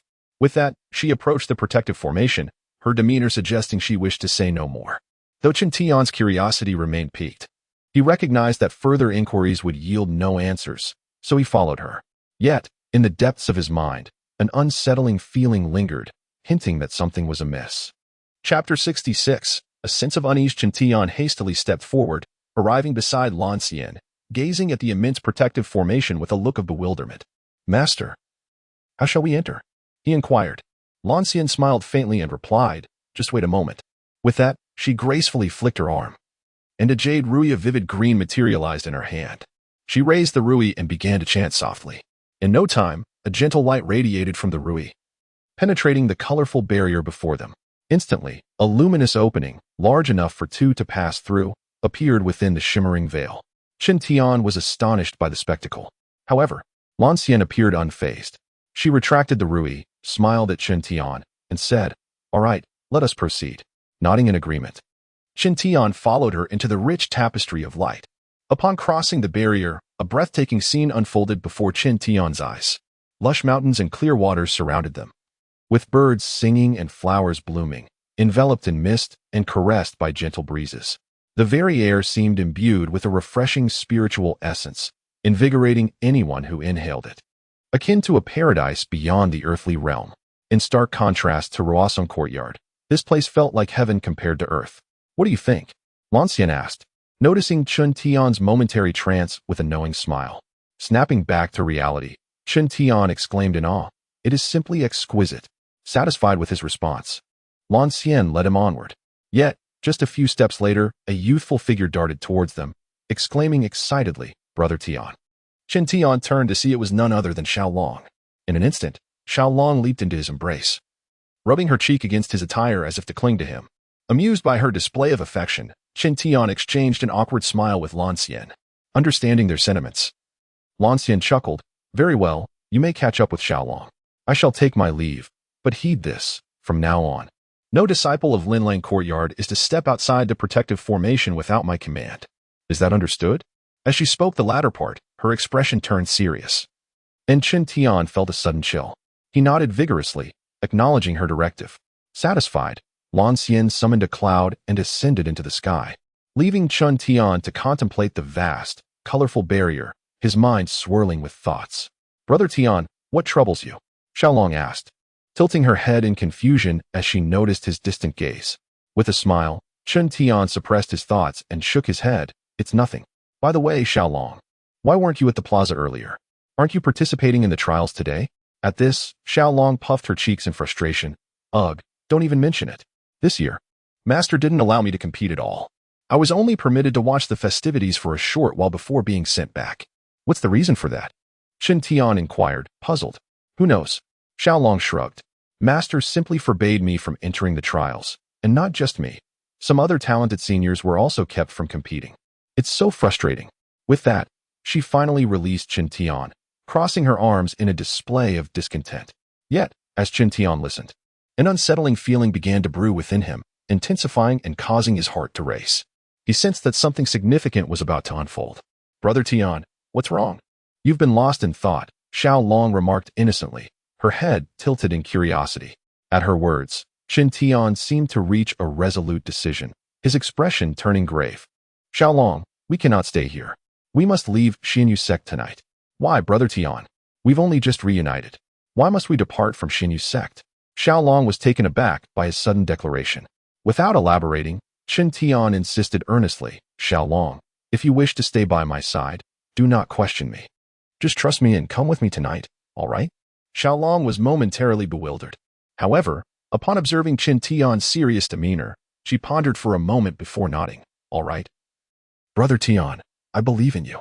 With that, she flashed him a sweet smile, her innocence shining through. Seeing her joy, Chen Tian couldn't help but smile in return, affectionately ruffling her hair. Despite the time apart, Xiaolong's trust in him remained unwavering. Their bond, perhaps, was what one might call a deep connection. This was also the reason Chen Tian, branded as a waste, persevered to protect Xiaolong. Subsequently, Xiaolong led Chen Tian to her quarters, excitedly recounting her recent joyful experiences. While Chen Tian appeared to listen attentively, his mind was whirling with thoughts. Others might deem his desire to escape Xinyu sect as foolish. Yet, only he understood the brewing storm, the ominous shift in the atmosphere. If he did not act soon, their circumstances could grow perilously dire. Originally, Chen Tian had planned to defeat Pan Xingyu in the first match, then concede in the second. Seeking Lan Wu to request a position outside Xinyu sect under the pretense of being unsuitable for cultivation due to his lack of talent. He intended to gradually reclaim Xiaolong and then vanish from sight. This had been his ideal plan, and he was executing it thus far. However, midway through his scheme, an unexpected turn of events arose. He had underestimated the stir his talent and talisman making would cause. This not only ignited a rivalry between the esteemed Lan Yang and a woman named Yao, but also resulted in his assignment to Linlang Courtyard. Truth be told, this was far beyond Chen Tian's expectations and disrupted his carefully laid plans. While others might exuberantly celebrate their fortune and living comfortably at Xinyu sect, Chen Tian felt an overwhelming sense of impending danger encroaching upon him. He feared that Xinyu sect was on the brink of a calamity. Chapter 67. Preparation. Regardless of the circumstances, Chen Tian had resolutely decided in his heart that he must escape from the Xinyu sect as swiftly as possible. With this thought, He let out a long sigh of relief and proceeded to the disciples' quarters of the Linlang courtyard, engaging in light-hearted conversation with Xiaolong. From a distance, Chen Tian noticed 3 or 4 disciples of the Xinyu sect gathered together, animatedly chatting. Upon seeing Xiaolong approach, their conversation abruptly ceased, and just as they were about to greet him, their expressions froze in astonishment. This was due to the presence of Chen Tian beside Xiaolong. Chen Tian, upon noticing these individuals, was momentarily taken aback, but quickly recovered and greeted them with a smile, saying, "Greetings, brothers." These individuals were none other than the Linlang courtyard disciples who had previously berated Chen Tian as a useless waste in the square. When they heard Chen Tian's amicable greeting, their faces flushed with embarrassment. However, the leader among them soon forced a smile and clasped his hands in greeting, exclaiming, "Ah, I send this junior brother Chen? Have you come to visit our Linlang courtyard?" In response, Chen Tian let out a hearty laugh and replied, "You are mistaken, senior brother. I have received special permission from the master to join the Linlang courtyard, and I am now one of its disciples." As he spoke, Chen Tian cast a knowing glance at them, which only deepened their astonishment. Indeed, the tale of Chen Tian's confrontation with Pan Xingyu had already spread throughout the sect. Chen Tian, despite being at the first layer of the Qi awakening stage, had bravely competed against Pan Xingyu, who was on the verge of entering the spirit guiding stage, and emerged victorious. This astonishing fact had sent waves of shock through their hearts. Simultaneously, they felt a pang of shame for their previous harsh words towards Chen Tian, fully aware that they would have no choice but to surrender if faced with Pan Xingyu. Although Chen Tian had employed some clever tactics to secure his victory, a win is still a win. In this world where strength reigns supreme, Chen Tian's performance warranted their respect. Thus, when faced with him now, these individuals resembled children caught in wrongdoing, their heads bowed in shame, unwilling to meet Chen Tian's gaze. Seeing their demeanor, Chen Tian felt a twinge of frustration and shook his head with a smile, saying, "All right, brothers, there is no need for this. I bear no grudge against you." "Do I?" However, Xiaolong, standing beside him, tugged at Chen Tian's hand, pulling him forward while mockingly saying, "Humph, brother Tian, let us go. There is no need to converse with these narrow-minded individuals." Upon hearing Xiaolong's words, the faces of the disciples flushed even deeper with embarrassment. With no other choice, Chen Tian hastily bid them farewell and followed Xiaolong as they walked away. "Xiaolong, you didn't have to say that. I've grown accustomed to it over the past year," Chen Tian said with a self-deprecating smile after they had walked quite a distance. Yet, Xiaolong remained indignant, retorting, "Humph, I just dislike how they speak about you. In my heart, brother Tian, you will always be the strongest." It seemed that whenever Chen Tian was mentioned, Xiaolong's face radiated pride. Chen Tian felt a wave of warmth wash over him. He had not disclosed the matter of his fusion with the celestial bloodline to Xiaolong, so in Xiaolong's eyes, he still appeared as the first layer of the Qi awakening stage. Meanwhile, Xiaolong, a rare prodigy, had ascended to the 6th layer of the Qi awakening stage in a short span of time. If one were to judge solely by their respective realms, it would be akin to one being in the heavens and the other in the depths of the earth. Yet, despite this, Xiaolong showed neither disdain nor mockery towards Chen Tian, continuing to exhibit the same dependence and admiration he had as a child. How could this not move Chen Tian? His gaze softened as he looked at Xiaolong. Although they had been apart for a time, their bond remained unchanged. This elicited a sense of comfort from the often jaded Chen Tian. Upon reaching Xiaolong's quarters, Chen Tian urged him to hasten in packing his belongings, for he had already resolved to escape the Xinyu sect that very night. Without hesitation, Xiaolong quickly piled his luggage on the bed, then retrieved a black jade bracelet. After a gentle shake, a cascade of radiant light emerged, enveloping all his belongings and drawing them into the bracelet. Intrigued by this magical sight, Chen Tian inquired, "Xiaolong, what is this object?" "Brother Tian, do you mean this?" Xiaolong replied, shaking the black jade bracelet in his hand. "This is called a storage bracelet, a type of auxiliary treasure for cultivators. Though it appears unremarkable, it harbors intricate secrets, capable of holding thousands of cubic units of items. However, due to the costly materials required for its creation, it is generally unattainable for ordinary disciples. I received it as a gift from the headmaster when I broke through to the 5th layer of the Qi awakening stage." As Xiaolong spoke, he lovingly caressed the bracelet, clearly cherishing it.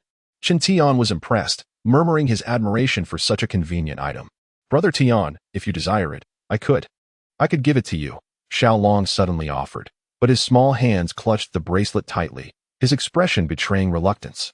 Chen Tian laughed heartily, saying, Xiaolong, you should keep this treasure for yourself. Rest assured, as long as we work together, we will acquire all manner of treasures in the future. Do you believe in your brother Tian? I do, of course. Xiaolong eagerly nodded, declaring, I will follow you to the ends of the earth, brother Tian. Looking at Xiaolong's youthful face, Chen Tian felt a surge of warmth. After affectionately ruffling Xiaolong's hair, he smiled and said, All right, once night falls, we shall set forth. Xiaolong did not respond verbally but nodded earnestly, appearing content merely to accompany Chen Tian. At that moment, however, Chen Tian's smile faded, and his expression grew serious as he gazed out at the sun gradually sinking into the valley, silently wishing for a smooth escape that night. While Chen Tian and Xiaolong awaited their opportunity to flee in the main hall of the Xianyu sect, within the Weiming Palace, Master Lanyang sat motionless on his teaching mat, his eyes closed. Suddenly, the grand entrance of the hall swung open, and Lanyan entered, her brow furrowed with concern. Yet, upon witnessing Master Lanyang's stillness, she hesitated to speak for fear of disturbing him, standing there with a troubled expression. At that moment, Master Lanyang suddenly opened his eyes, casting a sidelong glance at Lanyan, and spoke in a tone as cold and unchanging as ancient waters. If there is something to discuss, then speak. Chapter 68. The Ghost Path sect. Upon hearing the words of Master Lanyang, Lansan felt a surge of urgency and replied, Indeed, as you predicted, brother. Lianwu has truly allied with the 100 Flowers Valley, plotting rebellion. They have gathered over 50 masters at the Gathering Spirit stage and plan to assault the sect after nightfall. Just as expected.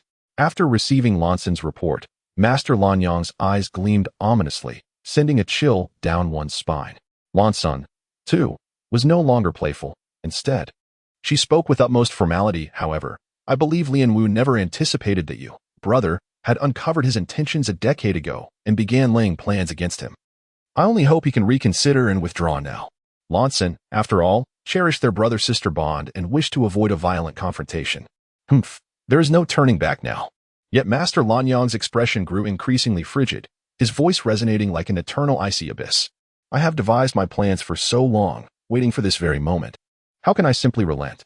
Until Lianwu is eliminated, my heart shall remain restless. At these chilling words, Lansan's heart skipped a beat, and a sense of fear crept into her gaze as she regarded Master Lanyang. Although she had long perceived his demeanor as cold beneath the surface of his usual gentleness, she never expected him to be so ruthless, disregarding nearly a century of brotherly affection in his relentless pursuit of Lianwu's demise. This led Lansan to ponder uneasily. If she inadvertently provoked him, would he show her the same merciless fate? The very thought sent a shiver down her spine. Sister, what troubles you? Noticing Lansan's distress, Master Lanyang inquired. Hastily, Lansan composed herself and replied with a light laugh. It is nothing. I merely admire your foresight, brother. Over the years, you have quietly transferred all capable disciples and numerous resources from Ruosong Courtyard to my Linling Courtyard, leaving Lianwu seething with frustration but powerless. For instance, this Chen Tian, surely you see his talent for talisman making and intend to cultivate him into a master talisman for our Xianyu sect? Oh, sister, do you truly believe so? After hearing Lansan's words, Master Lanyang revealed a cryptic smile. Lansan's heart sank at this, and she questioned, Brother, is that not the case? Certainly not. Master Lanyang shook his head, continuing coldly, Do you believe my master made a mistake, and the disciples beneath him are blameless? I shall be frank, after dealing with Lianwu, I intend to eliminate each disciple from Ruosong Courtyard. After all, one must eradicate the roots to prevent future troubles. As he spoke, a chilling intent flickered in Master Lanyang's eyes. Lansan was utterly shocked, as if seeing Master Lanyang for the first time, rendered speechless. Though Master Lanyang spoke ambiguously, she could sense that the disciples of Ruosong Courtyard would likely face a grim fate. Swallowing hard in fear, Lansan endeavored to steady herself and cautiously asked, Then why did you bring Chen Tian to my Linling Courtyard? Was it not to cultivate him as a talisman master? Do you not understand how many resources are required to nurture a talisman master? Do you think I would gamble the fate of our Xianyu sect on a traitor's disciple? Furthermore, while Chen Tian possesses some talent for talisman making, his cultivation aptitude is woefully inadequate. It is uncertain whether he will truly become a talisman master. He may end up being a failure. Master Lanyang's face betrayed a hint of disdain. A failure? Lansan was taken aback, her brow furrowing in confusion. If you regard Chen Tian in such a light, why then have you brought him to my Linlang courtyard today? Lansin found herself thoroughly perplexed. However, Master Lanyang's face morphed into a fearsome smile as he replied, "For us in the Xinyu sect, we would never take such a significant risk for Chen Tian. Yet for other sects, it may be worth a try. Thus, Chen Tian serves as my bargaining chip, a means to extract the utmost benefit for our Xinyu sect. That is his purpose. Brother, are you implying we will sell Chen Tian?" Lansin finally grasped the situation, but her curiosity was piqued further. Which sect desires Chen Tian? Oh. Master Lanyang let out a long sigh before calling out into the empty hall, "Daoist Han, Daoist Feng, please step forth." What? There are others in this hall? Lansin turned in astonishment, just in time to witness a ripple of air manifest in the dim corner of the hall, from which emerged two individuals. One tall and one short. The taller figure was lean and perpetually wore a sinister smile, while the shorter one was rotund and utterly expressionless, emanating an air of coldness. Both donned black robes, wrapping their forms tightly, akin to bats. Lansin was greatly astonished and instinctively released her spiritual sense to probe their cultivation levels. Yet, to her surprise, an invisible barrier repelled her spiritual sense upon reaching them, preventing her from delving deeper. This indicated that their cultivation was at least at the late stage of the transformation of springs. Lansin was utterly horrified. Conversely, Master Lanong smiled upon seeing the two figures and introduced, "Sister, these two are my allies from the Ghost Path sect. I am Han Wuming.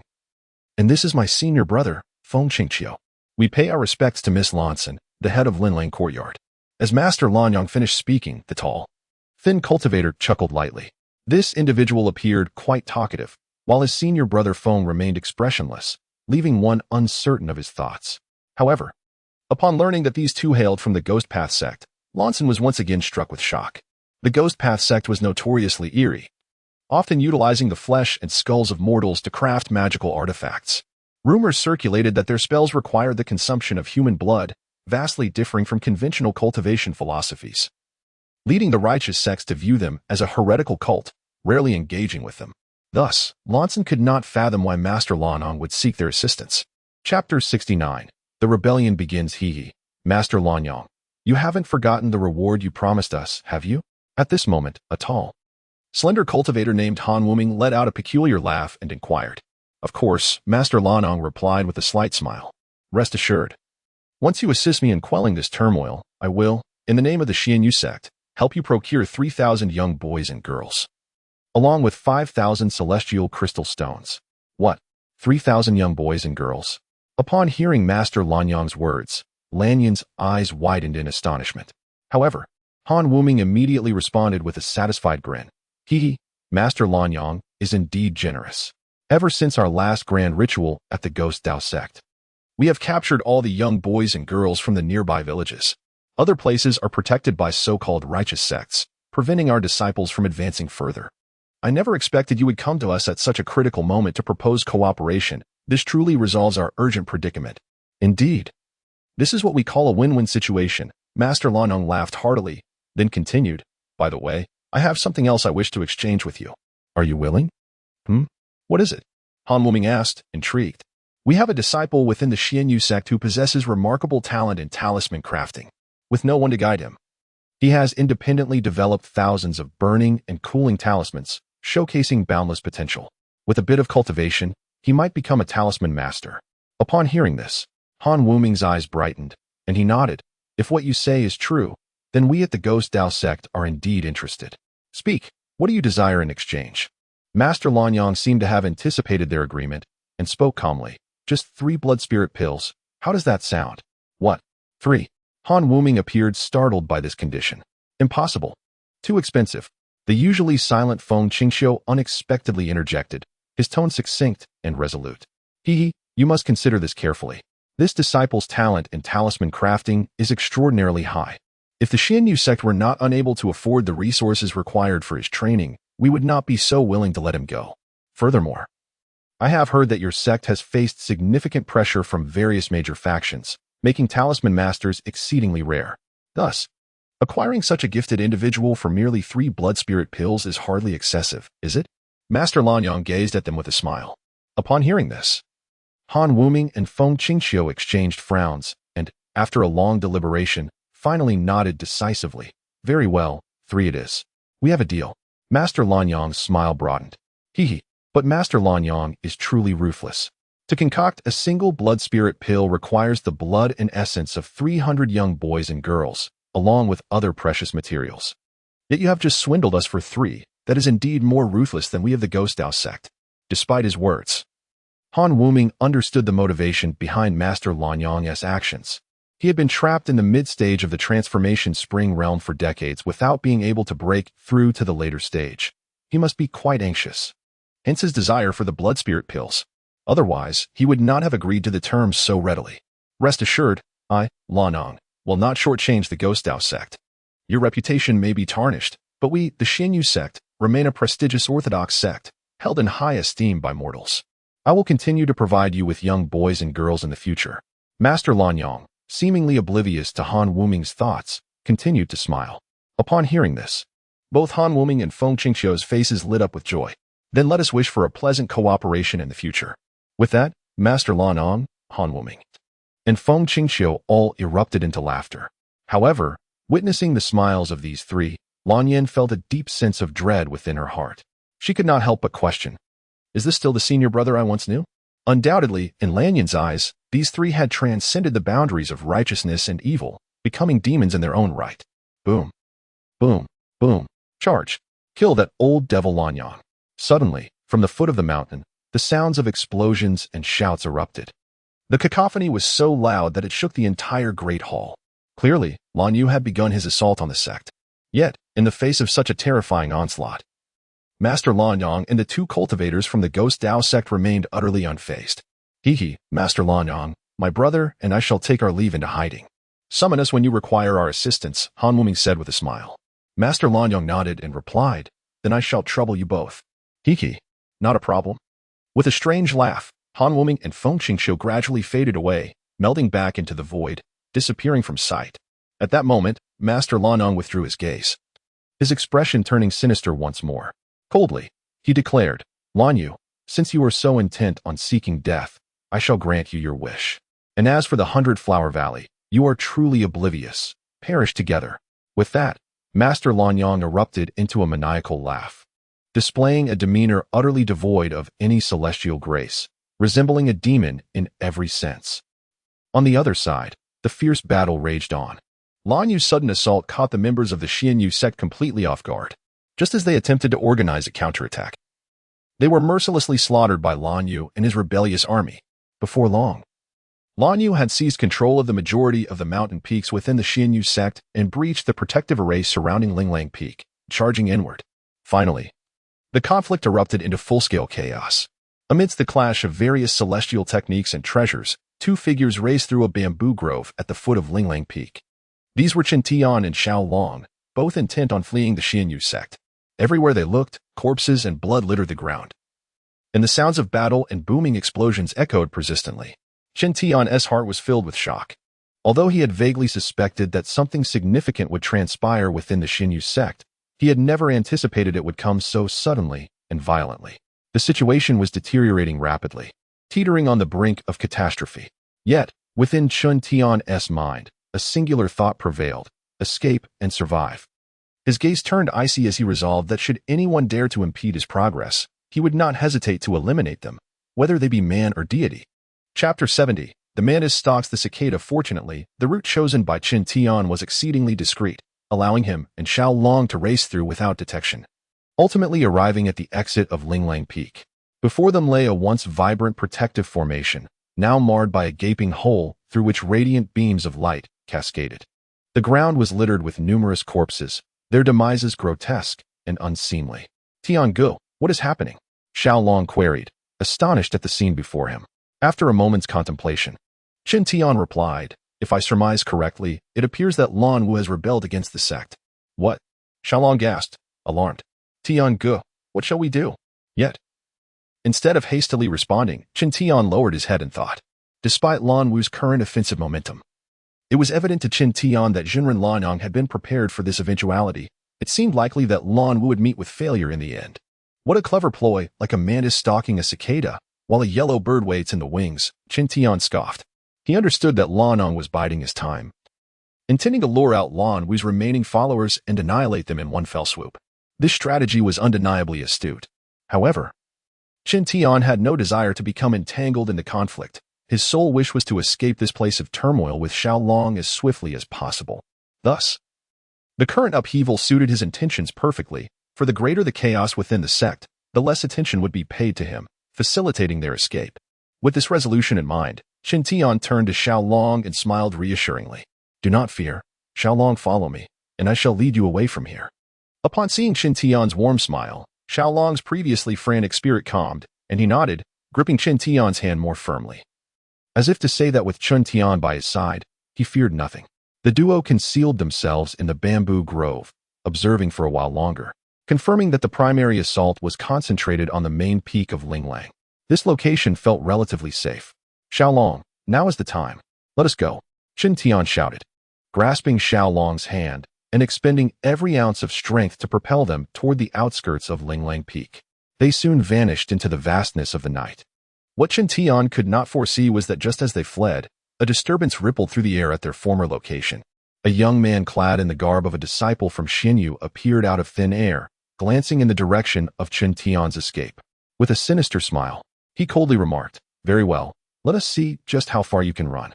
With that, the young man's figure slowly faded into the night, transforming into a wisp of wind, silently pursuing Chen Tian and Xiaolong.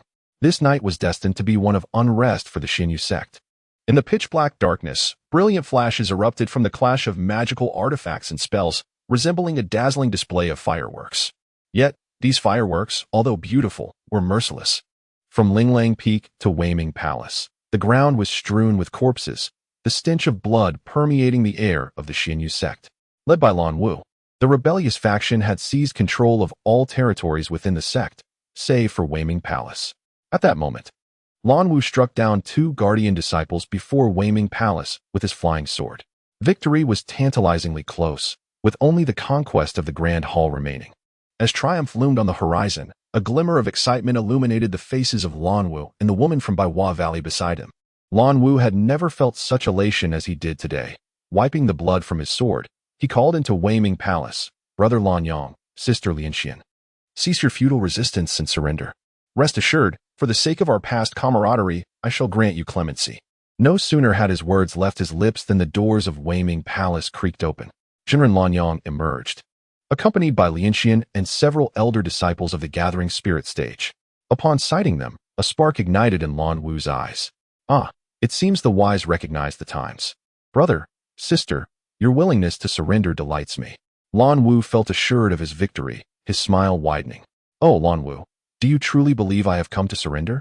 Jinren Lanyang replied, a faint smile gracing his lips, his demeanor remarkably composed.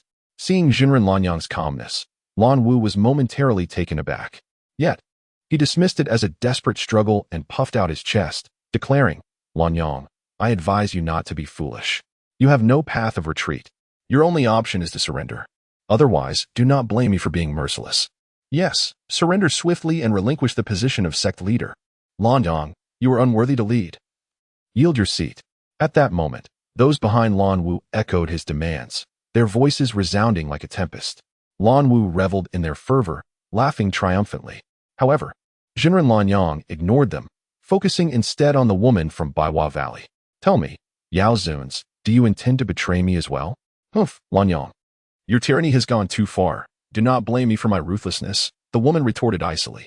Upon hearing her response, Jinren Lanyang closed his eyes, seemingly resigned, only to open them again with a glint of murderous intent and a frigid expression. "Daoist Han, Daoist Feng, I leave the ensuing matters to you." As Jinren Lanyang spoke to the void, confusion spread across Lan Wu and his followers' faces, uncertain of his intentions. "Ah, Master, save me. There's a ghost. Master, save me." At that moment, 2 desperate cries for help pierced the air. Lan Wu and the woman turned in alarm, discovering the lifeless bodies of a disciple from Ruosong Courtyard and one from Baihua Valley, their forms grotesquely drained of blood. Delicious, the blood of Baihua Valley's female disciple.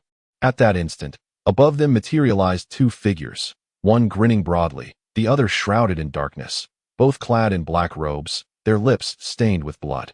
"It is the Ghost Path sect. and they are experts of the late transformation realm.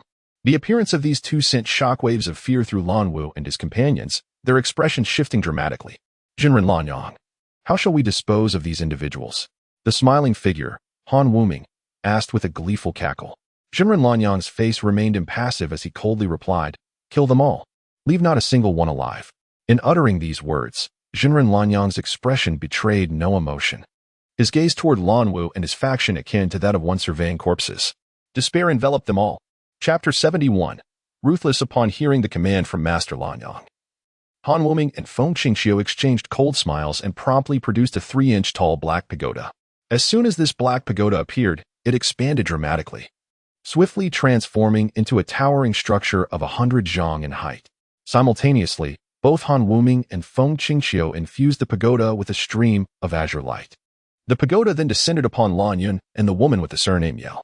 The resounding crash echoed deafeningly. Instantly, the 7 or 8 experts at the spirit gathering stage, along with dozens of disciples from Lan Yun's side, were left bleeding from their orifices, collapsing lifelessly to the ground. Others appeared to be in extreme distress, clutching their chests in agony. Yet, witnessing this devastation, Han Wuming did not relent. Rather, he grew increasingly exhilarated, joining Feng Qingxiu in unleashing dozens more beams of azure light into the pagoda.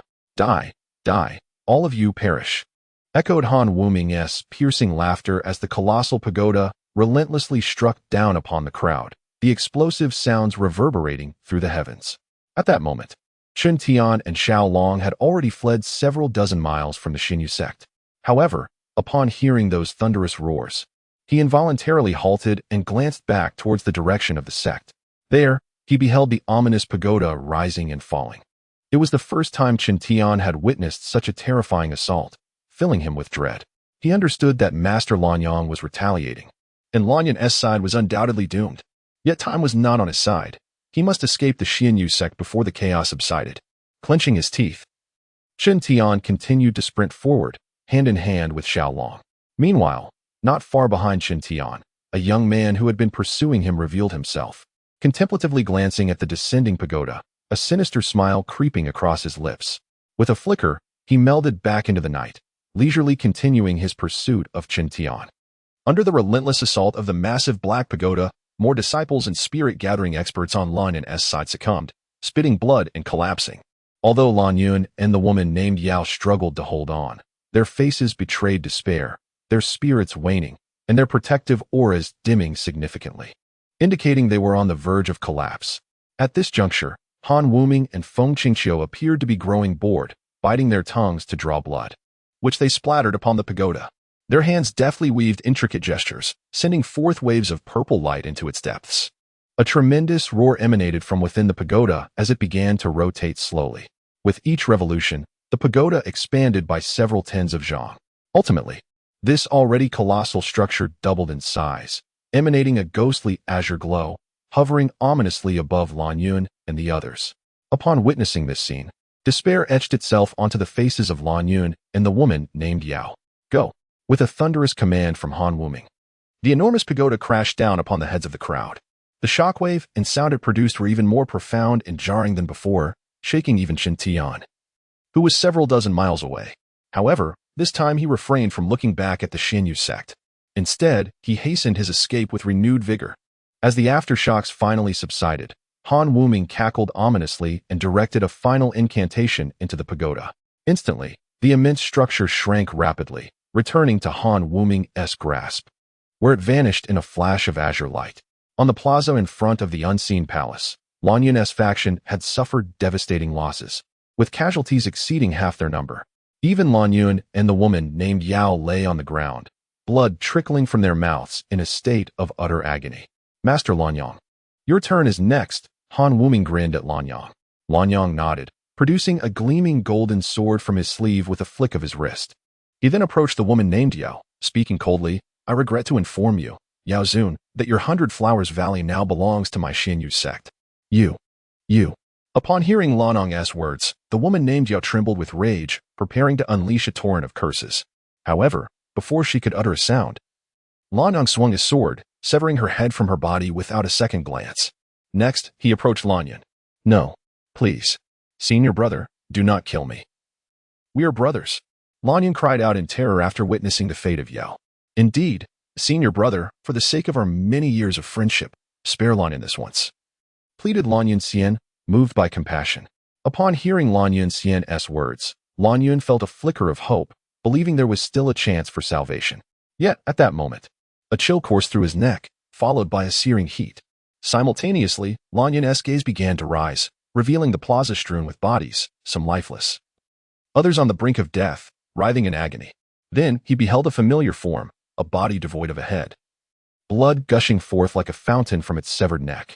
The sight struck a chord of recognition within Lanyan, prompting him to ponder whose body it was.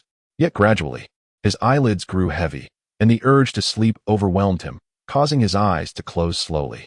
Perhaps in those final moments, he grasped the truth, that body. It was his own. Master Lanyang, you truly are ruthless, Han Wuming laughed, gazing at the lifeless forms of Lanyan and the woman named Yao suspended in the air. Oh, please forgive my friend. I merely took precautions, Lanyang replied with a chuckle. I sincerely appreciate your assistance. Rest assured, I will not forget my promises to you. I shall bring Chen Tian to you shortly. With that, Lanyang turned to summon someone to fetch Chen Tian. Suddenly, a disciple from the Linlang courtyard rushed in, panic-stricken, exclaiming, Master, it's bad. That Chen Tian has escaped with Chen Ruo alone. What? Lanyang's face contorted with fury as he bellowed, You worthless fools, where is he now? Do you know? I don't know, but senior brother Lin Shun has already pursued him, the trembling disciple replied. Lin Shun. Lanyang paused momentarily before erupting into laughter. Lanyan Xian, intrigued, stepped forward to inquire, Senior brother, why do you find this so amusing? Chapter 72. Before the storm. Upon hearing Lansan's words, the esteemed Lanyang Jinren ceased his laughter and clarified, What you do not realize is that Lin Shun is my most trusted disciple. 10 years ago, I placed him beside Lan Wu as an informant. In truth, he is fiercely loyal to me, and this young man has already attained the spirit-attracting stage of cultivation. Retrieving those two little rascals will be a mere trifle. As he uttered these words, a smug smile crept upon Lan Angjinren's face. However, Lansan, upon hearing this, felt a surge of trepidation. She had not anticipated Lanyang's cunning. He had indeed embedded a spy within Lan Wu's ranks. Simultaneously, Lansan began to privately ponder whether Lanyang had similarly stationed spies in her vicinity. While Lansan was consumed by anxiety, Han Wuming, suspended in midair, wore an irked expression. He spoke in a low voice. Lanyang Jinren, the affairs of your Xinyu sect are beyond our concern, and we have no desire to interfere. I will ask you this. Is it possible to retrieve that lad with the talisman-making talent? If not, the matter of the 3 blood spirit pills shall be rendered moot. It was evident that Han Wuming was quite displeased, and his companion, Feng Qingqiu, also bore a sullen expression. Lanyang Jinren, however, burst into hearty laughter and replied, Rest assured. My esteemed friends, I can guarantee you that Chen Tian shall not escape. Conveniently, I possess some exquisite spirit tea in my chamber. Shall we sip it while we await his return? Upon hearing this suggestion from Lanyang Jinren, Han Wuming and Feng Qingqiu did not immediately acquiesce, instead engaging in hushed conversation. After a brief interval, Han Wuming finally spoke. Very well, Lanyang Jinren, my senior brother shall remain here to enjoy tea with you. But I am rather anxious and must see for myself. It was clear that Han Wuming harbored doubts about Lanyang Jinren. This caused a flicker of annoyance to pass across Lanyang Jinren's face, though he quickly masked it with a genial demeanor, inviting the still-present Feng Qingqiu to enter the hall. Meanwhile, Chen Tian and Little Dragon continued to traverse the moonlit forest with remarkable speed. This brought to Chen Tian's mind the memory of their escape from Ling Yazi. However, in contrast to that time, both had now embarked on the path of cultivation, becoming immortal practitioners. Therefore, they no longer experienced the same disarray. Even after traversing dozens of miles, both remained remarkably unburdened. The forest they occupied had grown exceedingly remote, with towering trees reaching the clouds and grass rising to their waists. Yet, Chen Tian reveled in this solitude, believing that the more secluded the area, the less likely they were to be followed. Alas, his optimism was misplaced, for behind him in the sky, the youth who had been trailing him had shed all disguise, revealing himself to be none other than Lin Shun. As the night deepened, Lin Shen's interest in toying with Chen Tian began to wane. He resolved to capture Chen Tian. Gradually, Lin Shen descended, preparing to strike. Ha ha, let us see if I can't bring you down, you pathetic wretch. However, just then, a brazen voice erupted from the front of the woods. This unexpected sound not only halted Lin Chen in his tracks, causing him to retreat into the shadows, but also startled Chen Tian and Little Dragon, prompting them to hold their breath and part the obstructing grass to peer ahead. The sky was clear, and the moon was full, casting a brilliant light despite the late hour. By this illumination, Chen Tian caught sight of the source of the voice, and his heart sank in terror, for he recognized Pan Xingyu. Before them lay a flat patch of mud where Pan Xingyu wielded a whip, mercilessly striking another youth who lay on the ground. Infused with a trace of spiritual energy, each crack of the whip bore several times the force of a normal strike. The boy on the ground writhed in agony, his skin torn and blood staining his garments. "Please, stop. Pan Xingyu, I beg you. Don't hit me anymore." At this moment, the boy pleaded for mercy. Upon hearing this voice, Chen Tian's shock deepened, for it was a sound he knew all too well. It belonged to Ji Tianyi. When the battered youth slowly turned to face him, Chen Tian finally recognized Ji Tianyi. It took Chen Tian a moment to regain his composure, his mind racing as he pondered. How strange, the Xianyu sect is in dire straits. Yet what are these two doing here? Curiosity gnawed at him, but he found himself powerless to intervene, for Pan Xingyu's cultivation surpassed his own, and any movement would betray his presence. Reluctantly, he resolved to observe quietly, signaling Little Dragon to remain silent. Little Dragon, quick-witted and perceptive, soon grasped Chen Tian's intent and covered his mouth with his small hand. At that moment, Pan Xingyu resumed speaking. "Haha, Ji Tianyi. Do you still fancy yourself the scion of the foremost family in Fengqi Nation?" I scoffed at that. "Others may be unaware, but we of the Pan family are well informed. Your family's patriarch, who had attained the transformation spring realm, passed away 2 years ago, did he not? Do not assume that your silence has concealed this fact. I tell you, your Ji family is finished. You might as well surrender that item willingly to avoid further suffering." "What? The Ji family's patriarch is dead?" At this revelation, Chen Tian felt a jolt in his heart, a sense of foreboding washing over him as he realized that the situation had spiraled into chaos. Chapter 73. A Perilous Crisis. How did you come to know about my ancestors' demise? Ji Tianyi finally spoke again, his voice trembling with fear, his pupils dilating in terror. "We, the Pan family, have long suspected this matter. However, we lacked evidence, merely speculating until 6 months ago when we finally confirmed it." Otherwise, who would dare transfer you from the lucrative forging workshop to the spiritual book pavilion? A smug expression spread across Pan Xingyu's face. You. May the Pan family meet a wretched end." Ji Tianyi's body trembled with rage upon hearing this. "Haha, curse away. After all, your time is running short. The more you curse, the more it delights me." Haraha. Faced with Ji Tianyi's vitriol, Pan Xingyu not only remained unperturbed but burst into hearty laughter. Meanwhile, Chen Tian, who had been observing from the bushes, suddenly grasped the gravity of the situation upon overhearing their exchange. He had found it peculiar that Ji Tianyi, the heir of the foremost cultivation family in Fengqi Kingdom, had seen a decline in his status within the Xianyu sect of late. Initially transferred from the profitable forging workshop to the less prestigious spiritual book pavilion, his influence within the sect had waned. Before the newcomer competition began, Ji Tianyi had assured Chen Tian that he would not allow him to encounter Pan Xingyu during the contest, yet he failed to uphold his promise. Chen Tian had begun to suspect that something was amiss within Ji Tianyi's family. Now, hearing their conversation, he could confirm his suspicions, though he had not anticipated the severity of the situation. It was well known that the Ji family's dominance over the Pan family stemmed from their ancestor, who had reached the transformation realm.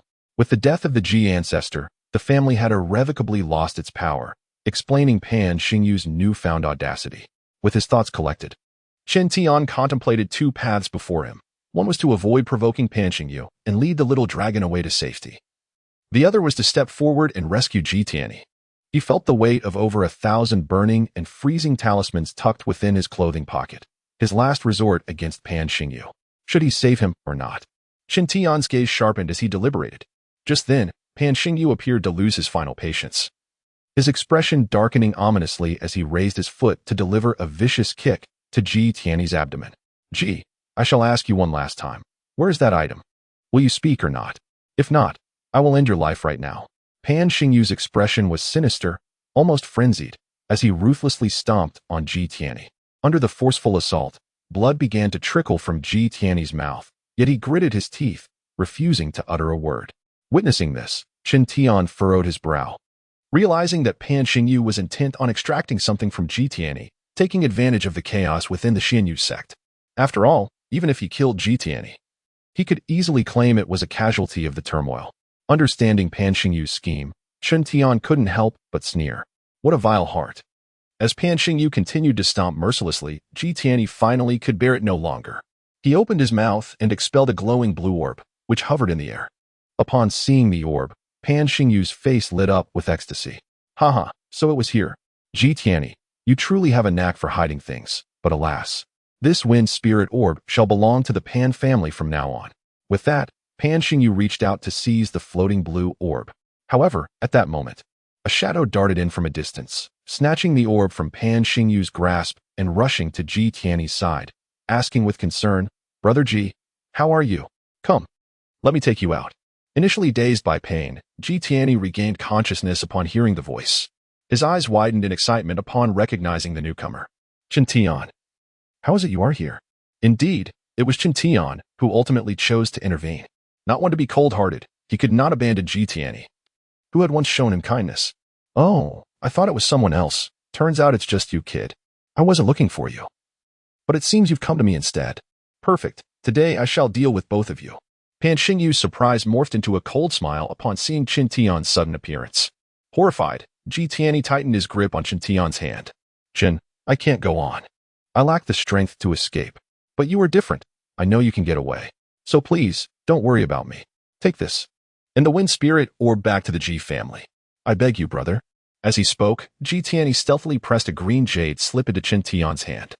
Chen Tian intended to say more, but Ji Tianyi suddenly shoved him away and charged toward Pan Xingyu. Perhaps realizing his impending doom, Ji Tianyi decided to make a desperate move. He embraced Pan Xingyu, his entire being radiating with a crimson glow. You intend to self-destruct alongside me? You fool. Let go of me. Pan Xingyu's eyes widened in terror, struggling to pry Ji Tianyi off him. Yet Ji Tianyi clung to him tenaciously, unyielding. Brother Ji. Chen Tian gasped in shock, taken aback by Ji Tianyi's drastic decision.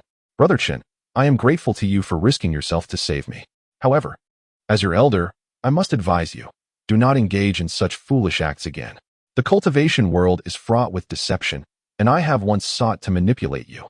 If you encounter such peril again, prioritize your own escape, and do not concern yourself with others. That said, I am genuinely touched. If there is a next life, let us be brothers once more. Chen Tian understood Ji Tianyi's intention to sacrifice himself to buy him time to flee. He opened his mouth, wanting to articulate something, but ultimately found himself at a loss for words. Ji Tianyi smiled at him, but his expression soon turned grave as he shouted, Brother, go. Quickly. I will hold him off. You must escape. Go. With that, the crimson light surrounding Ji Tianyi intensified. Realizing that the situation was beyond redemption, Chen Tian refrained from further words. He cast one last deep look at Ji Tianyi before turning and running away. Just as he had covered several dozen paces, a colossal explosion erupted behind him, sending a violent shockwave that uprooted towering trees around him, a testament to the sheer magnitude of the blast. Chen Tian sighed inwardly, realizing that Ji Tianyi had perished in self-detonation. However, he did not slow his pace. Instead, he surged forward with even greater urgency, determined to return and fetch Xiaolong, so they might escape together. As he raced through the terrain, he finally arrived at the hiding place he had shared with Xiaolong. Yet, at that moment, an alarming revelation struck him. Xiaolong was nowhere to be found. Indeed, Chen Tian searched frantically through the modest thicket, yet he could not locate Xiaolong's figure. This left him in a state of profound dread. Xiaolong, being of gentle nature, had been instructed to remain in place and not wander off before Chen Tian's departure. Thus, Chen Tian was certain that Xiaolong would never disobey him. Yet, the truth remained. Xiaolong had vanished, igniting a sense of panic within Chen Tian akin to an ant on a hot pan, darting about in desperation. Suddenly, a flash of insight pierced through his mind, accompanied by a chilling thought. If Xiaolong had not strayed, then only one possibility remained. A third party existed, one whose cultivation vastly surpassed both his and Xiaolong's.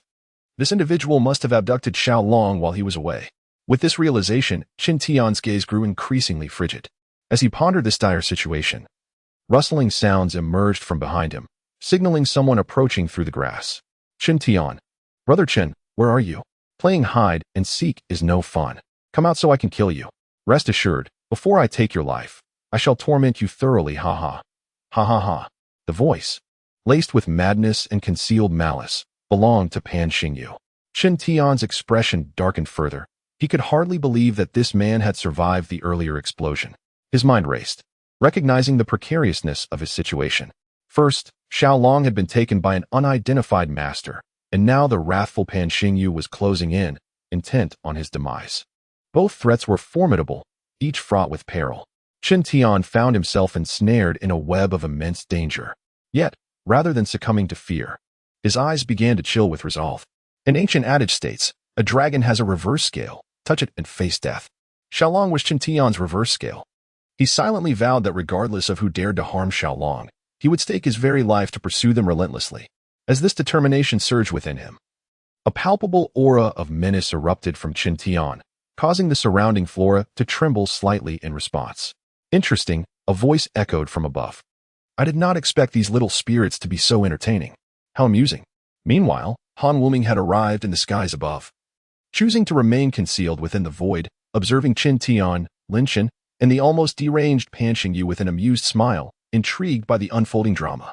Chen Tian could scarcely fathom that within this secluded mountain wilderness, so many powerful beings had converged, all with the singular aim of confronting him. What course of action would Chen Tian choose to take? Chapter 74. The Battle with Pan Xingyu. Is that not Brother Chen? I have finally found you. How mischievous of you to think of playing hide and seek with me. At that moment, Pan Xingyu had finally approached Chen Tian, a cold smile gracing his lips. Chen Tian turned to glance at him, his brows furrowing involuntarily. At this point, Pan Xingyu could hardly be considered human.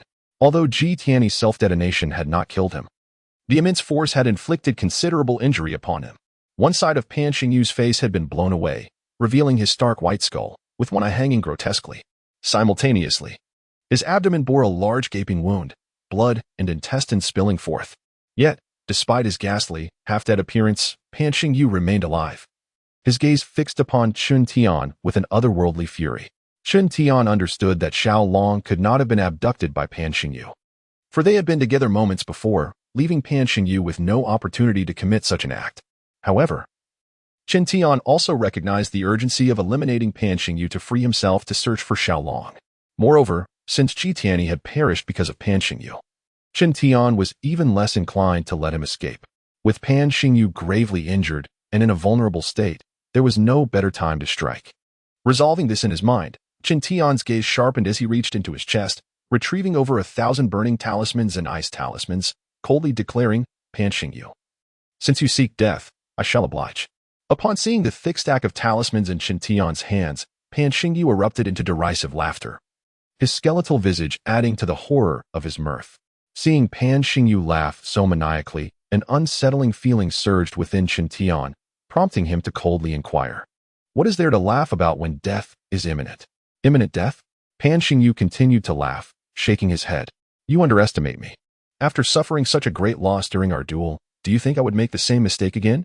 Look at this. With a sinister smile, Pan Xingyu patted his waist, from which a small jade tablet flew forth, measuring about an inch in length. Chen Tian's attention first fixated on the black bag at Pan Xingyu's waist, suspecting it to be a storage artifact similar to Xiaolong's storage bracelet. After all, the Pan family was a prominent cultivation clan, and acquiring such an artifact for Pan Xingyu would not pose a challenge. Only then did he notice the peculiar jade tablet that Pan Xingyu had procured. It bore a red bagua symbol on one side and a blue one on the reverse. Frowning, Chen Tian questioned, what does this signify? Heh, young one, you fail to comprehend, Pan Xingyu replied. This is the fire-splitting and water-dividing tablet. It splits fire when encountering flames and divides water when faced with water. Thus, your low-tier talismans are of no use against me. Pan Xingyu's sneering laughter echoed ominously. A cultivator's weakness is not terrifying. What is truly dreadful is the failure to address such a weakness. Despite his arrogance, Pan Xingyu understood this principle. After his defeat to Chen Tian, he had promptly requested this artifact from his family to counter Chen Tian's overwhelming stock of burning and ice talismans. He had initially intended to eliminate Ji Tianyi first before confronting Chen Tian, but he had not anticipated the need for it to arise so soon. Upon hearing Pan Xingyu's words, Chen Tian's heart raced. If this jade tablet possessed the potency he claimed, then the talismans in Chen Tian's possession would become as worthless as scrap paper. Nevertheless, Chen Tian was not easily swayed by Pan Xingyu's assertions. He would not jump to conclusions without first-hand evidence. This principle guided him, never rush to judgment without witnessing the truth. With a grim expression, Chen Tian withdrew 30 burning and 30 ice talismans, purposefully choosing not to reveal all of them at once. With these, he could gauge the tablet's capabilities. For if it truly proved ineffective, expending all his talismans would only result in waste. With a stack of burning and ice talismans in each hand, Chen Tian began to chant before suddenly shouting, "Go!" Instantly, the burning talismans in his left hand ignited, crackling as they coalesced into a massive fire dragon. With a swift gesture, Chen Tian directed the fire dragon toward Pan Xingyu. However, upon seeing the fire dragon charging toward him, Pan Xingyu exhibited no trace of the fear he had displayed during their earlier contest. Instead, he scoffed contemptuously. "Break." At that moment, Pan Xingyu hurled the jade tablet into the air. It spun rapidly, expanding until it reached a size of several feet. Coming to a halt with the red bagua facing Chen Tian, the fire dragon surged forth, its flames incinerating everything in its path. Suddenly, a radiant beam of light shot forth from the red bagua, enveloping the fire dragon. This mysterious light caused the fire dragon to shriek in agony before disintegrating into countless sparks, which scattered into the air. Witnessing this, Chen Tian's expression grew even colder. "How does it feel now, young one? It appears your efforts were in vain." Pan Xingyu laughed triumphantly. Unperturbed, Chen Tian ignored him and unleashed the remaining ice talismans. They transformed midair into sharp, glistening ice pillars, hurtling toward Pan Xingyu with a whoosh. "Ha! You shall witness the true power of my fire-splitting and water-dividing tablet." Pan Xingyu cackled, performing a hand gesture to channel spiritual energy into the tablet. The tablet swiftly rotated, presenting the blue bagua to Chen Tian. Just like before, a beam of light shot forth from the blue bagua, enveloping the ice pillars and generating intense heat, causing them to evaporate into steam, disappearing from sight. "How does it feel, young one? Do you recognize my might now?" Pan Xingyu's laughter grew more raucous, and the terrifying visage of his face only intensified the horror of his mirth. At that moment, Chen Tian closed his eyes, deep in contemplation. He replayed the sequence of events involving the Jade Tablet's dual attacks in his mind. After a considerable time, he seemed to uncover a revelation, abruptly opening his eyes. With a flick of his right hand, he retrieved 20 more burning talismans, a smile gracing his face as he regarded Pan Xingyu. Chapter 75, Slaughter. Seeing Chen Tian unexpectedly produce a small stack of burning talismans once more, Pan Xingyu was initially taken aback, but then erupted into an arrogant laugh, proclaiming, "Chen Tian, I once thought you were a clever individual, but it seems you are not only a waste, but also a complete fool. After experiencing the might of my fire-splitting stone twice, you dare to confront me with these scraps of paper? Tell me, is there anyone more foolish than you in this world? Am I foolish?" Chen Tian chuckled lightly, then retorted provocatively, "But I can't shake the feeling that you are the biggest fool here." "What did you say?" Pan Xingyu, with a strong sense of pride and a fondness for appearances, felt his anger surge at Chen Tian's insult. He coldly replied, "Enough, Chen Tian.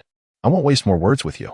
Hand over that wind spirit pearl, and perhaps I might consider leaving you with a complete corpse. Otherwise, prepare to meet a gruesome end."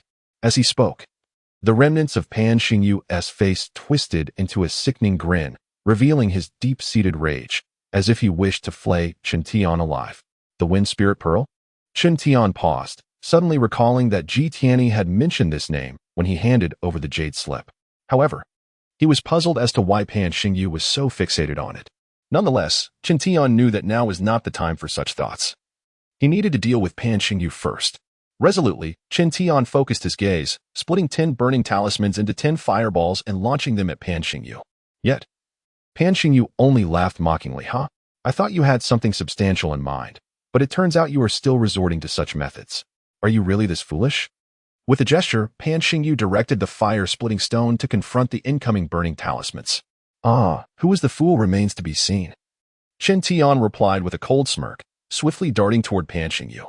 As he ran, he pulled out over 200 chilling talismans from his garment. Yet he did not unleash them. Instead, he clutched them tightly in his hand.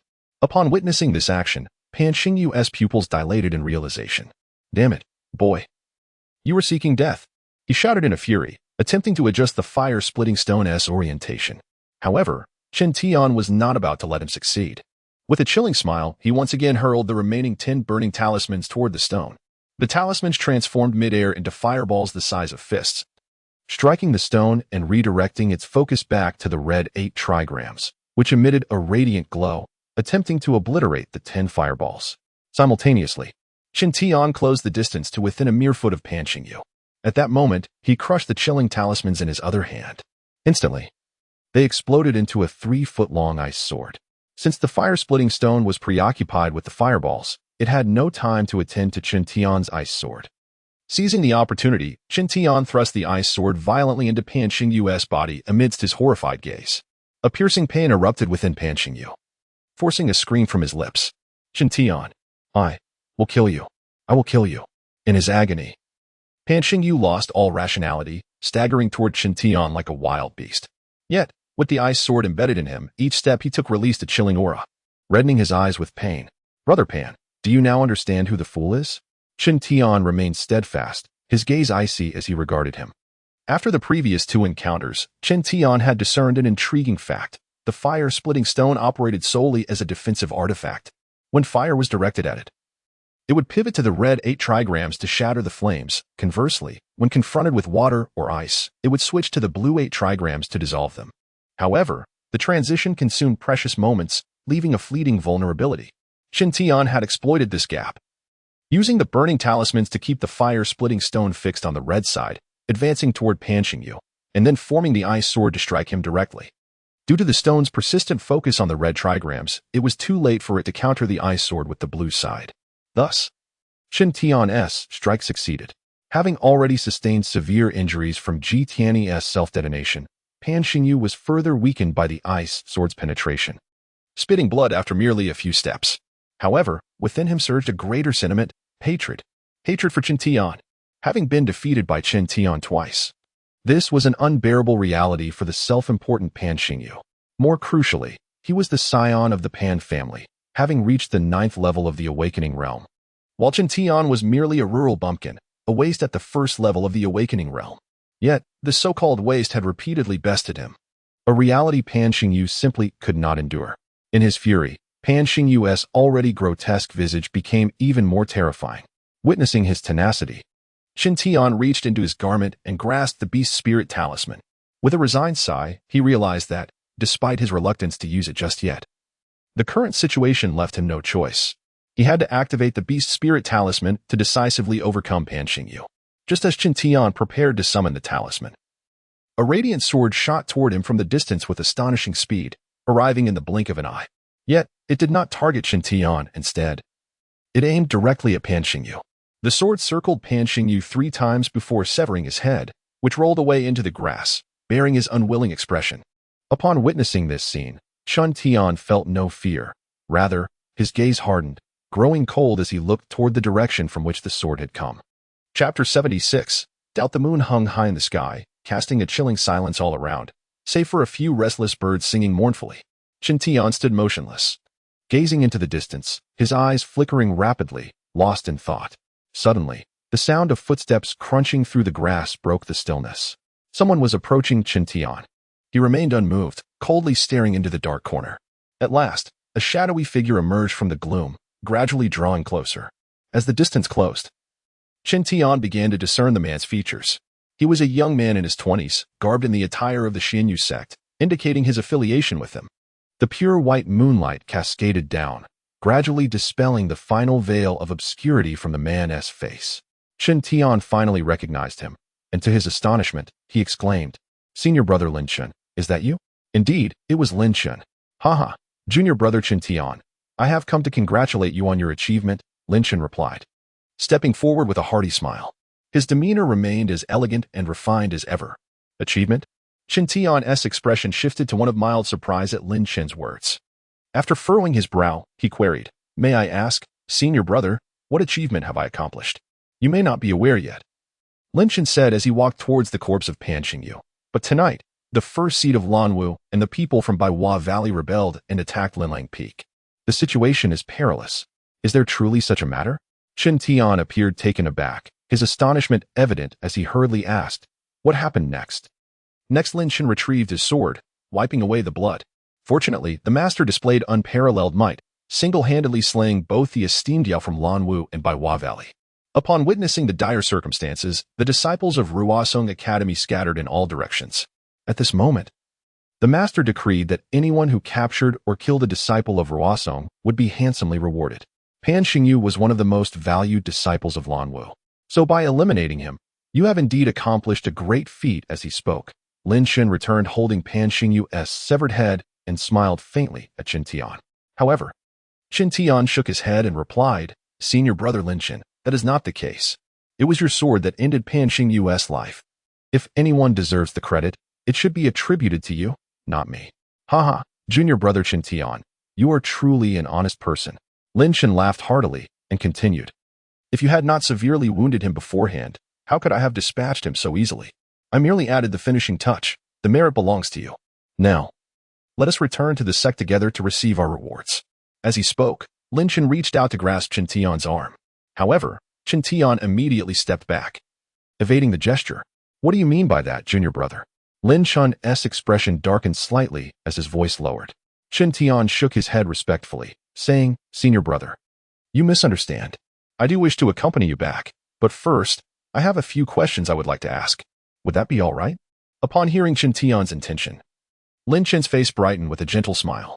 He nodded and replied, "Junior brother, we are comrades. There is no need for such formality. Ask away, and I shall answer you candidly." "Thank you, senior brother." Chen Tian bowed deeply, then slowly began, "My first question is this. According to your words, due to the transgressions of Lan Wu, the sect is now actively capturing the disciples of Ruosong Academy. As a member of Ruosong, upon my return, will I meet the same fate as Pan Xingyu?" Chen Tian cast a glance at the severed head in Lin Shen's grasp, a strange look crossing his face. Lin Shen laughed heartily. "You worry too much, junior brother. Have you forgotten? The master has already assigned you to Linlang Academy. So, you can rest assured and return with me without fear." "Oh, if I am safe, then what of you, senior brother? You are the foremost disciple of Lan Wu. Could you not also be part of the rebellion, luring me back with sweet words only to slay me?" At this, Chen Tian's expression turned wary, and he stepped back once more. Lin Shen, taken aback by Chen Tian's wariness, pondered for a moment before shaking his head and forcing a smile. Junior brother, you truly misunderstand me. While I am indeed assisting Lan Wu, my true identity is that of the master's direct disciple. It was I who first reported the rebellion to the master. If you still doubt me, then come with me, and we shall confront the master together." As he spoke, Lin Shen took a large step toward Chen Tian. In his haste, the severed head of Pan Xingyu swung violently, blood dripping down. However, upon seeing Lin Shen approach suddenly, Chen Tian nimbly retreated again, maintaining a safe distance. At this moment, Lin Shen seemed to lose all patience. The smile on his face vanished, replaced by a cold glare as he demanded, "Junior brother, what is the meaning of your suspicion toward me?" "Nothing," Chen Tian replied with a smile, shaking his head. "Senior brother Lin Shen, I merely have one final question. If you answer me, I will return to the sect with you immediately." Now I understand. Why didn't you say so earlier? What is your question?" Lin Shen breathed a sigh of relief, his demeanor becoming more relaxed. "I wish to ask." Chen Tian paused, slowly reaching into his garment. "What is it?" Lin Shen leaned in, listening intently. Suddenly, Chen Tian's expression turned icy, his voice low and menacing. "I want to know where you have taken Xiaolong." With that, Chen Tian swiftly withdrew his hand from his garment, revealing the beast-binding talismans. Without hesitation, he activated the incantation. Instantly, a colossal eagle soared forth from the talisman, its eyes glowing red, glaring fiercely at Lin Shen, poised to strike. Upon witnessing this sudden turn of events, the smile on Lin Shen's face froze, a hint of ferocity flashing in his eyes as he coldly inquired, "Interesting. When did you begin to doubt me?" Chapter 77. Confrontation with Lin Shen. Chen Tian took a step back, distancing himself from Lin Shen until he was 3 zhang away. Before speaking in a calm tone, "From the moment you appeared, I harbored my suspicions about you." "Oh, is that so?" "Junior brother Chen, I must admit I underestimated you," Lin Shen replied, his facade crumbling as he let out a sinister chuckle, turning the tip of his sword toward Chen Tian. Witnessing this scene, Chen Tian let out a sigh. To be honest, prior to today, he held Lin Shen in high regard, perceiving him as a warm-hearted individual who had assisted him on several occasions. More importantly, Lin Shen exhibited no arrogance. Even in the presence of a disciple as inexperienced as Chen Tian, he lacked the haughty demeanor of Pan Xingyu. However, that favorable impression dissipated instantly when Lin Shen appeared, and severed Pan Xingyu's head with a single stroke. Despite the difficulty in accepting it, Chen Tian had to concede that Ji Tianyi's dying words bore truth. In this world, there are no everlasting friends, no perpetual good souls, only eternal interests and unending enemies. Yet, Chen Tian was not one to dwell in sentimentality. After a fleeting moment of lamentation, the bewilderment in his eyes vanished, replaced by a gaze as frigid as death itself. He understood that Xiao Long was in Lin Chen's grasp. Xiao Long was Chen Tian's Achilles heel. He must rescue him at all costs. And anyone who dared to harm Xiao Long would face dire consequences, regardless of whether that adversary was Lin Chen. Chen Tian was unafraid, for he still had a few aces up his sleeve. Haha, am I not mistaken? Is this lad truly preparing to challenge that spirit-attracting realm fellow? As Chen Tian and Lin Chen were locked in a standoff, Han Wuming, draped in dark robes above them, suddenly erupted into laughter. Being a master of the transformation mirror, he had intentionally concealed his aura. Neither Chen Tian nor Lin Chen had noticed his presence. However, he had been observing the movements below from the very beginning. Given Chen Tian's talent in talisman crafting and the fact that Lan Angzhenren had sold him to the ghostly Dao sect, Han Wuming felt compelled to ensure Chen Tian's safety.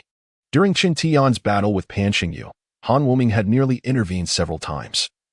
But upon realizing that Chen Tian had not only remained unscathed but had also reduced Pan Xingyu to a state of utter humiliation, he found the situation rather entertaining.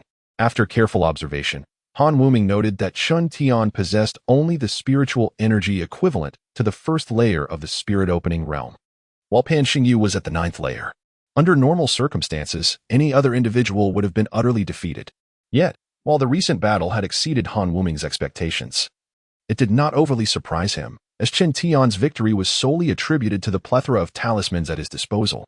Without them, Han Wuming believed Chen Tian would have succumbed to Pan Xingyu in an instant.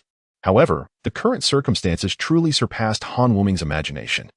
He could not fathom that Chen Tian would dare to challenge a practitioner of the spirit-attracting realm. If this news spread, it would surely leave the entire cultivation world astounded. After all, the difference between the spirit-attracting realm and the spirit-opening realm was monumental, despite only a single character separating the two. Even a practitioner at the 9th layer of the spirit-opening realm would find themselves powerless against an early-stage spirit-attracting realm cultivator, let alone a mere novice like Chen Tian.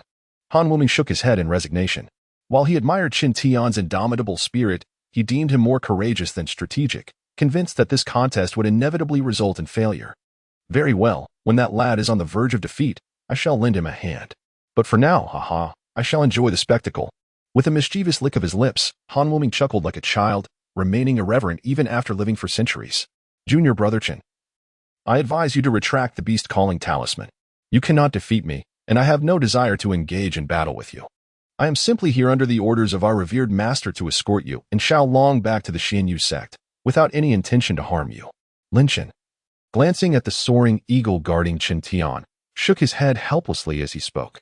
Yet, upon hearing these words, Chen Tian remained unfazed, responding coldly, Senior Brother Lin. I shall call you that one last time. Please do not force my hand. If today concludes with Lan Wu's victory, perhaps I would consider returning. But alas, I will not go back to Lan Hong. Why is that? Lin Chen inquired, his smile fading. For no particular reason. If I were under Lan Wu's command, I could at least resign myself to being a useless pawn. But Lan Hong is different. Although my interactions with him have been limited, his actions resemble those of a demon rather than a cultivator, especially after he discovered my talent for talisman crafting. His gaze upon me was akin to that of a ravenous beast eyeing a plump lamb ready for slaughter. He has lost all semblance of humanity. Chen Tian's voice was icy as he continued. Thus, I know that returning would only lead to a fate far worse than under Lan Wu's authority. Perhaps I have already been sold.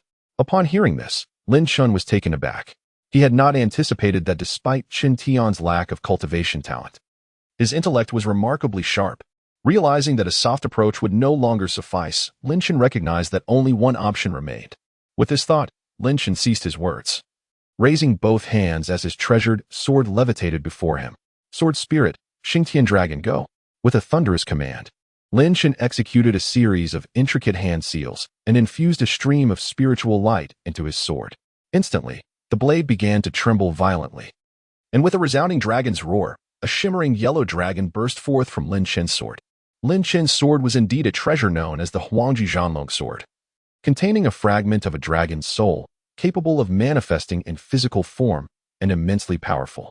The yellow dragon, measuring approximately 10 zhang in length, emerged with a fierce undulation, charging toward Chen Tian with a thunderous roar. As the yellow dragon passed, its tail swept through the air, effortlessly shattering a towering tree that 3 people could barely encircle. Chen Tian's expression shifted dramatically. He raised his fingers to his lips and whistled sharply, prompting the soaring eagle behind him to take flight, its sharp gaze fixed on the yellow dragon. However, Lin Chen maintained a calm demeanor, watching Chen Tian with an air of indifference as he declared, "You seek death."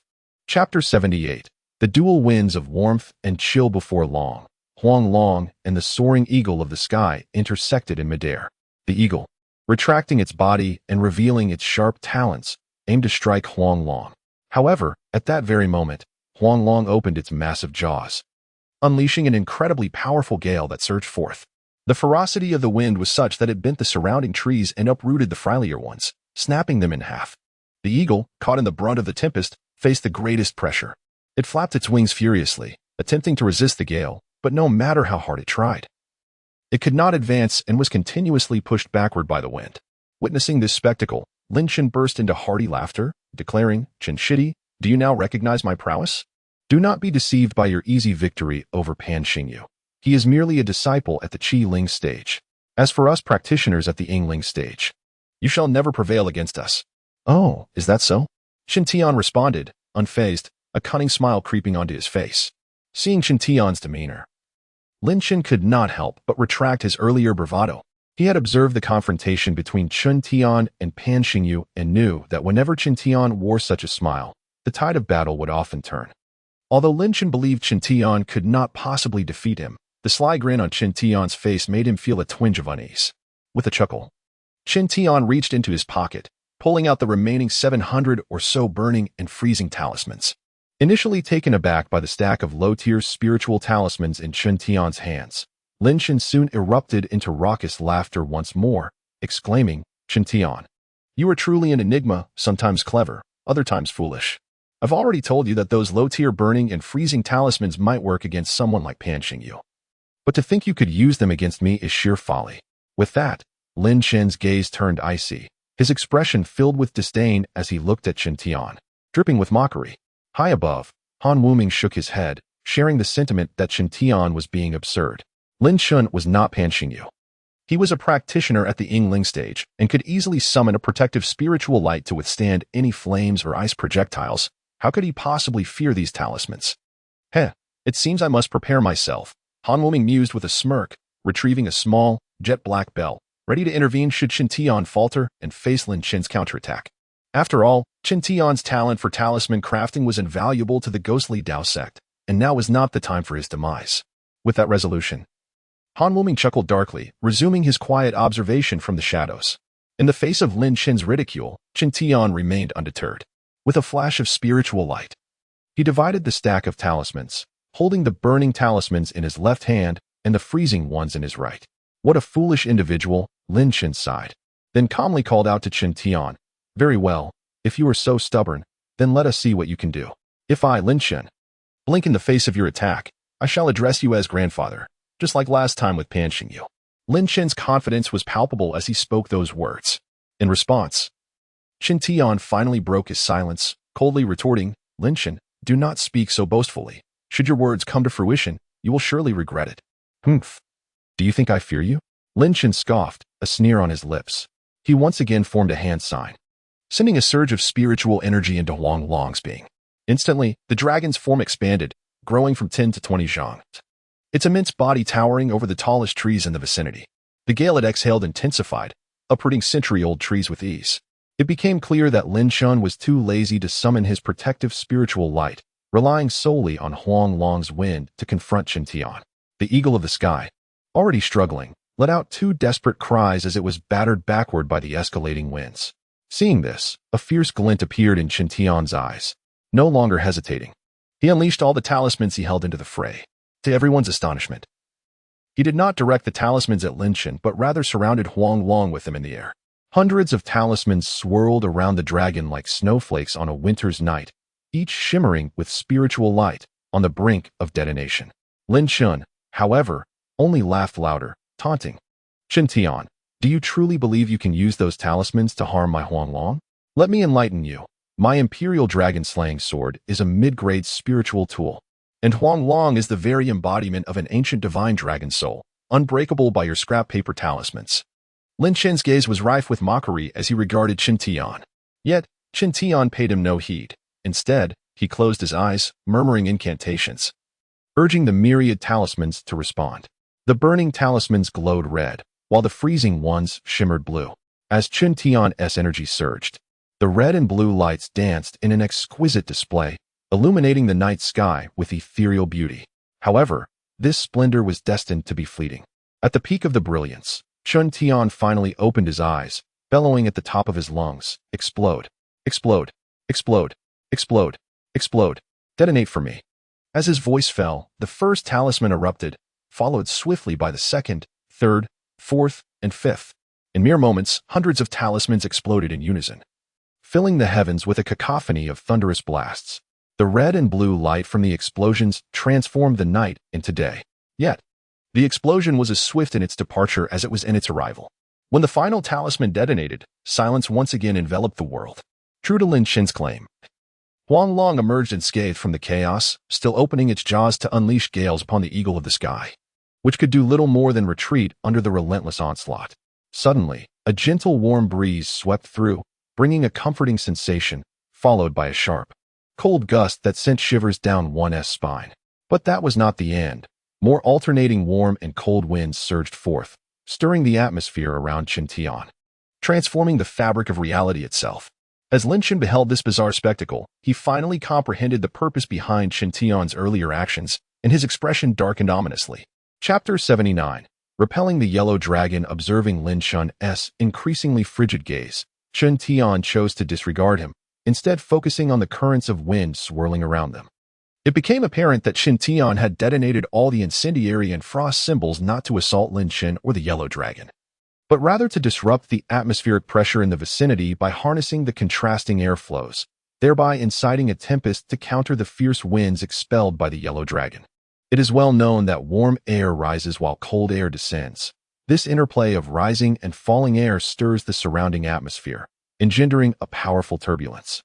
Chen Tian's intent was precisely this. By igniting all the incendiary and frost symbols simultaneously, an immense surge of heat and cold was unleashed, triggering a chain reaction that sent the surrounding air into a tumultuous frenzy. From a distance, one would observe a colossal vortex swirling rapidly above the forest where Chen Tian stood, reminiscent of a typhoon in late summer. The vortex accelerated, generating increasingly fierce winds that whipped Chen Tian's garments and tousled his hair. Meanwhile, as the air currents became chaotic, the Yellow Dragon's attempts to expel its gales were rendered futile, akin to struggling in a quagmire. Each breath it took was swiftly dissipated by the opposing whirlwinds, stripping it of any threat. At that moment, Chen Tian let out a chilly chuckle and whistled through his fingers. Upon hearing the whistle, the previously subdued Sky Eagle let out a piercing cry and rushed toward him with fervor. Unimpeded by the fierce winds, the Sky Eagle soared freely, extending its talons to strike fiercely at the body of the Yellow Dragon. In pain, the Yellow Dragon roared in fury, spinning around to lash out with its massive tail. However, the Sky Eagle, perhaps driven by rage, did not evade. Instead, it let out another resounding cry and dove headfirst into the Yellow Dragon's assault. With a series of thunderous impacts, the Sky Eagle's claws tore through the Yellow Dragon's abdomen. Yet, in the process, it was also struck hard by the Yellow Dragon's tail, its enormous form flung backward, crashing through several towering trees. The Yellow Dragon, though merely a fragment of an ancient divine dragon spirit, wielded immense power. After that brutal strike, the Sky Eagle could no longer maintain flight, collapsing amidst the shattered trunks. Wailing in agony, its cries hauntingly sorrowful, Chen Tian glanced at the beast spirit symbol in his hand, noting the multitude of fissures that marred its surface. As its name suggests, the beast spirit symbol is a vessel for the spirit of a beast, its essence intertwined and inseparable. Should the beast spirit sustain severe injuries, the symbol itself would suffer damage. Once irreparably harmed, the beast spirit symbol would cease to function. At that moment, Chen Tian realized the extent of the Yellow Dragon's might. Despite his efforts to restrain it, it had retained sufficient strength to inflict such a devastating blow upon the Sky Eagle. Closing his eyes, he let out a sigh, recognizing his miscalculation. As the sky eagle's cries grew more pitiful, its body began to tremble violently, as if enduring unbearable torment. Chen Tian opened his eyes and approached the colossal figure of the sky eagle, softly inquiring, "How are you? Does it hurt?" Although the sky eagle could not speak, it emitted a mournful cry, conveying its dire condition to Chen Tian. Chen Tian lifted the beast's spirit symbol once more, observing that the cracks had multiplied, threatening to shatter entirely. With a heavy heart, he murmured, "Enough. You have done enough. Rest assured, I shall not subject you to any further suffering. Now, let me liberate you." With that, the symbol in Chen Tian's grasp ignited instantaneously, and the sky eagle let out one final, heart-wrenching cry as its form gradually faded into the flames, leaving behind a scatter of broken branches and remnants. Once the last vestiges of the symbol were consumed, Chen Tian's gaze turned icy as he turned to confront the yellow dragon. After sustaining a gaping wound from the sky eagle's claws, the yellow dragon found itself in dire straits. Wisps of golden energy seeped from its torn abdomen, and its once massive form shrank to the size of an ordinary human. Weakly collapsed upon the ground. Lin Chen, having witnessed the unfolding events, wore an expression of icy disdain. It was evident that the yellow dragon had lost its combat efficacy. Reluctantly, Lin Chen raised the imperial dragon-slaying sword and shouted, "Wretched beast, return at once." Instantly, a cascade of golden light radiated from his sword, drawing the yellow dragon back into its confines. Yet, as soon as the yellow dragon's spirit re-entered the sword, it trembled violently, emitting a buzzing sound. Infuriated by this display, Lin Chen scolded, "Wretched creature, after losing my face, you still dare to seek my aid? How utterly foolish." The sword, seemingly aggrieved by Lin Chen's reprimand, emitted a plaintive wail. Lin Chen, shaking his head in exasperation, infused the sword with a pure essence of spiritual energy, temporarily mending the yellow dragon's injuries and silencing the buzzing. Having completed this, Lin Chen's eyes glinted with a cold light as he fixed his gaze upon Chen Tian, stating, Well, truly impressive, junior brother Chen Tian. I now comprehend why Pan Xingyu fell repeatedly at your hands. His demise was indeed not in vain.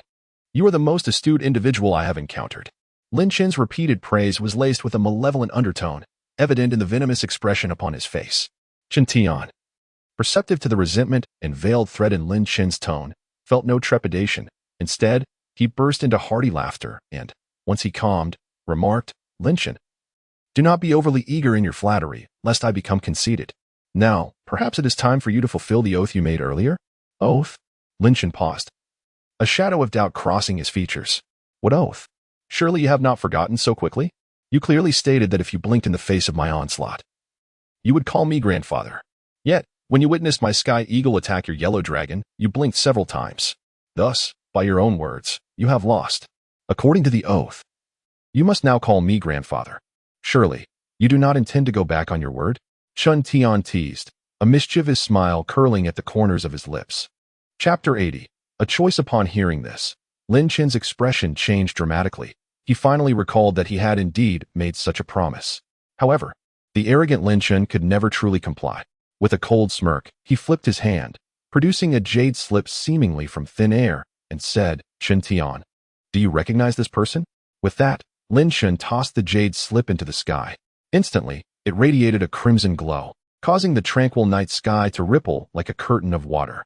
As the shimmering veil parted, a child bound in golden ropes emerged, suspended several dozen feet in the air. It was none other than Little Long. After abducting Little Long, Lin Chen had concealed him high above, employing an illusion to obscure him from Chen Tian's sight. "Brother Tian, save me." As Lin Chen lifted the veil, Little Long struggled to free himself from the golden cords binding him, desperately calling for Chen Tian. Yet, the golden ropes were no ordinary restraints, no matter how he squirmed. They only tightened further, choking him. "Lin Chen, you seek your own demise." Upon witnessing Little Long's plight, Chen Tian spoke to Lin Chen in a cold tone. What's this? Can't you keep your composure?" Lin Chen, seeing the fury in Chen Tian's reddened eyes, laughed mockingly. "Release Little Long." Ignoring Lin Chen, Chen Tian spoke firmly. "Word by word. Very well, I shall release him. But, my dear junior brother Chen Tian, you must catch him." A sly grin flickered across Lin Chen's face as he spoke. Chen Tian momentarily faltered, unsure of Lin Chen's intent. But just then, Lin Chen's smile turned cold as he clapped his hands, and the ropes binding Little Long immediately retracted. In the next instant, Little Long plummeted from the dizzying height. as if he had lost all support. Little Long. Chen Tian's eyes blazed red with realization. He understood Lin Chen's cruel game. At that moment, he wished nothing more than to tear Lin Chen apart, but he knew there was no time to hesitate.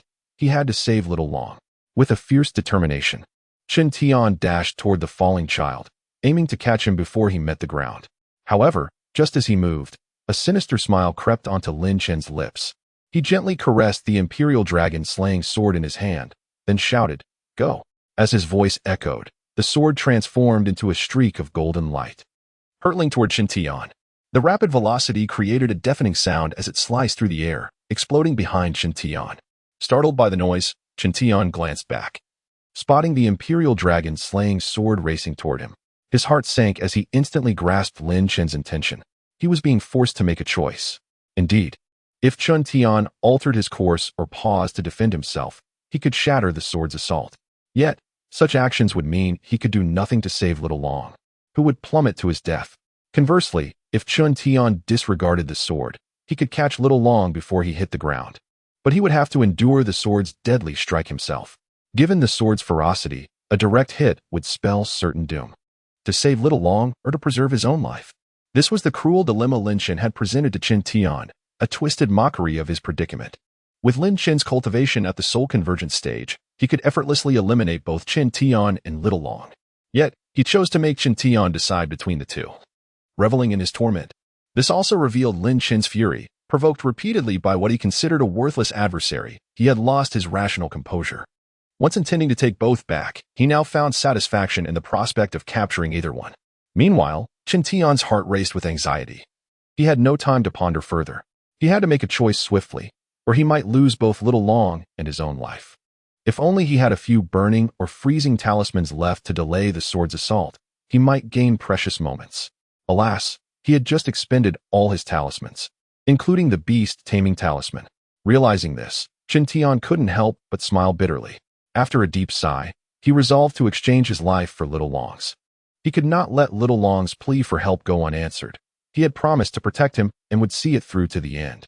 Moreover, Little Long bore no grudge against Lin Chen, so even in death, Little Long could continue to thrive within the Xinyu sect. With this determination, Chen Tian hesitated no longer and accelerated toward Little Long. 20 feet, 10 feet, 5 feet. As time slipped away, the Imperial Dragon-slaying sword approached swiftly from behind, ready to strike. But Chen Tian's mind was singularly focused. He must save Little Long. Such feigned brotherhood is nauseating. Lin Chen finally discerned Chen Tian's intent and scoffed derisively. However, Chen Tian paid no heed to Lin Chen's scorn. His vision was fixated solely on Little Long. Closer. Closer. Just as Little Long was about to fall, Chen Tian arrived just in time. Yet, at that moment, the Imperial Dragon-slaying sword also reached Chen Tian's back, aiming for his left chest, where the heart resided. A piercing strike there would guarantee death. Chen Tian was well aware of this, yet he hesitated not. Instead, he opened his arms and caught the falling Little Long swoosh. At that instant, the Imperial Dragon-slaying sword pierced through Chen Tian's back, spewing a gruesome spray of blood. Chen Tian instinctively staggered backward, a bitter smile forming on his lips as he thought to himself, "So this is it. Am I finally to meet my end?" Chapter 81. The emergence of malice after rolling into the nearby grass with the little dragon in his arms. A searing pain surged through Chen Tian's back, swiftly radiating throughout his entire body. "Brother Tian, please don't die," the little dragon cried, shaking Chen Tian's arm in panic. "It hurts so much." With each jolt from the little dragon, a wave of excruciating pain struck Chen Tian, causing him to grimace in agony. Wait a moment. Suddenly, a thought struck Chen Tian. If I were truly on the brink of death, shouldn't my consciousness be fading? Why then do I still feel pain? This realization struck him like a bolt of lightning, jolting him back to reality from his deathly reverie. Slowly opening his eyes, the surroundings gradually came into focus after a brief haze. Chen Tian began to tentatively move his limbs, discovering that he still had control over his body. Could it be that I am not dead? This revelation filled Chen Tian with immense joy, prompting him to sit up and glance down, confirming that his heart was intact. Although a gaping hole had been pierced in the right side of his chest by the Emperor's dragon-slaying sword. Though injured, the mere fact of being alive was enough to exhilarate Chen Tian. However, confusion soon followed. He distinctly recalled that the Emperor's dragon-slaying sword had been aimed at his heart, so why had it struck the right side instead? As Chen Tian pondered this enigma, Han Wuming, concealed in the heavens above, erupted into laughter. Ha ha, kid, consider yourself fortunate. If you weren't of use to our ghostly path sect, I wouldn't have bothered saving you. It turned out that just as the sword was about to pierce Chen Tian's heart, Han Wuming could no longer resist intervening, subtly redirecting the blade to the right side of Chen Tian's chest instead. At that moment, Han Wuming had developed a profound interest in Chen Tian, defeating a 9th-level Qi awakening practitioner, resisting a master of the spirit guidance stage, and selflessly risking his life to save the little dragon. Han Wuming found it fascinating and wished to see what other miracles Chen Tian could perform. Indeed, this spectacle was proving to be increasingly captivating. Brother Tian, you're alive? The little dragon exclaimed in astonishment as Chen Tian slowly sat up. Chen Tian smiled and replied, though I'm unsure how it happened, it seems I have survived. The little dragon, having held back tears until now, finally could no longer contain himself and threw himself into Chen Tian's embrace. Ouch, that hurts. Chen Tian winced as the little dragon's embrace aggravated his injury. I'm so sorry. Let me heal you. The little dragon quickly retrieved a small vial from his storage bracelet, crushed a pill, and applied it to Chen Tian's wound. This healing medication, gifted by Lan Xian, was remarkably effective. As soon as it was applied, Chen Tian's wound began to scab over, and the pain significantly diminished, although full recovery would still require time. Astonished by the rapid healing, Chen Tian stood up and moved around, feeling immensely relieved. What is happening? Did I miss something? Seeing that Chen Tian had not perished as expected, Lin Chen's eyes widened in disbelief. Noticing Lin Chen's terrified expression, Chen Tian chuckled. What's wrong, dear grandson? Aren't you happy to see your grandpa alive? Having faced death once before, he felt little fear now. Lin Chen's anger surged upon hearing Chen Tian's mockery. As a master of the spirit guidance stage, to be unable to kill a mere first-layer Qi awakening practitioner was a disgrace that could shatter his carefully cultivated reputation.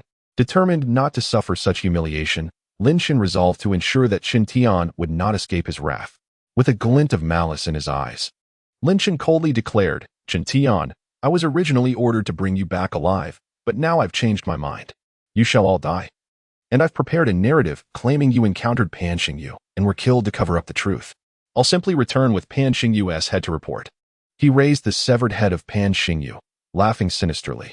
Realizing Lin Chen intended to kill him, Chen Tian's expression turned icy as he retorted, Lin Chen, do not speak so confidently. Who dies first is yet to be determined.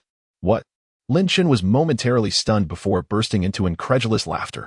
Do you truly believe that a mere first-layer Qi awakening practitioner can kill me? Lin Chen found it utterly amusing. He had ascended to the spirit guidance stage 5 years prior and could not fathom how Chen Tian could pose a threat to him. Seeing the mockery on Lin Chen's face, Chen Tian chuckled. Lin Chen, do you truly think I am just a first-layer Qi awakening practitioner? What do you mean? Lin Chen asked, puzzled. Without answering, Chen Tian smiled faintly, closed his eyes, and began to chant. Soon, a soft golden light enveloped his entire body, releasing a formidable aura that stirred the winds and caused the surrounding trees to tremble. Is this the second layer of Qi awakening? Lin Chen was astonished. Humph. Merely the second layer? Chen Tian sneered, closing his eyes again. Moments later, the golden light intensified, and his aura surged to a new height. Lin Chen's mouth fell agape, his eyes nearly bulging in disbelief. What is happening? Chapter 82. Time stopped. In the midst of Lin Chen's astonishment, Chen Tian's aura grew increasingly formidable and arrogant. The third level of Qi Ling stage? My heavens, this is actually the third level of Qi Ling stage? Lin Chen exclaimed in disbelief, shaking his head as he felt the overwhelming power emanating from Chen Tian. He was utterly taken aback by the spectacle before him. However, Chen Tian paid no heed to him. Instead, he closed his eyes and exerted himself once more, causing the golden light surrounding him to become even more dazzling. Simultaneously, the immortal bone tablet hovering in his dantian began to spin wildly, releasing waves of ancient and profound immortal power that surged into Chen Tian's body, elevating his aura yet again. Qi Ling stage, 4th level. Qi Ling stage, 5th level. Qi Ling stage, 6th level. Chen Tian ceased to hold back and unleashed all the immortal power he had cultivated over this period, causing his cultivation level to soar dramatically. Finally, when he had drawn upon all his immortal energy, he slowly opened his eyes, and at that moment, his cultivation level stabilized. Qi Ling stage, 7th level. Lin Chen's eyes nearly popped out in terror as he gazed incredulously at the transformation occurring within Chen Tian, feeling as if he were in a dream. After all, who could remain unshaken by the fact that a person suddenly ascended from the first level of Qi Ling stage to the seventh? Once the shock subsided, the coldness in Lin Chen's gaze deepened as he coldly remarked to Chen Tian, "I never expected that you would be the most patient one. You had already reached the seventh level of Qi Ling stage, yet you chose to present yourself as merely at the first level, allowing others to insult, bully, and mock you without retaliation. I almost fell for your ruse. Chen Tian, your cunning is truly commendable." Lin Chen had regained his composure, although Chen Tian's sudden surge in power had momentarily caught him off guard. He firmly believed that it was utterly impossible for someone at the seventh level of Qi Ling stage to defeat a master at the Ling stage. Thus, after the initial panic, a sneer reappeared on his face. Meanwhile, his murderous intent intensified, for Chen Tian posed an undeniable threat. Initially, Lin Chen had thought Chen Tian was a waste, lingering at the first level of Qi Ling stage after all this time. But now it was evident that both Lin Chen and the others had been gravely mistaken. Chen Tian's aptitude for cultivation was not only commendable, but surprisingly exceptional, as evidenced by his rapid ascension to the seventh level of Qi Ling stage. Even more alarming was that not only was Chen Tian gifted, but he also possessed an extraordinary intellect and a cunning mind. If allowed to survive, he would undoubtedly become a significant danger in the future. Hence, Lin Chen resolved to eliminate him before he could fully mature, thereby removing a potential adversary from his path in the arduous journey of cultivation. The path of cultivation is akin to a narrow bridge. If one wishes to reach the other side more swiftly than others, they must cast aside those who obstruct their way. Though it is a brutal reality, it is the way of survival in the realm of cultivation. Being a person of considerable cunning himself, Lin Chen understood this principle all too well, and thus he would show no mercy towards Chen Tian. Haha, tonight, I was right to come here. I initially thought this scuffle among these youngsters would be dull, yet it has turned out to be quite the spectacle. Especially that fellow named Chen Tian. Truly, he has captured my admiration. It seems we in the Ghost Path sect have struck gold this time. At that moment, high above in the void, Han Wuming's eyes sparkled with intense interest as he greedily observed Chen Tian. Chen Tian shielded Xiao Long behind him and, facing Lin Chen, responded without a trace of fear. "Lin Chen, I do not wish to be your enemy. I merely want to take Xiao Long and soar away. Rest assured, I will never cross your path again. So, will you let us go this once?" Though Chen Tian's words appeared to plead for mercy, they were, in reality, a tactical delay. After all, Lin Chen had already witnessed Chen Tian's greatest secret. He would never allow him to escape.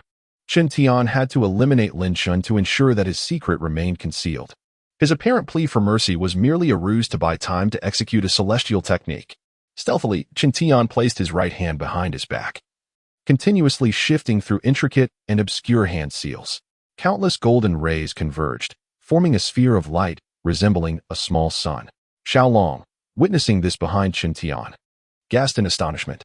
Truthfully, he was equally astounded by the series of bizarre changes in Chen Tian, yet he cared little for those details, knowing that Chen Tian would protect him just as he had in their childhood.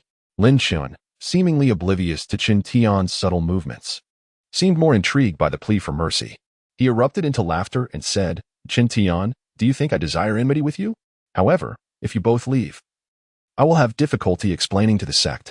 How about this? You sever one of your arms, and I will let you go. What do you say?" Lin Chen's sudden demand caught Chen Tian off guard, but he merely chuckled, unwavering. "Sure, if losing an arm grants me my freedom. That is a bargain too good to pass up. However, I lack a weapon to sever my arm for you." Lin Chen threw back his head and laughed heartily. But as he lowered his gaze, his expression turned icy and forbidding. "You need not worry about that. Where you lack, I possess. Now, let me take your arm." With that, Lin Chen infused a surge of spiritual light into the Emperor's extreme slashing dragon sword, causing it to radiate a misty yellow glow once more. He then launched the weapon towards Chen Tian with a piercing sound that cut through the air. But Lin Chen's target was not Chen Tian's arm. It was, in fact, his head. Ridiculous. Lin Chen had already deemed Chen Tian a formidable adversary, so how could he so easily let him off? This strike was meant to end Chen Tian's life. Chen Tian, witnessing this, let out a cold laugh. He had long anticipated Lin Chen's intentions and had never believed he would genuinely spare him. Everything he had done thus far was merely to buy time. Now, he had finally amassed sufficient time. As Lin Chen's Emperor's Extreme Slashing Dragon Sword was mid-flight, Chen Tian completed the final hand seal with his concealed right hand. Instantly, a golden sphere the size of an orange formed in the palm of his hand. A triumphant smile emerged on Chen Tian's lips as he shouted, "Explode." As soon as the words left his mouth, the golden sphere detonated with a thunderous roar, and a wave of golden light radiated outward at astonishing speed, enveloping everything within a 50-zhang radius. In the next moment, something miraculous occurred. Everything and every moment ensconced within that golden light became utterly still. Chapter 83. If you cannot kill me, I shall end you. In that fleeting moment, everything was suspended. The flowing water stood still. The breeze ceased to blow. Time itself came to a halt. The swaying branches and the soaring night birds were frozen in place. All that was enveloped in golden light was rendered immobile. Xiaolong and Lin Chun, needless to say, had their expressions and stances completely fixed, standing rigidly, unable to move. However, there was one exception: Han Wuming, suspended in the void. When Chen Tian detonated that golden orb, he too was momentarily immobilized. Nevertheless, with his cultivation having reached the late stage of the transformation realm, he was able to circulate his spiritual energy within his body, breaking free from the stasis. Yet, despite this, a sense of trepidation lingered in his heart.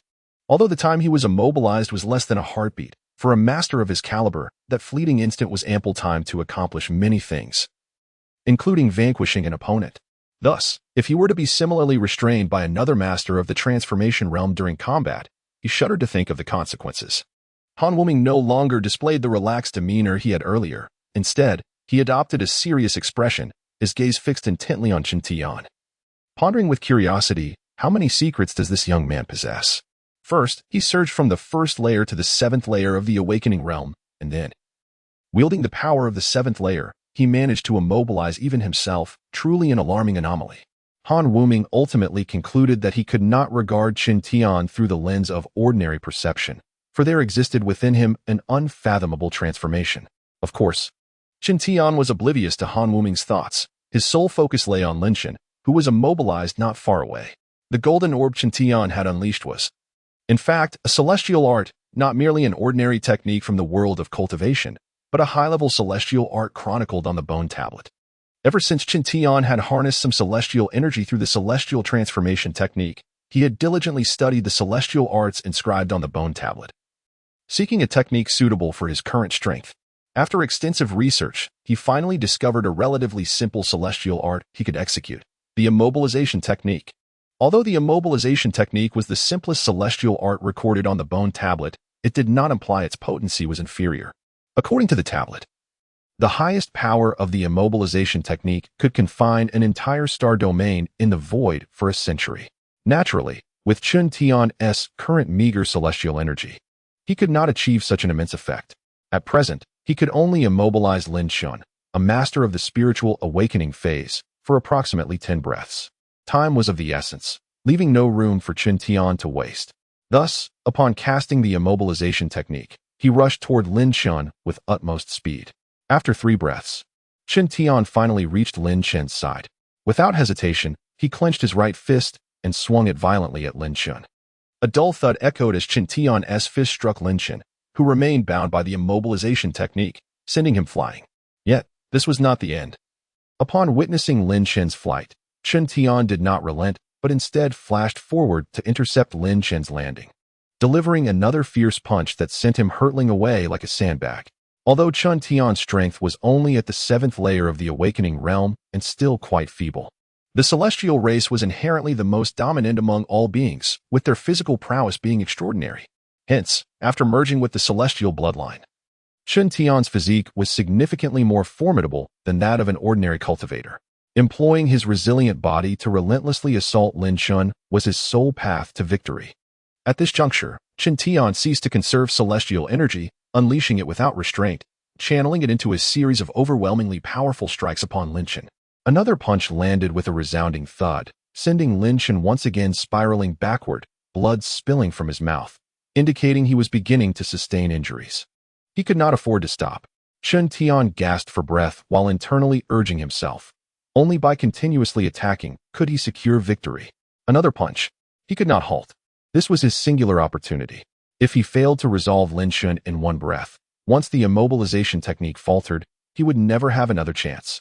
Chen Tian, consumed by these thoughts, delivered yet another blow to Lin Chen. With each strike, Lin Chen's once handsome visage became increasingly swollen, losing its charm. He could not cease. For Xiaolong, for his own survival. In that moment, the sound of fists colliding with flesh echoed through the silent forest, while Lin Chen resembled a weeble being battered by Chen Tian, soaring back and forth through the air.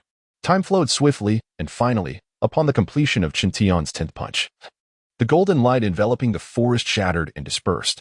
The breeze resumed its flow, and the suspended imperial dragon-slaying sword surged forward, embedding itself in a great tree. Cleaving it in twain, everything began to move once more. Yet, one entity remained unmoved, Lin Chen. There he lay, struck down by Chen Tian, motionless upon the ground. Chen Tian stood nearby, panting heavily as he gazed at him. 10 punches. That was the number of blows Chen Tian had delivered to Lin Chen. Each of these strikes was no ordinary blow. Each contained the celestial energy coursing through Chen Tian, rendering their force extraordinary. An ordinary person struck by such a punch would likely have their meridians shattered and perish instantly. Though Lin Chen was a cultivator of the spiritual awakening phase, his physique was not significantly superior to that of an ordinary person. Thus, Chen Tian speculated that after enduring those 10 punches, Lin Chen was likely dead. Brother Tian. What has happened? Xiaolong approached Chen Tian in astonishment. Xiaolong, too, had been immobilized by the immobilization technique, and thus had not witnessed Chen Tian's assault on Lin Chen. All he could see was the panting Chen Tian and Lin Chen, who lay on the ground not far away, his life in question. The abruptness of the scene left Xiaolong utterly shocked. Just as Chen Tian began to regain a semblance of strength and was about to speak, he suddenly froze, staring incredulously at Lin Chen. To his amazement, Lin Chen, who had remained motionless moments before, suddenly stirred, slowly rising from the ground, casting a disdainful gaze at Chen Tian. His expression twisting into a cold smirk. Junior brother Chen Tian, though I am unsure of what transpired, it seems you were unable to kill me? How unfortunate. Since you cannot end me, then I shall take your life instead. As he uttered these words, Lin Chen's smile vanished, his countenance transforming into a visage of sinister dread. Chapter 84. The Final Strike. Oh no. Chen Tian saw that Lin Chen was still alive and appeared to be only slightly injured, causing his heart to skip a beat. Chen Tian, my junior brother, I cannot help but feel a pang of pity for you, Lin Chen coldly remarked after finally standing up completely, wiping the blood from the corner of his mouth. Though I am uncertain of the spell you used to immobilize me, your strength is woefully inadequate. If I am not mistaken, that was your full power just now, correct? TSK, being in the Qi awakening stage is still being in the Qi awakening stage. Even if you have surged from the 1st to the 7th level in an instant, before me, it is simply insufficient. Lin Chen's hair was disheveled, giving him a particularly sinister appearance. His once pristine white clothing was now marred with bloodstains and mud. Yet, Lin Chen paid no heed to these blemishes. Instead, a fierce murderous intent radiated from his eyes as he stared at Chen Tian, akin to a predator fixating on its prey.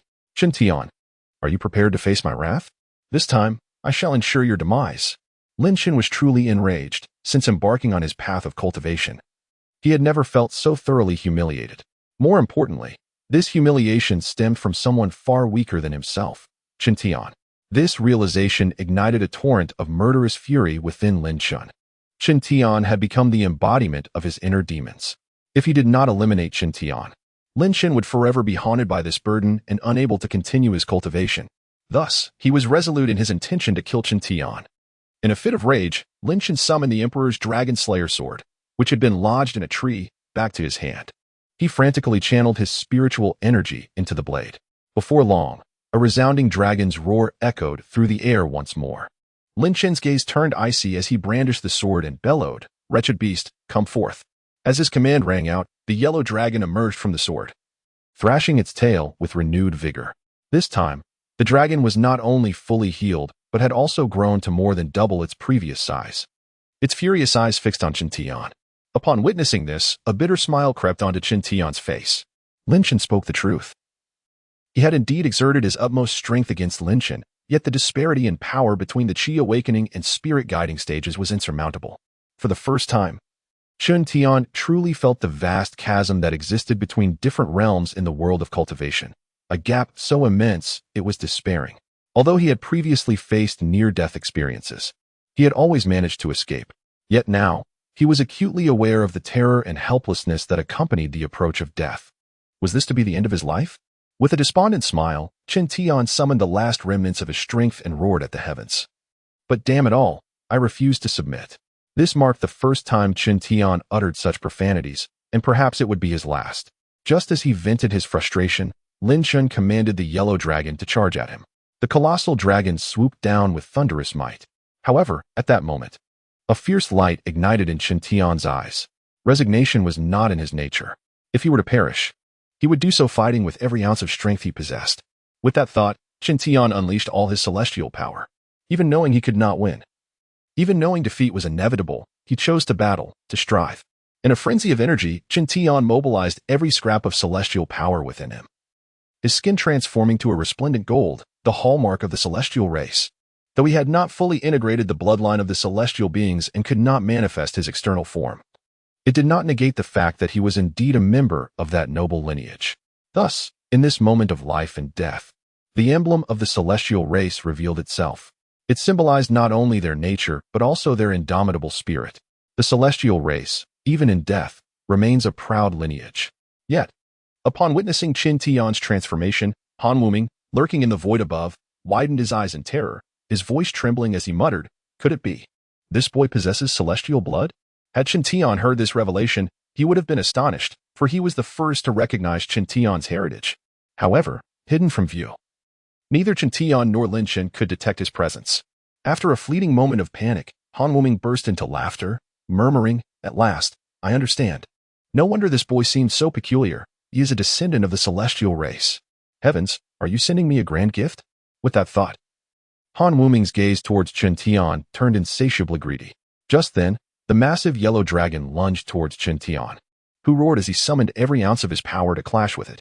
In an instant, a blinding light erupted before Chen Tian, accompanied by a deafening roar. Gradually, the brilliance faded, revealing a vast crater 5 zhang wide. Above the pit, the yellow dragon soared triumphantly, while within the pit, Chen Tian lay weak and powerless. He attempted to raise his arm, but aside from excruciating pain, he found he could not lift it at all. Clearly, he had lost all combat capability. Chen Tian, allow me to impart one final lesson. The true world of cultivation is one that reveres the strong. The victor stands tall, admired by all, while the vanquished must accept death. Regrettably, this day marks the end of your life. As Lin Chen spoke, he approached with his Emperor's Dragon Slayer sword in hand. Prepare to meet your demise. He drew nearer to Chen Tian, who, seeing the sword descending towards him, wished to utter a final word. Yet, as he parted his lips, he despairingly realized no sound would emerge. Resigned, Chen Tian shut his eyes, awaiting the arrival of death. Whoosh! The sound of the sword piercing flesh echoed in his ears, yet curiously, it did not penetrate Chen Tian's body. Confused, he opened his eyes, and what he beheld left him in shock. For there, before him, lay a small dragon, having shielded him, while Lin Chen's sword pierced through its back. Chapter 85. Han Wuming appears. Little dragon. At long last, Chen Tian regained his voice, albeit laden with sorrow. Just as Lin Chen's imperial dragon-slaying sword was poised to strike him, the valiant little dragon, who had been lurking at a distance, rushed forward and shielded Chen Tian with his own body. The blade, instead of piercing Chen Tian, found its mark in Little Dragon's back, emerging through his chest. Remarkably, Little Dragon had intercepted the lethal sword with his own flesh. I have endured a life of solitude since childhood, yet Brother Tian has always protected and cared for me. In my heart, he is my true brother. Little Dragon grasped the blade embedded within him, blood seeping through his fingers, yet he uttered not a sound of pain. Instead, his fierce gaze was fixed on Lin Chen. If anyone dares to harm my brother, threatening his life, I shall drain their blood and devour their flesh, even if it costs me my own life. As he spoke with fervor, Little Dragon staggered to his feet, taking faltering steps toward Lin Chen. What do you intend to do? I warn you. Do not approach. Lin Chen, though unafraid, felt an inexplicable dread rising within him, perhaps intimidated by Little Dragon's fierce aura. Ha! Do you not claim to be a master of the spirit summoning stage? How can you fear a nameless wretch like me? Little Dragon's steps grew increasingly unsteady, yet he pressed on, determined. Though Lin Chen understood the futility of his own fear, the sight of the bloody Little Dragon advancing upon him made him instinctively retreat. Lin Chen, I must see you clearly. Remember your face. Even if I perish, I shall seek vengeance in my next life. Little dragon's strength waned, and after uttering these words, his body began to sway. Lin Chen stood grimly, aware that this was Little Dragon's curse upon him. No, no, Little Dragon, do not speak any further. Chen Tian's heart ached as he beheld Little Dragon's suffering. Hearing these words, Little Dragon struggled to turn towards Chen Tian, a smile gracing his face as he spoke. Brother Tian, you have always protected me, sharing your good fortune. Now, I can finally repay you. But I am sorry, I cannot walk alongside you any longer. I hope to meet you again in the next life, and we shall be brothers once more. In his final words, a profound sense of reluctance and gratitude filled Little Dragon's voice. No, please, Little Dragon, do not die. Chen Tian, stunned, could find no words, shaking his head in denial, wishing this were but a cruel illusion. Yet, with the last vestiges of his strength, Little Dragon managed a sweet smile before his eyes closed, his body collapsing backward. Little Dragon had sacrificed his life to protect Chen Tian, believing it was the only way to repay him. A heart-wrenching scream shattered the silence. Chen Tian was consumed by rage, howling in anguish at the loss of Little Dragon, the one he cherished like a brother. His heart felt as though it were being torn apart by an unending tide of fury and sorrow. Lin Chen, I will kill you. You shall not die peacefully. With the weight of fury propelling him, Chen Tian, despite his injuries, staggered to his feet, glaring at Lin Chen. His teeth clenched in fury. At that moment, Lin Chen regained his composure, a smug disdain creeping across his face as he scoffed. Look at you. In such a pitiful state, yet you still dare to threaten me? How utterly laughable. With a mocking tone, Lin Chen continued. To spare your brother from loneliness in the grave, I shall send you down to join him. As a glint of murderous intent flickered in Lin Chen's eyes, he clapped his hands, summoning the yellow dragon that had been coiling around them to surge toward Chen Tian with ferocity. As the yellow dragon charged, Chen Tian's heart sank, bitterness flooding his thoughts. Little dragon, wait for me. Soon, we shall meet again in the afterlife. With a resigned sigh, he closed his eyes, bracing himself for the inevitable. Yet, at that moment, a chilling snort, imbued with immense pressure, resonated from the heavens above Chen Tian and Lin Chen. The sound wave cascaded down, crashing upon the yellow dragon, immobilizing it midair. Insignificant worm, disperse at once. Another thunderous voice echoed, obliterating the yellow dragon's colossal form into a myriad of twinkling starlight, vanishing into nothingness. What just happened? Lin Chen's eyes widened in disbelief as he witnessed his spirit companion being shattered by mere sound. He quickly raised his gaze, bellowing into the heavens. Who is up there? Ha! What do you want from me, boy? The moment his words fell, the once clear night sky churned with dark clouds, swiftly blotting out the stars and moon overhead. Both Lin Chen and Chen Tian were taken aback, their gazes fixed on the ominous sky. As the clouds roiled violently, a great void suddenly formed at the center, and from this aperture descended a tall, gaunt figure cloaked in black robes, hovering above them. It was none other than Han Wuming. Upon revealing his form, Lin Chen squinted cautiously, but terror overtook him as he exclaimed, Why, you are a practitioner of the transformation spring realm? Fear gripped Lin Chen's heart.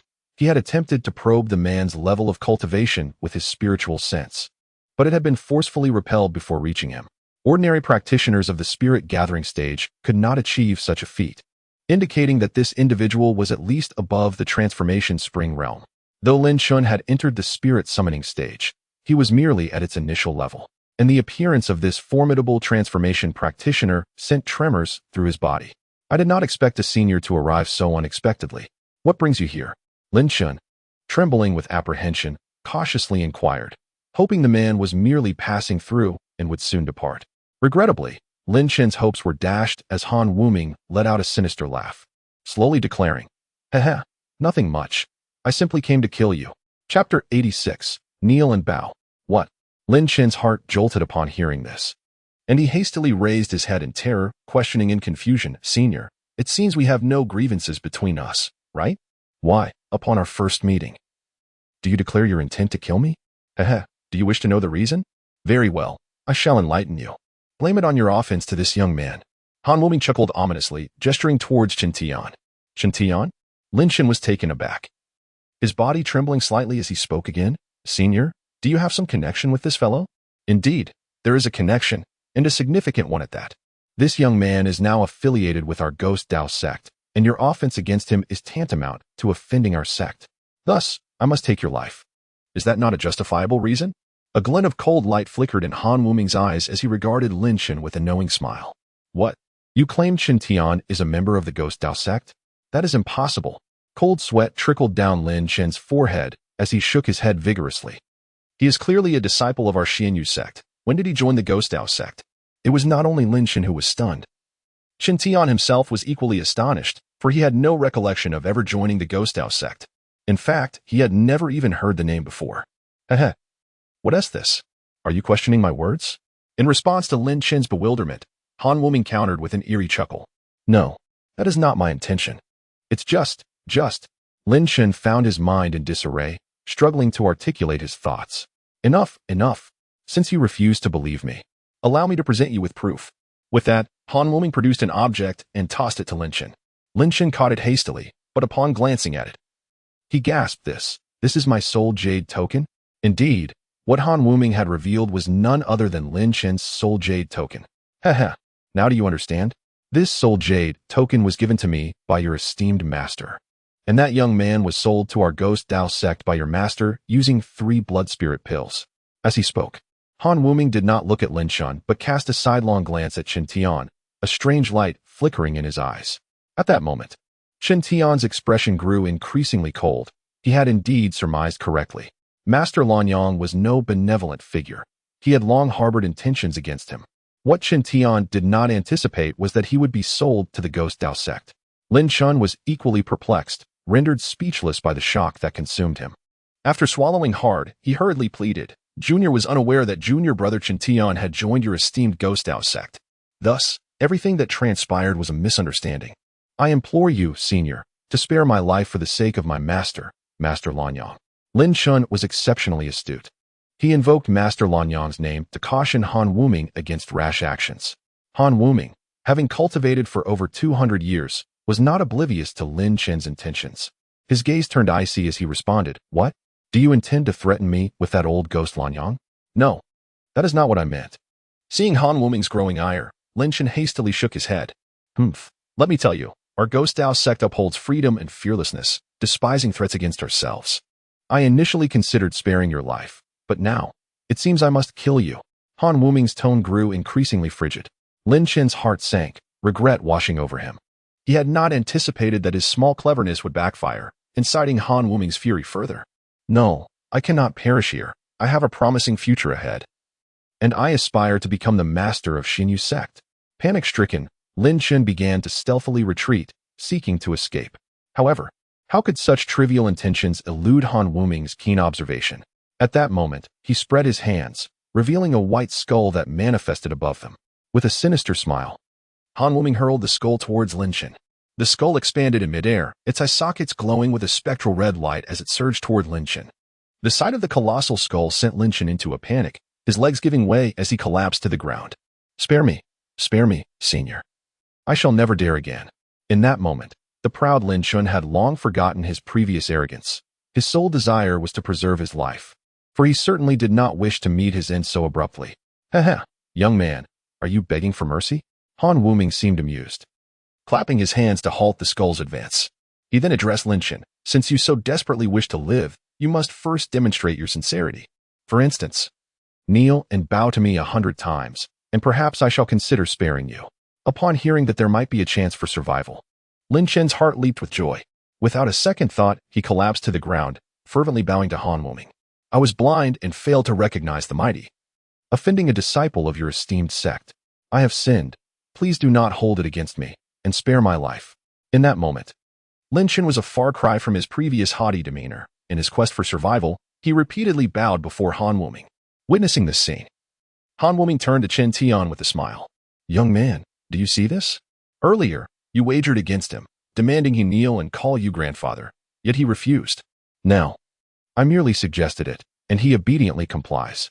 Do you understand why? Chen Tian was taken aback by Han Wuming's sudden address, momentarily stunned. But soon he lowered his head in contemplation. Indeed, Lin Chen displayed 2 entirely different attitudes towards himself and Han Wuming. The reason behind this could be summarized succinctly: respect for the strong. Only when one possesses strength do others fear them and comply with their wishes. That is true power. However, what Chen Tian found perplexing was why Han Wuming, who was far stronger than himself, would choose to intercede on his behalf. Chapter 87. Revenge. 51. I am guilty for failing to recognize your esteemed disciple. Please do not hold it against me. I beseech you to spare my life. 52. I am guilty for failing to recognize your esteemed disciple. Please do not hold it against me. I beseech you to spare my life. This was Lin Shen silently counting the number of bows he had made in his heart. Alas, what misfortune! He had anticipated that dealing with a disciple at the Qi-Ling stage would be simple, yet unexpectedly, an old monster from the Huaquan mirror had intervened.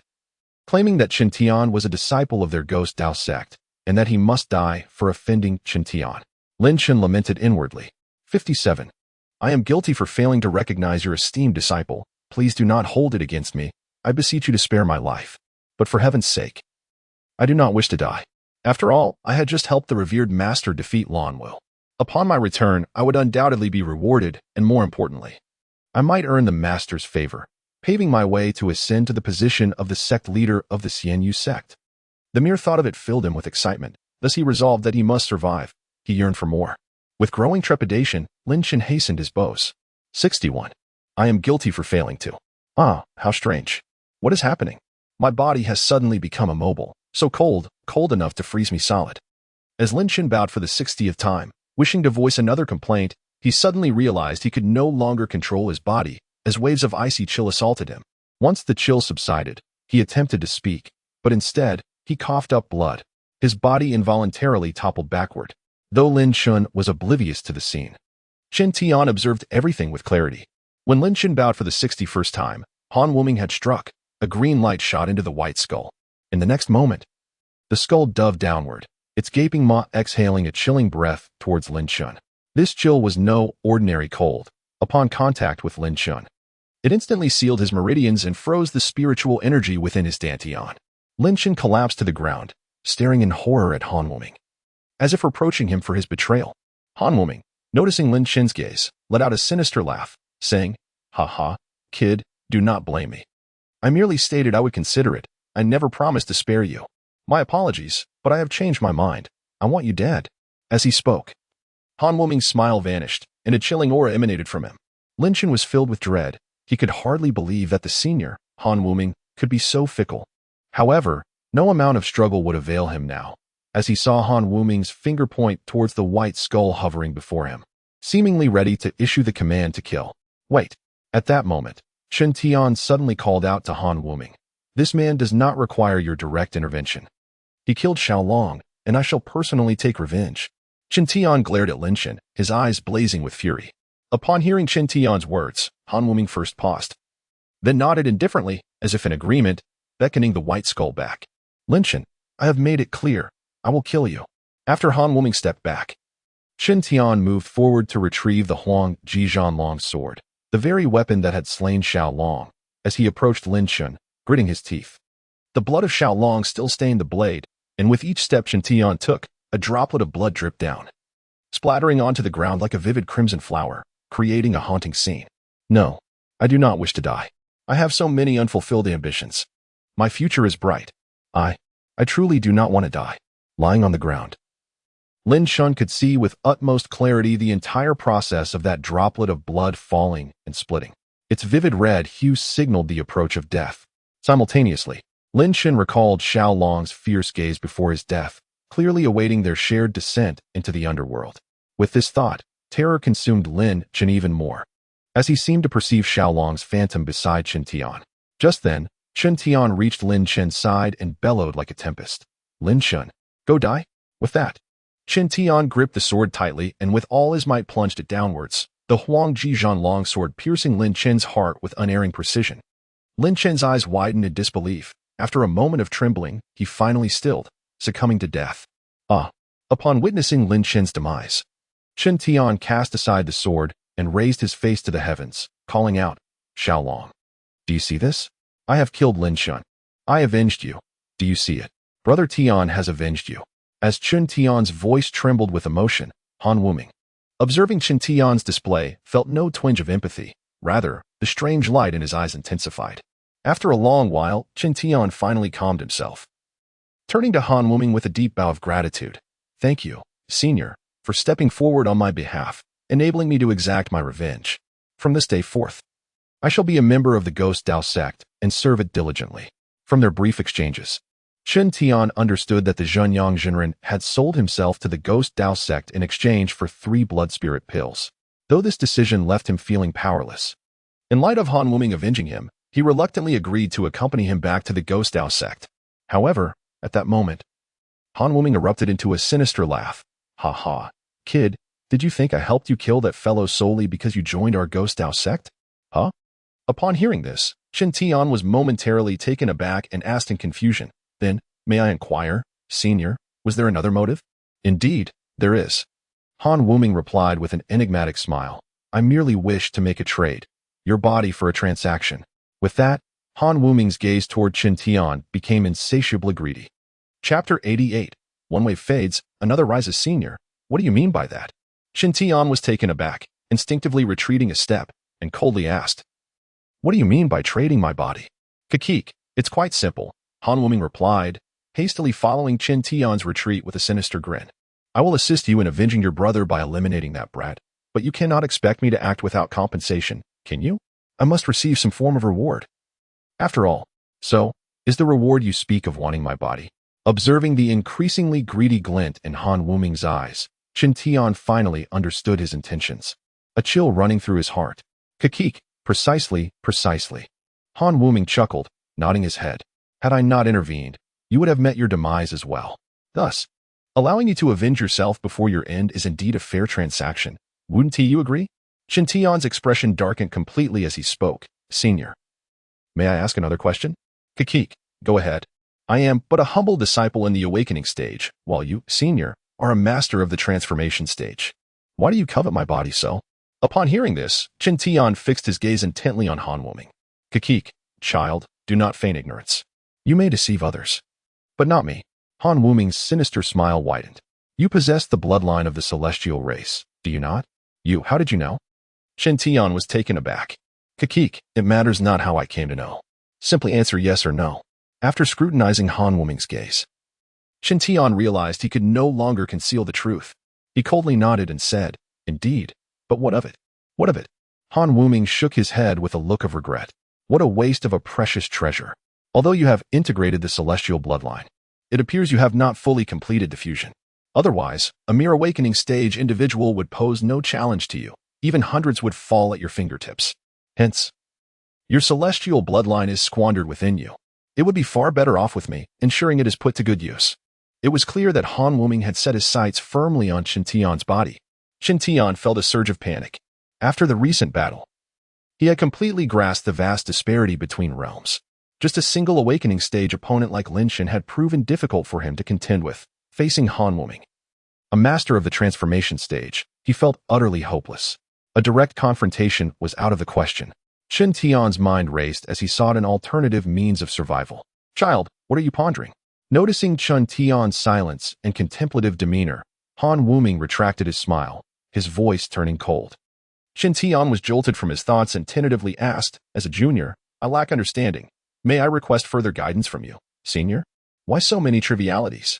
Han Wuming displayed a hint of impatience, but eventually waved his hand and said, Very well, go ahead and ask. Thank you, Senior. Chen Tian bowed respectfully, then raised his head, speaking in a deep tone, What you desire is my body, which has integrated the celestial bloodline. However, I wish to know what will become of me after you take my body. Upon hearing this inquiry, Han Wuming burst into laughter once more. Kakik, child, you truly excel at playing the fool. The body is the vessel for the 7 souls and 6 spirits. Should you lose your body, your souls will be left without a haven, destined to roam as wandering spirits or be reincarnated. At this point, Han Wuming paused, a look of realization dawning on him. I understand now. You fear that I will seize your body and then extinguish your soul, do you? Kakik, you need not worry about that. Although our Ghost Path sect primarily focuses on refining souls, I can grant you and your brother a chance at reincarnation this time. What do you think? Does this alleviate your concerns? If what the senior says is true, then there should be no problem. However, I wish to ask one final question, if I may. Why do you have so many questions? This time, Han Wuming was genuinely growing impatient, yearning to end Chen Tian's life and forcibly claim his body. Yet, upon reconsideration, he thought that if Chen Tian were to resort to self-detonation at the last moment, he would gain nothing. It was best to pacify him and ensure he willingly relinquished his body. With this in mind, Han Wuming calmed his rising anger, re-establishing a smile on his face. Very well, ask away, but let me be clear, this is truly the last question. After you ask, you shall surrender your body to me. Of course. Chen Tian, careful not to provoke him, cautiously agreed before asking. Since I integrated the celestial bloodline, no one has detected it, not even our master, the esteemed Lan Yang. When I passed before him, I do not understand how you discovered my celestial bloodline. Upon hearing such a question, a hint of difficulty flickered across Han Wuming's previously composed face as he hesitated to reveal the reason. Noticing this, Chen Tian's heart sank. He sensed that Han Wuming was concealing something from him. This fueled his urgency to know, and he pressed on, Senior, you are a master of the transformation stage. While I am merely a novice in the awakening stage, it would be exceedingly easy for you to dispose of me, so what is there for you to fear? I am to die soon, yet I do not wish to leave this world in ignorance. Can you not fulfill even this trivial wish of mine? With that, Chen Tian adopted an expression of profound sorrow. Han Wuming pondered for a moment, acknowledging the validity of Chen Tian's words. As a master of the transformation stage, why should he fear such an inexperienced youth? With this thought, Han Wuming's heart settled, and after a nod, he said, Very well. I shall grant you clarity before your demise. Han Wuming's gaze narrowed as if he were reminiscing about something. After a prolonged pause, he finally spoke, Child, while I do not know how you came to possess this celestial bloodline, do not believe you are the only one to have encountered such fortune. Our Ghost Path sect was founded by our ancestral master, who once obtained the flesh of an ancient powerful being, which led to the establishment of our sect. However, the body we acquired was not of the celestial race, but rather, that of the demon race. Demon race? Chen Tian was taken aback, unable to restrain his astonishment. Are you referring to the ancient demon race? Chapter 89, The Slave Restriction. What? You are aware of the ancient demon clan? Upon hearing Chen Tian's exclamation of surprise, Han Wuming raised an eyebrow, intrigued. Chen Tian furrowed his brow and nodded. Indeed, during the fusion of the celestial bloodline, I glimpsed some images, among which was this demon clan. Oh, is that so? Han Wuming nodded slightly, accepting this without skepticism, and continued, Our Ghost Dao sect's ancestor, upon acquiring the corpse of a powerful demon, sat beside it day and night, absorbing the ancient demonic energy it released. In no time, his cultivation soared, earning him fame across the world and establishing the prosperity of our sect for over 700 years. He decreed that anyone who reaches the transformation spring realm could meditate beside the demon's corpse for 3 days every 50 years. Hence I too had the fortune to absorb ancient demonic energy. As for what followed, I need not elaborate, for you understand. Do you not? Han Wuming's words trailed off, his gaze fixated on Chen Tian with an enigmatic glint. Chen Tian nodded subtly, comprehending the implications. The ancient demon clan and the ancient celestial clan were indeed long-standing adversaries, their souls inherently marked by enmity towards the celestial beings, capable of sensing their presence from thousands of miles away. Having absorbed the ancient demonic energy, Han Wuming inadvertently inherited this ability, thus recognizing his celestial bloodline. However, upon grasping this information, an idea sparked in Chen Tian's mind, and instead of feeling fear, he erupted into laughter that echoed through the air. The sudden and inexplicable nature of Chen Tian's laughter left Han Wuming baffled. With a stern expression, he coldly remarked, What do you mean by that, young man? Upon hearing Han Wuming's words, Chen Tian ceased his laughter, yet the fear and restraint that had previously gripped him vanished, replaced by an air of calm amusement. Oh, nothing. After listening to you, I simply feel regret. Regret about what? Han Wuming's expression darkened further, irritation creeping into his voice. With a slight smirk, Chen Tian replied, Elder, you are aware that you can absorb pure demonic energy from the ancient demon clan to enhance your strength. But do you not realize that there exists a peculiar connection between the ancient demon clan and the ancient celestial clan? A peculiar connection? Han Wuming's heart raced, his expression turning skeptical. Pray tell, what kind of connection? With a faint smile, Chen Tian continued, the ancient celestial clan was the sovereign of the entire world, wielding dominion from birth. Yet, one faction refused to submit, repeatedly rebelling to challenge the celestial authority. Frustrated, the celestial clan, after quelling one such rebellion, became enraged and embedded a generational slave restriction deep within their souls, binding them as slaves to serve the celestial beings. At this juncture, Chen Tian paused, casting a playful glance at Han Wuming as he spoke with a hint of amusement. Elder, do you know which faction was enslaved by the celestial clan? By now, beads of cold sweat had formed on Han Wuming's forehead. He had sensed the truth halfway through Chen Tian's tale, and as the question hung in the air, he felt a chilling certainty. After swallowing hard, he stammered, "You don't mean the demon clan, do you?" Chen Tian's smile was devilish as he affirmed, "Elder, you possess remarkable insight. You guessed it correctly." Seemingly struck by a revelation, Chen Tian continued, "Oh, I recall now. The slave restriction embedded in the souls of the demon clan is no trivial matter. It is said that regardless of how powerful the demon's strength, with a mere thought from the celestial clan, they can be instantly obliterated." With that, Chen Tian fell silent, his icy gaze fixed on Han Wuming. This was no mere exaggeration. The slave restriction truly existed. Given the cunning nature of the demons, the celestial clan could not afford to be complacent, establishing a fatal restriction within their souls to ensure their control. Though, when the celestial clan was ultimately vanquished, the demons, humans, and other beings joined forces to create a formation that temporarily shielded them from the control of the slave restriction, allowing them to gradually forget its severity. Yet, the truth remains that the slave restriction is still imprinted deep within the souls of all demons to this day.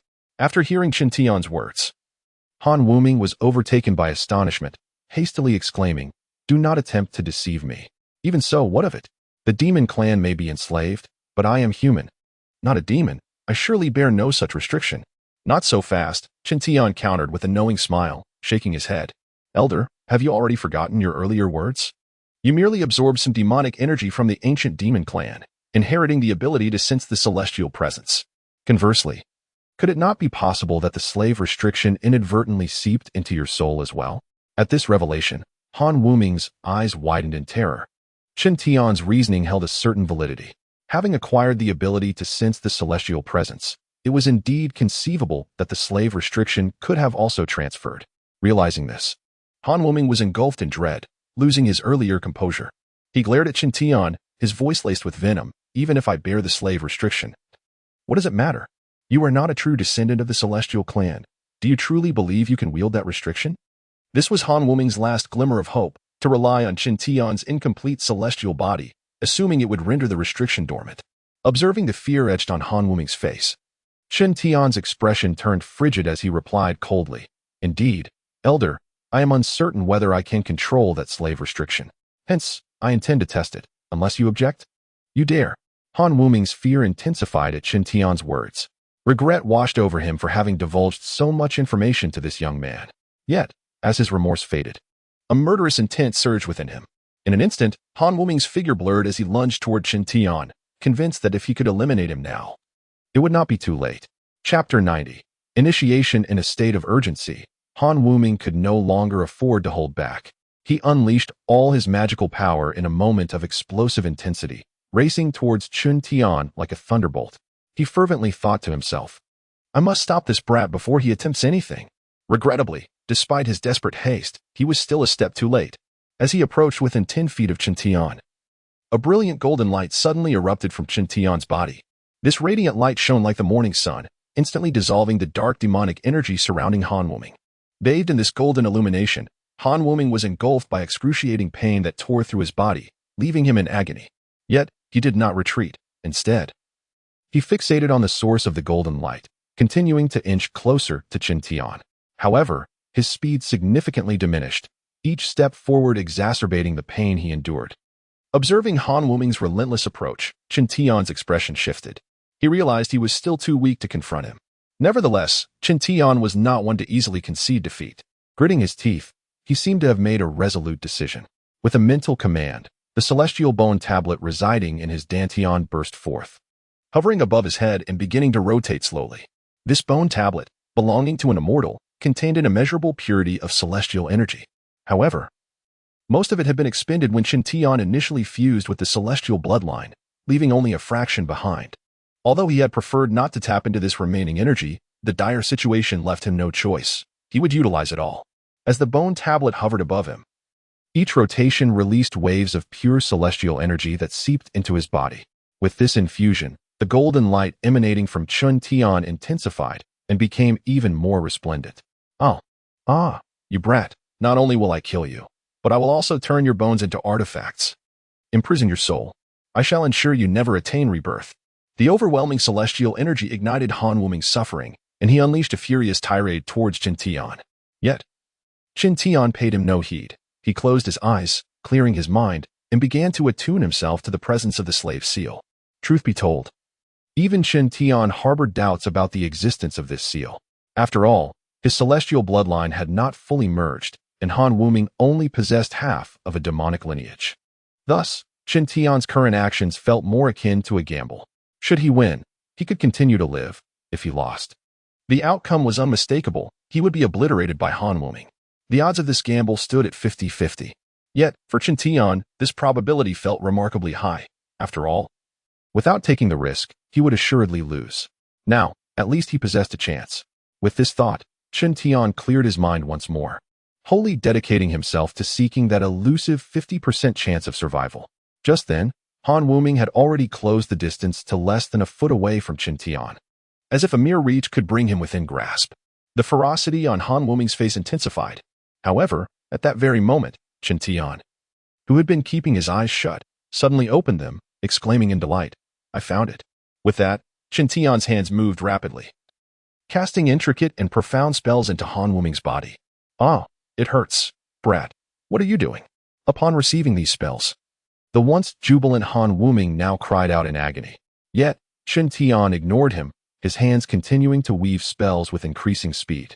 Finally, as Chen Tian infused the last spell into Han Wuming, an 8-sided array glowing with golden light emerged from his head.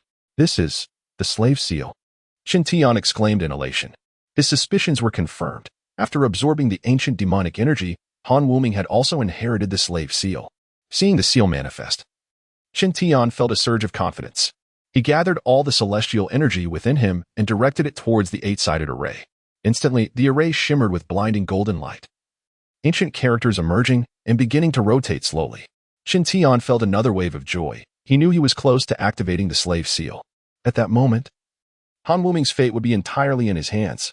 However, before Chen Tian could revel in his triumph, his expression darkened as he observed Han Wuming channeling dark demonic energy towards the 8-sided array to counter the influx of celestial energy. The celestial energy and demonic energy fused, vanishing as if in mutual destruction. Although Han Wuming's demonic energy lacked the purity of Chen Tian's celestial energy, needing 10 units of demonic energy to neutralize a single unit of celestial energy, Han Wuming's total energy was several times greater than Chen Tian's. Thus, as they continued to cancel each other out, it seemed Han Wuming would ultimately emerge victorious. "You didn't expect this, did you? You'll ultimately fail. Just wait. I will kill you." Han Wuming laughed triumphantly. With no new celestial energy to sustain it, the long-awaited slave seal began to dim, threatening to sink back into oblivion. What to do? In this critical moment, Chen Tian felt an overwhelming sense of urgency. Watching the descending 8-sided array, he understood that if he missed this opportunity, it would be lost forever. With determination, Chen Tian's gaze hardened, as if he had resolved to stake everything. "Celestial meridians, break!" Chen Tian shouted, shattering the channels infused with the celestial bloodline within him. An immense surge of celestial energy erupted, joining the existing energy and rushing once more towards the 8-sided array. In that moment, Chen Tian, having ruptured his meridians, coughed up blood. Yet, he did not utter a cry of pain. He stood resolute, bellowing at Han Wuming. "You shall perish." As soon as the words left his lips, the celestial energy emanating from both his body and the floating bone tablet multiplied. Countless streams of celestial energy converged, surging forth like a tidal wave, instantly overwhelming the demonic energy guarding the 8-sided array and penetrating deep within. Buzz. After absorbing a sufficient amount of celestial energy, the 8-sided array erupted with a thunderous sound, and a beam of golden light radiated from above, transforming into a binding rope that ensnared Han Wuming, instantly immobilizing him. This rope not only bound Han Wuming's body, but also confined his demonic essence, rendering him utterly unable to cast any spells, leaving him frozen in place. The slave seal had been successfully activated. Chapter 91. Han Wuming. The shifting of stars as the resplendent sun ascended in the east, dispelling the darkness that enveloped the earth. It heralded the arrival of a new day. Chen Tian awoke from a profound exhaustion, a wave of agonizing pain coursing through his body. The pain was excruciating, as if every muscle and vein within him had shattered. He lay on the ground, gasping for breath, and after a moment, he began to regain some strength, struggling to rise. However, with his movement came another wave of heart-wrenching pain. Yet this time, Chen Tian gritted his teeth and summoned his resolve to stand upright. The sunlight was brilliant, almost blinding. Upon opening his eyes, he found the dazzling rays intolerable and instinctively raised a hand to shield his face. Through his fingers, he felt a warm brightness enveloping him, complemented by the refreshing air that made him momentarily lose himself in the sensation. Taking a deep breath, despite the lingering pain, Chen Tian's face broke into a long-lost smile, an expression of relief from the brink of despair. "Young man, you finally awaken. Hurry. Release this old man." Just as Chen Tian savored this rare moment of tranquility, a raucous voice pierced his ears. Turning his head, he spotted Han Wuming.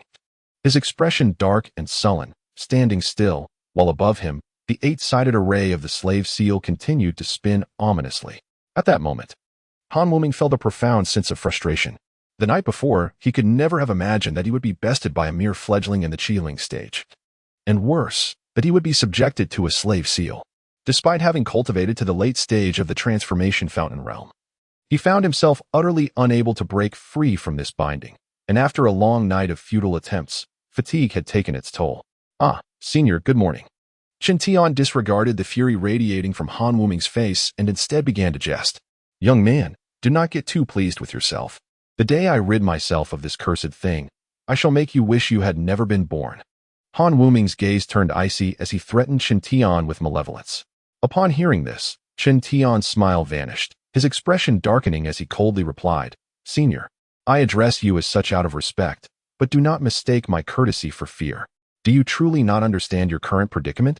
With that, Chen Tian waved his sleeve, releasing a beam of golden light that surged towards the slave seal. Buzz. With a resonant hum, the slave seal activated, summoning arcs of purple lightning that struck Han Wuming, who was ensnared beneath it.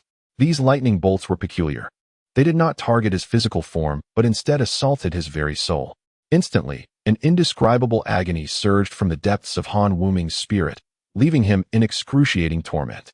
Though his body remained immobilized by the slave seal, beads of cold sweat began to drip from his forehead and back, betraying the immense suffering he endured. Initially, Han Wuming gritted his teeth, attempting to endure, but less than a tea's worth of time later, he could no longer withstand the soul-wrenching pain and, in a state of terror, pleaded for mercy. "I was wrong. Please, great young master, spare me."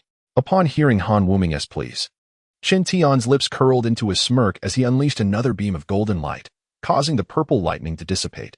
Han Wuming immediately felt a wave of relief wash over him, exhaling deeply.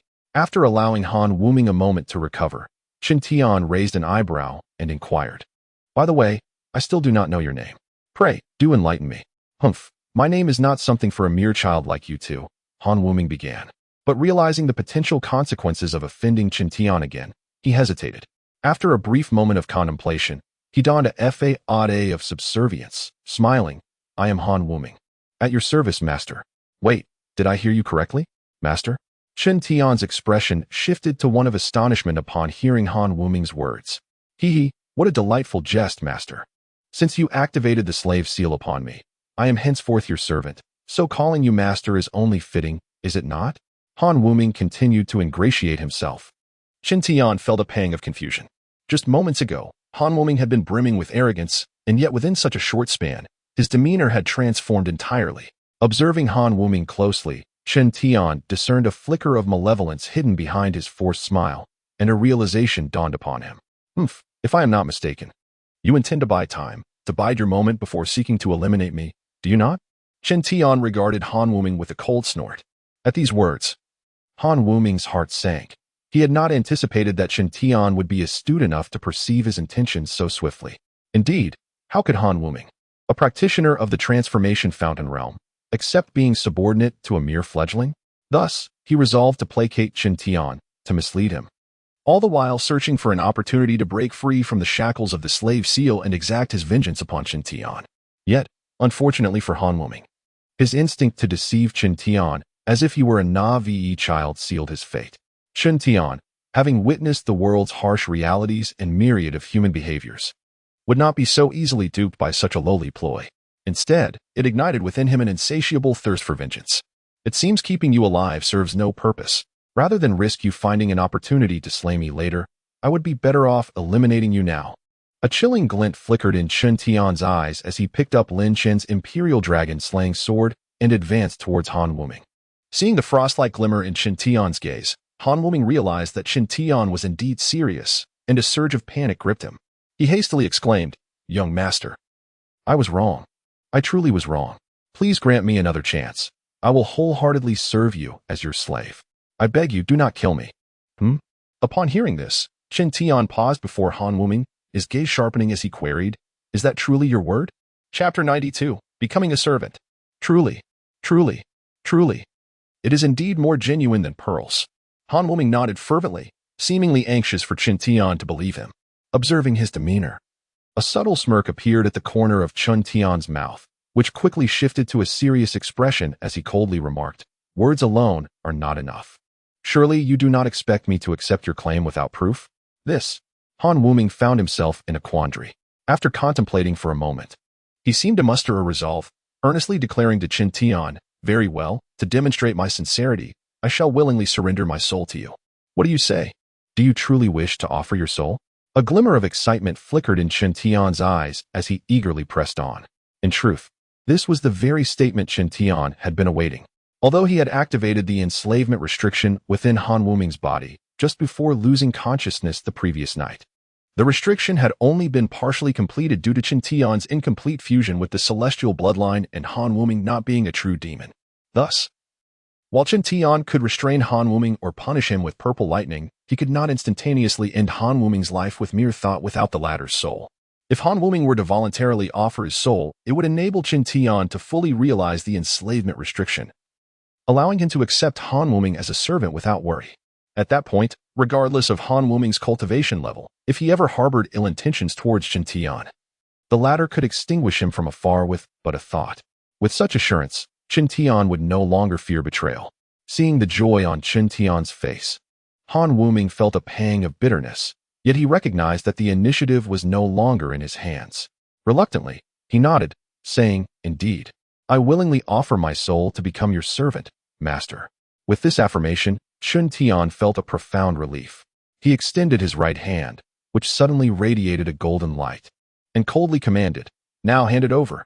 Han Wuming offered a resigned smile, but dared not defy Chen Tian's command. He divided his soul in two, sending half of it into Chen Tian's hand. Chen Tian hurriedly caught the fragment, directing it alongside the golden light towards the enslavement restriction hovering above Han Wuming's head. With a buzzing sound, the light of the octagonal formation brightened once more, splitting apart to create a vortex that consumed Han Wuming's half-soul. As the restriction healed, ancient and weathered characters flickered into existence before fading into silence, at which point the enslavement restriction ceased its buzzing and returned to calm. With his eyes closed, Chen Tian sensed Han Wuming's soul essence with clarity. It felt as if he could obliterate Han Wuming at a moment's notice. This was the complete enslavement restriction. Upon reopening his eyes, Chen Tian could not suppress his excitement. "Master, may I now be released?" Han Wuming's demeanor grew increasingly respectful, aware that his life was now firmly in Chen Tian's grasp. Chen Tian nodded with a smile, then performed a series of hand gestures, directing a spell into the enslavement restriction, which slowly descended and merged into Han Wuming's mind, vanishing completely. At that moment, Han Wuming, who had been bound for an entire night, regained his freedom. He promptly stretched his limbs, as the prolonged stillness had left his body aching. However, Chen Tian paid him no heed, turning instead towards the lifeless body of Xiaolong. The forest in which they stood was a secluded, ancient woodland, untouched by human presence, with fallen leaves accumulating to over 3 feet deep. Yet, who could have anticipated that merely after a single night, the tranquil ground would be marred with numerous pits of varying sizes and depths, stained with fresh blood, creating a haunting scene. Chen Tian walked past the bodies of Lin Chun and Pan Xingyu without sparing them a glance, for his focus rested solely on one figure, the serene Xiaolong, lying atop the leaves. Xiaolong's eyes were closed, his expression peaceful, even bearing a faint smile. were it not for the crimson blood upon his garments. One might think he was merely asleep. Yet, with each step closer to Xiaolong, Chen Tian felt an increasing heaviness in his heart. The reality of Xiaolong's death was a truth he struggled to accept. He wished to evade the harsh reality, but the chilling truth was ever present. Xiaolong was truly gone. In a state of disarray, he stumbled to Xiaolong's side and fell to the ground with a thud. Gently, he caressed Xiaolong's youthful face. Memories of their time together flooding his mind. He recalled the Xiaolong who always followed him, calling him Brother Tian.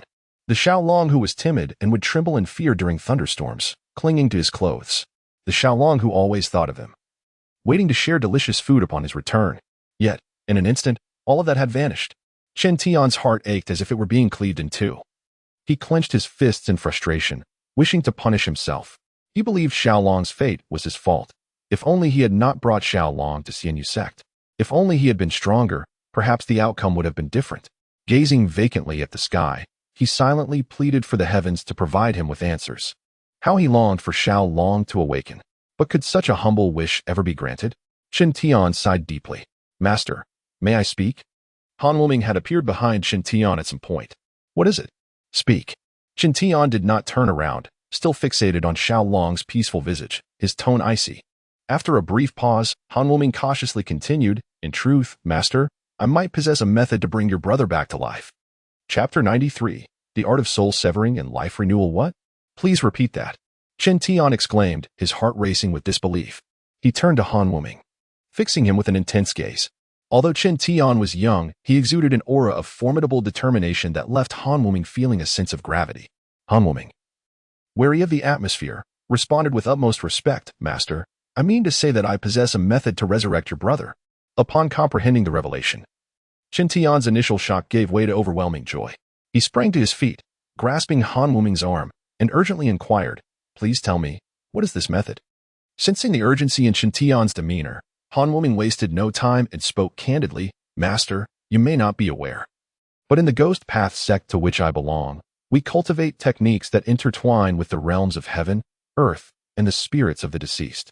Among these methods, there are indeed ways to bring back those who have recently departed. I happen to possess a feasible method, but at that moment, Han Wuming hesitated, cautiously raising his gaze to scrutinize Chen Tian, as if harboring reservations. This only heightened Chen Tian's anxiety, prompting him to chide, Speak plainly. Do not hold back. Even if you err, I shall not blame you. Encouraged by Chen Tian's words, Han Wuming continued, While my method can indeed resurrect your brother, the conditions are exceedingly stringent. I fear you may not consent. What exactly are these stringent conditions? Please elaborate, Chen Tian urged, his brow furrowing in concern at Han Wuming's serious demeanor. With a smile that sought to placate, Han Wuming rubbed his hands together and explained, The method is known as the Art of Soul Severing and Life Renewal. To perform this spell, 3 conditions must be met. Firstly, the body of the individual to be revived must be intact. There cannot be severe damage. This condition is satisfied, as your brother bears only a single sword wound, which does not impede the spell. Chen Tian nodded in agreement, glancing at Xiaolong, and then asked, What about the other 2 conditions? Oh, well, Han Wuming pondered briefly before stating, The practitioner must possess the cultivation level of the condensing sea realm. What? The condensing sea realm? Chen Tian gasped, taken aback. It is already exceedingly rare for anyone to reach the transformation spring realm, let alone the condensing sea realm. How could one hope to breach such formidable barriers? Master, I am aware that this requirement is exceptionally harsh. However, there is no alternative. For the art of soul severing and life renewal was created by our sect's founding ancestor, a master of the condensing sea realm, who has only employed this technique once in his lifetime, Han Wuming explained, his expression troubled. Chen Tian fell silent, contemplating the gravity of the situation. After a lengthy pause, he finally spoke with resolute determination, Very well. For Xiaolong's sake, I shall endeavor to pursue this path. Now, what is the final requirement? Han Wuming nodded eagerly, saying, The last condition is the most burdensome, as it demands the practitioner to exchange 10 years of their own lifespan for 1 year of the deceased's life. Moreover, the total lifespan restored cannot exceed 50 years. A lifespan exchange ratio of 10 to 1? Chen Tian nodded thoughtfully, releasing a deep sigh before smiling. I thought the conditions would be far more severe. It turns out to be just this. How fortunate. What? Am I hearing you correctly? This time, it was Han Wuming who was astonished, struggling to comprehend. Master, do you truly understand? You must sacrifice 10 years of your life to grant your brother a mere year. And should you wish to restore a decade of his life, you would need to forfeit 100 years, even if you achieve the condensing sea realm. The price of 100 years is staggering. That is of little concern, Chen Tian replied, a light laugh escaping his lips. Xiaolong died for me. If there exists a means to save him, what does a few years of my lifespan matter? As he spoke, Chen Tian turned his gaze toward Xiaolong, his eyes reflecting a gentle warmth. Meanwhile, Han Wuming stood in stunned silence, struck by the unexpected resolve of this young man. It is essential to understand that the path of cultivation defies the natural order. The deeper one delves, the more arduous the journey becomes. Countless cultivators exhaust every stratagem, be it cunning or forceful, in their desperate quest to extend their lifespans. Yet here stood Chen Tian, treating this matter as a mere triviality, utterly disregarding the implications, which took Han Wuming by surprise. Despite lacking a clear rationale, Han Wuming sensed an extraordinary difference between Chen Tian and other cultivators, though he could not pinpoint the exact nature of this distinction. Regaining his composure, Han Wuming suddenly recalled something. He patted a black pouch at his waist, and a dark mist emanated from its opening. As the mist dissipated, it revealed a crystal coffin crafted from icy jade. What is this? Chen Tian inquired, puzzled by the sight of the crystal coffin. Ah, master, you may not be aware, but this coffin is known as the cold jade crystal coffin, forged from millennia-old iced jade from the frigid depths. If your brother's remains are placed within, he shall be preserved from decay for eternity, Han Wuming proclaimed with pride. Chen Tian nodded appreciatively and gently placed Xiaolong inside the cold jade crystal coffin, a chilling aura enveloping him and safeguarding his body. A faint smile finally graced Chen Tian's face. At that moment, however, Han Wuming retrieved the Emperor's dragon-slaying sword from the ground and placed it within the crystal coffin as well. Chen Tian, taken aback, questioned, "What are you doing?" "Master, this sword is no ordinary weapon. It possesses the ability to devour souls. Your brother perished beneath its blade, and thus we cannot discount the possibility that a fragment of his soul has been absorbed. By placing the sword alongside him, it may prove beneficial when you perform the art of soul severing and life renewal," Han Wuming explained. Understanding the reasoning, Chen Tian nodded in agreement and permitted Han Wuming to place the sword beside Xiaolong's body. Yet, unbeknownst to Chen Tian, a peculiar smile flickered across Han Wuming's face, only to vanish as he resumed his affable demeanor. Chapter 94. Storage treasures. After placing the body of the little dragon into the cold jade crystal coffin, Han Wuming glanced at the lifeless forms of Pan Xingyu and Lin Chun lying on the ground.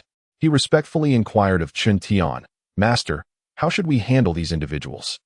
Upon hearing Han Wuming's words, Chen Tian furrowed his brow and cast a cold gaze at them before stating icily, "I do not wish to see them anymore. Burn them." Han Wuming was somewhat taken aback by this command. He looked at Chen Tian multiple times, surprised that despite his youth, this young man possessed such ruthless decisiveness.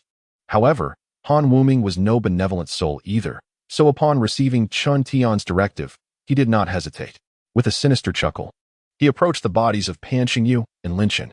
Chen Tian, meanwhile, continued to gaze silently at the little dragon nestled within the cold jade crystal coffin, paying no particular attention to Han Wuming's actions.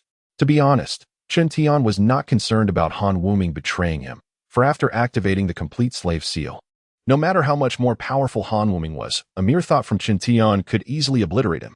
Although Han Wuming was fierce in nature, he was also a coward at heart, and Chen Tian knew he would not be foolish enough to provoke him. Thus, Chen Tian felt little apprehension regarding him. Before long, Han Wuming returned, standing respectfully behind Chen Tian, remaining motionless and silent. Chen Tian gently caressed the serene face of the little dragon, then sighed and closed the lid of the coffin. "Have you dealt with everything?" Chen Tian turned around, his expression dark as he looked at Han Wuming and asked nonchalantly.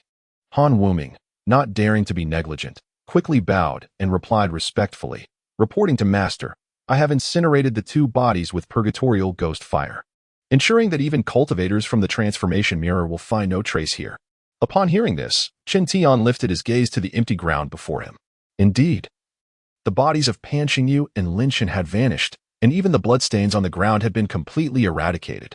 Had it not been for Chen Tian's personal experience, no one would suspect that a monumental life and death struggle had unfolded here the previous night. Chen Tian was quite satisfied with Han Wuming's methods. This was precisely why he had changed his mind earlier, opting not to kill him, but rather to keep him as a servant. After all, Chen Tian's current strength was too low, and the Xinyu sect would not easily let him go. Thus, he desperately needed a late-stage transformation mirror expert like Han Wuming to serve him. With this thought in mind, Chen Tian nodded, a faint smile gracing his features as he praised, Han Wuming, you truly handle your tasks with great diligence. Of course, serving my master is a blessing I have earned over 3 lifetimes, so I must be devoted. Han Wuming laughed heartily, speaking with a hint of flattery. However, Chen Tian's expression darkened instantly, and he admonished, Han Wuming, you may not fully understand my character. I do not require sycophants. I desire individuals who are grounded and dedicated to their work. Therefore, you need not shower me with flattery. Such behavior will not endear you to me, but rather provoke my ire. You should be well aware of what happens when I become angry. As he spoke, a flicker of violet lightning surged in Chen Tian's eyes. Han Wuming was immediately struck with dread, recalling the excruciating pain that had pierced his soul. He hurriedly shook his head like a rattle, trembling as he pleaded, Master, forgive me. I shall never dare again. Seeing that his threat had taken effect, Chen Tian nodded in satisfaction, then revealed a smile once more, saying, Of course, as long as you remain loyal to me and serve me diligently, I will not mistreat you. Hearing this, Han Wuming exhaled a long sigh of relief, his face adorned with a beaming smile as he exclaimed, Thank you, Master. Yet, despite his verbal gratitude, Han Wuming felt a deep-seated disdain within. He thought to himself that Chen Tian was merely a fledgling in the Qi awakening stage. What benefits could he possibly offer? Han Wuming certainly had his own plans. The reason he currently served Chen Tian and willingly submitted to his commands was that he awaited an opportunity. He did not believe that Chen Tian could ever cultivate to the transformation mirror level. It is well known that cultivators defy the heavens, and as one ascends in realm, the constraints imposed by the heavens during breakthroughs become increasingly formidable. Han Wuming himself had been regarded as a core disciple by the Gostao sect, and it was only through the combined efforts of the entire sect that he barely managed to break through to the transformation mirror. Therefore, he did not believe that Chen Tian, now a rogue cultivator outside the Xinyu sect, could possess the necessary fortitude to ascend to the transformation mirror realm. If he failed to break through, his lifespan would barely extend beyond a century. In contrast, Han Wuming, already at the late stage of the transformation mirror, enjoyed a lifespan exceeding 700 years. Thus, he calculated that if he could endure just a mere century, once Chen Tian inevitably aged and passed away without achieving a breakthrough, he would regain his freedom. Until that time, Han Wuming planned to bide his time, striving to win Chen Tian's favor and trust. His earlier display of the cold jade crystal coffin and the soul-severing and life-renewing technique was precisely for this purpose. The cold jade crystal coffin was no ordinary item. It was an ancient treasure that Han Wuming had expended considerable effort to acquire. Had it not been to curry favor with Chen Tian, he would not have readily presented it. But all of that was inconsequential now. Han Wuming mused, It is but a matter of serving as a slave for 100 years. I can endure it. With this thought, Han Wuming's smile widened as he produced a jade belt and a copper ring, respectfully presenting them to Chen Tian, saying, Master, these are the storage treasures I acquired from those two.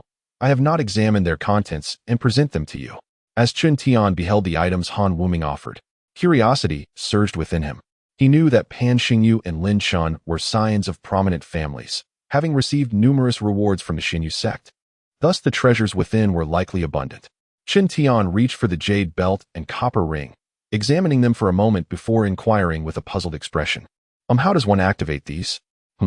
Han Wuming seemed taken aback, responding, Have you never used storage treasures before, Master? Han Wuming was increasingly astonished, feeling that Chen Tian was shrouded in many mysteries. Typically, any competent disciple would receive storage treasures as rewards from their sect. The fact that Chen Tian appeared to lack such a treasure suggested he must not have been highly regarded within the Xinyu sect. Yet, this seemingly insignificant individual had managed to slay a 9th-layer Qi awakening disciple and an early-stage spirit guide disciple in a single night. Would anyone believe such a tale if it were to spread? Chapter 95. A mysterious transformation indeed. Han Wuming's conjecture was accurate. Chen Tian truly possessed no storage treasures. During his time at Xinyu sect, he had been regarded as a waste, relegated to the perpetual duty of guarding the spirit beast garden, leaving him no opportunity to encounter such artifacts. The only instance he had seen anything akin to a storage treasure was with the little dragon. However, Chen Tian was not about to divulge these details to Han Wuming. Instead, he adopted an irrefutable demeanor and stated, "Just teach me the method to unlock it," and refrained from asking further. Upon hearing this, Han Wuming became even more convinced of his assumptions. Nevertheless, he was not foolish enough to provoke Chen Tian and merely nodded repeatedly, imparting the method to access the storage treasure. After a thorough instruction from Han Wuming, Chen Tian gained a preliminary understanding and decided to attempt it. Chen Tian first grasped the jade belt, which presumably belonged to Lin Chen. However, from this moment forth, it would be his. Following Han Wuming's guidance, he closed his eyes and extended a thread of spiritual awareness, gradually probing into the jade belt. At that very moment, a gentle light suddenly emanated from the belt, obstructing Chen Tian's exploration. This was the defensive restriction set by Lin Chen. If Lin Chen were still alive, Chen Tian would find it exceedingly difficult to breach this defense.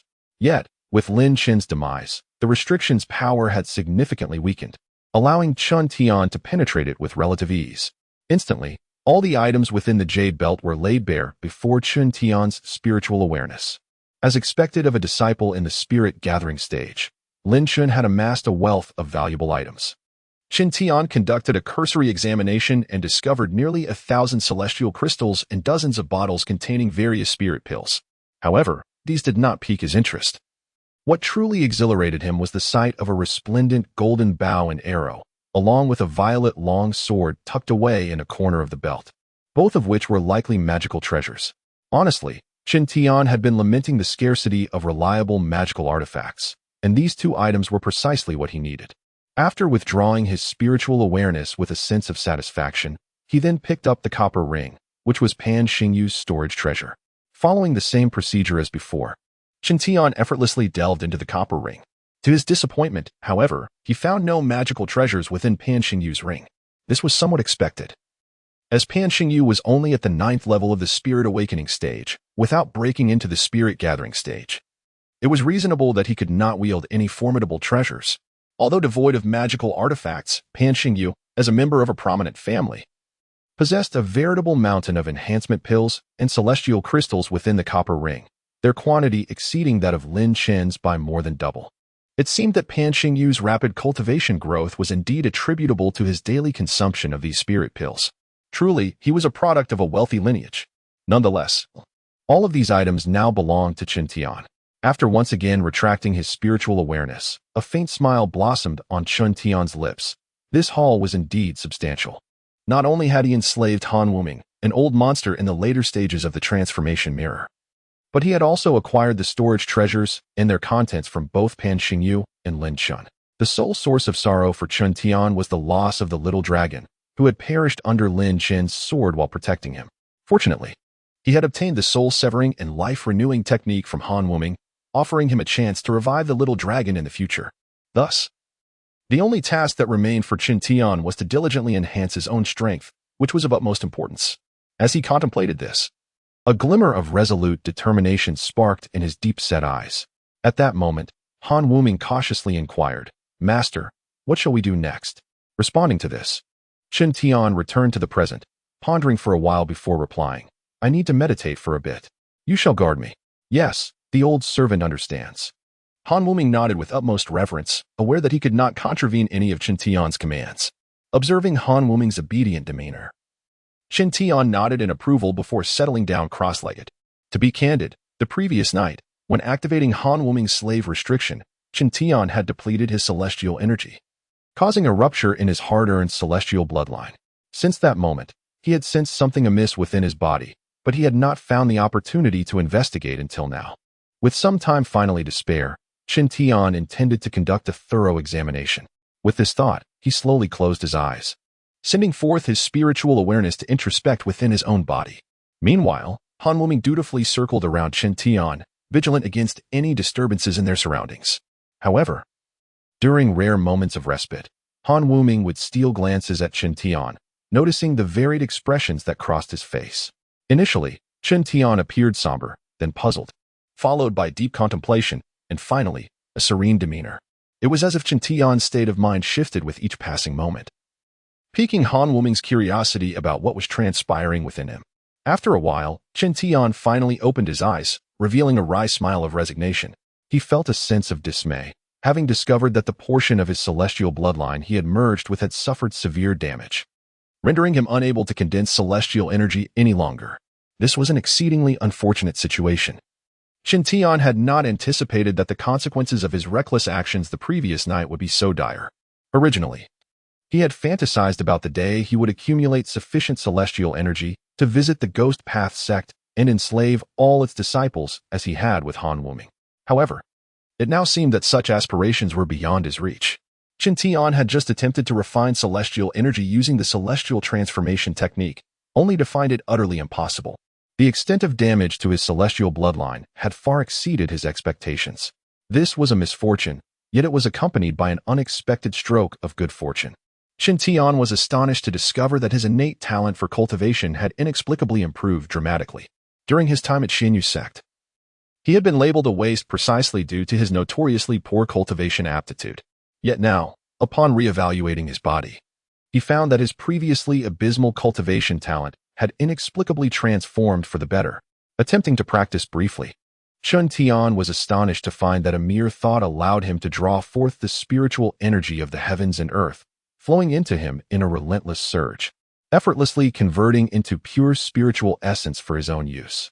What on earth could account for this astonishing turn of events? Faced with this incredible situation, Chen Tian was momentarily left speechless.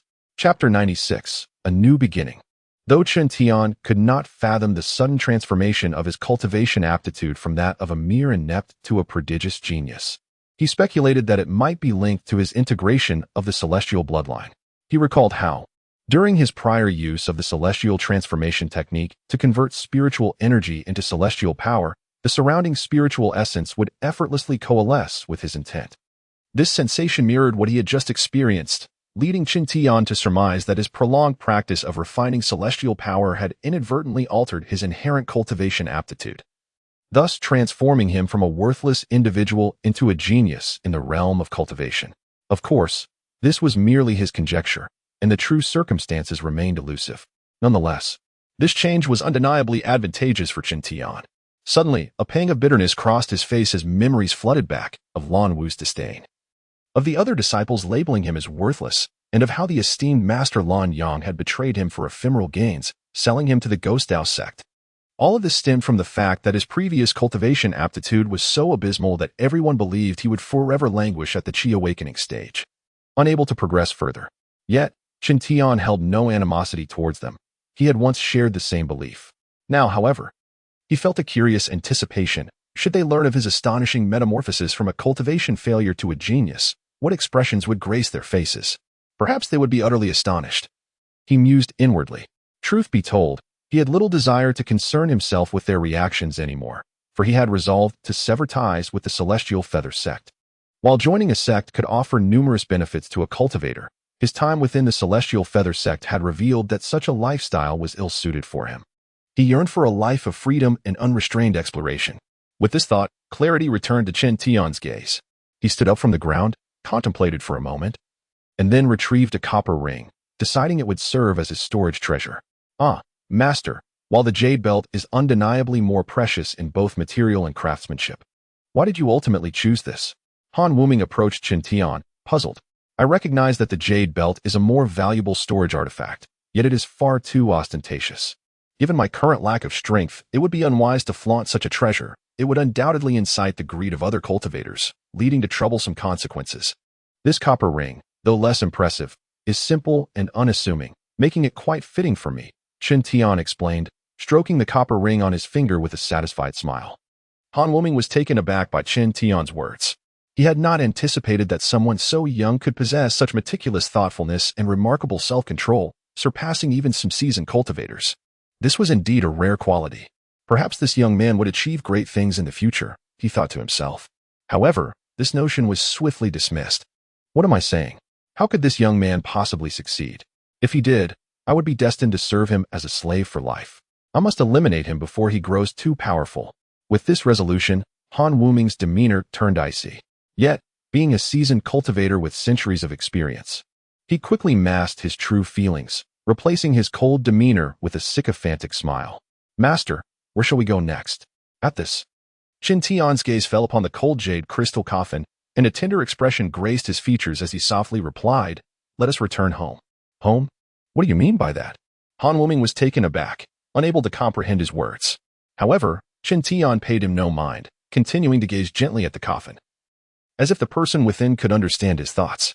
Following the mysterious disappearance of Chen Tian, Ji Tianyi, Pan Xingyu, and Lin Shen, along with Han Wuming, Master Lan Yang could no longer remain idle. He dispatched numerous search teams to scour the vicinity of the Celestial Feather sect in search of their whereabouts. 3 days later, one search team arrived at the forest where Chen Tian and Lin Shen had battled. However, due to Han Wuming's thorough elimination of all traces of the conflict, they failed to realize they were in the very place where Pan Xingyu and Lin Shen had met their demise.